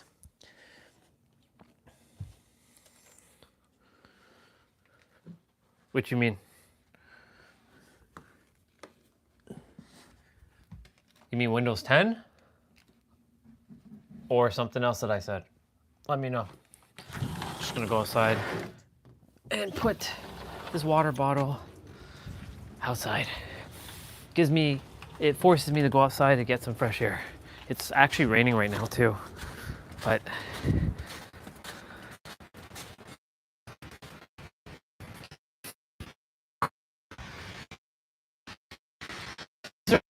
outside here. What the hell?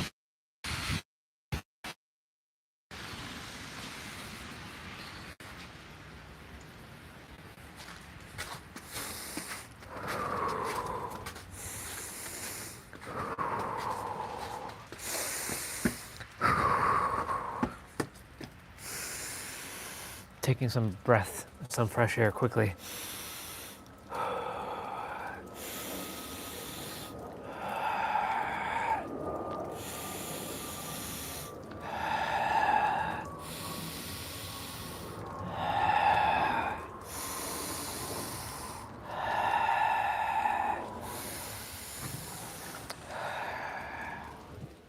All right, I got some fresh air.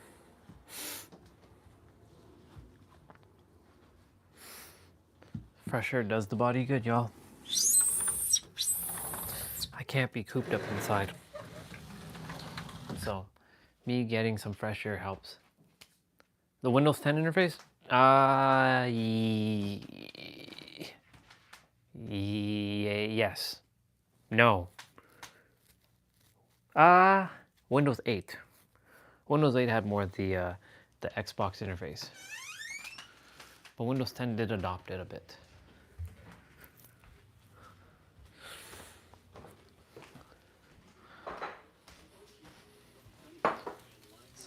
Okay. That's fine.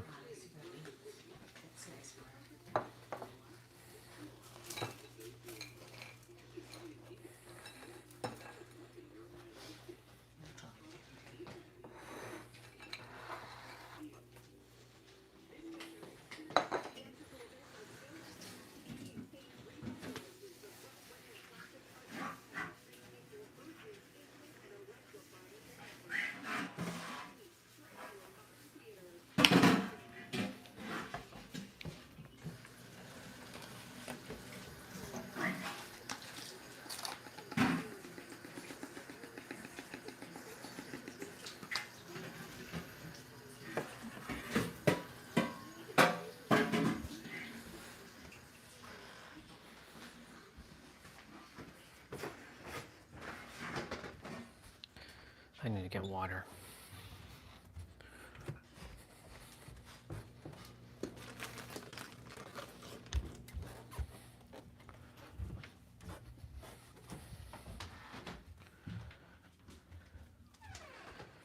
Yeah, Windows 8 and 8.1 had the more Xbox look. Windows 10 did adopt it a bit, but it came back with the start menu. Because a lot of people were like, where the fuck is the start menu? Do you know that there are people who still run Windows 7? Windows 7 is still being run on a lot of machines still. It's crazy. Windows 7. You'd be surprised if you find somebody who's running Windows XP.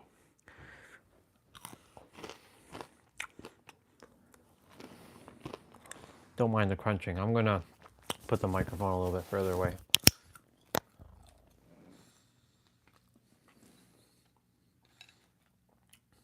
I've run into people still running Windows 7.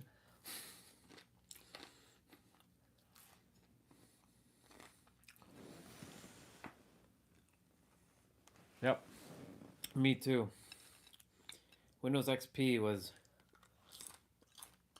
Well, I started with Windows 95. No, that's not true. I started with Windows 3.1. But I wasn't a computer dude back then, like I am now. I had Windows 95, Windows 98. I had Windows ME. The Millennial Edition, or Millennium Edition. And then I found out that Windows ME was trash. Because people were like, why are you running Windows ME? You just have Windows 2000. And then the beast of them all came, Windows XP. I'm like, hell yeah, Windows XP. That's crazy. My first laptop ever was a compact Presario. Yep, 3D pinball. It was a compact Presario with 100... No, it came with 64 megs of RAM. Not gigs, megs of RAM. A 4 gig hard drive. An Intel Pentium 2 processor. And I was able to run Windows XP and have a whole... And it had a floppy drive and a CD drive. I had both a floppy and a CD drive in that laptop. Crazy. Back in the days when they used to give you more bang for the buck for your stuff. Crazy. I used to play Solitaire, Minesweeper, and 3D Pinball. Those were the days. And then of course there was a Mugen game, a Dragon Ball Z Mugen game that you have to run through DOS. That was fun. And then ROMs were new, but getting to play Super Nintendo games, like I brought my laptop to school. And I was like the cool kid, because everyone's like, holy shit, you can play Super Nintendo games on that laptop? Wow. Yep. That was the days. I remember my history teacher, her name is Miss Yanishevsky. She allowed me to play my games because I finished my work early. Grade 10. That was when I actually was good at school. It's weird. And everybody would hover around my laptop and we'd be playing Gundam Wing Endless Duel for Super Nintendo.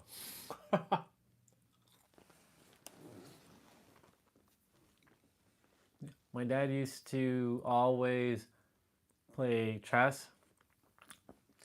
He tried to teach me as a kid, but I never took the time to learn it. Yeah, chess wasn't my thing either. But now I use that metaphor that most humans are playing 3D chess. I'm not playing 3D chess, I'm playing multi-dimensional chess. I can see the entire board.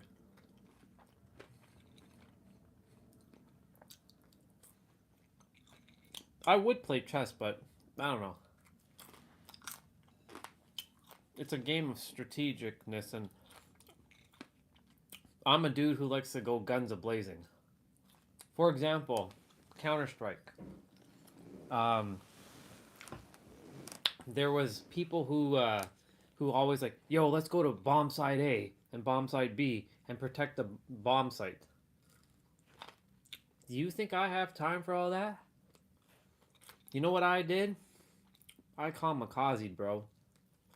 I run guns a-blazing in with my M4 or my P90, and I would run in and shoot up all the terrorists, and I would kamikaze. So I'd take out like 5 or 10 of them with my no recoil gun, and I wiped it out, and I'll die in the process.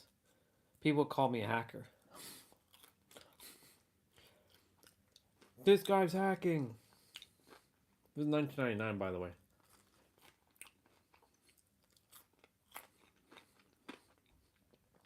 But yeah, I would kamikaze. I don't have time for a plan.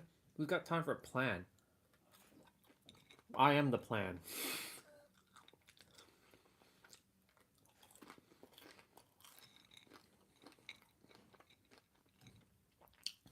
Fucking snipers.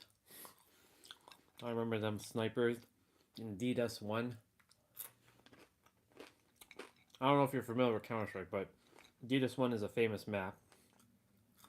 And they'd be hiding. They'd be camping.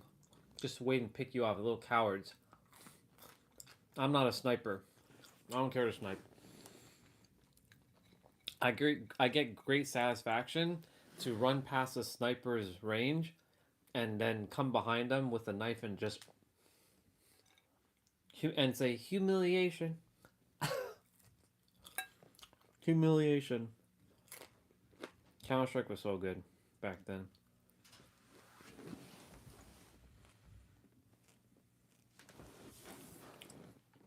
Gotcha.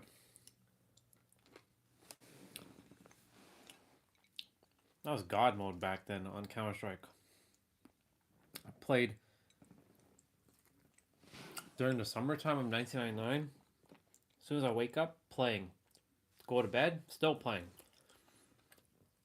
All day.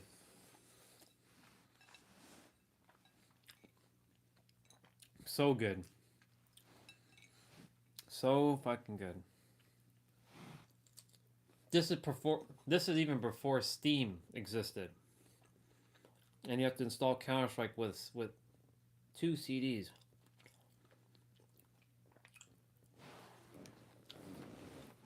So good.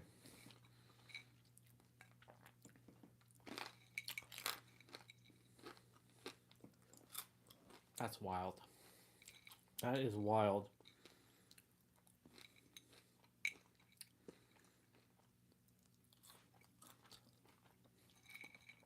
Yeah, Counter-Strike was my game back then. It's still, I mean, there's still people playing 1.5 or 1.6. I can install it on that laptop, but to play how I'm playing right now, it's not a good setup. I don't have a desk. Well, I do have a desk, it's downstairs, but I don't feel like dragging it up here and setting it up. Too much work.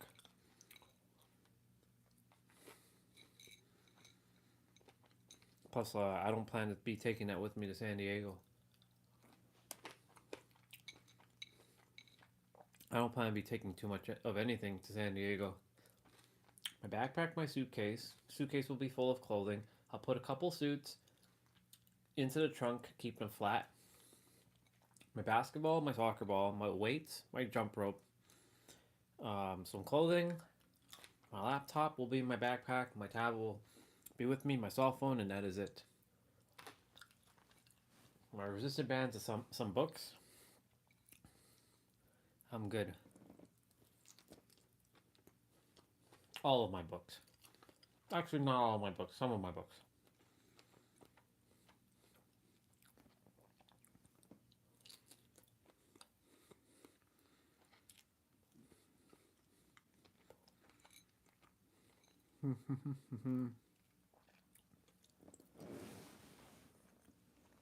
Let's see.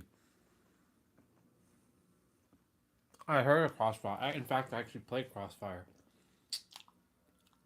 It was free, I believe. It's similar. You're right. It is definitely similar. I did play Crossfire. I'm like, oh, bootleg Counter-Strike. But it's pretty good.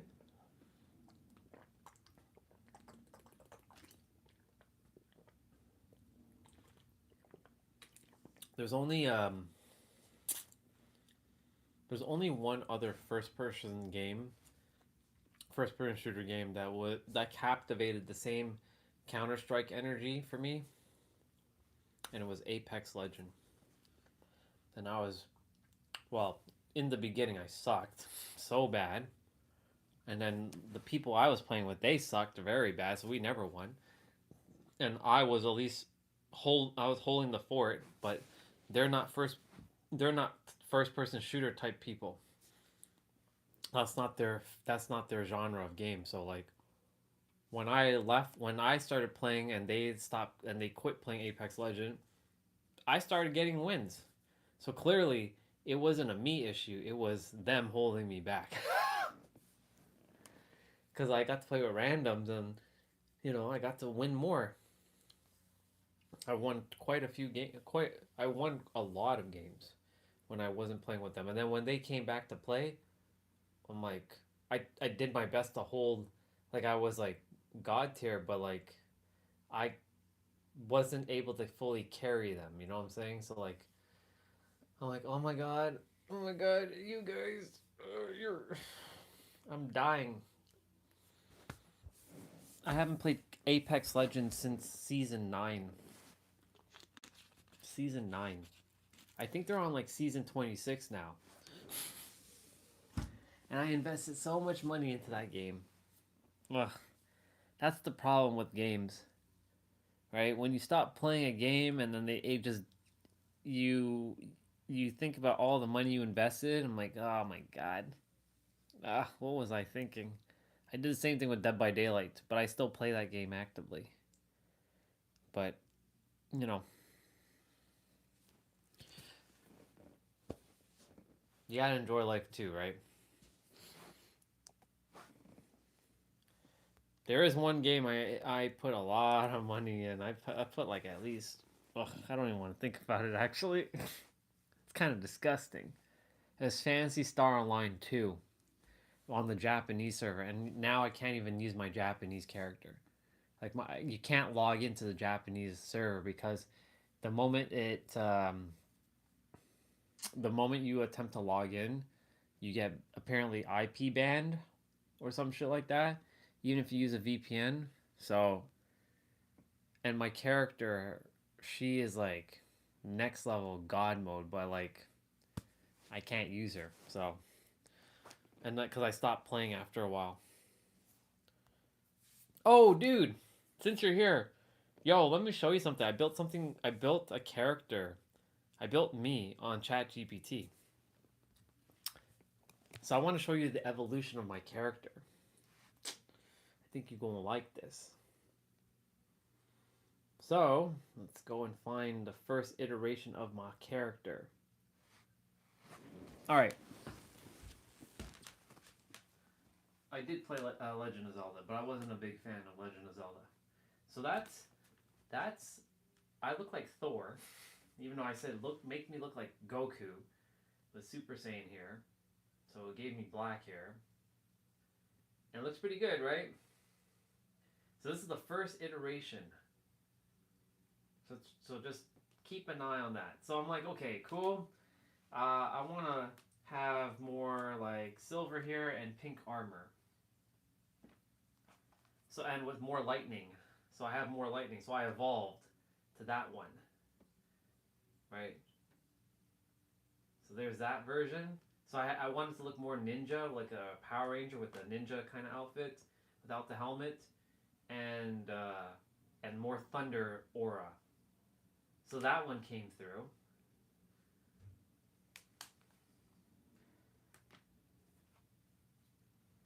I took a picture of Goku and a picture of me, and I had ChatGPT to kind of fuse me and Goku kind of together. So then I'm like, okay, cool. Make me stand above the world like on a mountain. Make my hair a little bit longer and pink. So guess what? And I said, give me Mangekyo Sharingan. It's like pink eyes, or like Sasuke eyes. So now I'm here. So that's the evolution. And that one's pretty badass.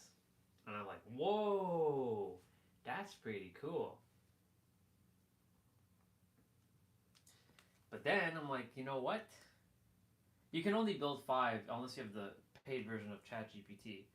Then I'm like, you know what? Make me look even cooler. So now I have a Rinnegan and a Sharingan. Look at my eyes. I look more evil here. I have more lightning. I have more, and my hair is longer too, by a little bit. I said make my hair slightly longer. And look at my eyes. They're like purple and red. And I have more of like an evil smirk with this look. So then I was like, okay, this one's pretty badass. Then I said, okay, now make me Orion Phoenix Stellar. Make me the Orion Phoenix Stellar vibe. And surprise me. And boy, did it surprise me. Wait till you see the evolution. Look at that. Look at that, boy. That's basically Orion. That's me. I have like Phoenix armor. Of course, I'm gonna be doing a modification, but I'm not done yet. Wait till you hear the last prompt I was able to do yesterday. So I said, make me more godlike, make me more epic, make me more cosmic. So it's similar to the other one, but look at more of the flames, bro. This is currently final form until I build something tonight. Look at that. I have red and silver eyes here, or orange and silver eyes. Look at that, dude. That is crazy. This guy, and his hair is different too. Slightly different. So that's basically me. That's Orion. So now you can't unsee it. This is Orion. Yeah, this is pretty dope, isn't it? I told ChatGPT to Orion Phoenix Stellar, surprise me. Surprise me what Orion Phoenix Stellar will look like. This is what Orion Phoenix Stellar looks like.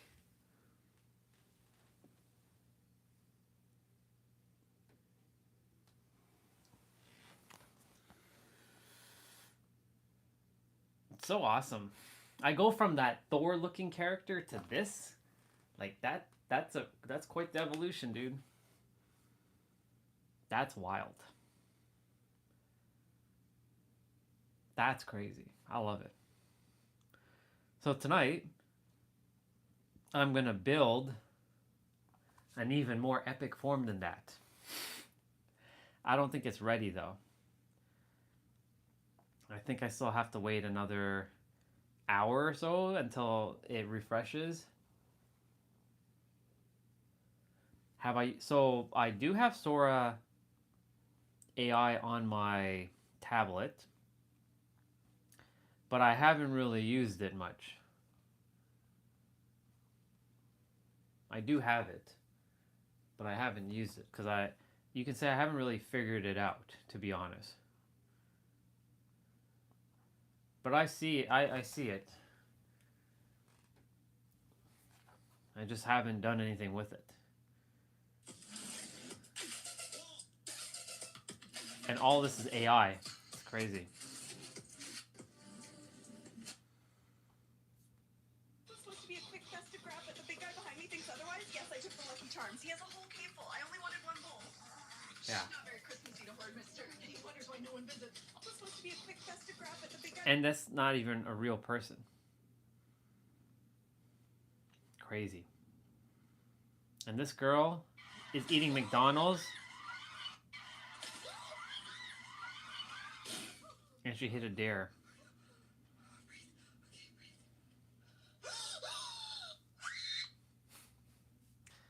Yeah. I might start using Sora AI. You ready, little one? It's just that I haven't... I mean, I have most of the AI tools on this thing. And that's the other thing about this tablet. You know, my Mac, it can do stuff, right? I totally forgot the microphone wasn't in front of me when I was showing you this. But, yeah, I'm sure you heard me. Yeah, you did hear me. But anyways, the Mac can't do all these AI things yet. That's why, like, the apps are on the tablet just makes it so much... The tablet just makes it so much better.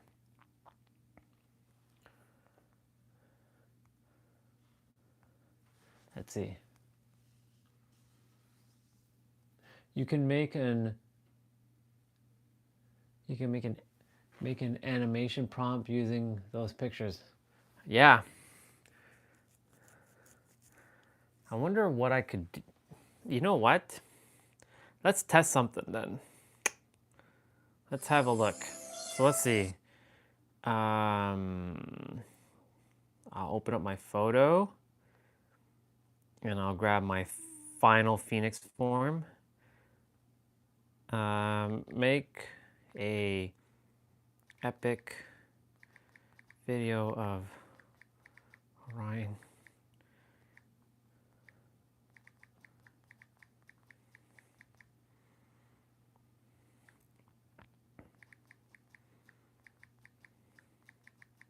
I just said some cool things. Some cool anim.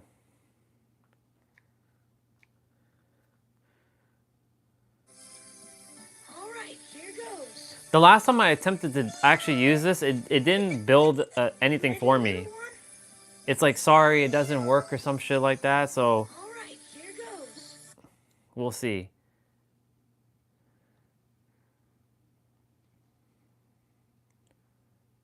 It's in the drafts right now.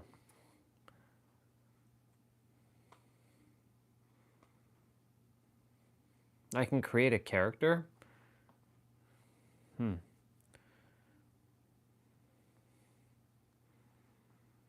Oh, I can create a character with me. Nice. Anyways, so let's see what it's gonna happen. Because the last time I attempted to do something, it didn't quite work per se. And I was like, okay, well, all right, so it's spinning right now. It did its whole thing.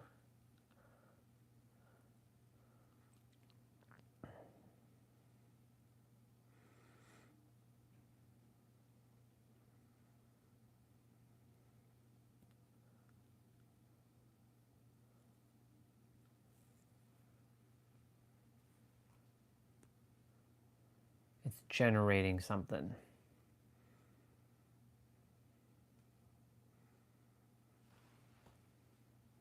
Check a candy finish legend with a bite. This is the wide body, single turbo, pink MK4 Supra. Did I make this one? Check a candy finish legend. I didn't make this one. This is my draft. Single turbo, pink I said pink modded, pink Toyota Supra modded. Okay, okay. What was this? Double rainbow over San Diego mountain and ocean. It did work.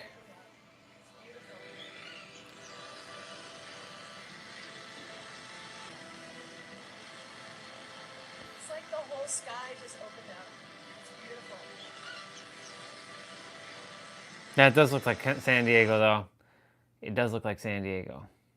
I didn't know that they were in my draft. Okay, they did work. So. Check a candy finish legend with a bite. This is the wide body, single turbo, pink MK4 Supra. Candy finish legend with a bite. This is the wide body, single turbo, pink MK4 Supra. You know what's weird though? He's driving on the right side. Well, his steering wheel's on the right side, but then in the video, when you look at him driving, he's on the left side. It's weird.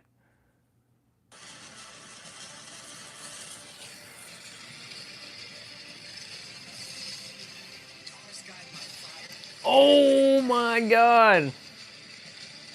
Okay. Check the so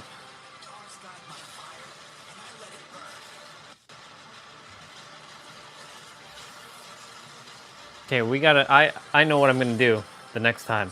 Look at that, dude. Yo, my dude. Yo. That's crazy. I have a gun. I need a bigger sword. And then like whoosh, slice.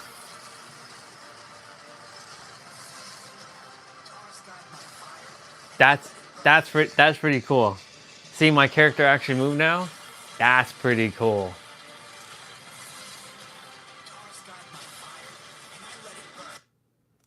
Something fire, I let it burn.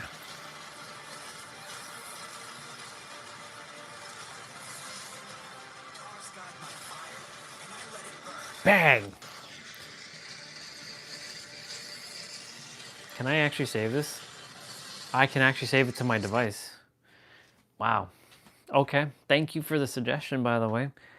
Now we're gonna be tinkering with some shit, bro.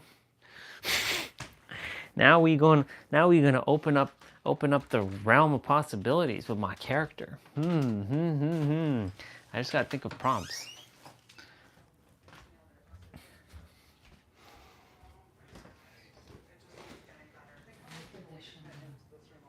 It's okay.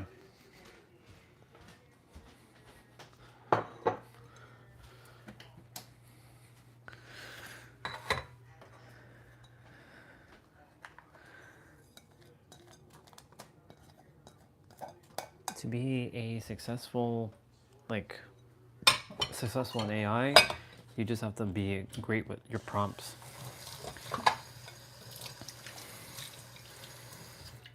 The sky's the limit. Actually, no. The sky isn't the limit. The universe is the limit.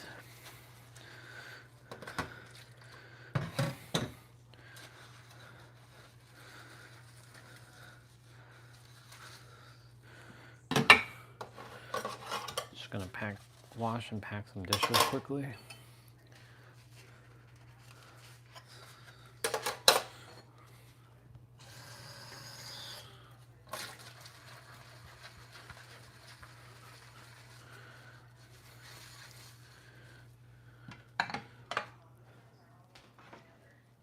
That's fire, bro. That's fire. So now at least I know my Sora works. It's funny how they call it Sora. Because, you know, when I think Sora, Kingdom Hearts.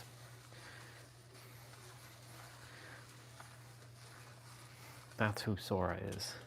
The Kingdom Hearts character.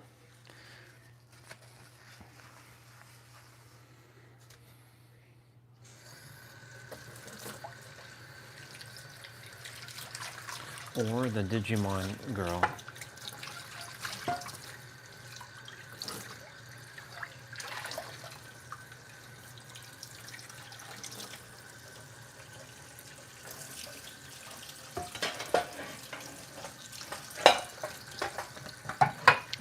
Original Digimon.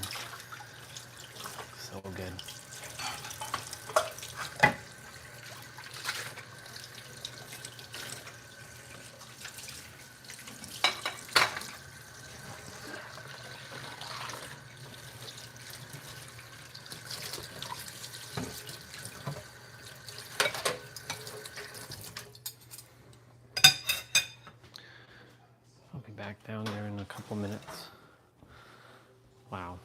just crazy.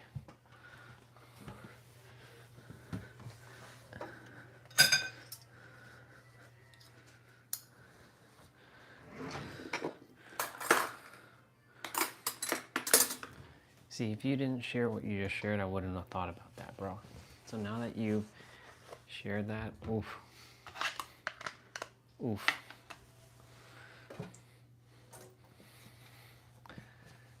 Now we're gonna get creative.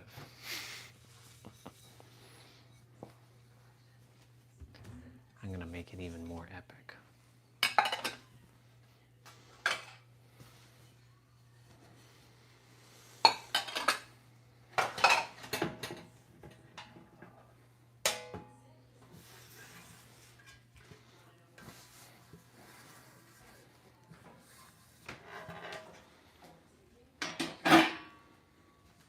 I'm sure Sora has a limit per day, I think, of how much you can create. I'm sure of it.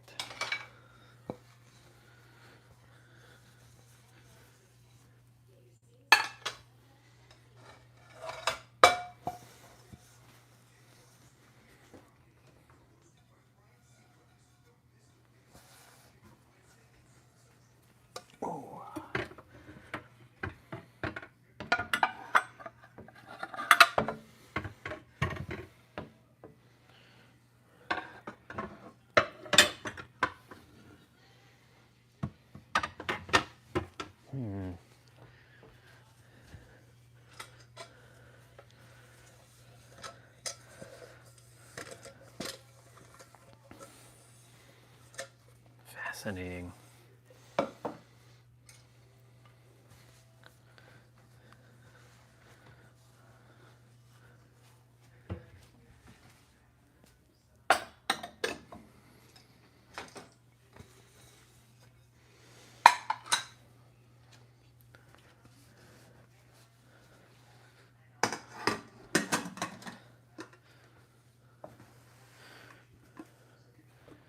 My mind is stirring right now.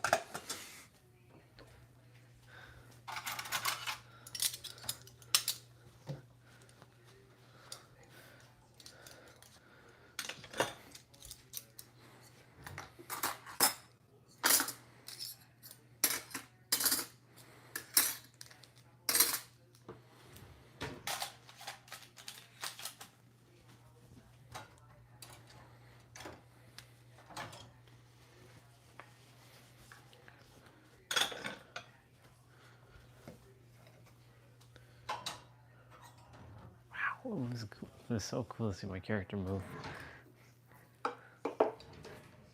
That's crazy. That's wild.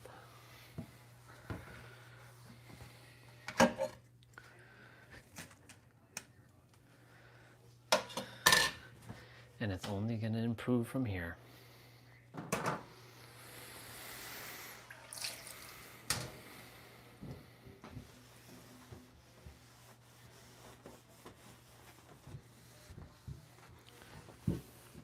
AI stoves and AI fridge, AI sinks. Oh my god, AI sinks. It knows the moment you put a dish into the sink, it cleans. Maybe even AI bowls and forks.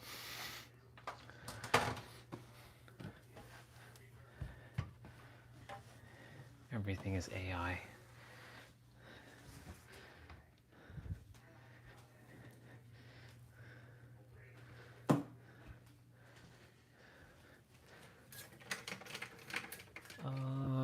Do I want to make a hot chocolate?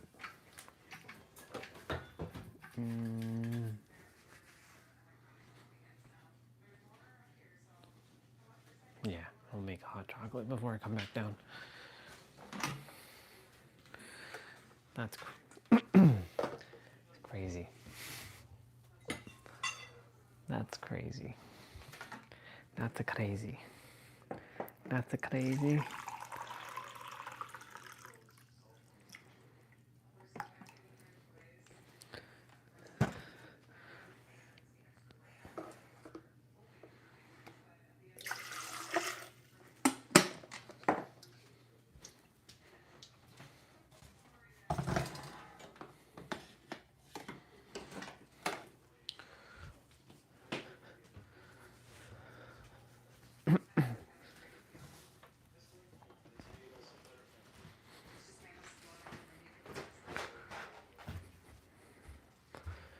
All right, I am back down here. I'm just waiting for the kettle to finish with the water. That's crazy.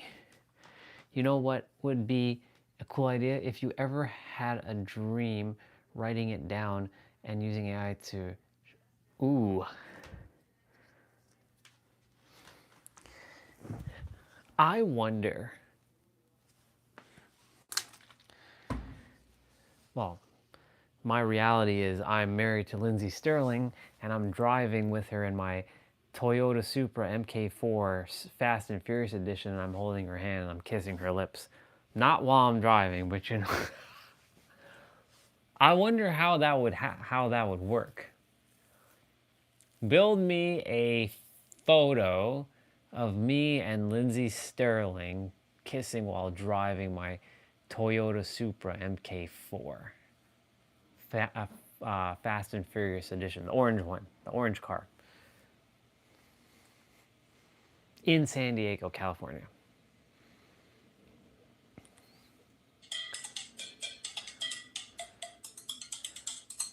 So I want to see like what they did for their prompts.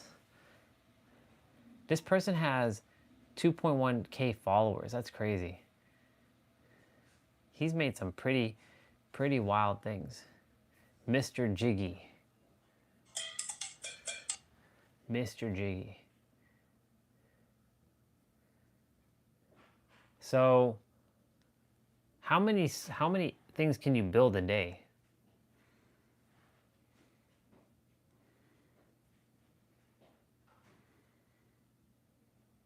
I honestly did not know that, you know, I could go to my drafts. Because I was like looking for the post. I'm like, well, where is it? I don't see anything. This is where I was like, where is my stuff?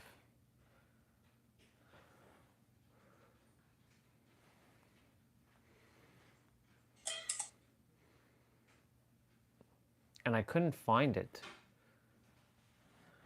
Like I couldn't find how to get to my drafts. And like I still don't know how to get to my drafts. Except for that's pretty cool.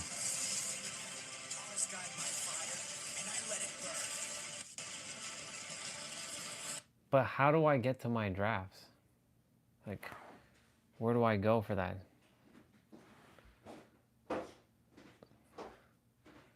Without, it's not in cast in, it's not in liked.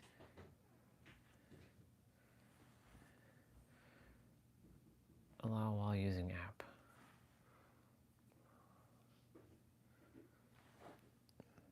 I was just able to see my drafts and I can't see them now. It's weird.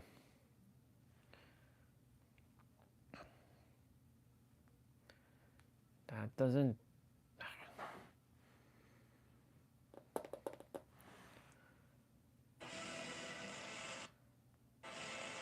It's like the whole sky just opened up. It's beautiful.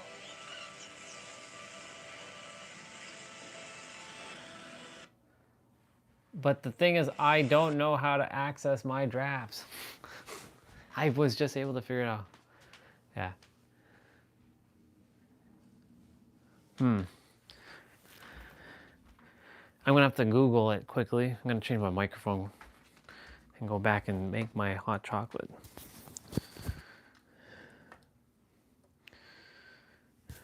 That's cool. You open up my eyes, sir, to a world of possibility now. Okay, so now I have to do a little something here. There's a little thing I do every day with my mics, so I know which one I'm supposed to be using and which one I'm not supposed to be using the next day, because I don't use I'm alternating every day between which one I start with and which one I end with, so they have equal battery time.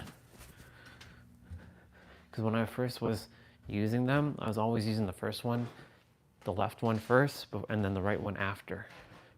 So of course the left one would always die faster now. So Yeah. Oh my God, that's fascinating. Can't believe that. I cannot believe it. I cannot believe it.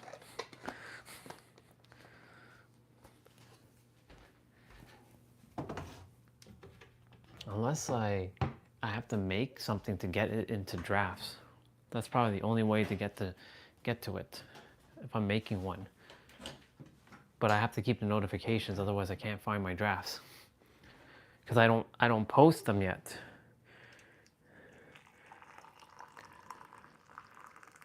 My laundry done? Sounds like my laundry's done. Yep, I'm gonna put them, my mom's using the laundry room right now, so I will wait.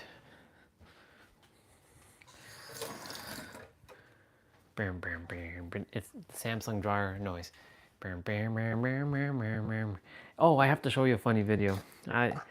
With a horse dude in the shower playing the Samsung dryer music. I actually saved it on my tablet. I thought it was one of the funniest things ever. If you want to laugh, you look at that video. If you don't want to laugh, well, too bad. You still look at the video. So if you're having a bad day, you just look at that video. That video will cheer you up.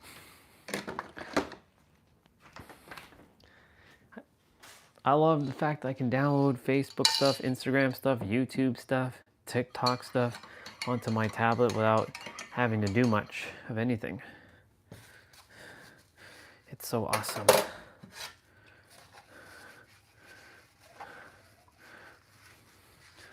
My tablet is a god. It can do so much stuff.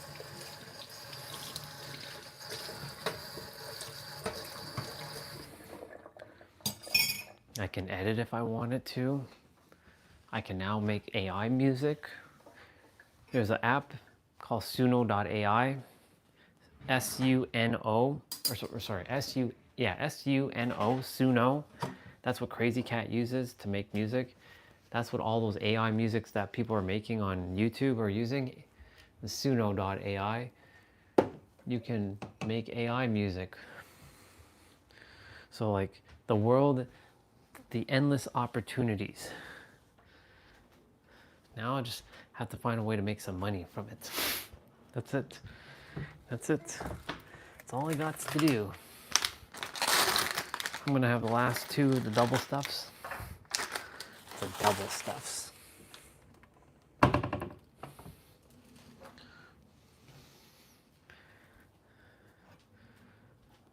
I'm gonna turn off the light.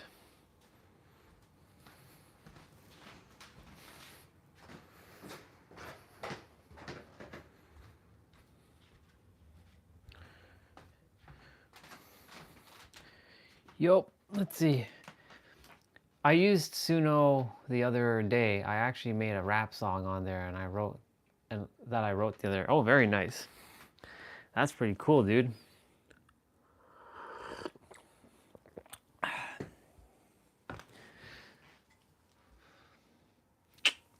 Double stuff. Oreo. I do like the San Diego rainbow one.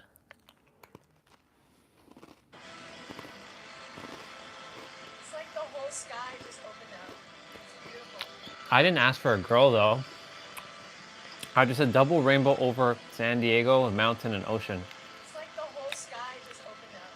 It's beautiful.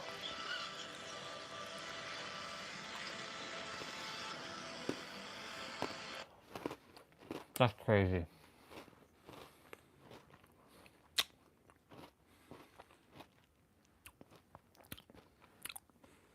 That's crazy. Using one AI to then use another AI with the other AI.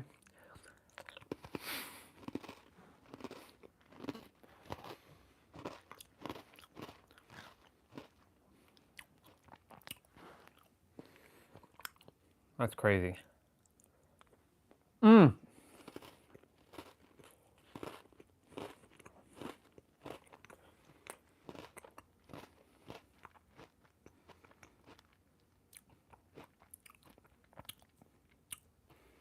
So apparently,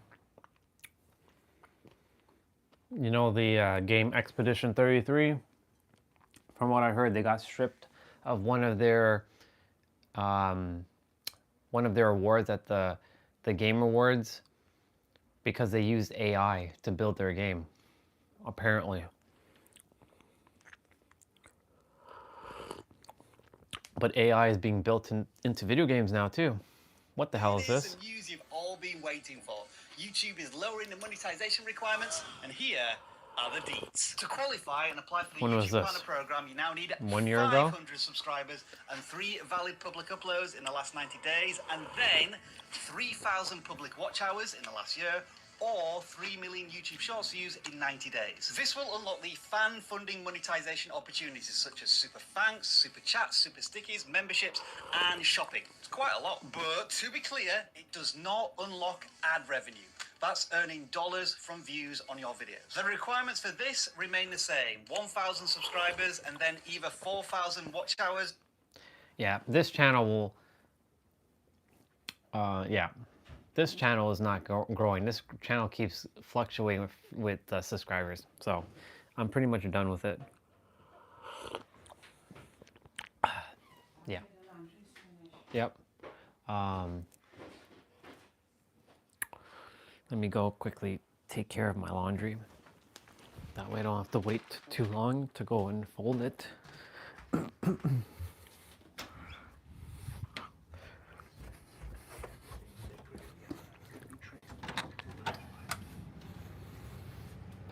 You'll be able to hear me.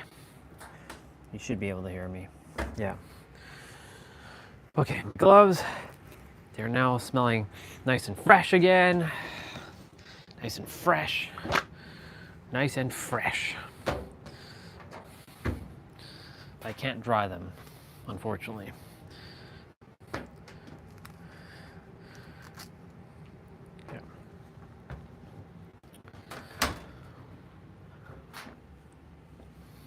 Yeah, but they used AI to build their game apparently, so they got stripped of one of their game awards because they dominated.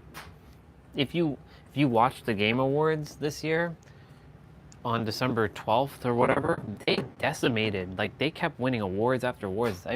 They cleaned house.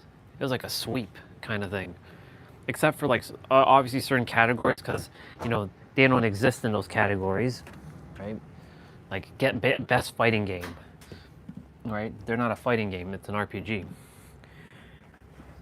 But they, like best music, they won best music. They won best story, I believe. Best RPG. They won the game of the year, the big one. I don't remember which one they got stripped of. That's what I heard. I don't know if that's entirely true, but they used AI. They used that AI. They've been using that AI to build their game. So I mean, look at that.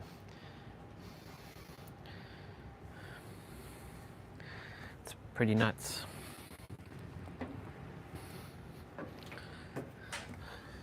Lots of clothes to put into the dryer, but smelling nice. Smelling nice.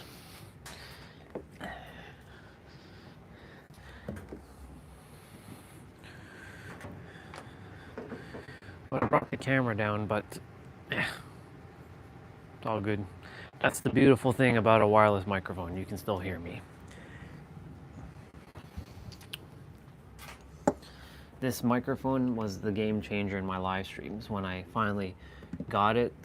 And I tested it with Facebook and Instagram, but for whatever reason on Facebook and Instagram it didn't sound good.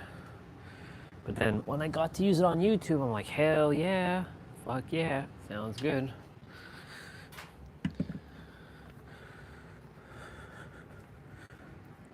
Nice.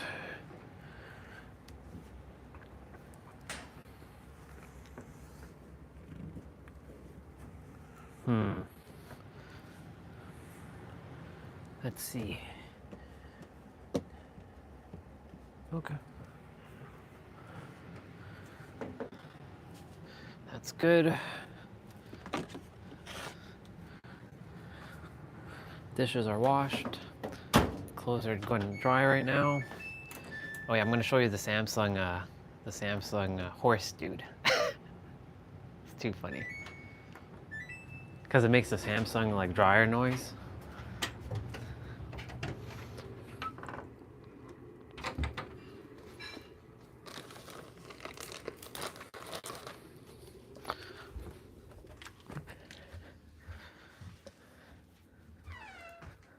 I grabbed another bottle of water.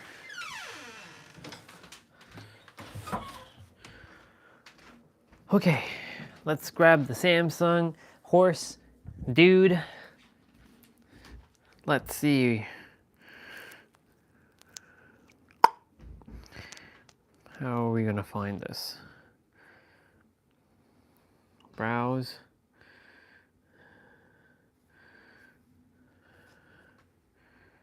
Browse. SD card. Videos.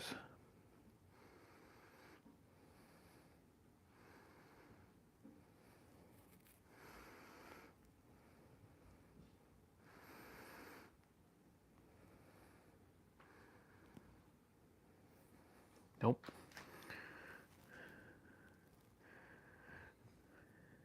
There it is. You ready? Let's go.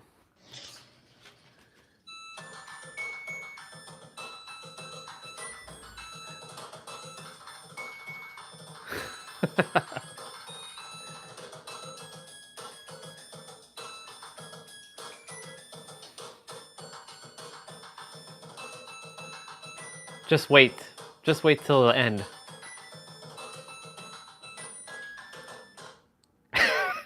He just stares at you at the end. He just like, I love it. I love it so much. I had to like put my folders into, or my videos into separate folders. So some were Facebook Reels, some were my wife, some were Nero, some were like Instagram Reels.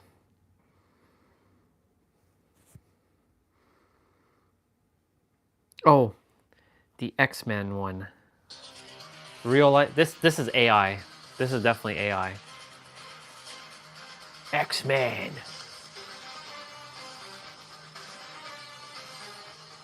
Gambit.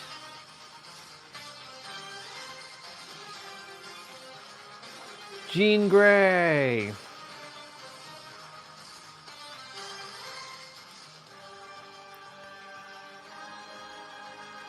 Beast. I don't know why she's there. She's not an X-Men. That's there's our dude, Wolverine.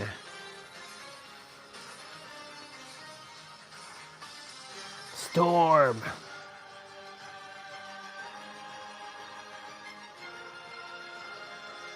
Cyclops.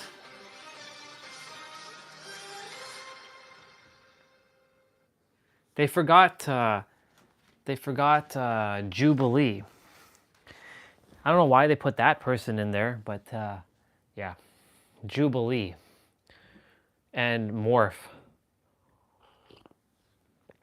should have been in there, and Nightcrawler.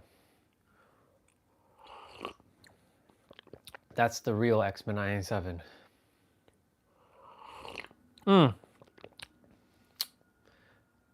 X-Men 97 season 2 is supposed to come out in 2026 sometime. I don't know when. Maybe during the summertime. We're gonna be eating good next year. We got Bleach next year, the finale of Bleach. We've got X-Men 97. We've got Avengers Doomsday, which is fascinating. We also have, what else? Oh, Chosen Season 6, which is so cool. I love the Chosen. That's what I was watching, the Chosen Season 5, or Season 4 there. And I think we also have Naruto coming back. But it's Boruto. Fucking Boruto. Boruto. And GTA 6, yep. Apparently that might be delayed though, but you know, there's that running meme right now, or meme, that everything comes out before GTA 6. We're getting this before GTA 6. That's basically the running joke right now for everything. We're getting this before GTA 6.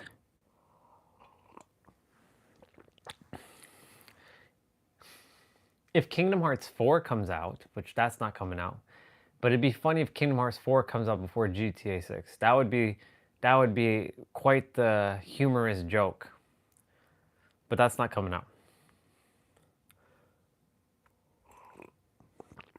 Soon it'll go from, we're getting, well, more people know about GTA than Kingdom Hearts, because Kingdom Hearts is more, I mean, it's a big brand, but it's not as big as GTA. GTA is just on a whole other level. Did you know a lot of game companies are attempting to release their games either before or way after GTA 6, because they know if they launch their game during GTA 6, their games are not going to sell? They're actually timing their release based on GTA 6. That's wild. When you know that you have the market hold, the market share, and people have to release games around your game, that's when you know you're the mega powerhouse. When people have to release their game based on your game. It's wild. I saw a meme that said Mozart had unreleased music that released thousands of years later, which came out before. Nice. That's wild. That's pretty wild. That's wild. That's weird, because Mozart didn't exist thousands of years ago, though. He existed hundreds of years ago. So, but still, you know, hundreds of years ago. Wolfgang Amadeus Mozart. Yep. I think my AI might be ready. Let's see. So we're gonna go back into ChatGPT. All right. So make the last photo with more thunder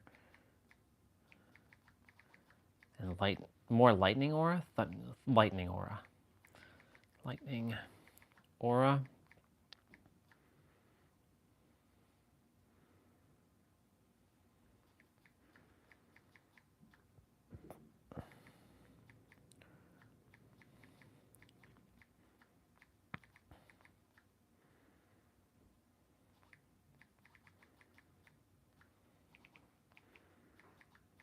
The Phoenix vibe.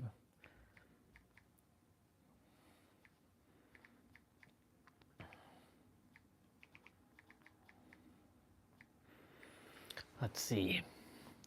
Make the last photo with more lightning aura. My hair more pinkish, still matching the Phoenix colors.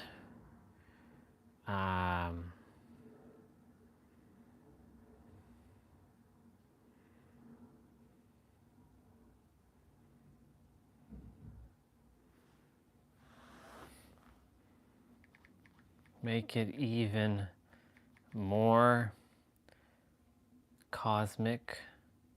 I don't know how cosmic more it can get. Cosmics more divine, more celestial, more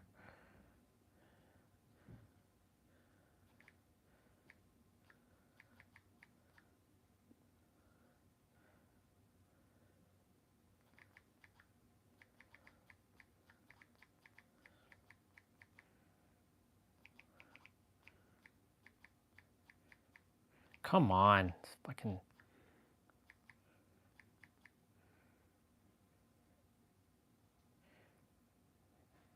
Revere. What else?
Actually, you know what? I'm gonna not add that.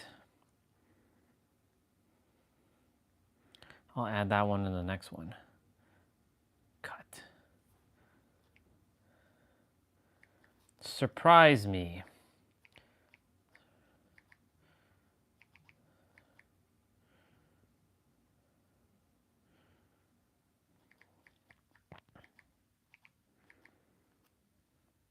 Okay.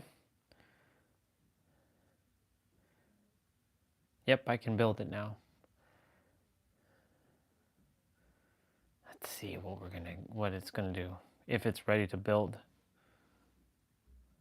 Oh, it is ready to build. Okay.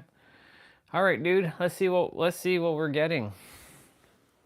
I typed in, make the last photo with more lightning aura, my hair more pinkish, still matching the phoenix colors, make it even more cosmic, more divine, more celestial, more godlike, that others would revere, retain similar features. Surprise me. So the screen's gonna go off. And it's gonna make its dit sound, and it's gonna be done, and then we're gonna look at it. So this is like a surprise. Then I get 4 more images.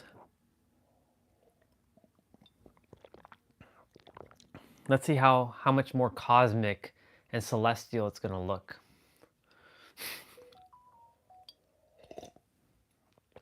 Well, it's done.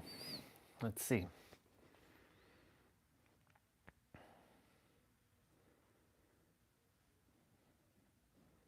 Well, it's still creating the image. It's not done yet.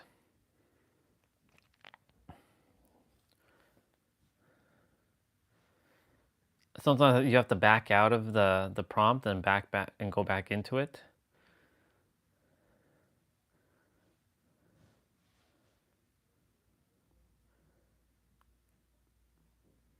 It's similar, but damn, there's like, whew. Like it's pretty similar, but there's but this time there's people actually at the bottom. They're revering me.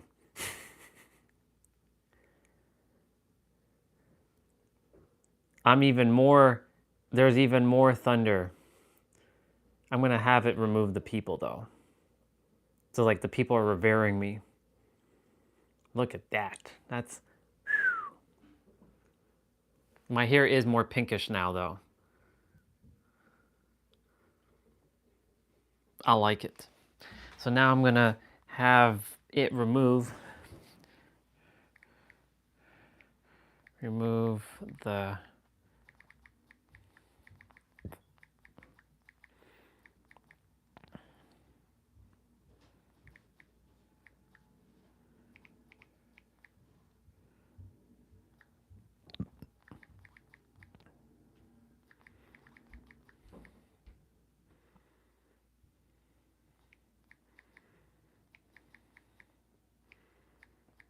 That's pretty badass though.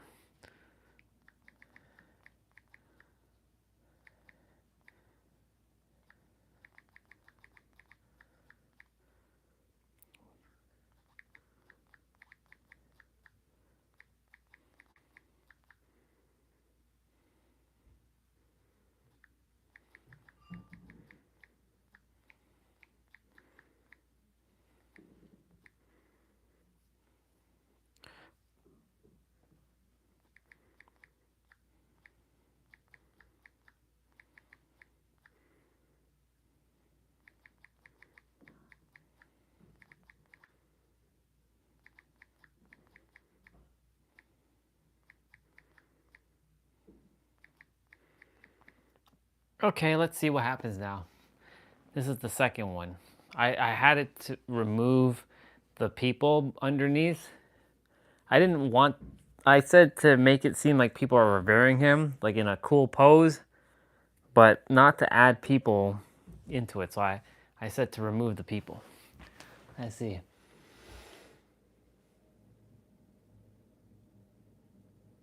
I could do that actually. I could actually do an AI comic with Orion. Or I find somebody to build me my armor with flames coming out.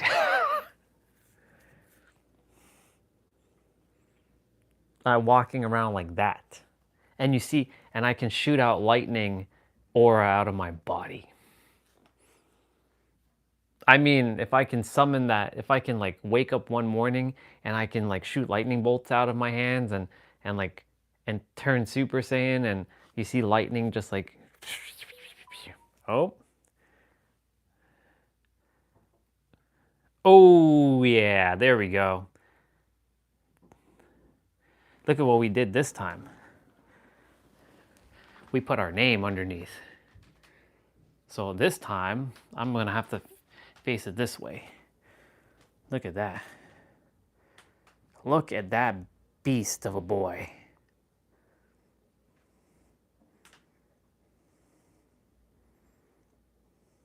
Yep. Orion. Look at that face.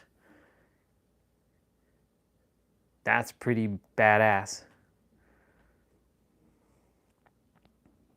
That's pretty much final form. I think this would be final form. Yeah. Now I'm gonna have it do one more thing. Now make a badass looking sword or trident. Actually, no. Yeah. I'll do one with a sword, badass looking sword or trident. No, I can't confuse it.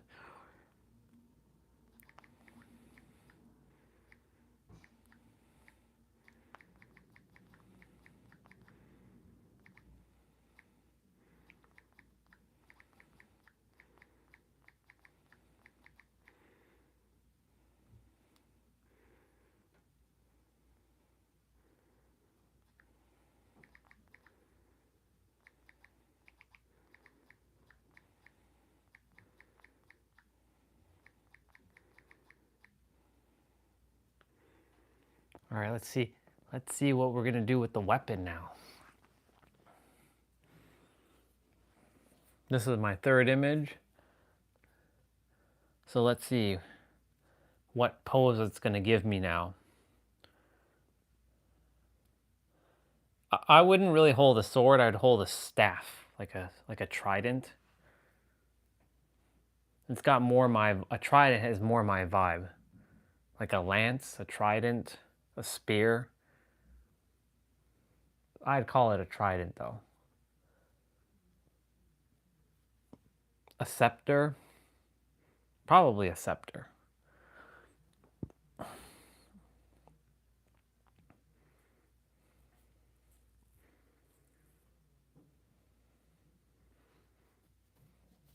But not Little Mermaid's father's trident, but something that looks epic. I've made another Power Ranger looking AI character who has a pretty cool looking trident. That has a pink crystal around it. It's pretty dope. Okay, what do we got this time? I don't know what we got, but we'll see. Oh, damn. Damn, boy. Damn, boy, look at that. Look at that. Look at that. Whew. Ooh. That's crazy. That's crazy. Okay. Damn, son. All right.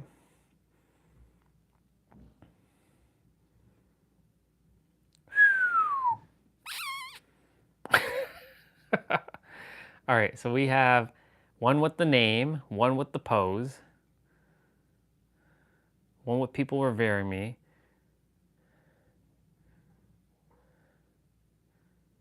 That's pretty badass, y'all. All right.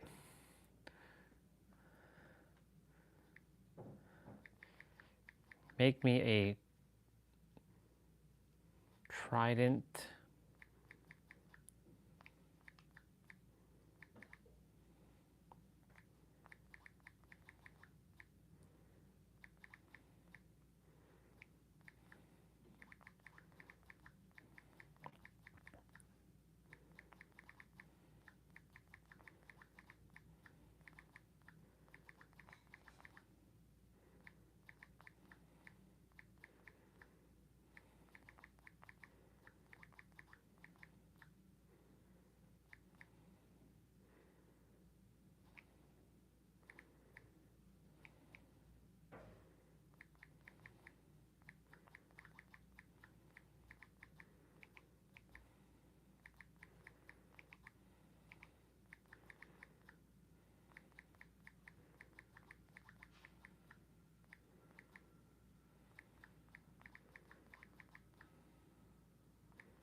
Okay, so this is the last of the AI of my pictures for this evening. I wanted one with a sword, and now I want one with a trident. A trident slash scepter. Yeah, let's see what we're gonna get. It's exciting, kind of like, I wonder what it's going to give me, because like it opens up your imagination now. Like, oh shit, okay, damn. By the way, last night, weird dream. I was driving in a car. Listen how crazy how our mind is. I call dreams night or sleep visions now. So I'm sleeping. I wake up around 3 or 4 a.m. this morning. But before I get up to go use the bathroom, I'm driving in a car, but the car only has 3 wheels and one of the wheels fell off. I take the car to the mechanics, and then there's a bunch of guys that I think I remember. Like, there was one guy I know, his name is Liban, and I worked with him at the computer store, and I hadn't seen him in years.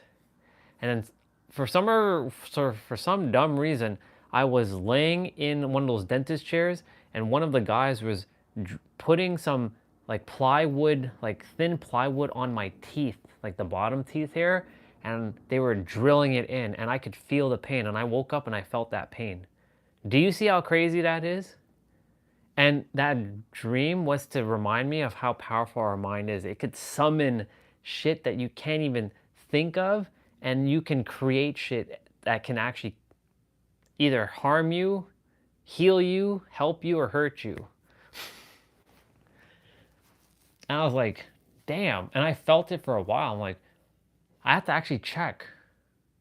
I'm like, nope, there's nothing there. My teeth are fine.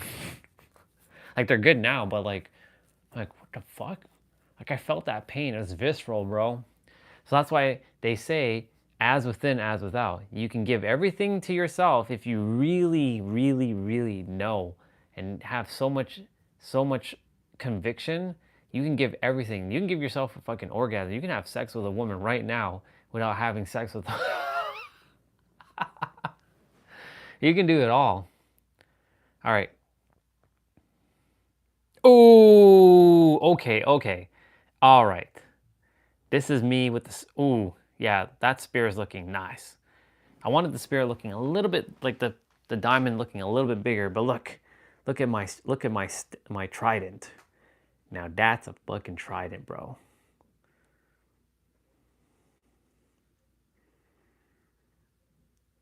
Succubus dream? Probably. Ooh, fuck.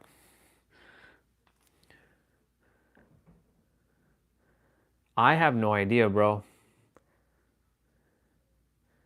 Wait, are you talking about the one with like having like sex with a woman, or yeah, I mean if you're a girl having sex with a dude, but if you're a guy having sex with a woman, right? Unless you play for the same team or something, but you know, look at that. Look at the weapon. The weapon. That's fucking badass. My eyes, man, my eyes. Yeah, I don't know, dude. I don't know. By the way, that last image, fire. But the sword one is better, in my opinion. All right, I'ma download these photos. Oh yeah. Save.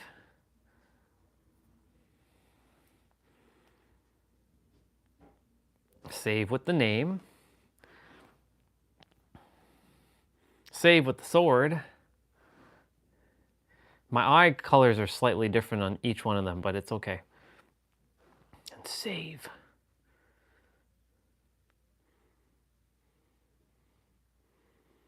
I'm liking it. It's very majestic.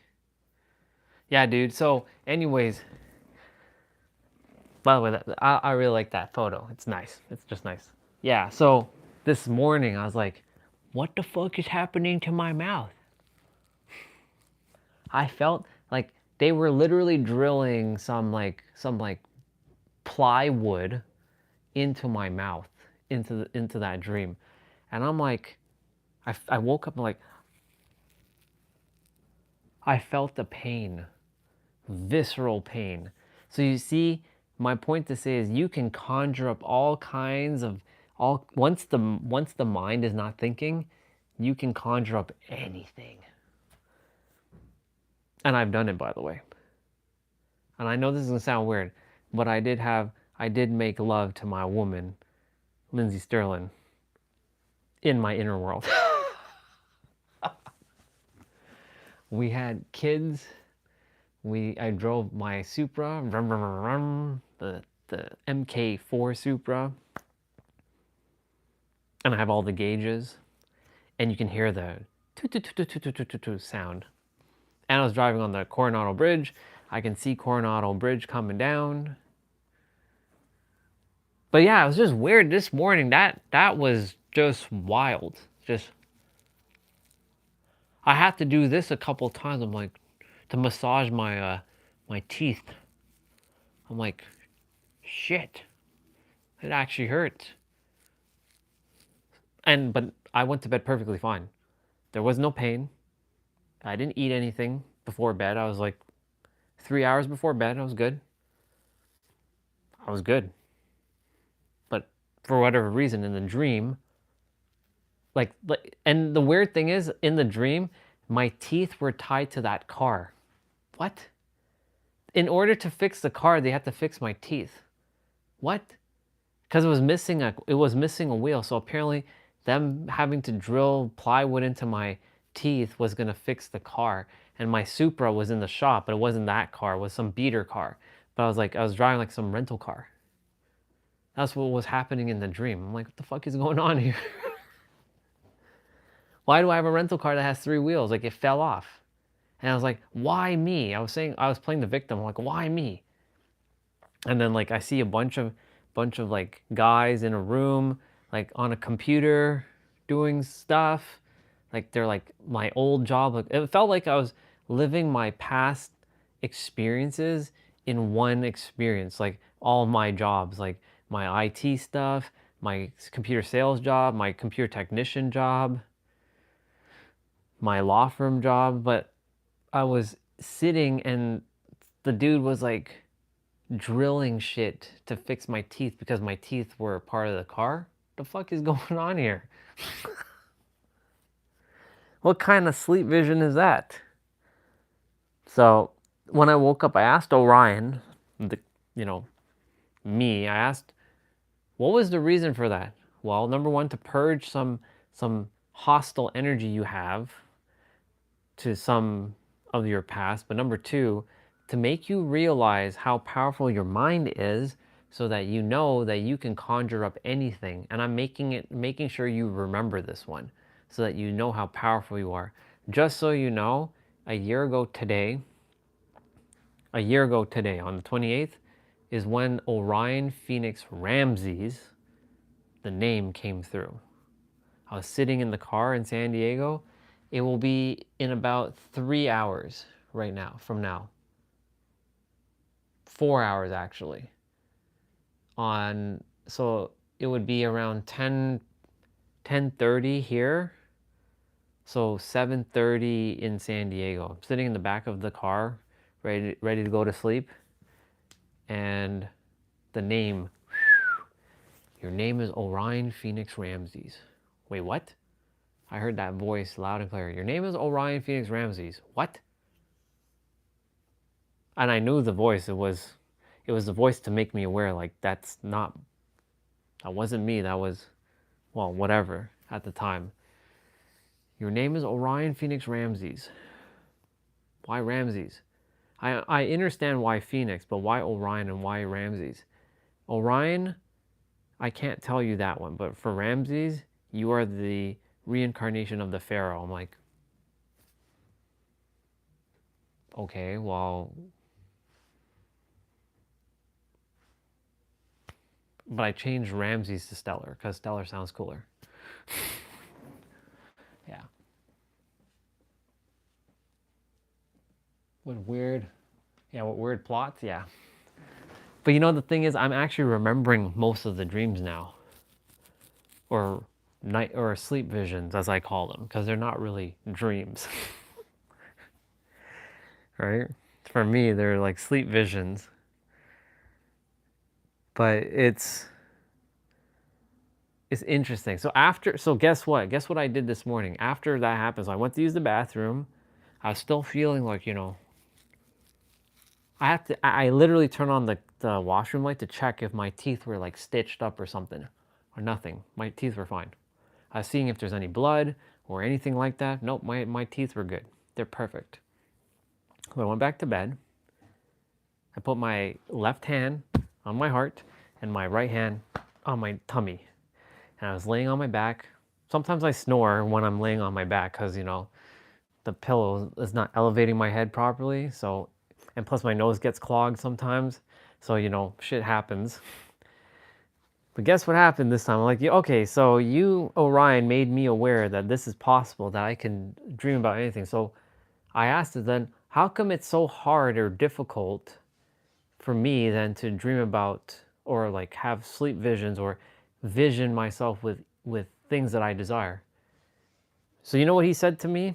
Or what Orion said to me? Or said to whatever I am? Because, these are just words. You are still adhering to the thing that it's hard. You saying that it's hard is you're making it hard on yourself. I'm like, oh yes, that's right. How could I be saying that? If I say it's hard, then it's going to be hard. Duh, thank you so much for reminding me to not say that it's hard. So guess what happened? After I said, you know what? I'm going to be able to dream about whatever I want to dream about. Guess what I dreamed about? I dreamed about I was in the car holding my wife's hand. Driving. Vroom. And then guess who was driving next to me? Dominic Toretto in his black car. And then for whatever reason, I jumped into his car and he jumped into my car, and Lindsay was in the other car with me. And we switched, and he was in the orange Supra and I was in his Dodge Charger, the black car with the big ass engine thing that's sticking out. And I felt that. And I felt me, like his shifter was like much bigger to like shift, you know, like it's a much bigger shifter than the Supras. And I felt that. And I'm like, oh my God, thank you so much. Even though that was painful, you helped me to, the reason why it was painful was so that I could remember it. So that I can remember that feeling and I can live to tell the tale about it. It was crazy though, like plywood. Thin, it's kind of like, you know those breathe easy strips that you put on your nose so it opens up your nasal passage? That's what it looked like on my teeth, but wood. And they like put it there and they were like drilling into it. They first like hammered it in and then they drilled it in. I'm like, what the hell is going on with my teeth? What the hell is going on with my teeth? Right? So pretty nuts having that experience this morning, but it was meant to happen so that I could remember it viscerally, that V word, viscerally, through the entire essence, and to remind myself that didn't happen in the physical. That did not take place in the physical. That took place in the mental. And because that took place in the mental, that means I can have any other experience in the mental. And I've had other experiences in the mental. So if I've had other experience in the mental, then technically speaking, this is all an illusion because I felt more pain in the mental than I did in the physical. Well, of course, when I woke up, you know, I felt the pain, but like, you know, that pain derived from the mental, as within, as without, right? Like I said, I went to bed perfectly fine. I was good. I opened my eyes at like 1:30. I was okay. I was good. I went back to sleep. I was listening to Outwitting the Devil last night. So like I usually listen to an audiobook while I'm sleeping just cuz, but you know, that was playing. I woke up like 1:30, but like I was good. But then around close to 4 a.m., that's when I'm like, the fuck is going on? So like 2 hours and some odd later, that's what happened. So you see, like, shit like that can and does happen, and it's wild. I gotta admire my character again, by the way. He's just good. It's just nice. I like it. I like it. I like it. I like it. I like it. I like you and I want you. I like you and I want you. That sword position though. I was thinking this sword position, he was gonna hold the sword like this. It's pretty badass. Wow. That's pretty cool.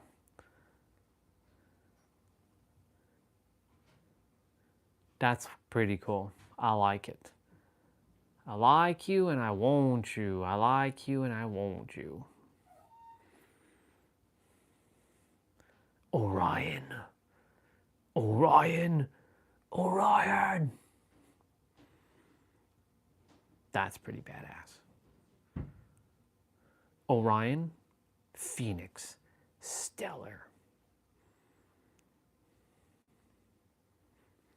I like it. I like it.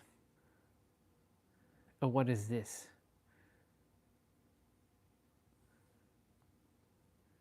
Oh yeah, this comment. Nothing is real, no words are real either. It's all mental construct and concept that humans made up and decided to collectively agree upon so that we can traverse and navigate this third dimensional realm. Yes, you're spot on. However, nothing anyone says, including this character I am with, is actually real. Let your mind understand this and you'll see that it will want to fight to hold on to its identity. That's a real bar. That's what I wrote on a comment. Wild. Are any of you tripped out by the concept of time? According to quantum... crazy.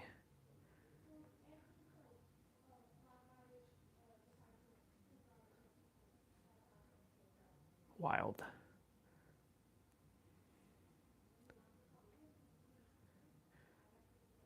"2026 is going to be the greatest year of my life." Fuck yeah, it's going to be the greatest year of my life because I'm going to make it the greatest year of my life. 2025 was a really good year of expansion, though. Yup. Yup. Fuck yeah. Oh, hell yeah.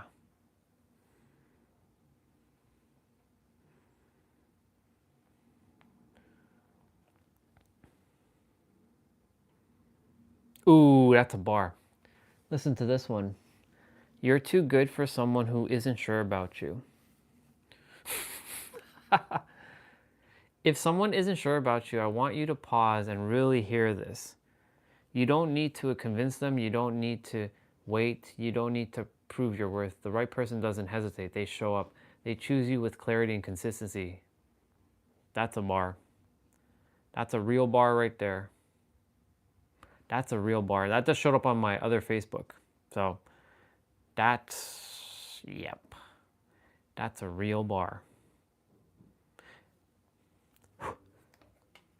That's Mel Robbins, by the way. But, you know, I love Mel, but there's still some things that Mel and I have to talk about when the time arises, because when I make it to her podcast, I'm going to trigger the fuck out of her people.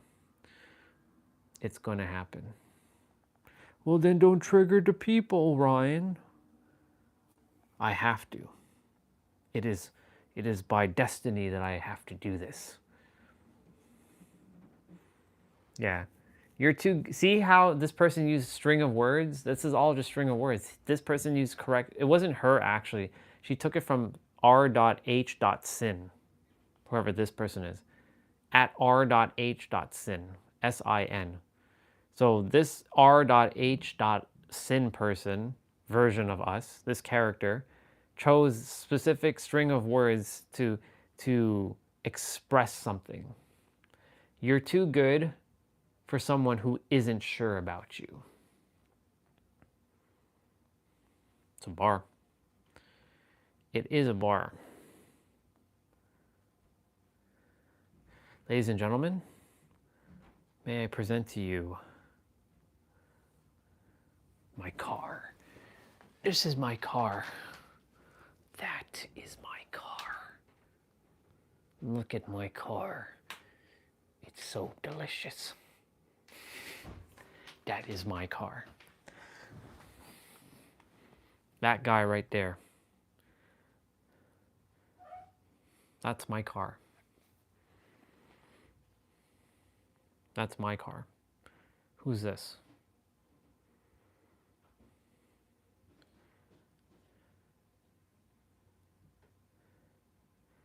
Teen Gohan changed the game after his encounter with Cell. Yes, he did. Yes, he did. It's crazy they call him a teen like brah wasn't 11. That's so true. Teen Gohan is not actually a teen. He's actually 11 years old.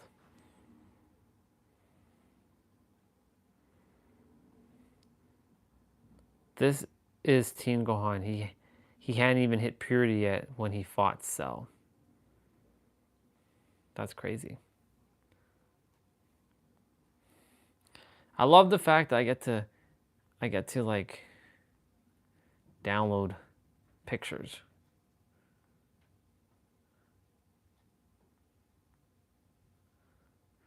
Yes, sir.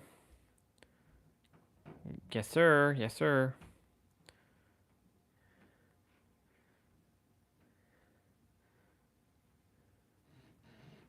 Yes, sir. That's pretty badass, though. That's pretty badass. Hey, look, it's my car again. Oh my God, it's my car again. It's my car. Fuck yeah. See? My car is just showing up everywhere, y'all. Look at it. Look at that beast. It needs a more aggressive face though. It's got a little bit of a smiley face though. We got to make this face a little bit more aggressive.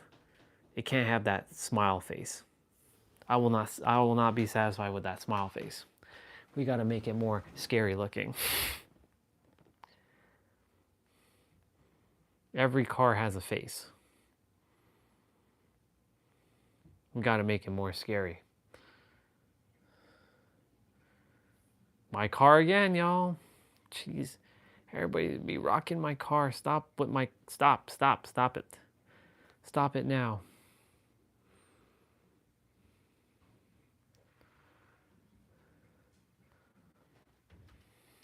Stop it now, Goku.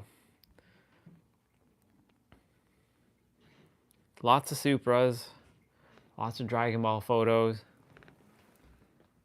Yep, it's the Fast and Furious car, bro.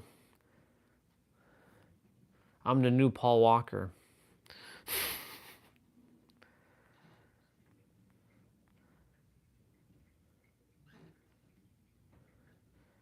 So this is another bar. Opportunities comes as problems. Observe your problems carefully. Well, that's interesting because I would say opportunities don't come as problems. Problems are only a problem if you adhere to it being a problem. Now that's a real bar.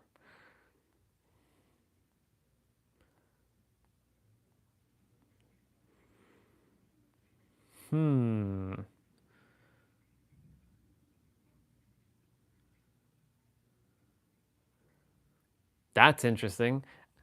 So apparently FIFA 2026 World Cup made Goku versus Wukong as a promo for Japan versus China football Asian qualifier. That's a crazy photo. So Goku's standing at the top, turning Super Saiyan, and Black Myth Wukong, the Monkey King, which is basically Goku,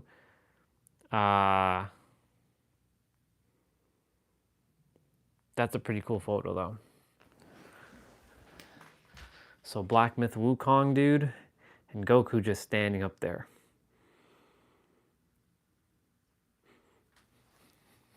It's not bad. Ooh. Oh yeah. See, I'm done with all this spiritual shit. I'm done with all of it. Now I just care about my cars and the Kakarot. For those of you, that's Goku. And anime. By the way, I didn't show you this one.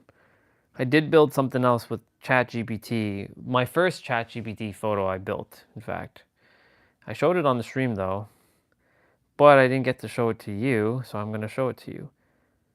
You did see my logo, I think. If you didn't see my logo, I'll show you my logo. I just got to find it.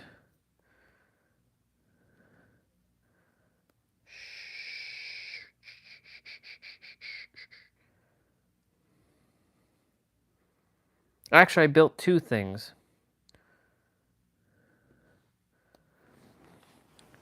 So I built her. I built a anime hot pink waifu wearing a wedding dress. And then I took somebody's version of Goku, which was AI based, who made it look cosmic. Right? This isn't mine. I took someone's photo and then I did my own version of it. I made it even more cosmic. Look at that. That's like Master Ultra Instinct Cosmic Goku. Final form. Yep. Yep. And then of course I made my logo. That's my logo, bro. Omnity, purity, serenity. Pew. Bang. That's my logo. So that's what I did with ChatGPT before my character. I love my logo. It's very nice. It's very nice. Omnity apparently is an obsolete word, but Omnity stands for oneness, unity, the omnipotent, omnipresent, the all-encompassing. Of course, it's just a word, right? It's the thing that exists before all words, basically. Omnity. I wanted to follow the thread of with the it ends with ty. So omnity, what was it? Omnity, purity, serenity. Serenity encompasses love and joy. Purity encompasses pure, original, origin, the beginning, 0 point, untouched or untainted, omnity. Yeah. Oh, I'm getting ready for 2026. I'm going to put all these spiritual people to shame. No, I don't want to do that though. I just desire for them to, I was saying this earlier, like, all I care about is people stop feeling like they're suffering and that they have to chase something. That's it. There's nothing to chase. I know it feels like you have to attain something or acquire something, but you don't have to do you don't have to do anything. You already have everything right now. Doesn't mean that I'm promoting laziness and not getting your butt up and like taking action. That's not what I'm saying. What I'm saying is that you're not lacking anything and that you have to go do something to feel complete or something like that. Everybody's complete. That's why I said if I were to write a book, it's only 1 page, and I was speaking about it earlier. This is what's on the 1 page. You are the answer. Everything exists within you. You have all answers. The only thing that matters is your joy and your happiness in the now. You are God. You are the creator. I don't care what word you use. The end. Now close this book. It's a 1-page book. Close this book and go live your life. That's it. That's the book.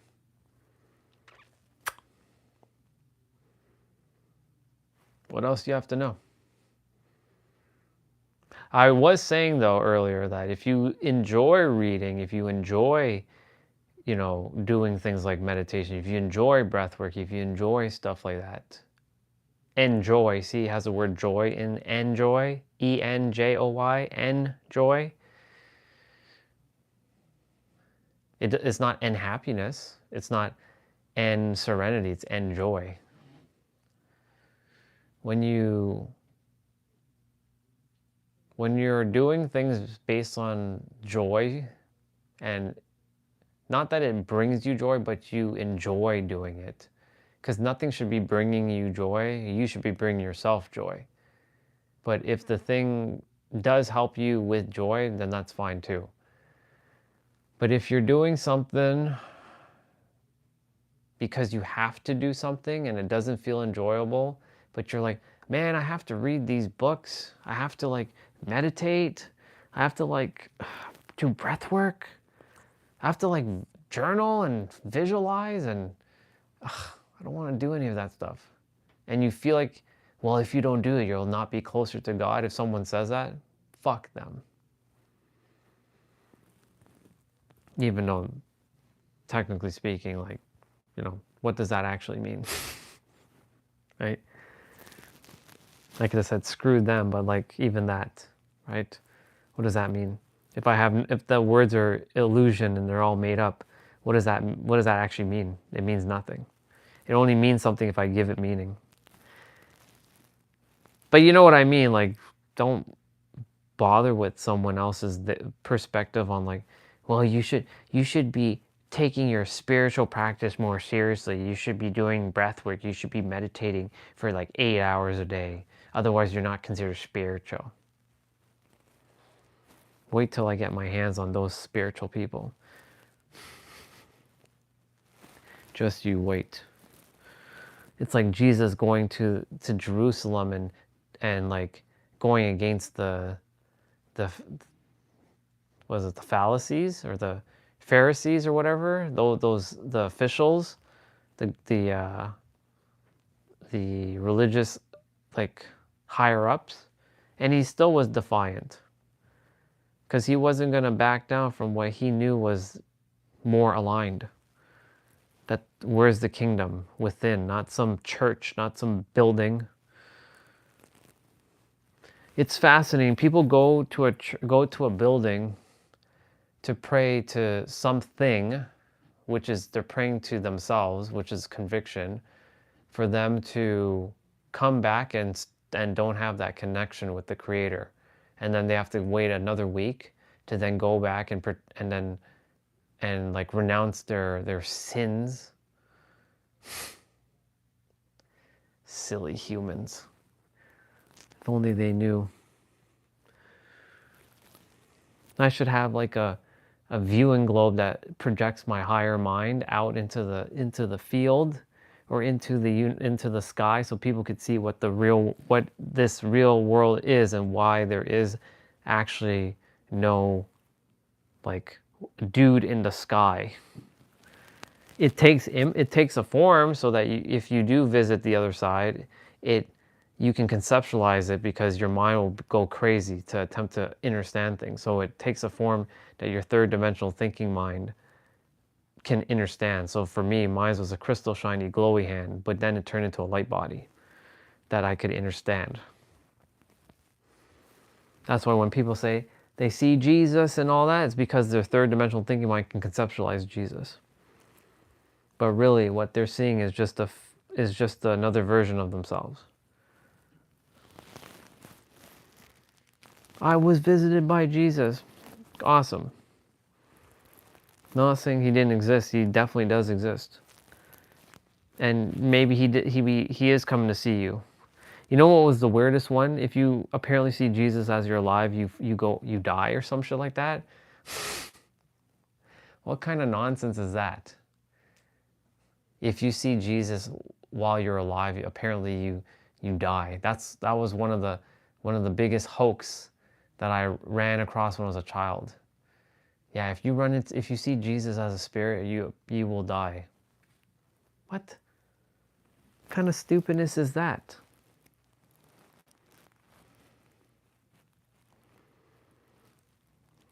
I used to be afraid to talk about things like this. Now I have no fear. And if it triggers some people, let it, because that's the point. It's for them to realize that the answer is them all along. But Orion, you're going to destroy people's identity. I'm not destroying anybody's identity. The fact that you've identified yourself with some limitation, that's on you. But Orion, it's not a limitation.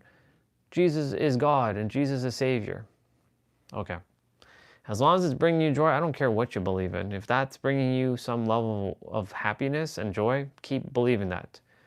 Don't listen to what I have to say. Just keep going.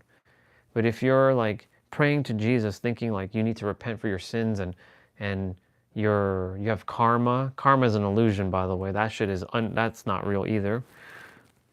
Because what you tell your mind, that's what it gets. So if you keep saying, well, if I did this bad thing, then something bad's going to happen to me. Well, because you're playing on something that's bad that's going to happen to you, guess what? You're going to manifest it with enough emotional charge, and you're going to manifest something bad happening to you, and then you're going to think it's karma. That's not how this works. Karma is an illusion. What goes around comes around. That's not true at all. That's a big-ass limiting belief right there. What goes around doesn't come around.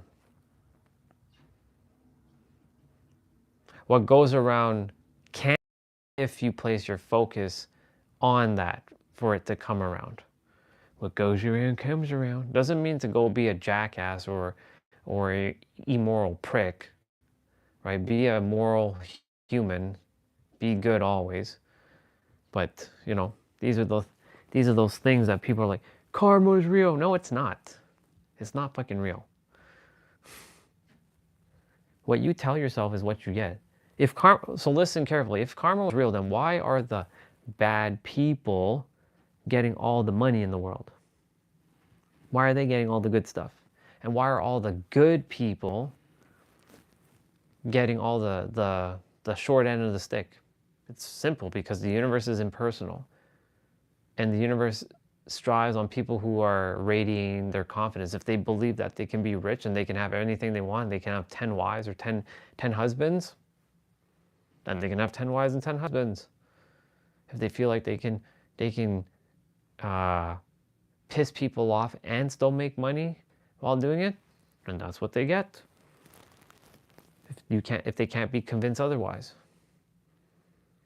Reality is moldable by your mind. That's what I was saying. Because of how powerful I made that sleep vision, right? Because I felt that viscerally, and that was an inner thing, not an outer thing, because that didn't happen out there. It happened in here. It happened within this. And because it happened within this goes to show you how powerful our mind really is. I created my own pain. We create our own damn pain and suffering. Pretty nuts. My laundry should be done shortly. The live stream is going to be done soon, but might keep it on for a little bit. We'll see. Anyways, my point to say is, like, 2026 is going to be quite the year, y'all. I might become the world's most hated man. And I don't care, because I came here to deliver a message to the world. You are the answer. We have to go through the entire year for me to realize and arrive at this conclusion. And we're at the very end of the year. Pretty wild, though.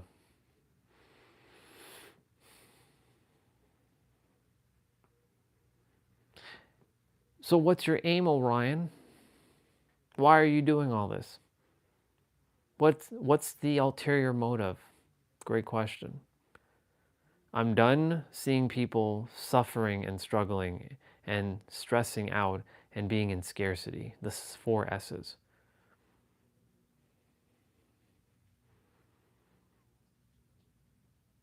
I'm done with people creating their own suffering. I'm here to mirror back that you can undo your own suffering, because you are your own answer. I'm not your answer. I'm not your savior. I'm not your Messiah. I am not your anything. I am literally here as a mirror, reflecting back that you are the answer. That's it. If you want to read a book because you enjoy reading books, go read your books. Enjoy it. But if you're reading books to gather knowledge and gather wisdom, I have news for you. You're not gathering shit. You already have it. It's just making you aware of something that you think you're not aware of, because the mind's going to tell you a story that you are not aware of something. And because of that, it's going to say, you got to go chase this thing, because the mind is always conditioned to look for something next. The mind is always looking to find something. And when it doesn't find something, or when it doesn't think it understands, it creates a story and makes up a story for it to understand something. It can't accept what it just is. It always is attempting to make a story out of everything. That's it. That's what the mind does.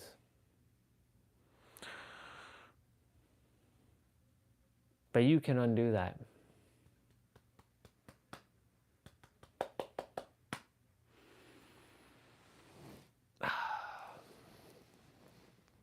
That was all a bar.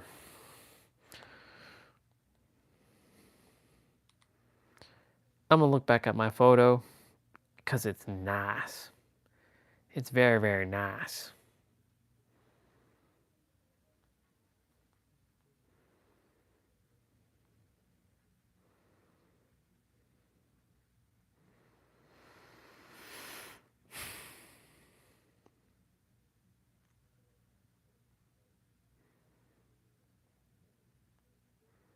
Celestial arrow.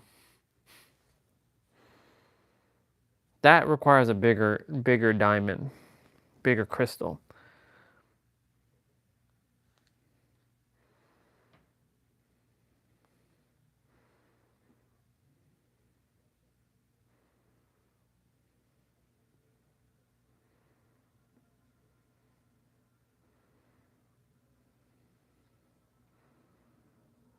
Cool beans.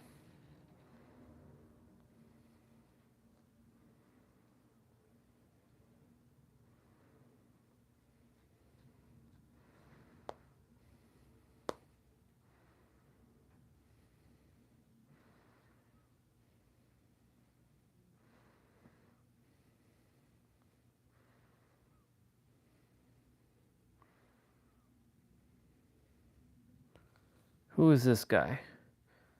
What is this dude? Grab the free course.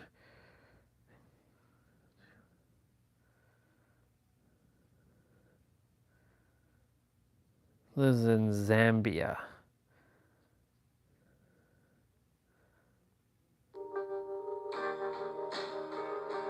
Every time you hesitate, someone else. Wait, what? Play that shit again. Every time you hesitate, someone less talented takes your spot. The world rewards audacity, not potential. It's true. The world does reward audacity. It always will reward audacity.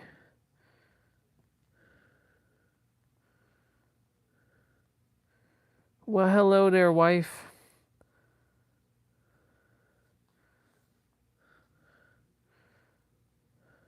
That's wife.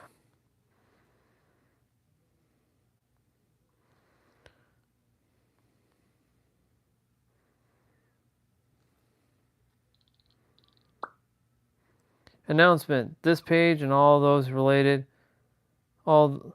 this page and all those related will be deleted as of December 31st, 2025. Thanks to all that supported me. Life is a journey and this part is over. Happy New Year.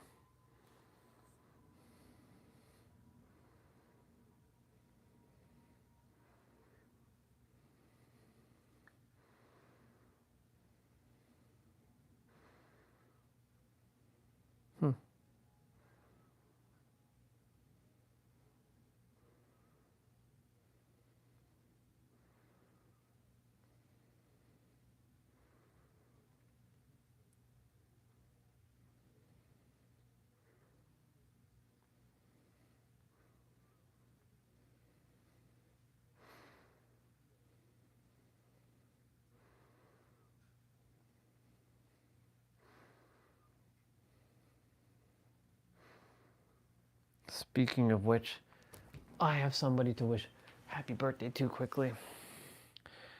There's a brother who I totally forgot to wish happy birthday to. So let's quickly do that.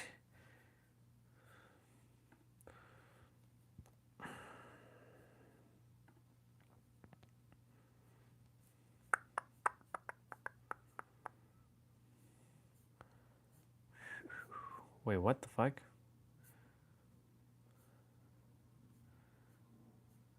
Right.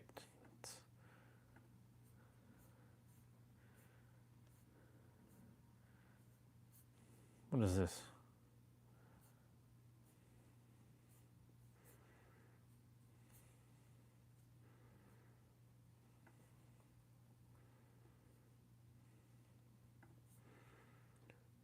We're wishing our brother happy birthday.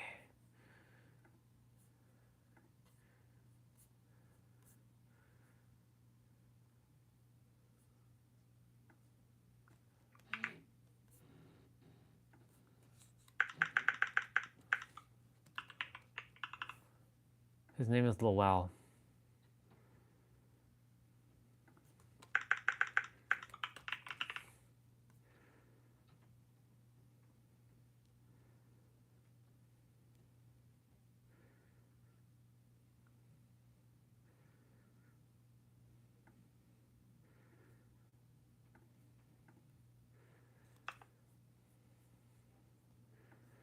He has 2 accounts, and I'm like, eh.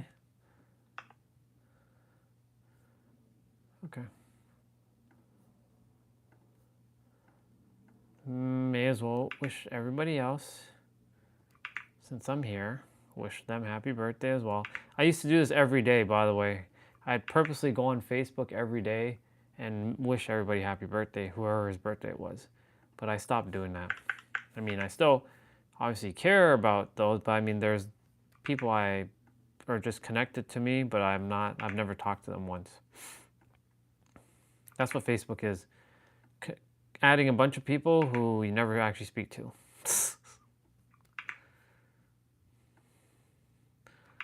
So I'm just wishing all of these people happy birthday. Post, post, post, post, post, post, post, post, post, post, post, post, post, post. Done. Whose birthdays are coming up? We have Christoph, my old speaking mirror.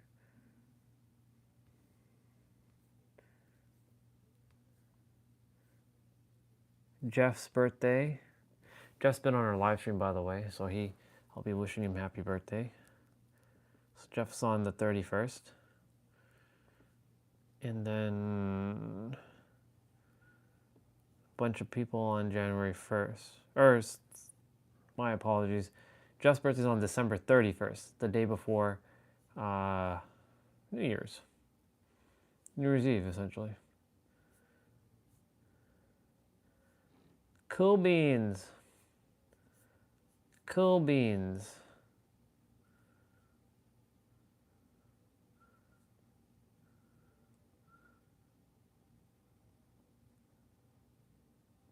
It's a bunch of people who have the same birthday as me. Or as the character who came into this world. All right. That's a wrap. That's a wrap.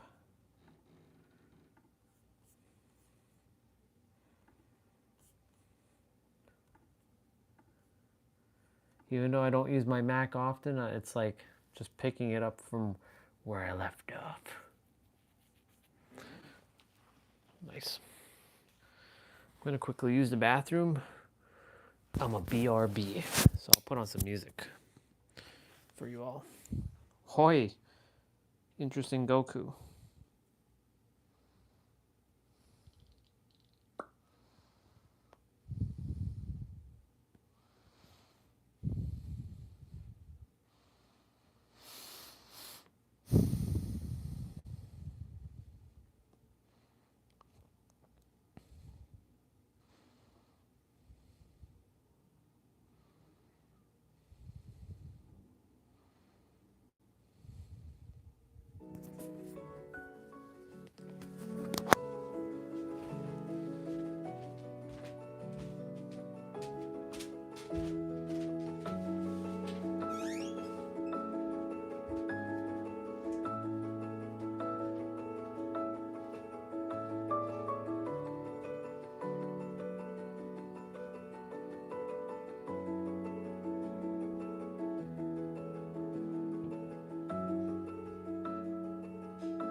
Let's see, how much time do I have left on the stream? 7:04? Okay. I'm gonna go get my laundry.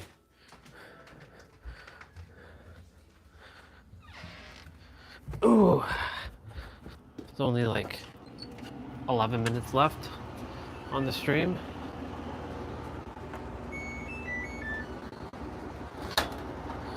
My laundry is done. Is done. Is finished. Is complete. Is done. Is done. I don't have a laundry basket, so I usually just bring it all up in one foul swoop, and sometimes it falls.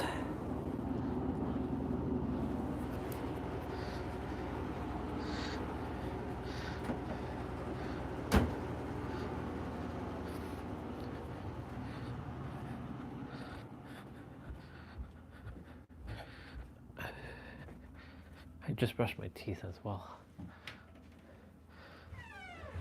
Have to head back downstairs quickly. Ooh, ah. Laundry.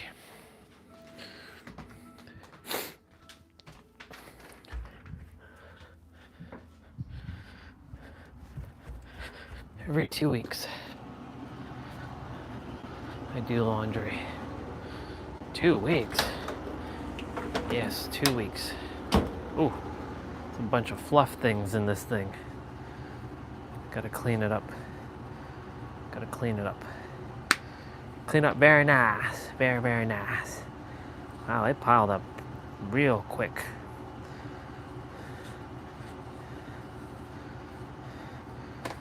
You know that lint sheet or lint thingy? That's what I'm cleaning right now. Key tip to clean this effectively: use the bounce sheets. It gets the dust off or whatever very easily. It attracts it.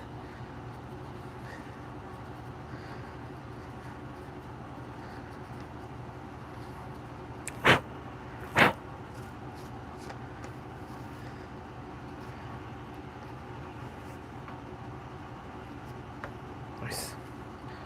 It's a clean. It's a clean. Oops.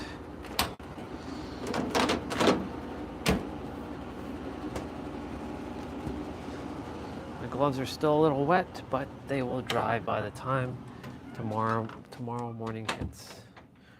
Even though I will not be doing my play out in the morning, most likely. Alexa, play notification. One new notification from Amazon. From Amazon. On Monday, rain is expected near you in West Public Service starting around 1 a.m. and stopping around 11 a.m. Also, there's a chance of snow starting around 1 p.m. and stopping around 11 p.m. So we got rain from 1 a.m. to 11 a.m. and then we have snow from 1 p.m. to 11 p.m. Nice. How awesome. How awesome is that, y'all? Just more of the same. Okay.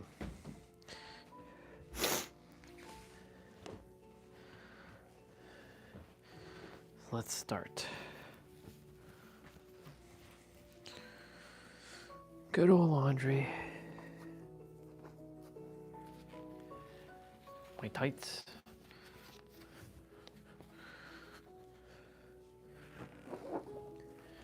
I know people talk about, but what about the hygiene? What about your hygiene when you're wearing the same things every day? Yeah, what do you take me for? Somebody who lives in a cave and who hasn't taken a shower in like 40 years? Come on now. But all that sweat, what do you take me for? A human? Please. All right, you get to see a little bit of my Wolverines.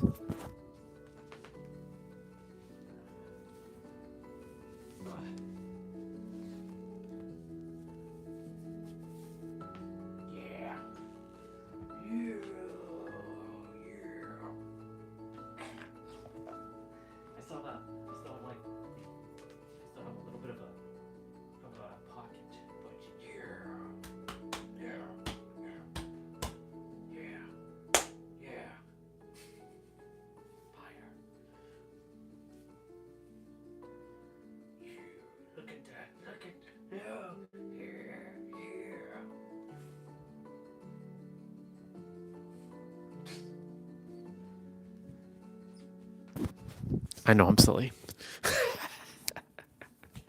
I'm silly. Now, of course, I'm not wearing my tights, so I have to change my pants off camera because, you know, we can't be seeing my boxers. So let's quickly do that. These are my actual sleeping clothes. Here we go.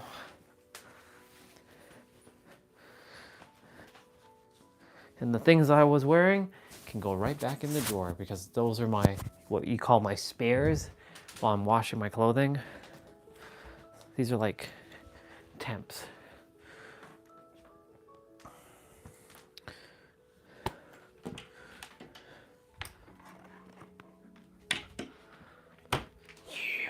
We're gonna get rid of that pocket though, eventually. That pocket, that pouch, we're gonna get rid of that pouch. That pouch will be gone soon. 2026, the pouch will be gone. It'll be just pure 12-pack abs. I'll have a 12-pack. My abs will have abs.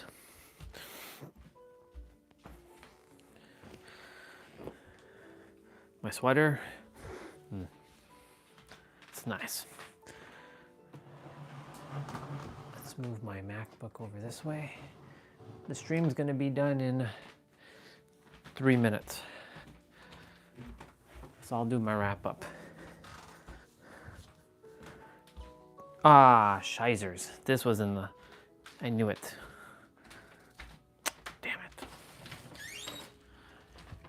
I knew one of them wanted my clothing.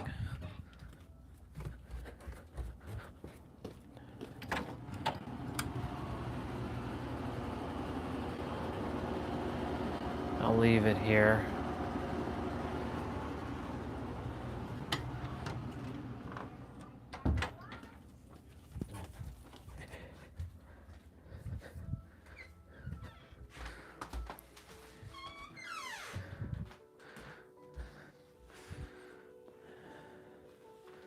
My brother and my sister are apparently under the weather. And I am perfectly fine because I am a Super Saiyan.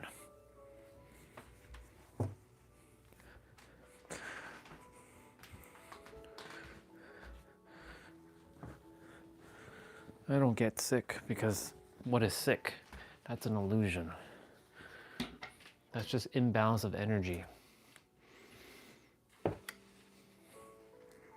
Well, we don't require this sweater now since the heater is working. 7:13. Okay. Gotta do the wrap up. So put that sweater away now that it's washed and clean. And for those of you who are like, this guy doesn't have clothing. Oh yeah? I have lots of clothing, I just don't wear it. Because I don't feel called to wear a lot of the stuff. It's just too much thinking. Tempting to remove all the thinking. You know what I'm saying?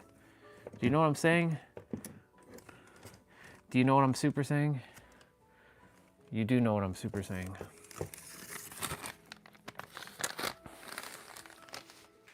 Okay, wrap up time. All right, y'all. Well, thank you so much for coming on today. Appreciate all of you. Tomorrow's Monday, upper body play out, and we have 3 more days until the new year. And if we don't count November 25th as the actual day we started live streaming on YouTube, then technically speaking, we did start on January 1st, or we've been streaming since January 1st, so we'll be a full calendar year truly. And then of course, January 18th marks the first year of just 12 hours straight live streaming. Now, of course, there's been some days here or there where the streams cut off and whatnot, but yeah. In any event, thank you all for coming on. Love you all. Remember, you're the answer to everything, and that's it. All right. Bye. The wrap up is done. Now,